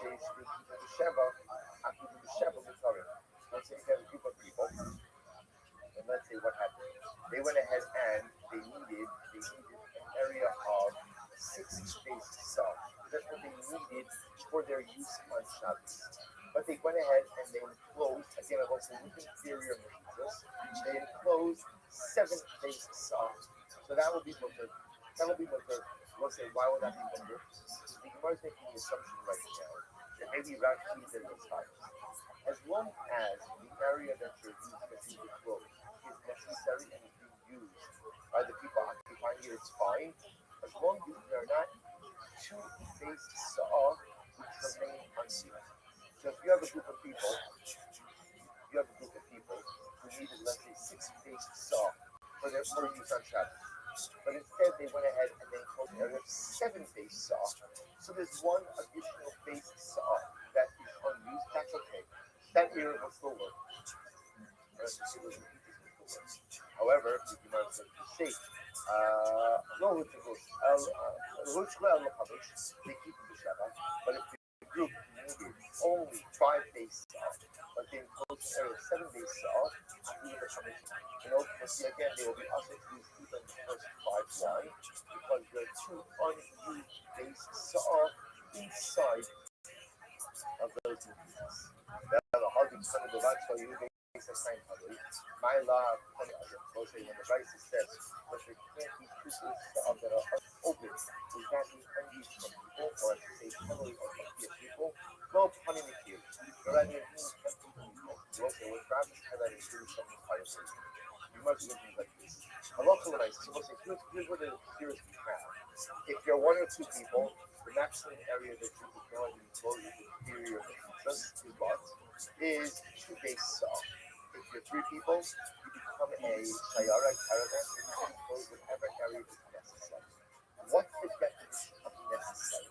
What's the definition? So now what Rav is coming along and saying necessary is not just enough space for people like to sit, but we're assuming that if you're a caravan, if you're a group of people, you want to use space. If you're in the beaches, presumably you're traveling, you have stuff. So necessary means enough area for your stuff. But interestingly enough, it doesn't have to be exactly enough area for your stuff. As long as you do not have 2 base of unused area within your enclosure, so ultimately again you must use this will work. But even if you have a shayara, but you have 2 base of unused area, the mechitzos, the rows, these inferior mechitzos will not work with one possession. We run the Itmar, social is Echaman, social is Echaman, social is 3 people traveling together, is Echaman, and one of them died. Shnayim Bini post Flale, and we'll say what happened here. 2 people, and then the third one joined on. What's here's happening over here? In both of these cases, started Shabbos with one cohort, and the cohort changed over the course of Shabbos. So case number 1, we started Shabbos with 3 people. That's the Shayara. What's the halacha with the Shayara in terms of the pizzas? You can enclose what? As much as you need. And need being defined that as long as there are not 2 base of unused space, your enclosure is good. So you start Shabbos, but then again, never one guy over Shabbos. Now, if you more, you started Shabbos with 2, and then a third one joined on Shabbos. So what's it? So what's going to be the halacha? The Gemara says, we're going to tell you the Pura Yitzchak as Amar Shabbos Goremes, the Chaz Amar Tigu with Goremes, what is that right? Says in that mostly first one, one of the said Shabbos Goremes. Also, what is that Shabbos Goremes? Look at Rashi, Shabbos Goremes. Moshe is Ephraim. All people, Remes, Shabbos Bahakir, return our family, let Judah. Shine the people, Yosef is a sign. Ahadishim, close Valem, you and Asuna Judah, closest to this. So, the first one of them says, Shabbos means the identity of this cohort, and I should say the identity of this enclosure, is determined at the onset of Shabbos. So, for example, if at the onset of Shabbos you have 3 people, you're a shayara, you're a caravan, you enclose an area of whatever, 7 days saw, because that's the amount you need for the essentials brought by all these individuals. Even if someone dies over the course of Shabbos, that does not change the status of the cohort. Cohort identity is established at the onset of Shabbos, and that is the identity that remains, even if the cohort somehow changes. The second thing is no, you regard that that's not Shabbos doesn't go and counterpart the identity of the cohort, but rather again, the identity of the cohort is determined by what? The makeup of the cohort. So if you start Shabbos with two, and then a third comes, then that's a Shayara. Or conversely, you start Shabbos with three and one dies, that's now individuals. And therefore, the flexibility of the enclosed area could absolutely change along with the circumstances of the inhabitants of the group. Look at actually just a moment. So you're involving Gimel Umeis Echem Mehen, the Batsi, you're Surah Mekipi Yosef Esasayin. So what's the therefore, absolutely it's really fundamental, which doesn't sit above your actually seen come off in other circumstances. And there's always a Shabbos. Does the onset of Shabbos solidify and concentrate the identity of something? Or is the identity fluid based on the circumstances governing the object, or in this case, the person? That's the fundamental of a focus. So if he's talking about the other Shabbos, also the opinion is what it says that Shabbos is no rest. But ultimately, at the end of the day, Shabbos is what solidifies and concentrates the identity of this group. And therefore, even should something change in the group, someone dies or someone joins, it doesn't change. Whatever the circumstances were at the onset of Shabbos, those are the circumstances that are embedded for the rest of the Shabbos. Remember, Rafuna is the one who says, the Shabbos is like Namaravo, Boy, Rafuna, Uboy, Rajihuda, so for Erev Darel HaPesach, we'll say, let's say, in this case of year, you may be able to Rashi, Erev Darel HaPesach, are you based on Zero to Pesach Mene? What's the case of here? You have two courtyards, and there's an extra space between them. The Erev Darel HaPesach Mene Pesach, and you made the Erev join the two Chaseros through the doorway. Or how you based on New York, Pesach Mene, the Erev Al Dan HaPesach. ועכשיו נסתם בשבת שנפת נגד הפועל. Here's the case. I joined two areas through an Erev. Joined two areas through an Erev. But ultimately, again, the Erev, something happens, and the ultimate that served to join two areas is now closed up. Closes up on Shabbos. So now what's the halacha? Ba'anadi said Shabbos, however, literally. So again, and Rafuna said that Shabbos, once Shabbos permits something that can be significant. So to see from here that it is Rafuna, in fact, who holds that halacha l'maisa, the identity of a particular thing is countertied and solidified at the onset. Leva, Rafuna, Rav Yitzchak, and Kultu, Rav Yossi, Rav Yehuda. So let's say that Rafuna and Rav Yitzchak had the same machlokes as Rav Yossi and Rav Yehuda. Islam, I will say the good Islam focus. Usher, she is what happens if you have a usher which was breached two sides? Different bias, she or you have a home which is breached on two sides. Different mabui, she kolosa polakali. And a mabui, lucky of whose kola was taken away. So what happens here? So the idea over here is that you had a chutzner in this case, or a bayis, or a mabui, which were properly adjusted at the onset of Shabbos. So when Shabbos began, you could carry in this chutzner, you could carry in this home. The mabui had a left or a properly adjusted. Then what happens? Something changes over Shabbos. There's an additional breach of the wall of the chutzner, which is speaking, the chutzner is no longer enclosed. A breach in the home is no longer enclosed. The left of the chutzner is the bubbles. Both sides. See what's happening? I started Shabbos one way. When I started Shabbos, all of these areas were properly adjusted so as to allow for carrying inside of them. Something now changes over the course of Shabbos. How does that impact the areas? So the Gemara says, Shabbos, Yehuda says, you can carry in these areas for the duration of Shabbos, but halacha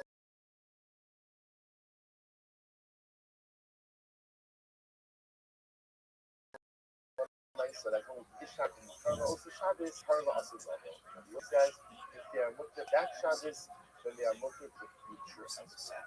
I'm sorry, in mutter don't read that again. Mutter also Shabbos, Karma also level. Masula also level, Asula also Shabbos. Rabbi says doesn't make any sense. If it's going to be usher for the future, it's usher now.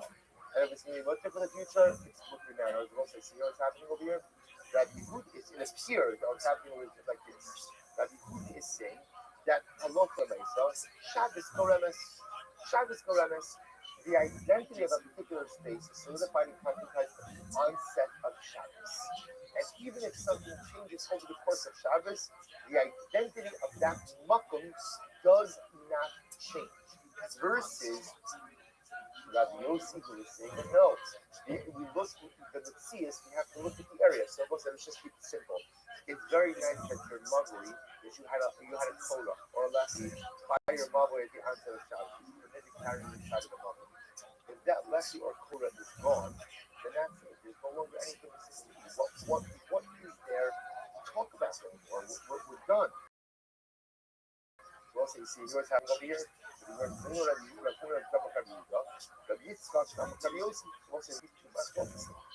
again, the machlokes we had beforehand. The machlokes we had beforehand. What happens if you start Shabbos with this? Keep it simple. You start Shabbos with 3 people. 3 people are a shayara, a caravan. A caravan is limited to enclose how much area? How much area? As much as you need. Provided that there are not at least 2 bases of unused space. So we have Ruben, Shimon, and Levi, and the host of Ruben dies over Shabbos.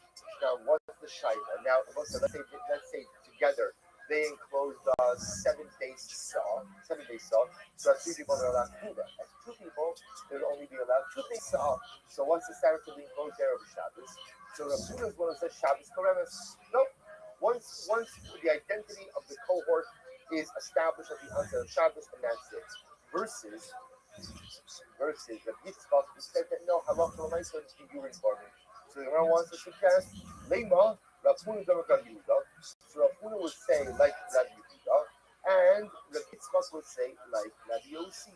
Rav Huna would say not necessarily. Other than Rav Yossi, the truth is, in my position, can even go with Rav Yossi. Why is that? I've come from Rabbi Yossi as the lesson over the pizzas. In Rabbi Yossi's case, there are no pizzas.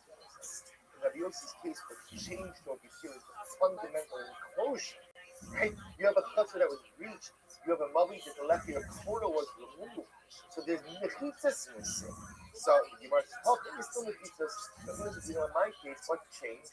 So the cohort does change, but the mechitzas remain the same. So Rav Huna would say maybe the only time you say Shabbos Koremes is at least when the enclosure is same, but the cohort changes. But if the enclosure changes, you can't ignore the reality that this area is no longer enclosed. So the Gemara says, Rav Yitzchak would say, Rav Yitzchak would say the truth is my position.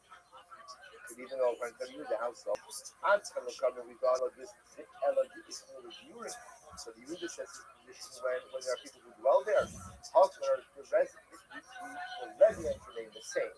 But in my case, the Yehuda said, well, let's say you started out with 3 and when 1 died, less than the urine. Ultimately, again, there are not enough residents. So therefore, again, the Gemara suggests that we try to pair off the Machotis of Huna, the Huna and the Huna with the Yehuda and the Yossi, they look at the storyline. The Chachamim omrim after Mishmim Barim. The Chachamim here will say that Halacha actually will say this is very interesting because the interesting Halacha L'maisa in this is as follows. So first of all, in terms of a Yachid, so Yachid Yachid Shavas B'Mekov, the Hekef Mechikas Gulas, Shesi below Orev below Shesi, As Sasayin Mutra Kalkova. It's a sign that he left in the council in both Ella the Dalit. The China Jin in Shnai. So we'll say, first of all, like really just like our Gemara. It says that you have an individual or 2 people who are using the Chitos Genulos, inferior partitions. So what's the definition of inferior Mechitza? Either you're using vertical poles, right, and again spacing them 3 spots apart that is rubber, or horizontal poles.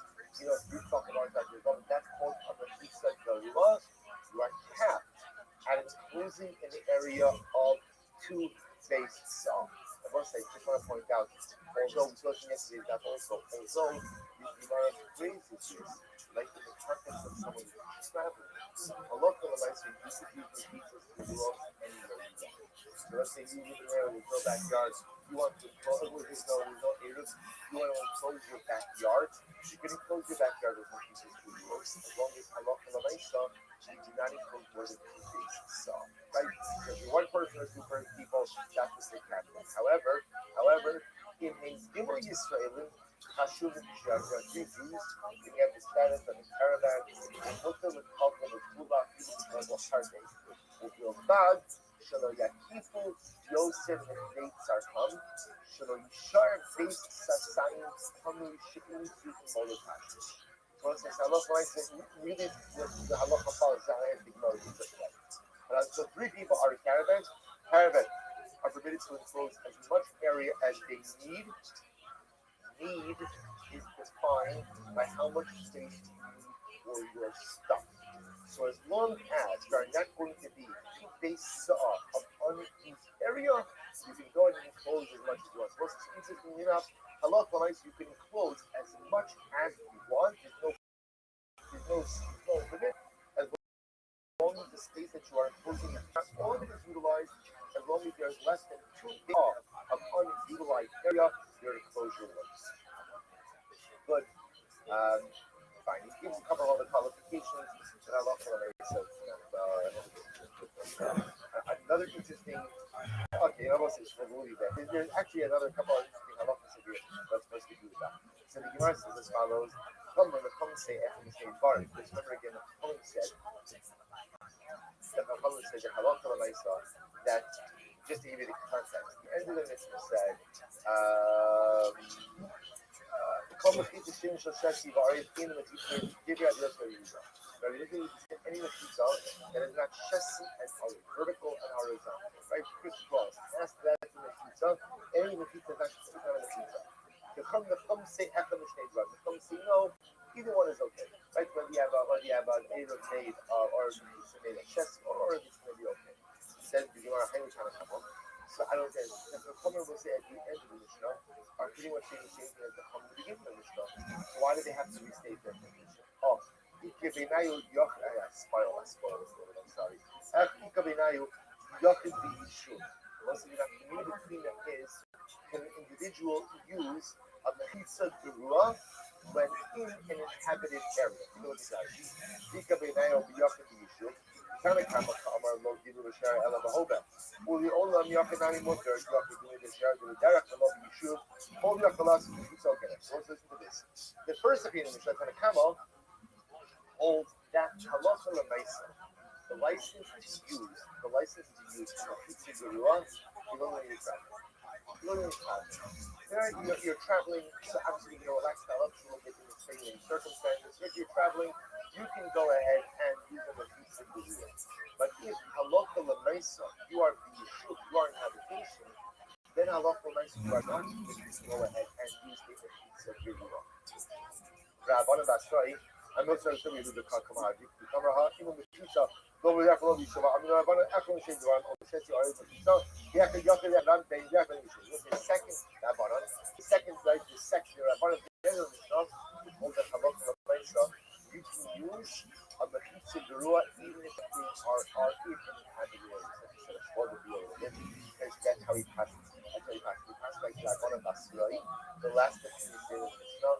Allah using the pizza gerua, an exterior of the pizza, even if you are in an inhabited area. It is not only a license to use the pizza when traveling to the even in an inhabited area of the pizza. Good, I will say you have a little bit of halakha, nice movement. Beautiful.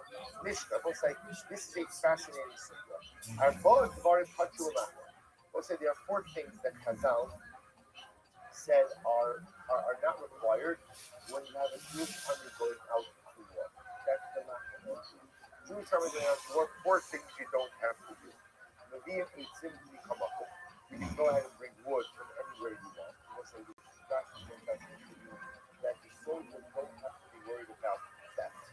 Not worried about theft. Again, we'll qualify this. You don't have to wash their hands.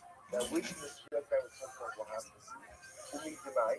They are also passing from deny. Let's remember again, deny. Deny is that was concerned that Amir Aretz, right? Individuals ultimately again who are of learned, do not properly provide their service. And therefore, halacha eventually you have to have that full deny. Apparently, soldiers do not have to be worried about deny. Umi la'art. Nor do soldiers have to make, well, see, actually said, maybe an ilim katseros. So you're going to have to go ahead and worry about making the areas in which you are. Let's say, Machana, you will face the Milchama, have a trust, what is also this instruction. He says the Milchama ala Lecha. Incredible, incredible. And again, it's kind of about it. Machana, you will face the Milchama trust. If you have a Jewish army that goes out, so Milchama is supposed to obviously, the difference between Milchama is trust and Milchama is mitzvah. The Milchama is mitzvah, war ordered by a powerful Milchama is trust, war waged for any other purpose. By territory, to repel an enemy, that's Milchama is trust.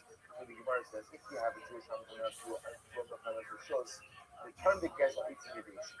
They can go ahead and take dried wood. Dried wood. It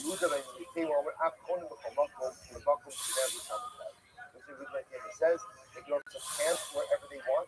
They can camp wherever they want, and wherever a soldier is killed, you can carry right in that place. So we'll say now another brisa that seems to go ahead and fold on this. So this brisa again, you're saying soldiers are permitted to take dry wood. And also again, the reason dry wood versus moist wood, it's a bigger finish to say that you have to dry wood. Why?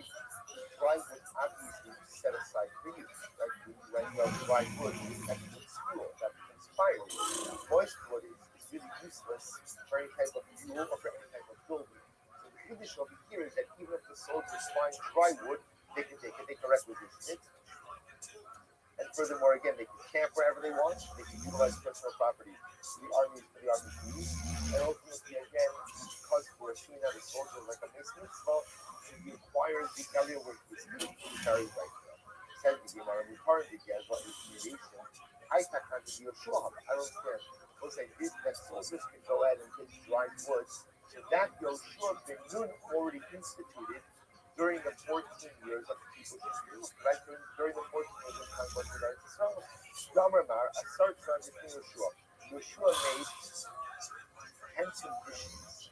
Like 10 conditions when you enter Israel. And some of them were Marin Bakoshin, that you can allow your animals to graze in the forest of other people. Look at that expression that if I own forest with land, in some sense people often don't harvest the stuff, they don't put that stuff in the forest with land. Because of that, if I allow my animals to graze in the forest with land, I'm not going to right, so number one, our animals in the covered forested areas. And ultimately, again, collect wood from their fields already instituted that workers can go out and take wood. Husky, once they feel instituted that they can take it through burn bushes of bushes. They're literally like low bushes. Talk about the shadows. So originally, when you're short with this, the soldier can essentially take, inferior trees or inferior growth. So the takana of the Mishnah is that soldiers could even take dried wood, which was clearly dried and set aside by the owner for his own use. Only Yeshua allowed the soldiers to take wood that was still attached to the ground trees. But here the Mishnah allowed them to take even detached wood. Inami Hassan Barakin, Haka B'Yavish. The takana of Yeshua allowed them ultimately to take moist wood, which was not really set aside for anything just yet, versus the takana of the Mishnah allowed them to go and take even dried wood, which was obviously set aside by the owner. Pretty amazing. So the Gemara says as follows. The Gemara says,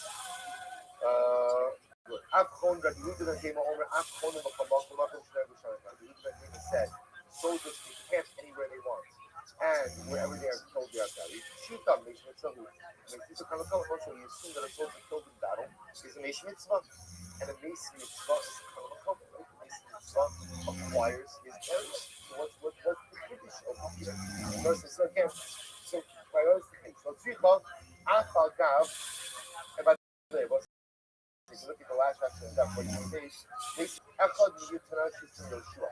It's interesting enough, the idea that a mason couple, that if a person dies, and we make a little finding this in just a moment, the person dies, that they acquire the area where they die as their burial spot. That was one of the Tachananim said. What you see is something really incredible. What you see, the kind of feeling of the curse of Yeshua is as much as Eretz Yisrael, is divided up amongst the Shema. And each Shevet has their own parcel. And therefore, again, there's definitely personal property in Eretz Yisrael. There's an underlying dynamic in Eretz Yisrael that is, we all own this land. We all own this land. Okay, let's say you think about it, although it didn't really work. Like, if you think about the of like everyone living together, it's rooted in not things, but like it's in the hashkafa that is beautiful. The actualization of it is funny, problematic. But the base of this notion that although there's personal property in Eretz Yisrael, at the end of the day, every part of the land is shaykh to every single Jew. That's what Yeshua is trying to be master over here. So therefore, yeah, I can graze my land in your forest. I bet that's your forest. Okay, but you're not cutting it down. If you're logging the wood, that's something different. But assuming that you're just leaving it a forested area and it doesn't impact you if my animals graze, that's going to be okay. Mitzvah Kalmakum, signs on the earth of Earth snow that they could be buried in the middle of my field. You know, if you were doing that. But what nice, it shows an incredible level of connection that every Jew has to every little bit of space in Earth Yisrael. It's quite dramatic. To which the Gemara says, I don't know what this is saying. If the soldier is killed, that he's buried where he is. He's a mitzvah. And a mitzvah kalmakomo. It's Sricha Afagav on the days Afagav. These things closest. Well, here's the difference. Even though who died has family. Don't say he has family, he could retrieve the body and bury the body elsewhere. This time, he's on his mitzvah. Well, so what is a mitzvah? Whole shit will look close. What's the mitzvah? It's an individual with no one burying. That's a mitzvah. Right? So basically, no one to help take care of the needs of the mace. The quarterback here only knows that he's a mitzvah. But however, if you put out a call that Tony died, and people will come and pick the body and bury it, but of course that's not a mitzvah. It makes what Gemara says. So what they say therefore again, the Kiddush over here is as follows. When you have a soldier who dies in battle, the Gemara's Mishnah saying is he's kind of a you bury him right where he died. Why we're calling him a mace mitzvah, even though what? He's not really a mace mitzvah. Why is not really a mace mitzvah? Because halacha l'maisa, halacha is how you have to your family. Halacha you have to understand. Halacha like it should also reflect about the time. So, which is that somebody dies in battle. What are you going to do with the body? What are you going to do with the body? There's no nothing. So what are you going to do? You're going to let the body sit until you go ahead and finish the war, come back home. Where's the battle being fought? Therefore, also here the Mishnah essentially says that we should approach the heights of battle like the case of mitzvah, and that you can bury him ultimately wherever he dies. Even though in reality he does not conform to the true definition of mitzvah, which is someone who has no one to clean the body, no one to take care of the burial, no family. This soldier might have a very large family. Because of the realities of war, they treat him like a mitzvah. So you must kind of come with that true that a mitzvah acquires the spot where he died as his burial spot. You might say, God, I'm also mitzvah to the slasha. So if you go ahead and you find the corpse on a main road. Mitbaneo yamin aslasha, all the small aslasha, so you don't bury him on the main road, or you can move to the right, you can move to the left. Sunday bar to stay here. Listen to this. If ultimately, again, once the religion was displaced, to bury them in, so they want to go to a field that was not plowed. See a field, a fallow field, or a field that was not plowed, or a plowed field, but on the Sunday bar. If you bury him, someone says, if you bury him in a fallow field or in a plowed field, you bury him in a fallow field. Here, the Gemara says, we're learning Sunday near the Sunday Sarah. What happens? You have a plowed field and a planted field, but then on the Sunday here, you bury him in these plowed fields. How you stay in Needles, it's also you see so here that when you have the place to bury this mitzvah, you do so through burying him in the place where you have the least impact on other individuals. So there's a difference between a fallow field and a plowed field between a fallow field. The difference between a planted field add a cloud field, put it in the cloud. What happens? What happens? How you stay in, stay in burrows. What happens if they're both cloud fields, both planted fields, or both fallow fields? Nefaneu l'chol ruach tziviyoseh. You can put them wherever you want. So we'll say, so what is it? So again, this is what we just said. What did we just say? Mace mitzvah. We'll say, what does mace mitzvah mean? What does it mean? What does it mean? Where do you bury him? Where do you bury him? Right where you found him. So I understand, by the way, in the case of where it dies on a main road, you can't put rain on a main road simply because it will be an incredible stumbling block in David's Kumar. But here, the Bryce seems to indicate that you have some level of like discretion as to where you put it, where you bury it. But if you see mitzvah in front of a komo, then there should be no discretion. Wherever you find it is where you should bury it. We'll say, what are we talking about? We're talking about the mace that died in a way that his body was like goes across the width of the road. So his body actually, where he dies, actually goes across two different rishus, two different areas. Both shenikar rishus with no some in hamitzar, with another follow-up. First, technically speaking, you're right. Under normal circumstances, that love is basements of Karnaval. So wherever he dies, that's going to be where his actual burial is going to be. Right, that's halacha. But in these types of situations where, let's say, the body straddles two areas, then you're not going to bury the nation across two different areas. Once you're permitted to move in, you can move into the place where it's going to be the least amount of impact. Let's say, for example, if he dies and he dies across the width, the body straddles a cloud field and a fallow field, you can put him in the fallow field. Once you're permitted to move him, you can move an area that has the least impact upon the community. Incredible. We're supposed to come back from this, and therefore again, what we've seen so far is, although you're still going to institute it, you can take them soldiers to take wood, either you're only allowed them to take moist wood, cracked wood, and it's going to say you can even take dried out wood. And the finish of that is, when you have mostly dried out wood, you might have see people have fireplaces, they stack wood to dry it out. We'll say, so there, really, if I'm the owner of that wood, I cut it down, I'm drying it out, because I want to use it myself. That's what I'm doing. And yes, again, Halacha L'Maisa was saying that the time of Yeshua is the soldier can take that wood for their own use. That's number one. Number two, Mason Sakarapo, even though a soldier may not normally satisfy the criteria of real mitzvah, he may have a very large child, be happy to take care of his burial. Halacha L'Maisa, when a soldier dies in battle, he requires that area that he died on as a burial spot. The only difference would be is if he dies in between two areas and you have to move the body anyway, move the body in a way that has the least amount of impact on it. Yes.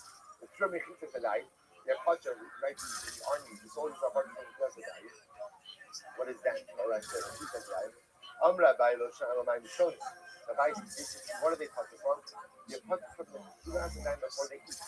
Before they eat. You don't have to wash before they eat. Or manachronim chova. Incredible.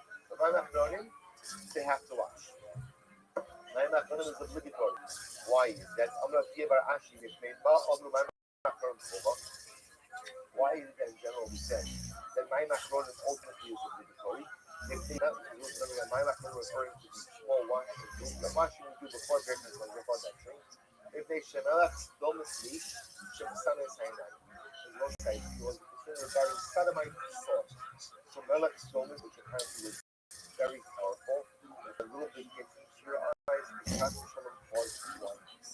There was a concern that what would happen, and everybody always has salt on the table, right? You always salt, because again, salt halacha, you're supposed to have salt on the table because the table is something to stand. The pasuk says, "Kol korban, kol pakim, kol v'sirka, kol korban." Without salt, you always have salt on the table. Plus, of course, to make the safauts more enjoyable, you have salt. So there's a concern that there be some of this melech stillness that was mixed in with the soul, and halacha might have some cause blindness. So he goes, Rabbi Mishtachah Kikorta B'Kula. So and Rabbi said, even in a whole pour, of course, a very large number, in a whole pour of regular salt, you can find a little bit, just a kernel, of salamite salt, enough to cause blindness. The melech stillness, in a very small amount, could be incredibly dangerous. So Chazal said, soldier, you're waging battle, you don't have to do about it before you eat, but you must watch my macronim because this is a din of sakana. This is a din in danger. What happens if one is weighing salt? Let's say one's not eating, but they're weighing out salt. You have to watch my macronim if you're weighing out salt. I'm going to lay if you're weighing salt. You also have to watch hands after any, because, we'll say, again, we just don't talk about salt in the context of a meal. But if you have to be a salt merchant and you spend your day measuring out salt, you must absolutely be washed after you finish your day. Or you have to end up putting some melatonin in your eyes. We'll take a look at that. Toast in just a moment. But if you do my macron and kova, so here the Gemara is a very strong statement. The my macron is obligatory. Says Tosis, but one side will say it's a problem. My macron is obligatory. Why don't many people do my macron today? Akshok, Tosis says, Akhat Tosis, he's saying on the base, Akshok, Monogo my macronim, the Ein Melech Stomus Matsui Benenu. You know, say, so again, Tosis says, the reason why many people don't do my macronim today is because Melech Stomus is not really found amongst us. Inami, what we see under the beginning of Kabbalah is Tosim, and Melech Achat. What's the other possibility is that, remember, when they used to eat often with their hands, and salt, really, salt, not like the salt shaker, like we have today. You're a salt dish, and you dip your food into salt. So therefore, again, the concern about actually having salt on your fingers and going ahead and putting it in your eyes is much more acute. So those gives two answers as to why that many people don't do my macron today. Either because A, we don't really have melatonin, or B, just our eating habits have changed. I will say the reason why many people still do my macron today is because there's another reason of my macron, which is Nikitas.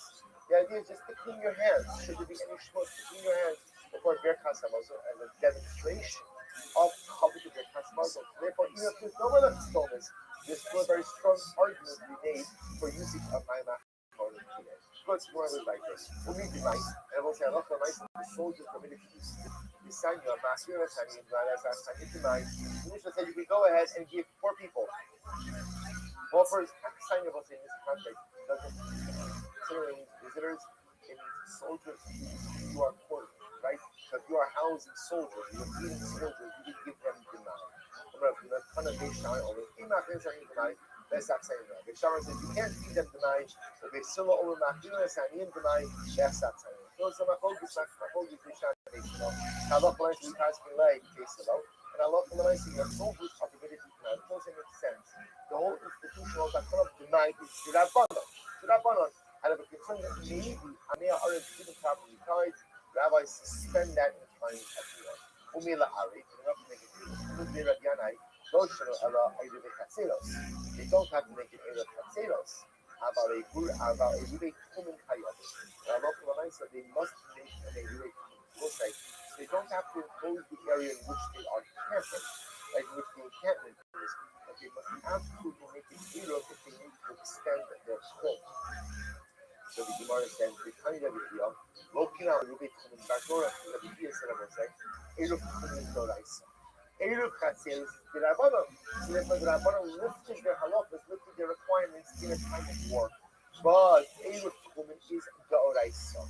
And Rabbi Chia looking at Rubik Kumin Bakora, ask Rabbi Yonasan, the looking at Sheba'al, 1 second. We'll say, the love of Kumin is a great safety from the Yonasan.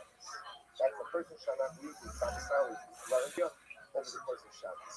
So remember, do we give mountains for a lot that starts with Al, Maskir, and Akabayakov, Elam, Akim, Sid, Al, Tifnu, Ella, Obos, Ella, you don't have to go lucky, or that husband, if you should not turn to the next answers.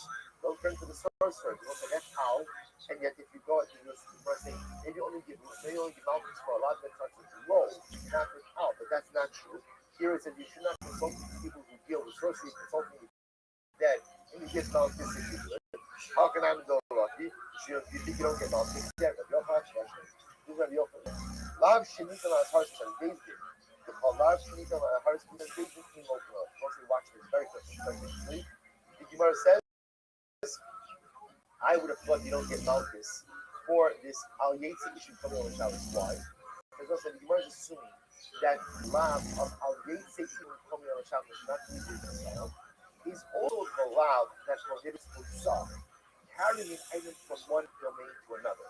And I will say, the carry on from one grain to another, and you get hasla. You get more than there are witnesses. This which means that that love also serves as the love to ultimately warn me about death at the hands of the human court. And the general halacha is that once a love serves to go ahead and serve as a warning for a death penalty, it can also be used to administer malchus. So says the Gemara, Rashi Miksiv al Yotzi al Yotzi. And the Gemara essentially says, no. This love ultimately again does not teach us about himself. It does maybe learn that from elsewhere. Rather, this love simply teaches us about Chum. It tells us that Chum is a thing of Yardara stuff. Therefore, halacha l'maisa, when the Mishnah said that the soldiers are coming with Eruv, which Eruv were we talking about? Eruv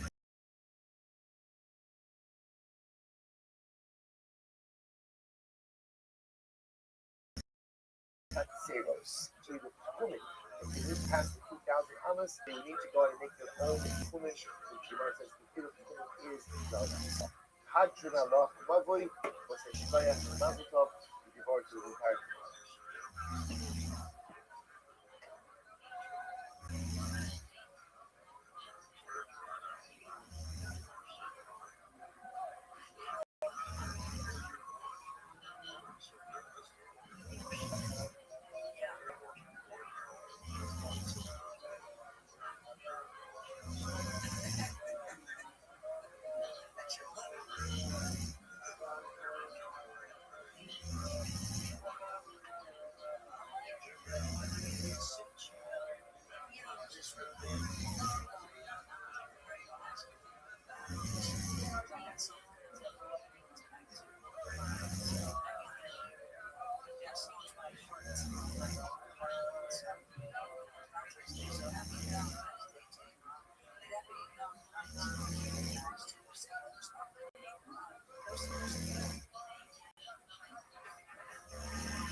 that dedication, the Wolf family on the first sponsor. We also have Judah and Rocket Bookwater as a sponsor in the morning in memory of that Bookwater is that section of Elo.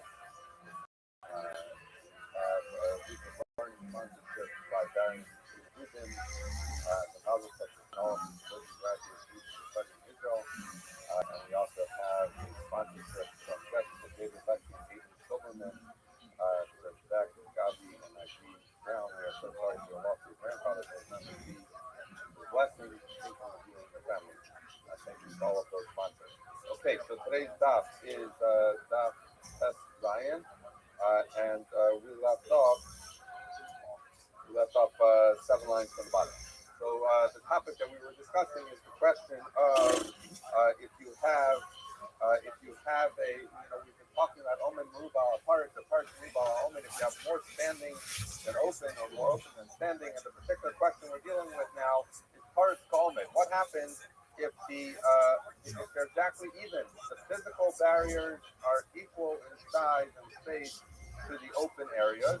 So what's the halacha there? We know that if it's part is Merubal Omen, if it's more open than it's puzzle, and if it's more Omen, more closed than open, it's kosher. But what if it's exactly even? And we said our Papa said it's fine, that's valid Mechitza, and Rabbi Rachel said it's not.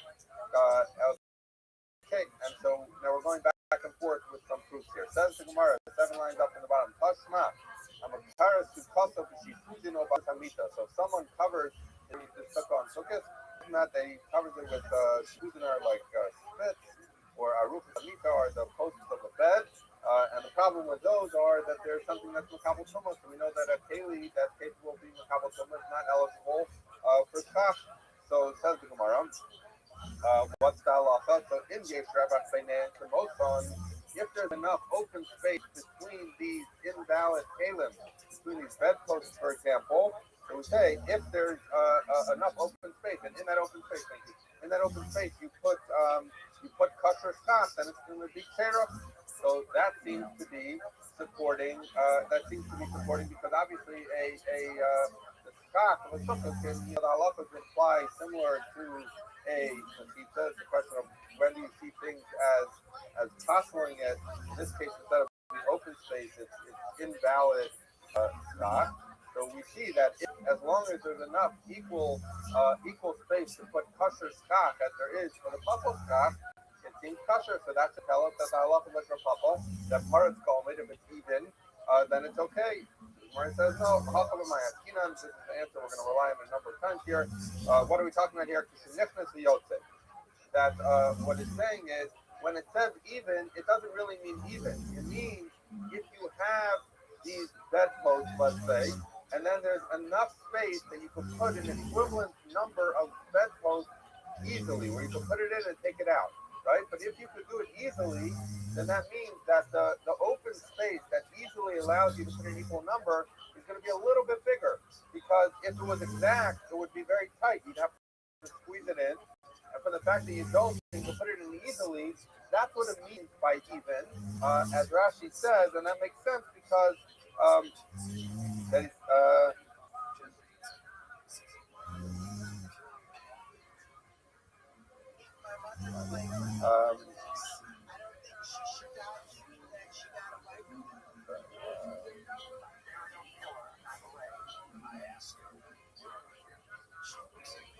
he says, "Aim Derek with something makat."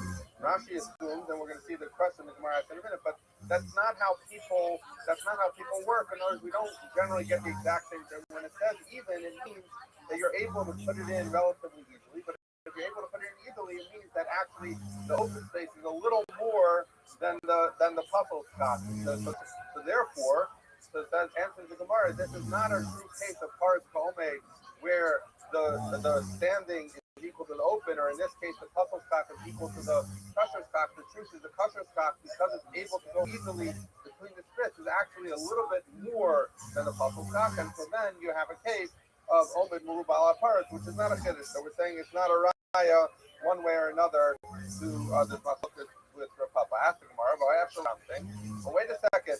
So Rashi explained that's not the way to do it. It wasn't in Derek with something because that's not how people do it. So it made sense to say that it's necklace for yotek. But the Gemara asked, wait a second. The truth is, you could exactly do it. You could make the exact space that you have with these bedposts. You could put kosher stock, and Rashi says the kasha seems to me that it would appear if you can do that.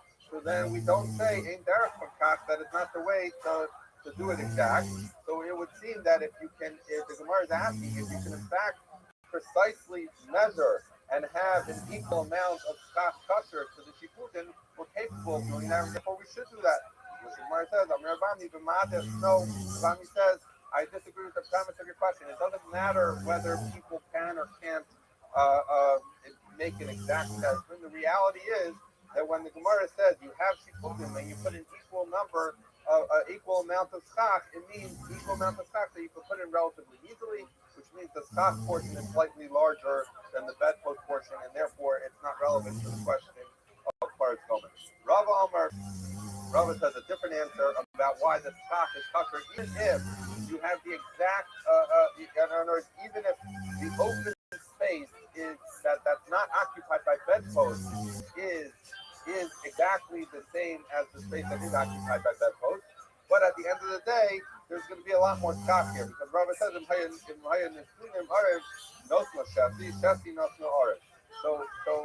what Rava is saying is when you're going to place the stock down, you're gonna have in other words, the stock has to rest on the thing. So as Rashi points out, it's going to rest on the Amr Bami Masnisim. I'm sorry. That's they says the fuel had the pareva. Even if the open space is not low space, because there's more stock kosher than there are bedposts. Why? The Kiva the Nafna Orev, if the stock, let's say, is going this way, and I'm sorry, the bedposts are going this way, and the stock's going that way.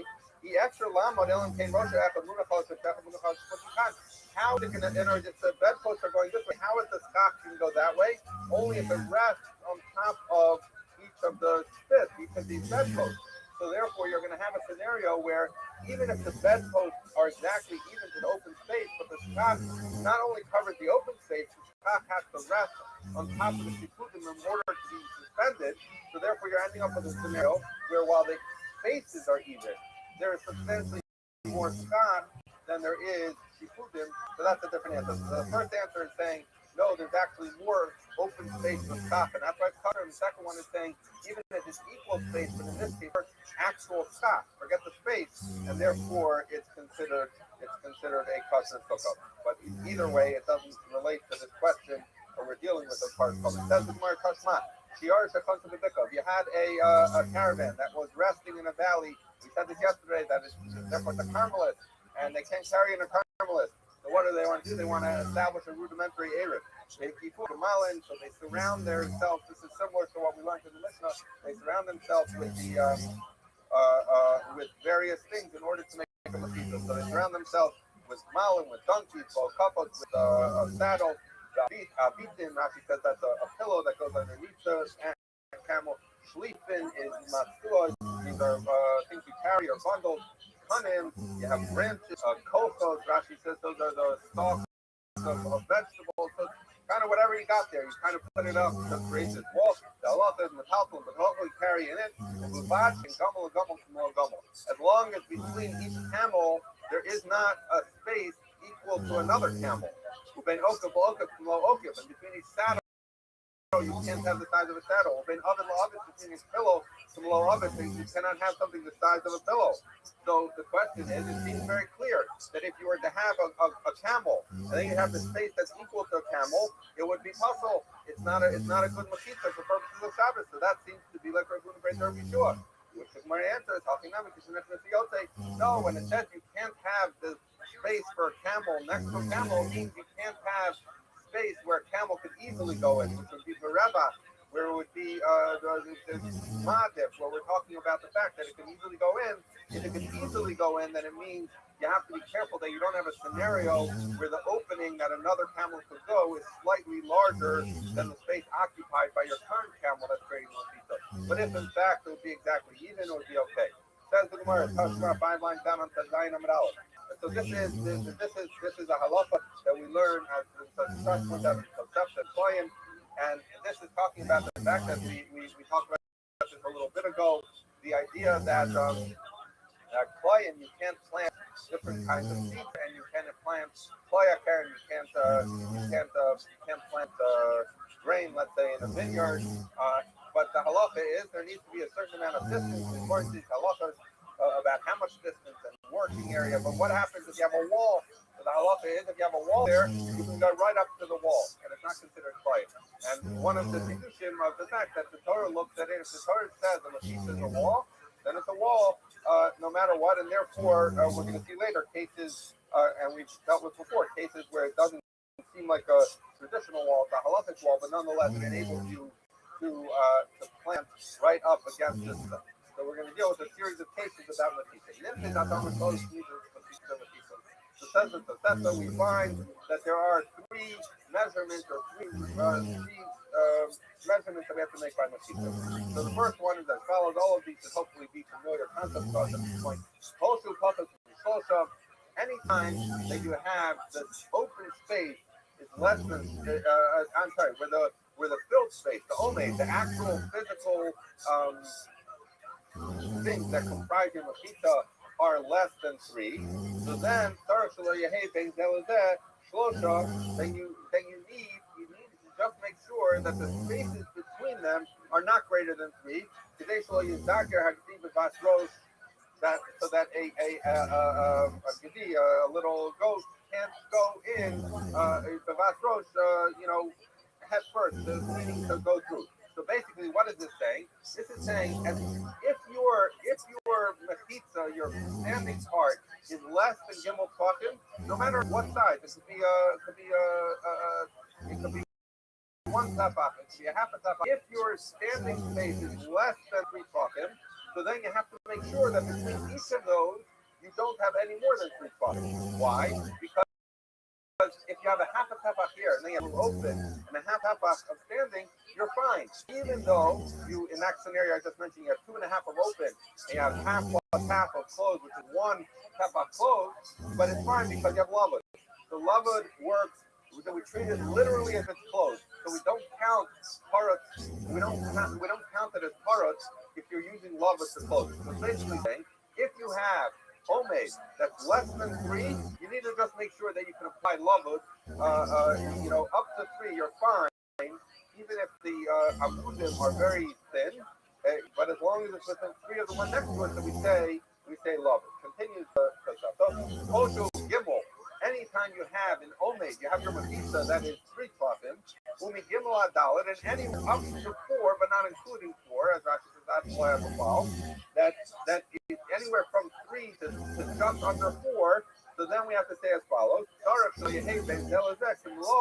you have to make sure that there isn't between your boards that range between 3 and just under 4 cannot have open space that's equivalent to it. So that it shouldn't appear like so you shouldn't have an equivalent amount of open space as you do closed space. Now obviously this is going to be the critical point initially in the price. The Gemara is going to say, it seems to be saying that parts colmate does not work because it says you have to make sure you don't have parts colmate. So we'll address that, but continues with Tosafta. Because if you would have parts merubal omed, then af keneged omed aser, then what would happen? That once you have more parts than omed, the whole mechitza is no good, right? So therefore, and that would therefore it would not close up. It would not close up the. It wouldn't consider them suckim, and therefore we would not have a valid here. Now, when it says "After I get home and Aser," well, that'll make more sense in a second. So, continue this stuff. The Kosu Dalit Me'arba Adamas. Once you reach Dalit Tfachim, from Dalit Tfachim all the way up to 10 Amas, you have to make sure that you don't have open space that's equivalent to your closed space. So you don't have more. You don't have equivalent amount of open space and closed space. Again, seemingly saying like Raccoon, that part is no good. Continues the entire part made. What would happen if it had part made? That's a problem, as we just said, because it would seem to be saying part made is a problem. So then the halakha would be as follows: Keneged omed mutter, keneged part also. That opposite the omed, it's mutter, and opposite the parts is usher. So what this is saying is how this case is different than the case before it. Is in this case you have pieces of wall that are greater than 4 tefachim, 4 tefachim or more. Now 4 tefachim or more is already a substantial mechitza. So therefore, meaning it's a sufficient size that we're going to look at it as a standalone mechitza. So we do not have, because we have parts made. And we'll see exactly what that means, but because we have at least the equal amount of open space as we have closed space, so therefore this entire thing is not considered a mechitza that you could carry in, or in this case, plant koyim everywhere. If you have more omed and parrots, then we look at the entire mechitza as closed, and you can plant everywhere. But in this case, we have parrots omed, where we have the again, what we think is an equivalent amount of open space and closed space, and that's no good. So therefore, where can you plant koyim? Up to in front of the pieces that are 4 tefachim or greater, because those pieces themselves are meaningful, and therefore they constitute a mechitza. But they cannot combine with the others to allow you to plant across from the open space. So now the what we said before makes more sense. If we're dealing with pieces that are from 3 tefachim to just under 4, if you have more or seemingly equivalent parts to omed, then the halacha is nothing here is good. You cannot plant koyim anywhere because there's parts equal to a merubal omed, and therefore it's not a valid mechitza that's surrounding this area. And the actual pieces that are omed independently do not qualify as a mechitza because they're less than 4 tefachim. So you can't plant anywhere. In the third scenario of the Brisa, it's saying if your pieces are 4 tefachim or greater, which are meaningful size pieces, so if the para is equal to a merubal omed, so then we're not going to look at the entire wall as if the open parts are closed. So we're not going to treat the entire thing as a mechitza, including the open spots. But we will treat the individual boards that are 4 tefachim or greater because they constitute a mechitza on their own. So therefore, you'll have this scenario where you can plant up to the wall over here, then you're going to have to not plant up to the wall because there's no space, then you kind of get. Okay, continues the Tosefta. If your standing part is greater than your open part, this is what we just said. And Rashi points out this is a general rule. This is not going on that last case. So it's saying, in general, as I just said, if you're going to say, if you have omen merubal aparis, that makes it a mechitza. So then even though, let's just take this wall that you're trying to plant, it looks like closed, open, closed, open, closed, open. You can plant up to even in front of the open parts. Why? Because as long as it's omen merubal aparis, that's a valid mechitza. Once it's a valid mechitza, you can plant upward. Continues the Brisa.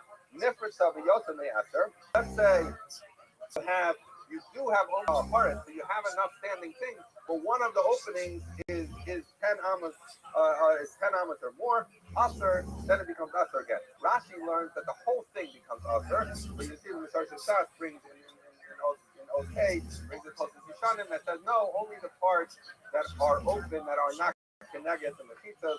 But whatever the point is, continues the Tosefta. We actually dealt with this case a little bit ago. We learned it on your album base that if you had these poles, the kranim just means that they come to a they come to a point, so you can stick these posts into the ground relatively. So you put in these posts. You put a vine that's a twisted vine on top, right? So basically, we talked about this in Yud that creates a Tzuras HaPesach. So if you have, because what do you have? You have 2 poles, and you have going across the top. So that's a Tzuras HaPesach. So then even more than 10 is mutter. To us, that's not a tremendous goodness because we've learned that in our Mishnah, although there was an opinion that was not to learn the Mishnah the other way, but the way we learned the Mishnah was a Tzuras HaPesach helps for greater than 10 amas. So that works with Klayim for sure.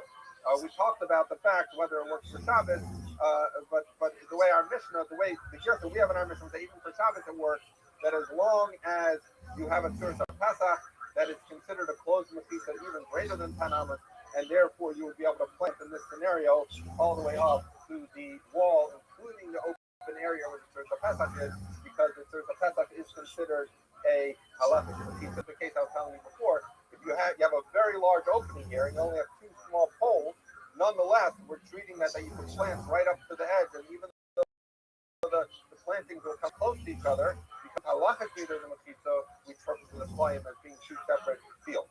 Okay, so that's the conclusion of the Tosefta, and now we're going to analyze. Okay, so says the Gemara, Tani Mihas Reisha, we learned. This is actually the second case. The first case was talking about be careful if you have less than 3 tefachim pieces to not have more than 3 tefachim because then you can apply lava. The second case says Migimel via Dalit, if from 3 tefachim to just under Dalit, it says as long as between these pieces that are between 3 tefachim and just under 4 tefachim, as long as you don't have between them open space that's equal to them, so then it's going to be something where we said that that's considered a valid mechitza, and you'll be able to plant up to it. So ask the Gemara, that means the spiritual papa, because it's saying that if you have equivalent open space to the standing space, where lava doesn't apply, because we're talking where obviously the equivalent space of boards that are 3 or greater up to just under 4 means the space is going to be greater, 3 or greater. Therefore, lava doesn't apply, but omen mubal parts would apply. And here the Gemara the section seems to be saying that if it's even, it's no good. So that's a tiyopus or papa. So everyone, I hope, can guess the answer. I'm going to look for a papa or a papa was say to you, mind me, rule. What does it mean when it says equivalent open space to the board you have? That means nefesh yotze, where it goes in and out easily, which means that the open space is actually a little bit bigger than the closed space. And if the open space is a little bit bigger than the closed space, then technically we're dealing with a case where it's parts merubal omed, where the open part is greater than the closed part, and then everyone knows that parts merubal omed is not a valid machitza. Now continues the Gemara. We're going to turn it upside down on the test. We thought this was a kasher and a kappa, but now we're going to say that actually this explanation we just made, that when it says the merua means nefesh yotze, where it's a little bit bigger, actually makes sense. Hachinami mistabed, this also makes sense. So let me just tell it to you outside, and then we'll see how the Gemara phrases it. So basically, if you look at the case, this is the about 8 lines down. We learned it. Oshu Gimel, Yadalit, anything 3 just under 4. Sarah Shaloya, hey Ben Zel is actually. You have to make sure it doesn't have equal amount of open space. Today Shaloya hey Paris Kolmate, so it shouldn't be Paris Kolmate, right? So that seems to be saying, not like Rapapa, although we just answered Rapapa's sociology, but then continues the Tosefta and says, the Imhaya Paris Merubal Olmate, but because if the Paris would be more than the Olmate, then Afkan I get an Olmate also, then even because these are non-4 twakim pieces, then even against the Olmate it would be also, you can't plant anywhere. But if you notice, it says if the Paris is more than the Olmate, so the implication would be that when is it a problem? When the Paris is greater than the Olmate. The implication would be that if it's even, then it would be okay. So basically, what the Gemara is going to find here is it actually makes sense that you to say like what Papa said, that the first part where it says if it's even, it's a problem. It's talking about the nefesh yotze, because otherwise, within the very statement of the Brisa, we have an inconsistency. On the one hand, it says even is a problem. On the other hand, it says if the paris is more than the omeid, it's a problem, which seems to imply that if it would be even, it will be okay. So it says the Gemara, it actually makes sense how Rav Papa is answering. It's funny because we learned Im Haya Paris Merubal Omed, because after we finished saying even is a problem, we then said, and if the Paris is more than the Omed, Afkanagad Omed also, they can't plant anywhere against this wall, even against the standing portions, so they're not for Tfachim. The implication would be Haka Omed Mutter. That would seem to imply that if it's Omed, it's Mutter. So Shmamina, we in fact learned from there that it makes sense what we're saying with Rav Papa, because now the way we're explaining the Brisa is as follows. It says that if you have pieces, standing pieces that are from Gimel Tfachim to just under 4 Tfachim, so the halacha is as follows. Make sure you don't have the luo, that you don't have open that is equal to it. But what does that equal mean? It means nefesh yotze. It means actually slightly more, not exactly equal. So therefore, make sure you don't have slightly more open space than closed space, and then continue the Brisa, because if you were to have part Rubal Omed, you were to have slightly more open space than closed space, then the entire area would be usher, both in the open area as well as across in the closed area, because those closed areas are less than 4 tefachim. So it's saying it makes sense to explain it like Rav Papa, that the beginning of this second scenario was talking about where it wasn't exactly even, but the open was slightly more, because otherwise, within this very statement, we have an inconsistency, because the beginning seems to say even is a problem, whereas the end of the same statement seems to be saying when is it a problem only if Paris is greater than Omed, but if Omed and Paris will be equal, it's not a problem. So therefore, the way Rav Papa explains it is great, because in the beginning when we say even is a problem doesn't mean really even. It means if you have slightly more open space than closed space, that's a problem, as the supplicant needs to say, because more open than closed would mean you wouldn't be able to put anywhere here.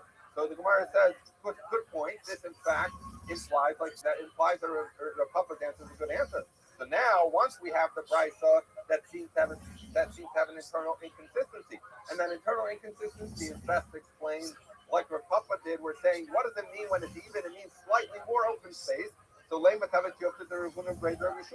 now let's turn it upside down and say, well, now this Brisa, once it's been explained by Rav Papa, seems to support Rav Papa. He said that the internal logic of it seems to support Rav Papa. So let's say that this Tosefta is a kasha on Rav Yeshua, who says that even is a problem, and we're saying here that even is a problem only if even means a little bit more open. So So Rav Huna Bar Yeshua will tell you, Amalakah, you think this Tosefta is so good for you?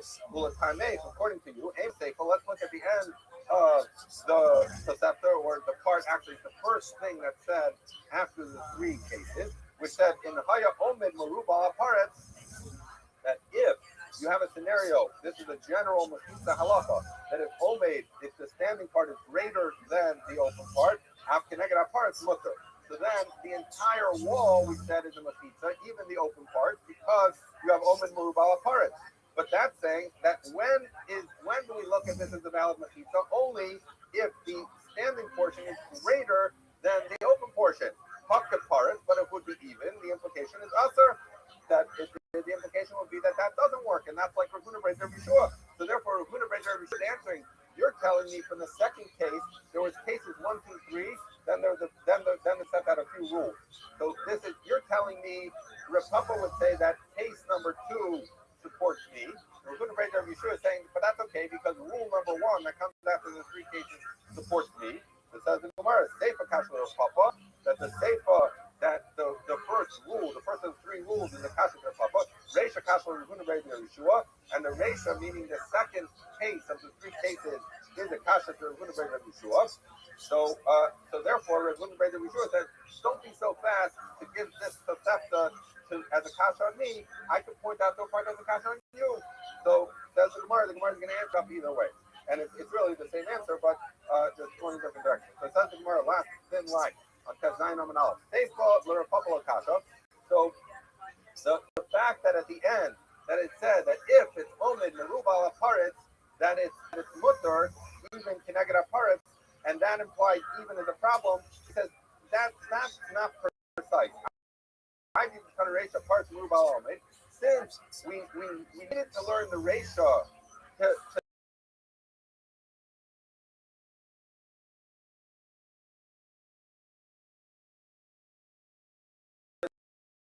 say parts Merubal Omed, so once that language parts Merubal Omed, then on a Seifa, when we were learning the Seifa, we said Omed Merubal Aparetz, but really what it meant is whether it's Omed Merubal Aparetz or even Omed Tip Paretz, either way, it's going to be okay. So the couple would tell you that the Reisha was precise, the one that supported it, and the Seifa, the first of the 3 rules, was phrased a little imprecisely because we wanted to have symmetry in the language used between. Now, this we've encountered many times.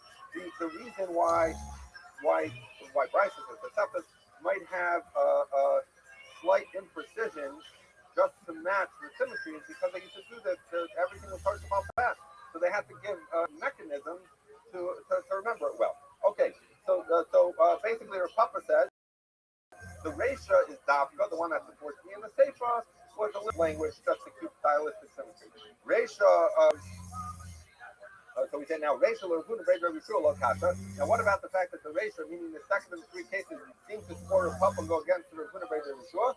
Since that's not a problem, the Reisha is not a problem. I need to buy in the Seifa. Since we wanted to learn the rule in the Seifa, and the Seifa was telling us that Omen Merubal Aparetz is mutter against the entire wall because it's a valid mitzvah. So since the Seifa was correct, and we wanted to learn Omen Merubal Aparetz, so therefore Tana Reisha, in the Reisha we learned Paretz Merubal Omen. We learned the similar language, but really, even if it would be, but if it would be even, so the Reisha said Paretz Merubal Omen is a problem. The implication would be that it's even, it's not a problem. This is the passage of Rav Huna Bar Yeshua. So Rav Huna Bar Yeshua is going to say, no, that was imprecise. The Reisha was imprecise in its language. It also meant even if it's a problem, it only used that language of Paretz Merubal Omen. So it should have stylistic symmetry with the Seifa, which said the halacha that he wanted to say. So both of them have been able to answer up. They said that different parts of the Brisa support and another part of the Brisa is a question on each. So they'll each say the part that supports me is right, and the part that supports my disputant is imprecise, and it was just done to create stylistic symmetry. So says the Gemara, this Shlomo Papa, Mishum Hachi Lo Arav Lahu V'Tani Lahu. Okay, so let me just say this out and then we'll read it. The Gemara is going to ask an interesting question now. You see that the Gemara has dealt with 3 scenarios in its 3 cases. The first one was where your homemade pieces are less than 3 tefachim. That was case number one. Case number two was 3 and up to just under 4. And then case number 3 was 4 and greater. So in this case, in the Tosefta's case, 3 was lumped together with now the Gemara is going to ask this: if you learn like and what is the first Resa said that and in other words, if you have pieces that are less than 3, make sure your gap is not 3 or greater, because then you don't have love. So what he's saying is now as follows. According to Papa, it makes sense why 3 gets lumped with greater than 3. Because the race is telling you less than 3, make sure you don't get up to 3, because 3 would be a problem. Once you get to 3, according to Papa, if the wall would be 3 and the opening would be 3, you'd be fine. So as far as Coleman is mutter. So therefore, the racer which says if you reach 3 spots and it's a problem, according to Papa, makes perfect sense why 3 is together with 3, because according to him, 3, where it's equal to 3, would be fine. So therefore, he didn't want to put it in the race, because the race is saying you have a problem if you reach 3. But Papa works well. That's why we didn't combine 3 in the first case. But according to Yeshua, why not make the first case say as follows?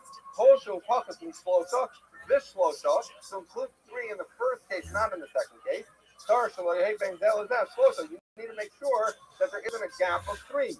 You should, so if the halacha is the same, basically less than 3, you have to make sure you don't have 3, because otherwise, if you can't apply level, you're going to have hard to move element. And even if you have 3, you also have to make sure that you don't have open space of 3, because according to Rabbi Yeshua, hard element is usher. So you could have included 3 in the case of 3 in the Resha, and then the halacha that says make sure you don't have a mechitza of 3 would be accurate. So according to Papa, makes sense why 3 ended up in the second case. But according to Rabbi Yeshua, 3 could have been in the first case. So the Gemara says, no, the reason it's not in the first case is we should avoid dummy fool the race and fool the sefer. Because while it's that whether it's less than 3 or 3, you need to make sure that you don't have an opening of 3. The reason for that is different. Fool the race of today, so you talk about the reason the race said make sure you don't have 3 is because the race was talking about where you have these thin boards and less than 3 to the next thin board. So we said love it applies. But if you would allow there to be 3 spots in between them, that would be a gedik that goes which destroys love it. So love it wouldn't work. So that's why if you reach an opening of 3, it would be a big problem for love it. Sula the Seifa, but the case of Shalosh, it's true that the halacha also is you cannot have an opening of 3, but the reason is different. Because we wanted to make sure that you don't have, in other words, when you have a opening, when you have a omade of 3, the reason it's telling you to make sure you don't have an opening of 3 is because if you do, then it's part of omade, and that's going to be usher. So that the first one is a loved halacha. This is what Rabbi Yeshua answers. The first case is a loved halacha. The second case is a mechitza halacha, and therefore the case of 3 that I'm talking about, even though it's true that 3 needs to make sure it doesn't have 3 of opening, that's a mechitza halacha, and therefore it belongs in the second case and not in the first case. I'm sorry if I didn't explain that well enough. So we gotta move. Says the Gemara, Pachas Mishlosha money. Rabbanan he dami Pachas Mishlosha money.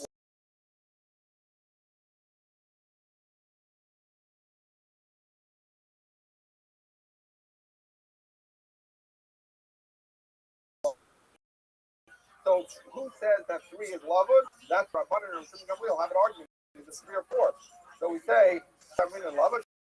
So therefore, and we use the number 3 because Rabbanan holds less than 3. You say love it 3 or more, you don't say love. But Ema Sefer, look at the Sefer, goes to the Arabah that if you have 3 and up until just under 4, on the base, the third was Shimon Gamliel, that goes according to Shimon Gamliel, then we're talking the Arabah love it. Who says, I'll explain this in a second, who says that less than 4 is love it. The Rabbanan was supposed to be an Arabah, Kadu. Because if it was going like Rabbanan, they would hold, why should you have a separate case of 3 to 4? 3 and 4 are the same. What's going on here? So the ratio which said be careful you don't have a gap of 3 spots in was because of Rabbanan, because love we only say less than 3. But what is the following? You see that Gemara distinguishes between case number 2 and 3. What's the difference between case 2 and 3? Is just what's the size of the piece. In the first case, we say if it's 3 and just under 4, you cannot plant anywhere. The whole thing is other because there's no machitza here. If it's 4, but it's still part of Ruba Omek, so then you can plant across from the pieces that are 4, but not across from the pieces that are open, right? So the only distinction was less than 4 is not kosher considered a machitza. More than 4 or more is considered a machitza. So therefore, there's a distinction in halacha. Ask the Gemara, who is it that would say that there's a difference between less than 4 and 4 in terms of being a machitza? That's what Restream Gamliel, because the Rabbanan would say that the important number is between less than 3 and 3. So they should say that anything that's across from 3, you should be able to plant. And why would 3 and 4 be? Why is there any distinction at all between 3 and 4 according to the Rabbanan? Of course, Restream Gamliel comes out well because he holds Dalet is kosher with own machitza. So up to Dalet, you're going to say lavud. More than Dalet and more, you don't say lavud. But according to the Rabbanan, who it seems we're going like, why is there a distinction between 3.5 and 4? They're both kosher because once you cross 3, you go out of the category of lavud and you're into the category of machitza. So the Gemara seems to say. The Gemara says it seems that there's an inconsistency here. The Reisha is the Rabbanan and the Sefer of the Restream Gamliel. The Gemara says, Amar Bayim, and the Reisha Rabbanan says the Nami Rabbanan. No, they're both going according to Rabbanan. Well, the Rabbanan, the whole Mr. Connecto, he had a month of my ball. Low chassid. He's saying, you connecting, you're thinking that the Rabbanan holds that once it leaves the category of lavud, meaning once it hits 3 and there's no more lavud, it's automatically now a makom chashuv that it's own machitza. Says the Gemara, says the Baya, no, it's those are two different halachas. Lavud goes up to 3, it's halacha l'moshe Sinai. When does something become a chashuv machitza that on its own is considered machitza? 4 tvachim. You try to link those laws and assume that once you get out of lavud and you reach 3 tvachim, that the Rabbanan would say now a chashuv machitza on its own. Those are two different halachas. One is lavud, one is machitza. One runs out at 3, the other starts at 4. That's why we needed the second case of the Tosefta. Continues, Rabbi says, I'll give you an answer that says that it's all Restream Gamliel. It's Restream Gamliel, Restream Gamliel. So maybe the whole thing is Restream Gamliel. So it makes sense why at 4 we switch to a chashuv machitza. So then the question is, well, wait a second, but then why don't we say lavud up to 4? Why did we say lavud only up to 3? So the says, Restream Gamliel, I mean in lavud, when did Restream Gamliel say that we say lavud even up to 4 tvachim? So we were introduced to this concept before on Daf Yudal Amud Beis. The idea that when does Restream Gamliel say that lavud works even up to 4 is only by something that's not talking about reaching the ground. For example, if you had a korah and it was short of the wall, from one side it was attached, from one side it was short of the wall, we said if it's less than Daled tvachim, that's okay because we're not worried about Gedim, the korah is up 10 tvachim or 5 amas, whatever it is. So we're not worried about sea walking through, but going through on the ground from the to-go point 4 tvachim and down. But even though theoretically love should work, Restreim Gamliel agrees that we don't say lavud going down because since Gedim can go through, it destroys the ability to say lavud, and so therefore, the case we're dealing with here is if we leave gaps. In other words, so the question was, why did we say lavud? We have to make sure to keep the gap less than 3. Why not less than 4? Because we're going to say if it's less than 4, even though lavud should apply according to Restreim Gamliel, the fact that Gedim can just walk through destroys lavud. So therefore, we're saying the entire thing is Restreim Gamliel, and that's why a machitza becomes a makom chashuv on its own only when it's 4 tvachim. But so then why doesn't lavud work up to 4 tvachim? Because Restreim Gamliel agrees that if we're dealing in a scenario where Gedim could walk through, we only say up to 3. So the whole thing is Restreim Gamliel. Okay, says the Gemara. Tashma, first wide line. The Fanas Halalu, we had this case also before. Fanas Halalu, Shirufim Tafin Halonos Mutter. So we said if you have walls that are primarily composed of doors and windows, so what does that mean? That means it's paras. It would seem to say that has a lot of opening, a lot of paras. So we say it's mutter. So So that says, and it's rubam safin chalonis. That tells us the majority of it is open, the majority is paras. It says mutter, and continues ubomba to hey omen mubal paras, as long as the omen is more than the paras. So the Gemara says, rubam talkadaita. How could it be? These are contradictory statements. You say if you have majority windows and doors, which means majority paras, we say it's mutter. But then we say as long as you don't have more paras than omen. In which case it'll be also. So which is it? So the Gemara says, Ella, you have to read it to it has a lot of windows and doors. Mutter, it's okay if you have a lot of openings in a wall, but it will bounce hey, omen muruba aparat. As long as you don't have, as long as you have more standing parts than open parts. So it says lots of open parts are fine. We can still have them and we'll consider them stopping as long as the omen is more than parts. But says the Gemara, if it says as long as the omen is more than the paras, that implies half the paras, but if the omen will be equal paras, we would say asr. So the implication of that is that it's asr. So we say so that's in fact a valid question or a papa because this seems clear that if the omen maruba paras, if it would be equal, it would be a problem. And continues the Gemara, help us talk about the Ask the Gemara, as we dealt with this before the other day with the price of the yoke of the health. So you just finished telling me that you have a proof against a pup. Right now you're saying the halacha follows it, and when it says in, we should be documenting about it because our Mishnah implies like him. Now this is actually interesting because yesterday we learned the Gemara. The Gemara asked for my Mishnah. Rav Huda ben Yeshua tried to answer it. They said Kasha didn't make perfect sense. So the Gemara is now saying because our Mishnah implies. Even though maybe Rav Huda ben Yeshua had an answer, because our Mishnah implies like the papa, we're going to pass in that way even against the Brisa. So even though you have to steal from a Brisa, we're going to rely more on our Mishnah. It's not because we learn Lo Yehei Tirsa gives their opinion. You have to make sure that the openings are not greater than the built-up part. Huck's opinion, the implication will be, but if the open parts were equal to the built-up parts, mutter would be mutter. So therefore, our Mishnah implies like Rav Papa, and so then therefore we're going to pass on like Rav Papa, even though there's a Brisa that seems to imply not like Rav Papa, because if I have a choice between my Mishnah and the Brisa, we'll take our Mishnah over the Brisa. That's the Mishnah. Now keeping Shlosha Kavalim Zel Umayim Zat, Zel Umayim Zat, Ubavachli Heten Kaval Chaver Shlosha Shvachim, here. I'm sorry. Okay, so what we're dealing with here is that's all. So I think I should send out the pictures. Thank you. So this is picture number 118. So the basic idea here is with 3 ropes, you can pretty much create a machitza. What do you do? You stick up poles and you stick the bottom rope slightly above the ground, just under 3 tefachim. Then you do the next one just under 3 tefachim, and the next one just under 3 tefachim. So basically what you have is you have 3 panels of lavud, and it should add up to 10 tefachim. Now obviously, if I just told you less than 3 plus less than 3 plus less than 3 means a little less than 9. So we're not at 10 yet. So that's what the Mishnah says. Well, so the ropes need to add up in the aggregate to a little bit more than a tefach. So you have a little less than 9 tefachim of lavud, and you have 1 tefach and a little bit of rope. And so in the aggregate, you end up with a machitza. All you need is 3 ropes and some poles, and you have a valid machitza. Continues the Gemara, similarly, this was talking about horizontal lavud. Now we're going to talk about vertical lavud. You could surround your camp with poles, branches, that as long as you don't have more than 3 tefachim between each of these poles, that would be okay. So that's the case that we're dealing with. It doesn't show the picture.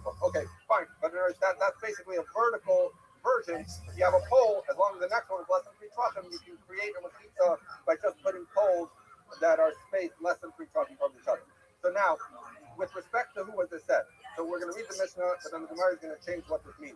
The Shiara Dibru, so Dibru of Yehuda. Rav Yehuda says, when do we allow people to rely on this kind of kula? Is only when we're dealing with a caravan, but not when we're dealing with an individual person or two. A caravan is 3 or more. So someone will come and say, no, they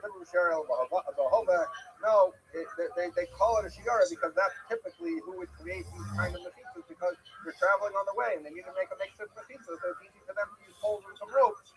But even if an individual is doing it, would also be fine. That's the second opinion. So Rabbi Yehuda only works with Shara. Charim says works by both. Now a third opinion, Rabbi Yehuda says, look, at the end of the day, the way we're going to initially understand it is at the end of the day, this is going horizontal or it's going vertical, but it's not doing both. That's not a valid machine. Either one. You could either have vertical or you could either have horizontal or vertical. Tomorrow, next time, we're going to deal with what's the difference between the two versions of the Chachamim. But in any event, we have this focus. Hopefully today we'll get to the point to discuss it, although I'm not optimistic. Okay, says the Gemara, Amr Avuna, Amr Hamnuna, Amr Rab. The Hamnuna said the name of Rab. Hare Amru, they said, Omen Meruba Aparit V'Shasi Have Omen. So they said that if you have Omen Meruba Aparit, that is going this way, vertical, that's Omen. So everyone we've encountered that many times. And in fact we had that in the Mishnah where it said if you put the okif apart from each other, as long as it's within three. I'm sorry. That if you put the okif there, that as long as it's omed mubal paretz, or maybe even like a papa omed kip paretz, that works vertically. But what would be the halacha does? Now again, we know for sure that lavud works from like horizontally from the bottom up. We just did a case in our Mishnah. From the bottom to the first rope is lavud, from the second rope is lavud, the third rope is lavud. The question here is to follow the question of omen merubal paretz. Are we going to apply those same rules if the gap is in a horizontal opening? Why should that be any different? Because when it's vertical, we say that those openings in the wall that look like this, those are psakim, those are doors. If you have a wall and then there's an opening in the middle, that's not a pesach. So maybe the halacha is not the same. So that's what we're going to do with that. It says, I'm Rabbi here from our Mishnah. Tashma, you hear from as follows. Our Mishnah said, he said you needed to create you wanted to create an Arab with 3 ropes and some poles. You needed to have ropes that added up to a little bit more.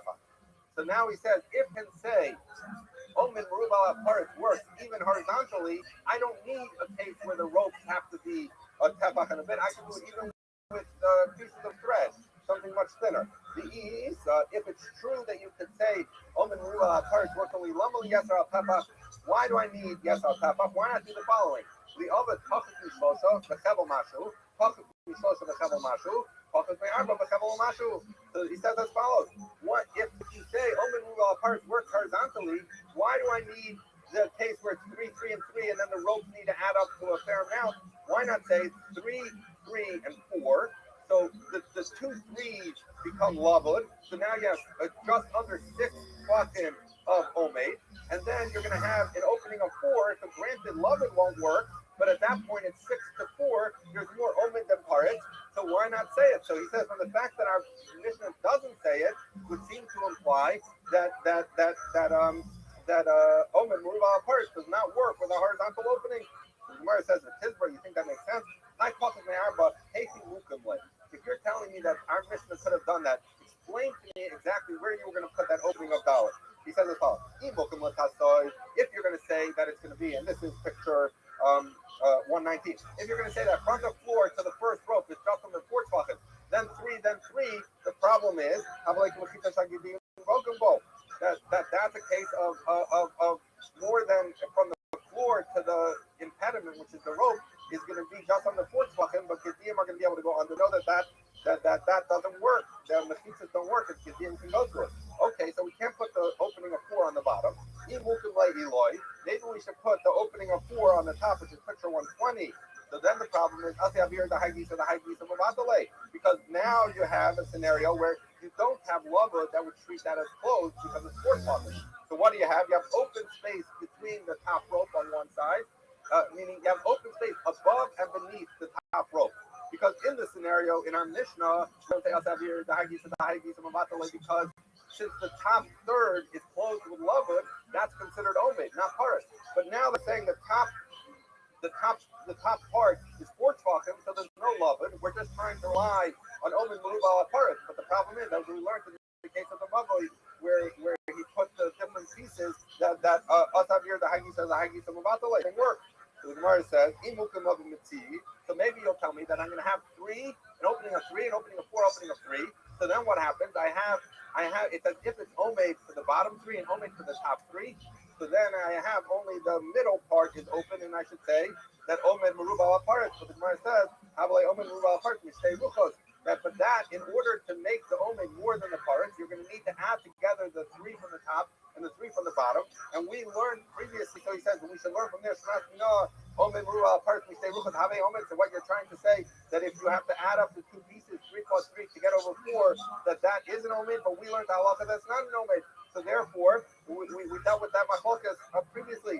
So therefore, he's saying this scenario you thought maybe instead of doing 3, 3, and 3, and then I need 6 ropes, I could have done 3, 3, and 4, and used thin ropes and been able to make a valid mechitza with less, meaning with more space and less rope. So it says the Gemara, it doesn't work because wherever you put this opening before, it's not being closed. So if you put it at the bottom, the din could go through. If you put it at the middle, you require both the bottom and top to overrule it. And if you put it at the top, it does not get the high use of about the way. So rather, when Rav Hamnuna asked, is there horizontal? You know what? I will record from here to the two dots. I'm sorry. Let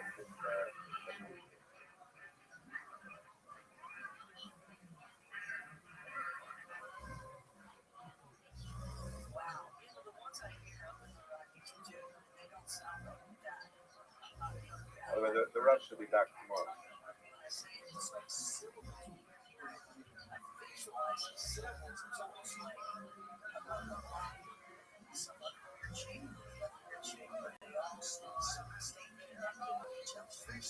Hey, good morning.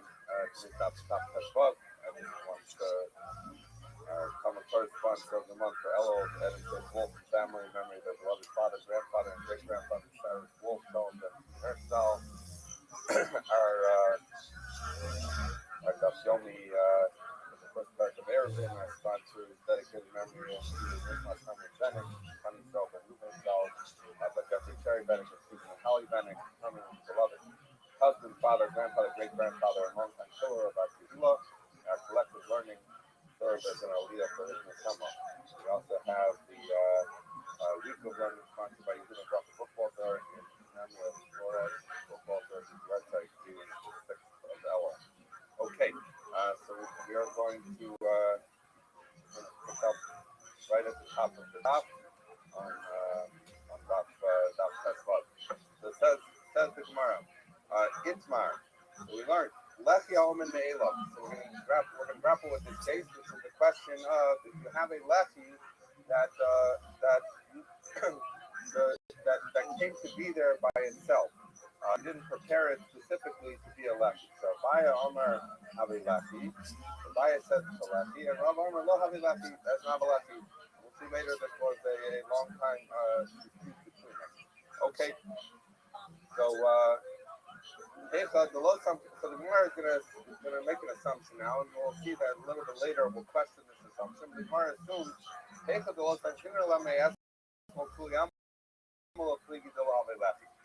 if the way Rav understands this means that if we did not before Shabbos start intend that this lechi should serve as the lechi as being matter the Torah, so then everyone will agree that lechi.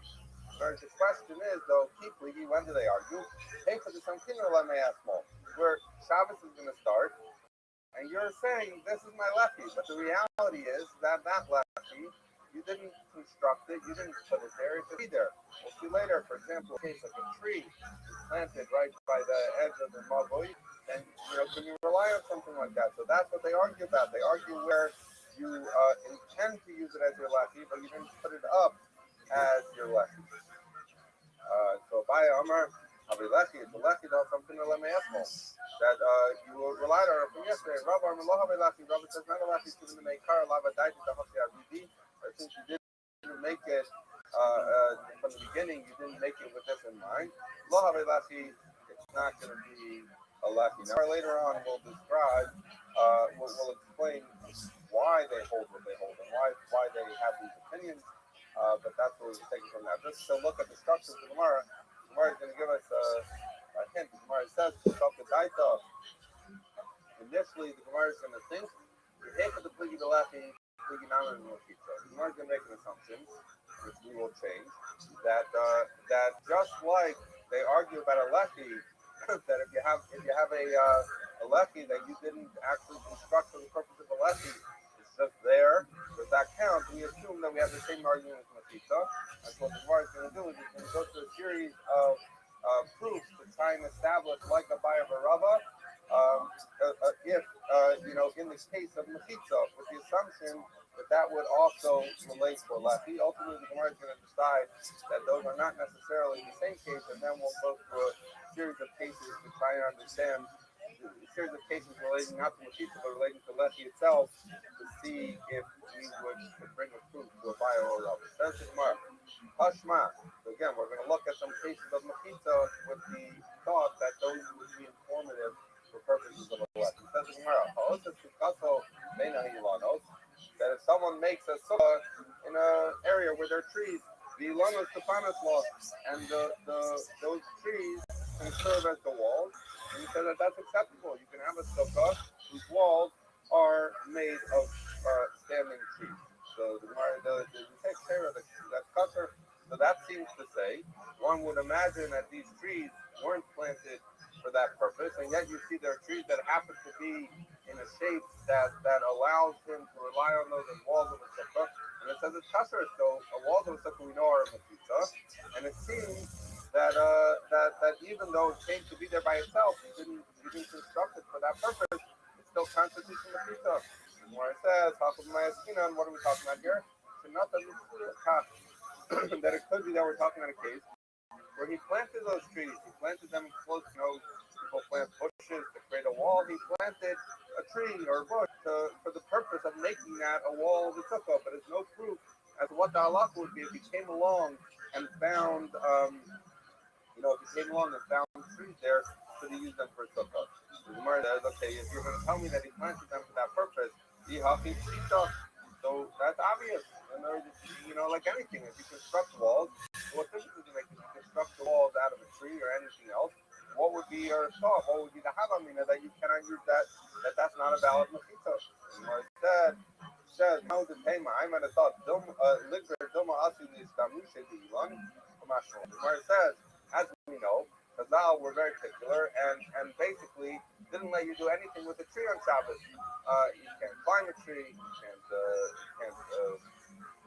can lean on a tree.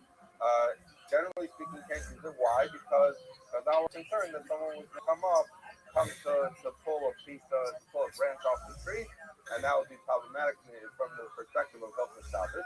So, therefore, I might have thought that even though he's planting the trees to be the wall of his sukkah, then maybe Chazal would say no, that doesn't work because we don't want you. We don't want to come to a scenario where you might come to utilize this sukkah or that.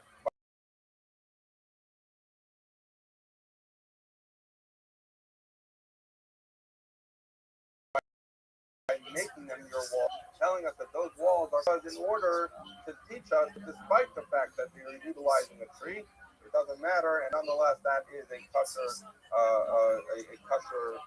wall of a sukkah. Next case, Tashma, Hayasham, Elon, Ogeder, Okita Takanim. If there happened to be, or if there was a tree or a fence, or Okita Takanim is basically a machita of kanim, of reeds, of branches, of sticks. So there's some kind of blockage there. Nida mishum diyumet. That it's judged to be a diyumet. Now what's diyumet? We've encountered this many times, but we haven't called it by that term in this discussion yet, I don't think. So a diyumet is those same things we talked about Pasi Biros, and you see there's a picture Rashi has, Pasi Biros. We talked about where the Oler Regalim were going up, and we wanted to create a place in Rosh Hashanah where even on Shabbos they could draw water. So we rely on certain fulas, but we say these basically these four L-shaped machitzos are sufficient to create this Rishita Yachid within what's otherwise a Rishita Rabin, such that you should be able to draw water from the pit, which is the Rishita Yachid, up to the ground level, which you can only do at the ground level, also Rishita Yachid. So we talked about that. That's Pasei Biro. So the Pasei, we call them Pasim boards of a bar. Now we're referring to them as Yomet, which comes from Rio omed that it's a double or it's two it's two omed, something that's standing, basically these L-shaped things. So it says in Gemara, so if you had a tree or a gate or this a branch fence, you could use nidam some diomed. So that seems to say that a diomed is a mefisa like any other. It's a mefisa that we apply kulos to, but it's a mefisa nonetheless. So you see that you have a tree there or a fence happens to be there, you can rely on it. So you see that even though you didn't build it for that purpose, nonetheless, it's a valid mefisa. So here also, same answer. What are we talking about? Some that you made it for that purpose. That when you set up this fence or you set up this branch wall, it was for the purpose of making the omed for Pasibirot. Somebody says you also might one. So then what's the chiddush? If you stuck up this gate, purposes of being a diomed, so of course it works. Somebody says one pizza bakanim. Chiddush here is the specific case of pizzas I can't have on the pizza of this, and what the kind of bucket is close of bucket. Because the question, because we're relying on when you have on the pizza bakanim, you have branches put together. Those branches don't fit together perfectly and create a smooth surface. There's gaps, but we don't worry about those gaps generally speaking, because as we know, we apply the halach of lavud. Anything less than 3 tefachim, presumably these are well less than 3 tefachim. But the thought would be that we're going to see later on that Abaya asked Rabbah this question, and the thought would be presumably because we're dealing here with Pasibirot. As we know, Pasibirot is already a very big chiddush because we're saying you can have a little wall on each corner, and we've discussed that allows somewhere between 10 and 13 and a third amos of space. And as we'll talk later, we spoke later today also that if part of Merubal Omed is more open space and closed space, generally that doesn't work. By Pasibirot, Chazal said, no, we're going to make a special exception, and it does work. So therefore, I might think that lava doesn't apply. But that was the chiddush by telling me pizzas are kanim. When you have these branches that are creating a pizza which have gaps in them, spaces, and you have to rely on lavud. So can I rely on lavud in the same case where I am relying on the kula, on the leniency of Pasibirot, that even though there's more open space and closed space, nonetheless you can, and we see that later on, Abaya asked Rabbah this question, and Rabbah in fact points to this price of pizza bakanim to use lavud even in conjunction with Pasibirot. We'll see another example of this later. Lavud is different halacha than some of the other things. Lavud is literally looked at as, once you can apply lavud, it's literally looked at as if it's a wall. We'll see a little bit about that later. Says the Gemara, next case, Tashma. Elon Hamesach ala Aretz. This is a mission we're going to deal with later. That you have a tree that's spread over the land, over the ground.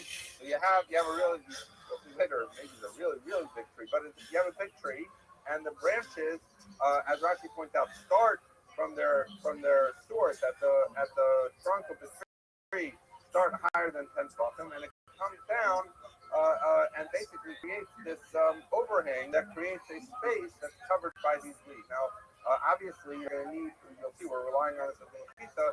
You need those leaves to be somewhat substantial, and in fact, they have to be a little more substantial than just blocking, because as we've discussed in the past, that in order to be valid pizza, it can't, flap around in the wind. So these are fairly substantial leaves that are coming down. So Elon Amesach said you have this overhang over the ground of the tree. So we say, in no from the Roman earth, you will fucking. As long as the leaves don't end higher than 3 tefachim on the ground, i.e., the leaves go down within 3 tefachim of the ground, and we know that is within 3 tefachim of the ground, it's considered part of the ground. So therefore, metalful and pasta would be carried underneath it. So what do you have? You have a machitza. You have this canopy over here of tree, and it constitutes a machitza. And yet, presumably, you didn't plant the tree for that purpose. So my answer is no. We're talking about where you planted this in order to create this pizza. Gemara says, then you should be able to carry on. If this was a tree that was created to serve as a so you should be able to carry under the entirety of this tree, of this canopy. Then why would one of the son of Yeshua say in the top of the base of Zion that you cannot carry under this tree except for the area of base of Zion, which is base of Zion is the amount that you saw of wheat you would plant, which is established is basically 50 by 50. So this would be an area of 100 by 50 amos.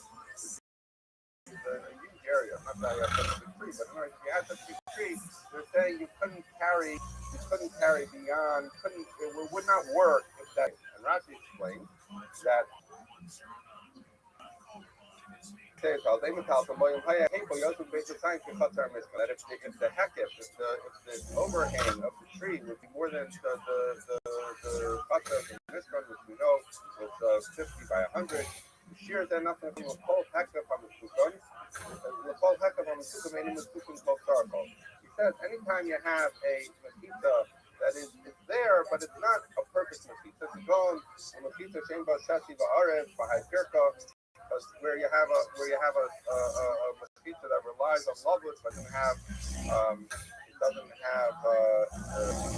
two directions. If you have a mosquito that's not set up for someone to reside in. Let's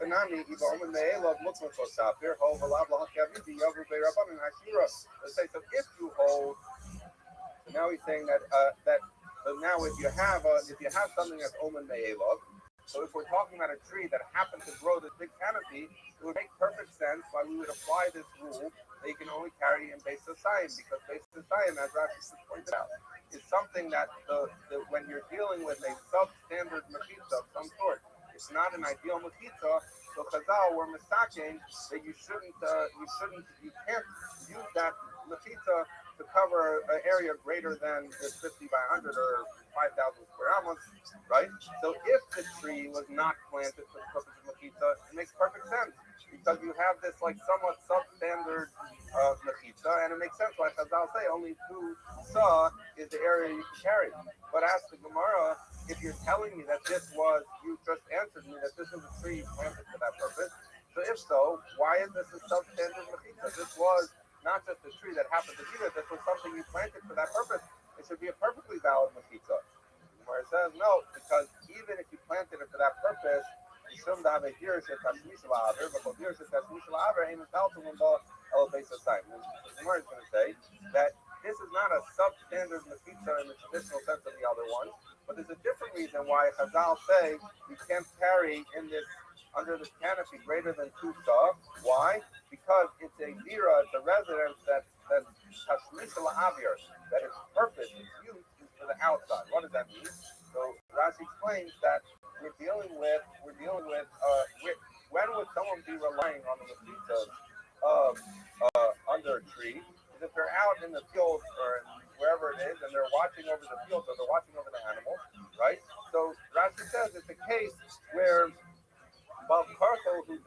against his will. You know, when someone picks a house, they go to the city, they want to be on this block, that block, fine, you build yourself a tira, then that's a regular tira. But if you go out to where you have to watch those fields, you have to watch the animals, you didn't pick where you're going to be, circumstances pick for you. So tira is that so much for the inside as much as for why you're there, for the outside, for what it was done to. So when you're dealing with, even though it could be valid mosquitoes, at the end of the day, Chazal are going to say, this is like a substandard in the sense that you didn't pick this place. You had to be there for some external purpose. Chazal says then you can only create mosquitoes that cover a base of Zion, that cover that area of 5,000 square amos. Okay, so now it says to Gemara, where the Shabbos, who may Amas got base of science, we say as follows: that if we know that we have the halachas of cook, so someone has basically the area they're in or the city they're in, plus 2,000 amos in every direction. So that's determined by where you are when when Shabbos starts. That's where you have Shabbat. That's where you have Shmita, and that's where your 2,000 amos is floating. Except that we know if you're in some broader area, for example, we're in the city, so then your 2,000 amos doesn't start from your house; it starts from the edge of the city. So now we're talking about if someone was he had a shvisa. That's where he was at the beginning of Shabbos. He was on a tail, some kind of raised surface that is at least 10 fucking tall. And when Rashi points out, once you have 10 fucking on height, that we use good optics, and therefore the walls go up. So we're going to treat those as a shvisa. And we're dealing with a case where it's arba amas until Beis Hasayim. And Rashi explains why does it start in arba amas? Because if this tail is less than arba amas, it didn't help us at all for these purposes. Because even if I was sitting in the middle of a field, Rashi says, I have the daled amas around me. So that I get daled amas, my 2,000 amas start from 4 amas from me. I don't need to be on a tail for that purpose. That's anywhere. That's in a field. But if this tail helps me, because if the tail is 200 amas in each direction, then I rest there at the beginning of Shabbos. It means that my 2,000 amos start from the edge of the 200 amos of this tail. Okay, so we have this tail, this raised surface that has it's 10 fucking tall, so it has the pizzas, and it is you can rely on that tail to say this is that my shvisa, my 2,000 amos of will start from the edge of the tail as long as it's less than basis science. Continues the Gemara, but so too, if you have an indentation in the rock that is at least 10, you have a natural rock, you have bedrock, and there's at least 10 fucking of depth to this indentation. And this is between 4 amos and the amount of space you need to plant saw. Similarly, the kama, the tura, the sibolas, makifos also, that is where if you have a kama kasura, if you have a wheat that was cut and it's presumably in some kind of piles or bundles, or shibolas, makifos, that you have grain that's still growing. So basically, either the mound of cut grain or the standing grain is creating a mefisa.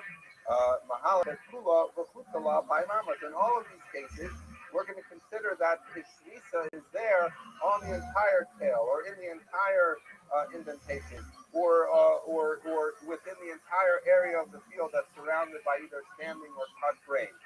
So we see that even though these mefisas weren't made for this purpose, we're treating it as mefisa, that your shvisa covers that entire area, and your 2,000 amos only starts from the end of it. So you see that even though these things were not created to be a mefisa, nonetheless they're valid as a mefisa.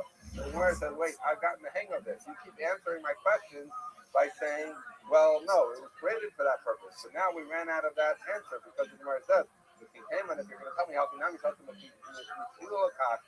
tell me that he created those things to be a mefisa. That's why they're valid mefisa. Because the Gemara that Bishlama kama lakai.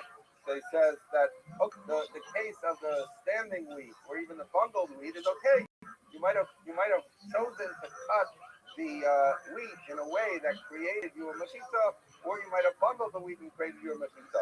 But ela tel v'neka ma'ikol neimar. But when we talk about this natural mound, this raised surface, or we talk about this indentation in the rock, clearly the guy didn't create the ground rock. He didn't create this raised ground surface. So you can no longer say you ran out of answers to say, maybe it was a bit of a stretch to say he planted the tree for that. He planted this, but you obviously can't create rock or raised ground surfaces. So therefore, as I said before, and as the Gemara prefaced by saying, we're going to conclude so rather, we're going to say mechitzos. We were trying to learn from mechitzos to lefi. Mechitzos are different than lefi. Mechitza is a reality. If you have a mechitza there, then halachically is going to be deemed a mechitza. It doesn't matter whether you put it there, whether you planted it there, or whether it was there from the beginning. But that doesn't necessarily resolve our question between a Abai and Rav about a lefi only love. You have a Lechi that came here by Batalacha. When do they argue? Balechi. Abaya L'Taimei. Now we're going to give the answers, as I said before, the explanation for why Abaya and Rava hold what they hold. Abaya L'Taimei, the Mepharshim discussed where we saw that Abaya said this, and I'm going to get into right now. The Omar Lechi Mishum Mechitza. Mechitza Asumei Elo, he Mechitza, Havi Mechitza. So we said, Abaya is of the opinion that the purpose of a Lechi, that what a Lechi serves as, is a mechitza, and as we just established, a mechitza that's there by itself is going to be considered a valid mechitza. Rava goes to his reasons. Amar Lechi from Hecker. The Lechi is from Hecker. So if you remember on Daf Yud the Reveis, that we talked about the question, we said that Lechi is from mechitza, or Kohen is from Hecker, and Rava said that, and then we said Rava from Hecker. Rava said that both Torah and Lechi, the purpose of them is Hecker. So therefore, he have a Hecker. So Rava would say that if someone crafted a Lechi for the purpose of being a Lechi, then that's a valid Lechi. The lo have a Hecker, but it's not a Hecker. Why? Because if someone, we actually were introduced to this concept earlier. We talked about it in our mouth law, which was the decorative thing on the top. So we said that if you use that kind of Torah, it has a cold. People hear about it. So too, a Lechi, if you put up the Lechi, the way Rebbe would understand, if you put up the Lechi, people hear about it. Maybe not in the next town, but in the people carrying that mugly. So they know, oh, that thing's a Lechi. So therefore, it is a Hecker. But if you would just put up a Lechi, then if the Lechi would just be there by itself, people wouldn't know that it's there to function as that purpose. Like imagine, as I mentioned before, a case where there's a tree right by the edge of the mugly. Rubble would say it doesn't help because if I didn't put it there, people don't realize that it's there to be a Lechi. Whereas the buyer would say that it's a mechitza. So that it's a mechitza. So now the Mepharshim discuss a lot. Once we say it's a mechitza, a Lechi is a mechitza according to Abaya. And then the question is, at the beginning, he said that both Abaya and Rava agree that you require that it has to be something you're relying on it from before Shabbos. The Gemara asked, or the Mepharshim asked, that if Abaya says the reason for a Lechi is Mishum Mechitza, we just finished saying a Mechitza doesn't need to be set up for that purpose, and who cares whether you had in mind to use it before Shabbos or you didn't. So the question goes different ways. The Kiveger says that even when you hold it to Mechitza, there's still an element of Hecker there. The Meiri discusses the idea that a Lechi is theoretically such an insubstantial item that it needs the added aspect of otherwise it might be considered something that's meaningless. So by having in mind that you're going to use it and relying on it, that invests it with the significance that we rely on it. So there's still some element that even though it's a mechitza, it's a little bit of a different mechitza, and therefore you require that kind of intent. Okay, so as I said before, the structure, the question we're dealing with is, if you have a Lechi that stands by itself, it wasn't put there for this purpose, is that a valid Lechi or is not a valid Lechi?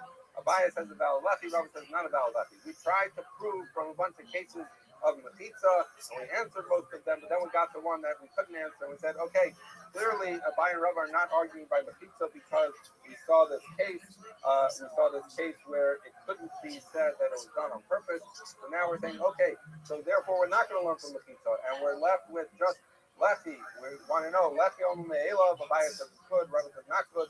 We're going to try and bring some proof. Says the Gemara. Tashma, we're about eight lines down in the Y line. Avnei Geder Hayotos Mina Geder Muzalas Zumizum Papa Mishlosa Ensar Lechi Acher. So we say as follows: if you have the stones of a gate that come out from the gate, so we've described it before as Nefesh Yotze. We talked about it in the concept, but it's basically it's like this: that you have brickwork, and if you pull out some of the bricks, you're going to have like indentations every other one. So it's going to look like this, right? So that's I'm going to get there. Yosef's going to get there. That if the height of from one brick that's sticking out to the brick beneath it, if all of those have less than 3 tefachim of height, Ain't Sark Lefty Acker, then you don't need a different lefty. Why? Because Lavud would treat this entire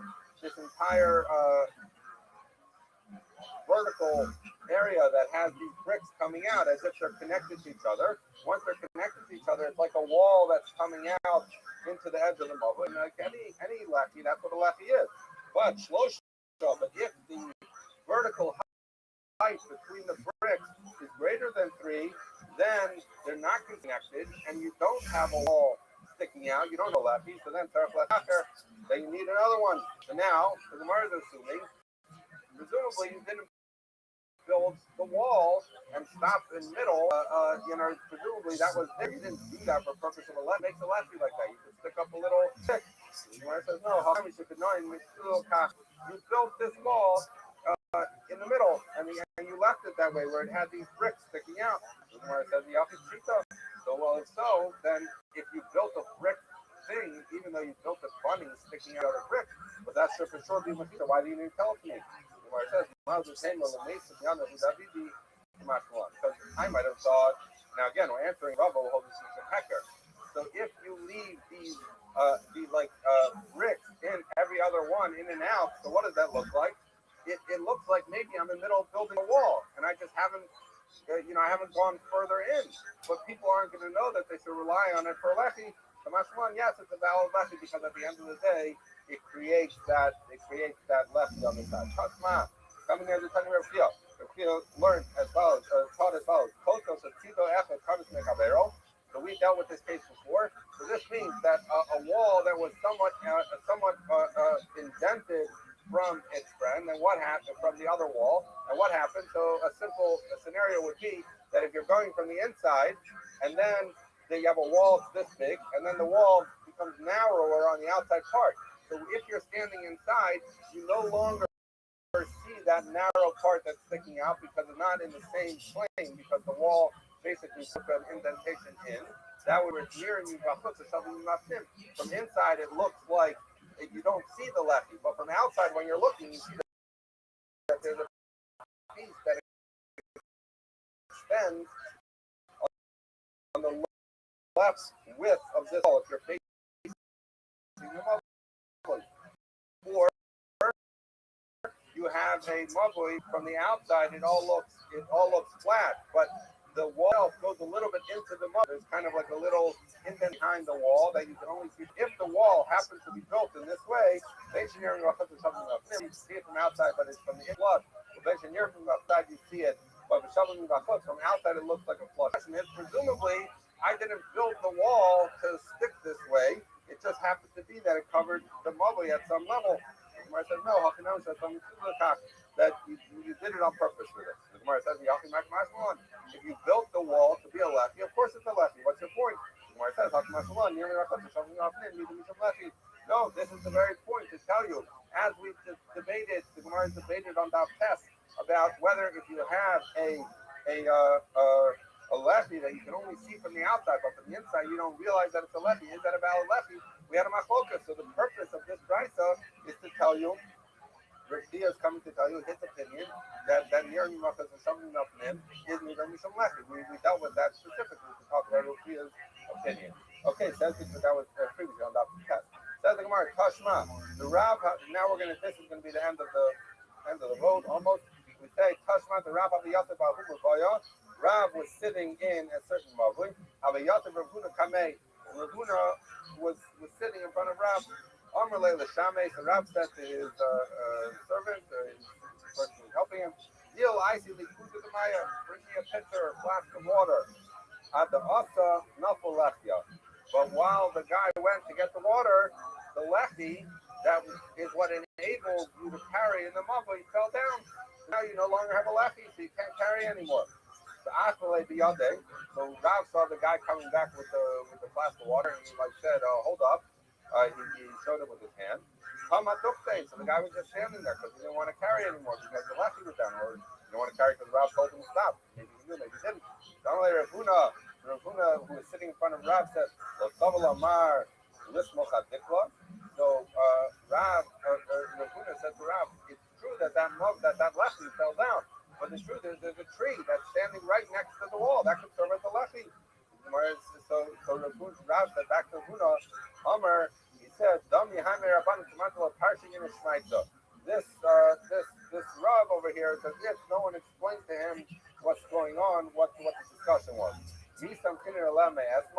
Did we rely on it from yesterday? It's true. It seems to be saying that's what the Gemara is going to say in a second. A tree might be able to serve as a lefi, but as we said at the very beginning of our Gemara, that if people didn't rely on it, if you weren't planning when Shabbos came in to use it as a lefi, then everyone agreed that that's not going to be a valid lefi. So they said, what is the Huna talking about? Because obviously you can't use a tree because when Shabbos started, people were planning to rely on the regular lefi. Then that lefi fell down on Shabbos. No one was planning to rely on the tree at the beginning of Shabbos. So therefore, Rav said, that doesn't work.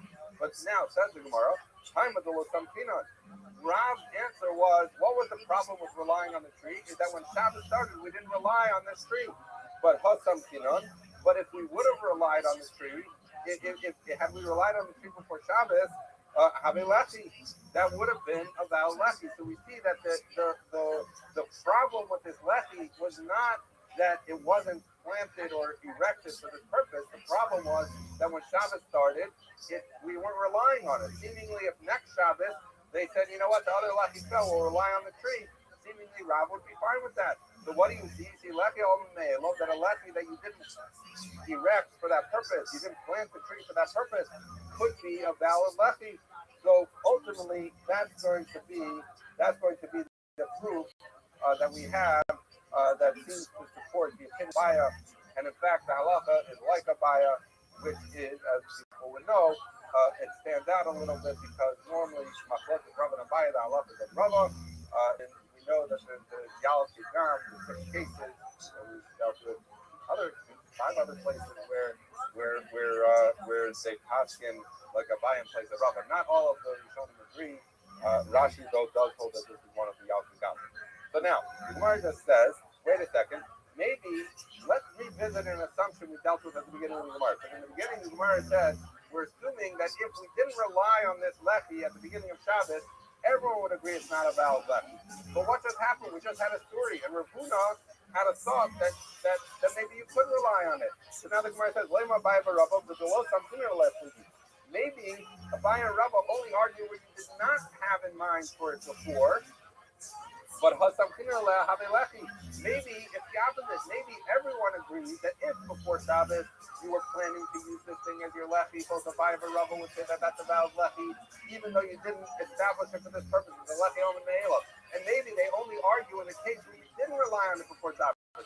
That Abaye then would be saying, even if you didn't rely on it before Shabbos, the lefi on the me'ela is a lefi. And Rabba would be saying, no, it's not a lefi. Now what's interesting about that? Because if that's true, then what Rav asked him, where he told Rav Huna no, Rav was saying in this case it doesn't work. So then he would be saying, instead of initially he was saying like a Abaye, which is that it's only if you're somach on it. And Abaye was saying it's good, but if Abaye is saying it even when you're not somach on it, Rav was saying, sorry, you can't be somach on it. So then he would be saying like Rava and not like Abaye. So in other words, if we switch what Rava and Abaye are arguing about, it turns out that the story with Rav would now support Rava because Rava is the one who says, yes, I agree that if you relied on it from yesterday, you can use it, but if you didn't rely on it, you can't use it. And in fact, Rav says, since we didn't rely on this tree, you can't use it. So now we switch what Rava and Abaye are arguing about. It turns out that the story with Rav supports Rava instead of Abaye. When it says you shouldn't think that that's what they're arguing about. Yahu Barka, or the Barka, which Rashi says is a Yitzia, a porch, or something like a porch. The Havli Bey Bar Chavu, that there was this porch by Bey Chavu.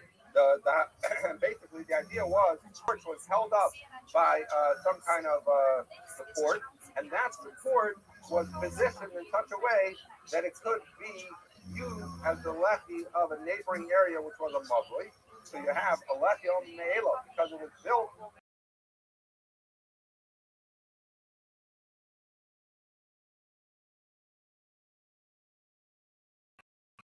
hold up the fort. It wasn't 30 years. They argued about what's the point. So clearly, this is the case of where even if you were so much on it, why? Because even if the first week that they figured this out with Shabbos. Okay, so they said we didn't plan to use it, but the next week, right? They would say they plan to use it. So if a buyer or Rava agree that if everyone agrees that if you plan to use it and you were stomach on it, that makes it a valid lefty, then everyone would agree. Excuse me. Then everyone would then a buyer and a Rava would both agree that it's a valid lefty, and yet they argued all their years. So clearly they're arguing in a case where that clearly it's like we initially thought, that where you did not have in mind to use it, everyone would agree you cannot use it.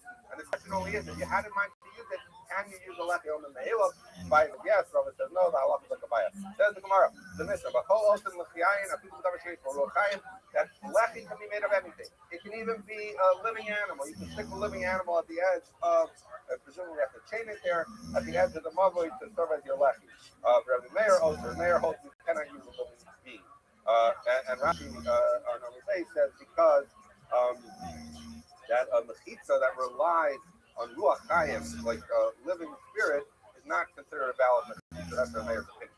Continuing the Mishnah, Matami Mishum Golo, that the Tanakh holds that if you have a living animal, you can use that as a golo. Rashi understands the golo to be the covering of a coffin, basically. Whatever you bury someone in, you would put the animal as the cover. And the Rabbi Tam and others learn that it's talking about the matzeva, the gravestone. But in any event, the time of Golo, that a living animal, even though animals normally don't cause tumah, then in this case they're going to tumah with maga, with touching, and with ol. Closer to Shana Masa, whatever the point is, you can have a living animal convey tumah if it's serving as the cover of a coffin or as a gravestone. Rabbi Meir says no, it's not, because Rabbi Meir is of the opinion this is like a mechitza, and you cannot have a living being doing a mechitza. And the Tanakhama says if you have a living animal, you can write a get for a woman on the animal and give her the animal, and that's going to be a valid get. Rabbi Yossi Aglili says no, that doesn't work. Okay, says the Gemara, Tanya. We learned that in Bryce, Meir says, that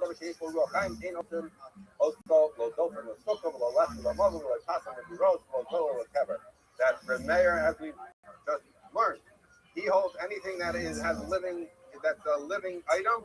You can't make it a wall for a skull. You can't make it a lefty for a mavoi.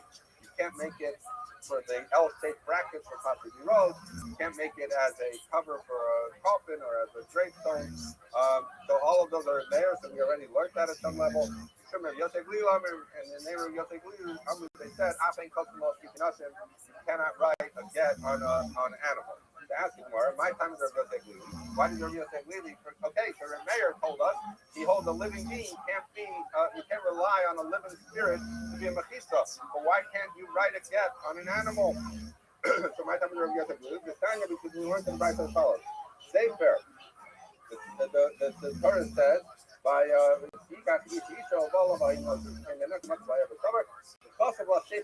he writes for her a sefer of priestess. And Rashi proves from Nevi'im that sefer means a cloth, a parchment. Ain't a sefer, so I only know that you could write it on cloth. How do I know that I should be able to write again on any surface? A cost of law. You write it for her, so as long as you write it, it doesn't matter what you write it on. Now, as many people know, and we just dealt with recently, on Shabbos, the cost of law is where we know the Shema. The Tosfos point out there's two places where it says the cost of law, and this is one of them. So in Cain, Matam Alomer Sefer. So he says, okay, so if it's the cost of law tells you to write it any place, then why did it say Sefer, which seems to say only cloth? So Lama that comes to tell you, my sefer, just like a sefer, just like a cloth is something that has no living spirit to it, and it's not food. That's so too. Forget you can use anything that does not have living spirit and is not food, but you would not be able to use an animal. So that's why the Rabbi Yosef Gliu understands it says sefer, even though subsequently says the cost of law, which means you can write it anywhere, but it says saber in order to tell you that you cannot use a living animal for a get. The Rabbana. So what do the Rabbana do with the fact that it says safer? Why don't they learn out that you can't write a get on an animal? So Miksit Bas Sefer, he said, did it write the cost of law Trisus Bas Sefer, in which case it would clearly mean that you write it in a cloth. Sefer, it just says Sefer Trisus. So that implies by the fact that I wrote Sefer Krisus instead of Krisus Bat Sefer, with spirits that the point is Sefer Krisus just means a Sefer like a recounting or a retelling or a restating of the facts in written form. That's all it is. But I'm sorry, not written form. Sefer Krisus is just saying you say the matters that you need in order to create the same husband and wife. It does not mean a cloth, and therefore I'm not stuck saying that you cannot write on an animal. I'm going to have a custom law my darbe. Okay, so Rabbi Yosef really needed the law because he understood that safer. You might think you only. How do I know you can write on anything else? So there are some courts that have a custom law in all cases. But since the Rabbanan don't on safer to say it needs to be like a cloth, they don't need the of law to expand it to other things. So what do they do with the of law? They needed to see them with characters, they needed characters to catch them. That is to say that it has to be. I'm sorry, the of law that has because they didn't want you that you could.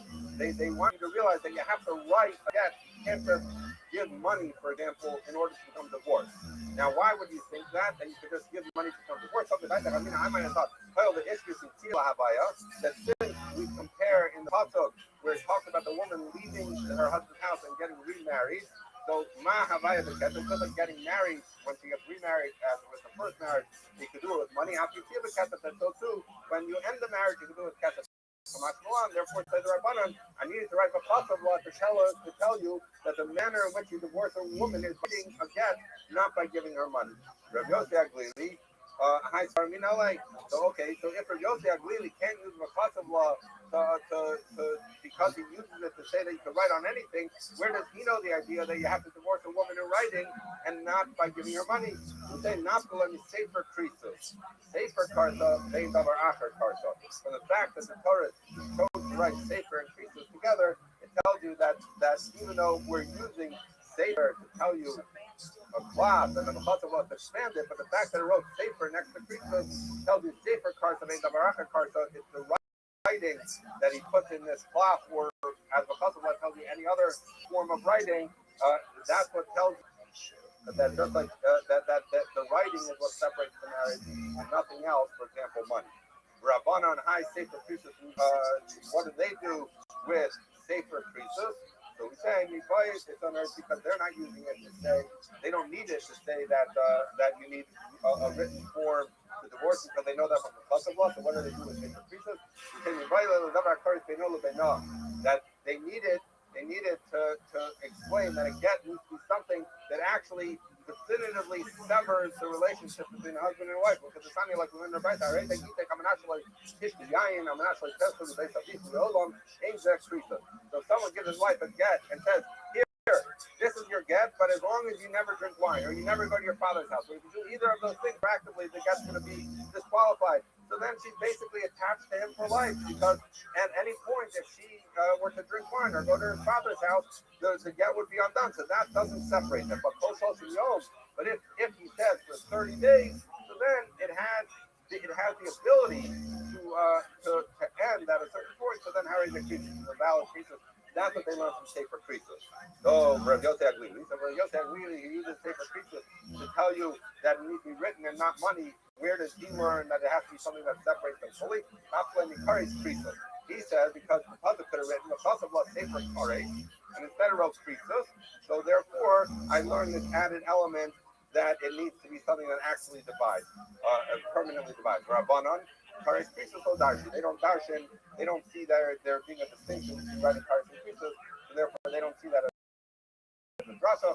So we now explain because of Yosef Glili needed the Pasuk. You can't use an animal. Rabbanon didn't, and we walk through all of this. It says in Mishnah, Shiara Shekanta the Bika, the Kipua, Klebahima. So you had a caravan that was traveling, and then they got to some bika, a valley, which is a Carmelist, and they wanted to rest there for Shabbat. So what did they do? They surrounded their camp with the clay behema, with saddles and stuff like that. So with halto the telko, you can carry that. That's a valid machine. So as long as these things you put up are 10 fucking tall, as we've been discussing, you can't have parts of the Ruba Omed. You can't have more space than you have standing things, these animal influence. Kol Pirta, hey, or Amos Taurus, So that any opening that is 10 amos or less is mutter because it's like a Pesach, as Rashi points out, as long as in the aggregate you have Omer Merubal Aparet, where you have more standing than it's another good thing. Up to 10 amos is not a problem, as long as in the aggregate you have Omer Merubal Aparet. But yesterday, kind of, it's more than 10 amos utter, as Rashi points out, even if the entire rest of the area would be a solid wall, if you have an opening greater than 10 amos, that destroys the mechitza. Continues the Gemara. Itmar, Haretz Ba'omed. What would happen if you had the equal amount of animal implements with open space? So it's not Haretz Meruba Omed, but it's not less than the Omed. It's equal. The Papa mutter of Huna Break of Shuam are also mutter Papa mutter. Why? Because the whole thing says is Allah Moshe in Sinai. Papi Agmer Rahman Moshe, the bonus told Moshe, well, different rupa don't have the majority of in the pizza be open air is the majority, right? So therefore we would say that the Papa would say, but half and half, it would the bonus won't tell me don't have more than half, but half and half would be fine. The Puna break Rabbi Shua, says, Asher, it's Asher, because Halchi Agmer Rahman Moshe. When the Rabban Shalom was teaching Moshe, Allah Moshe Sinai, he said, Gedar Ruba, you should fence in the majority. What would that tell you? That if you do it even Steven, then you haven't fenced in the majority, and therefore that would not be a valid Matzah. So ask the Gemara, Tanan, we learned in our Mishnah. There's our opinion that you can't have the openings be greater than the closed-in part, but that implies hak opinion. But it will be even, it will be mutter. So that seems to for who's a papa. The Gemara says, well, Tamer, don't make that inference to say it will be like the binyan will be mutter. And binyan yasser appears to mutter.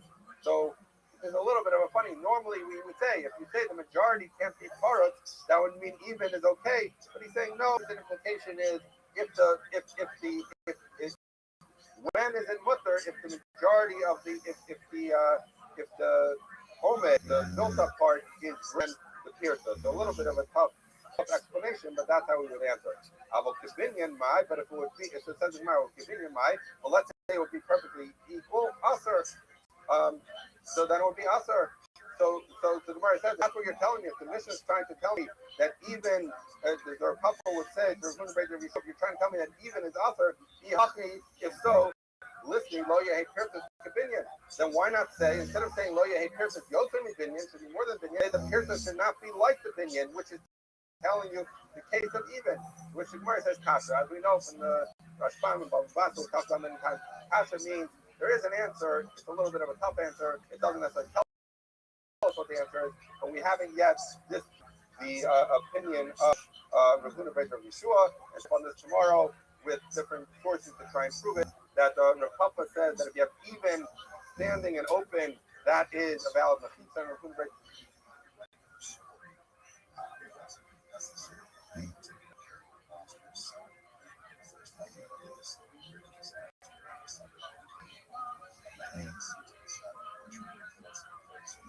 Good morning, everybody.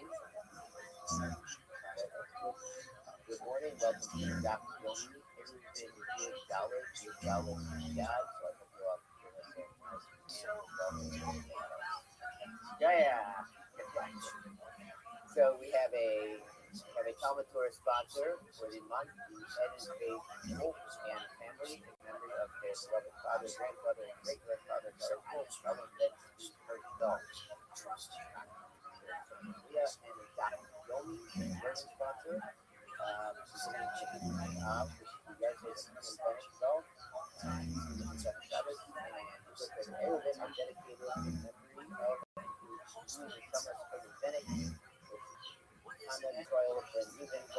By Jeffrey, Sherry Bennett, and Stephen and Holly Beck. Thank you very much for all of the sponsorship. And we will be jumping into every video dollar, but we'll start at the Mishnah of your Gimel, and we're actually going to rewind 1 second. So if you missed yesterday's daf, that you do the game, Rabbi Yehuda is hosting the mitzvah yesterday.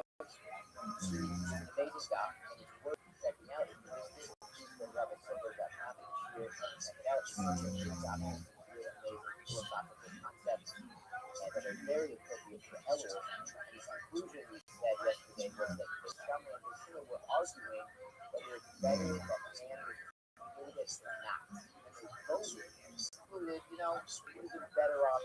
This is not unrealistic thing. This is before we came into this world, this is when we were spiritual neshamas. We have nothing to under Hashem's glory. Now you're with Hashem. This high level of perfection, makers of Hashem, and coming into the world is dangerous. Whereas when they voted and decided it's better to be created, more mitzvahs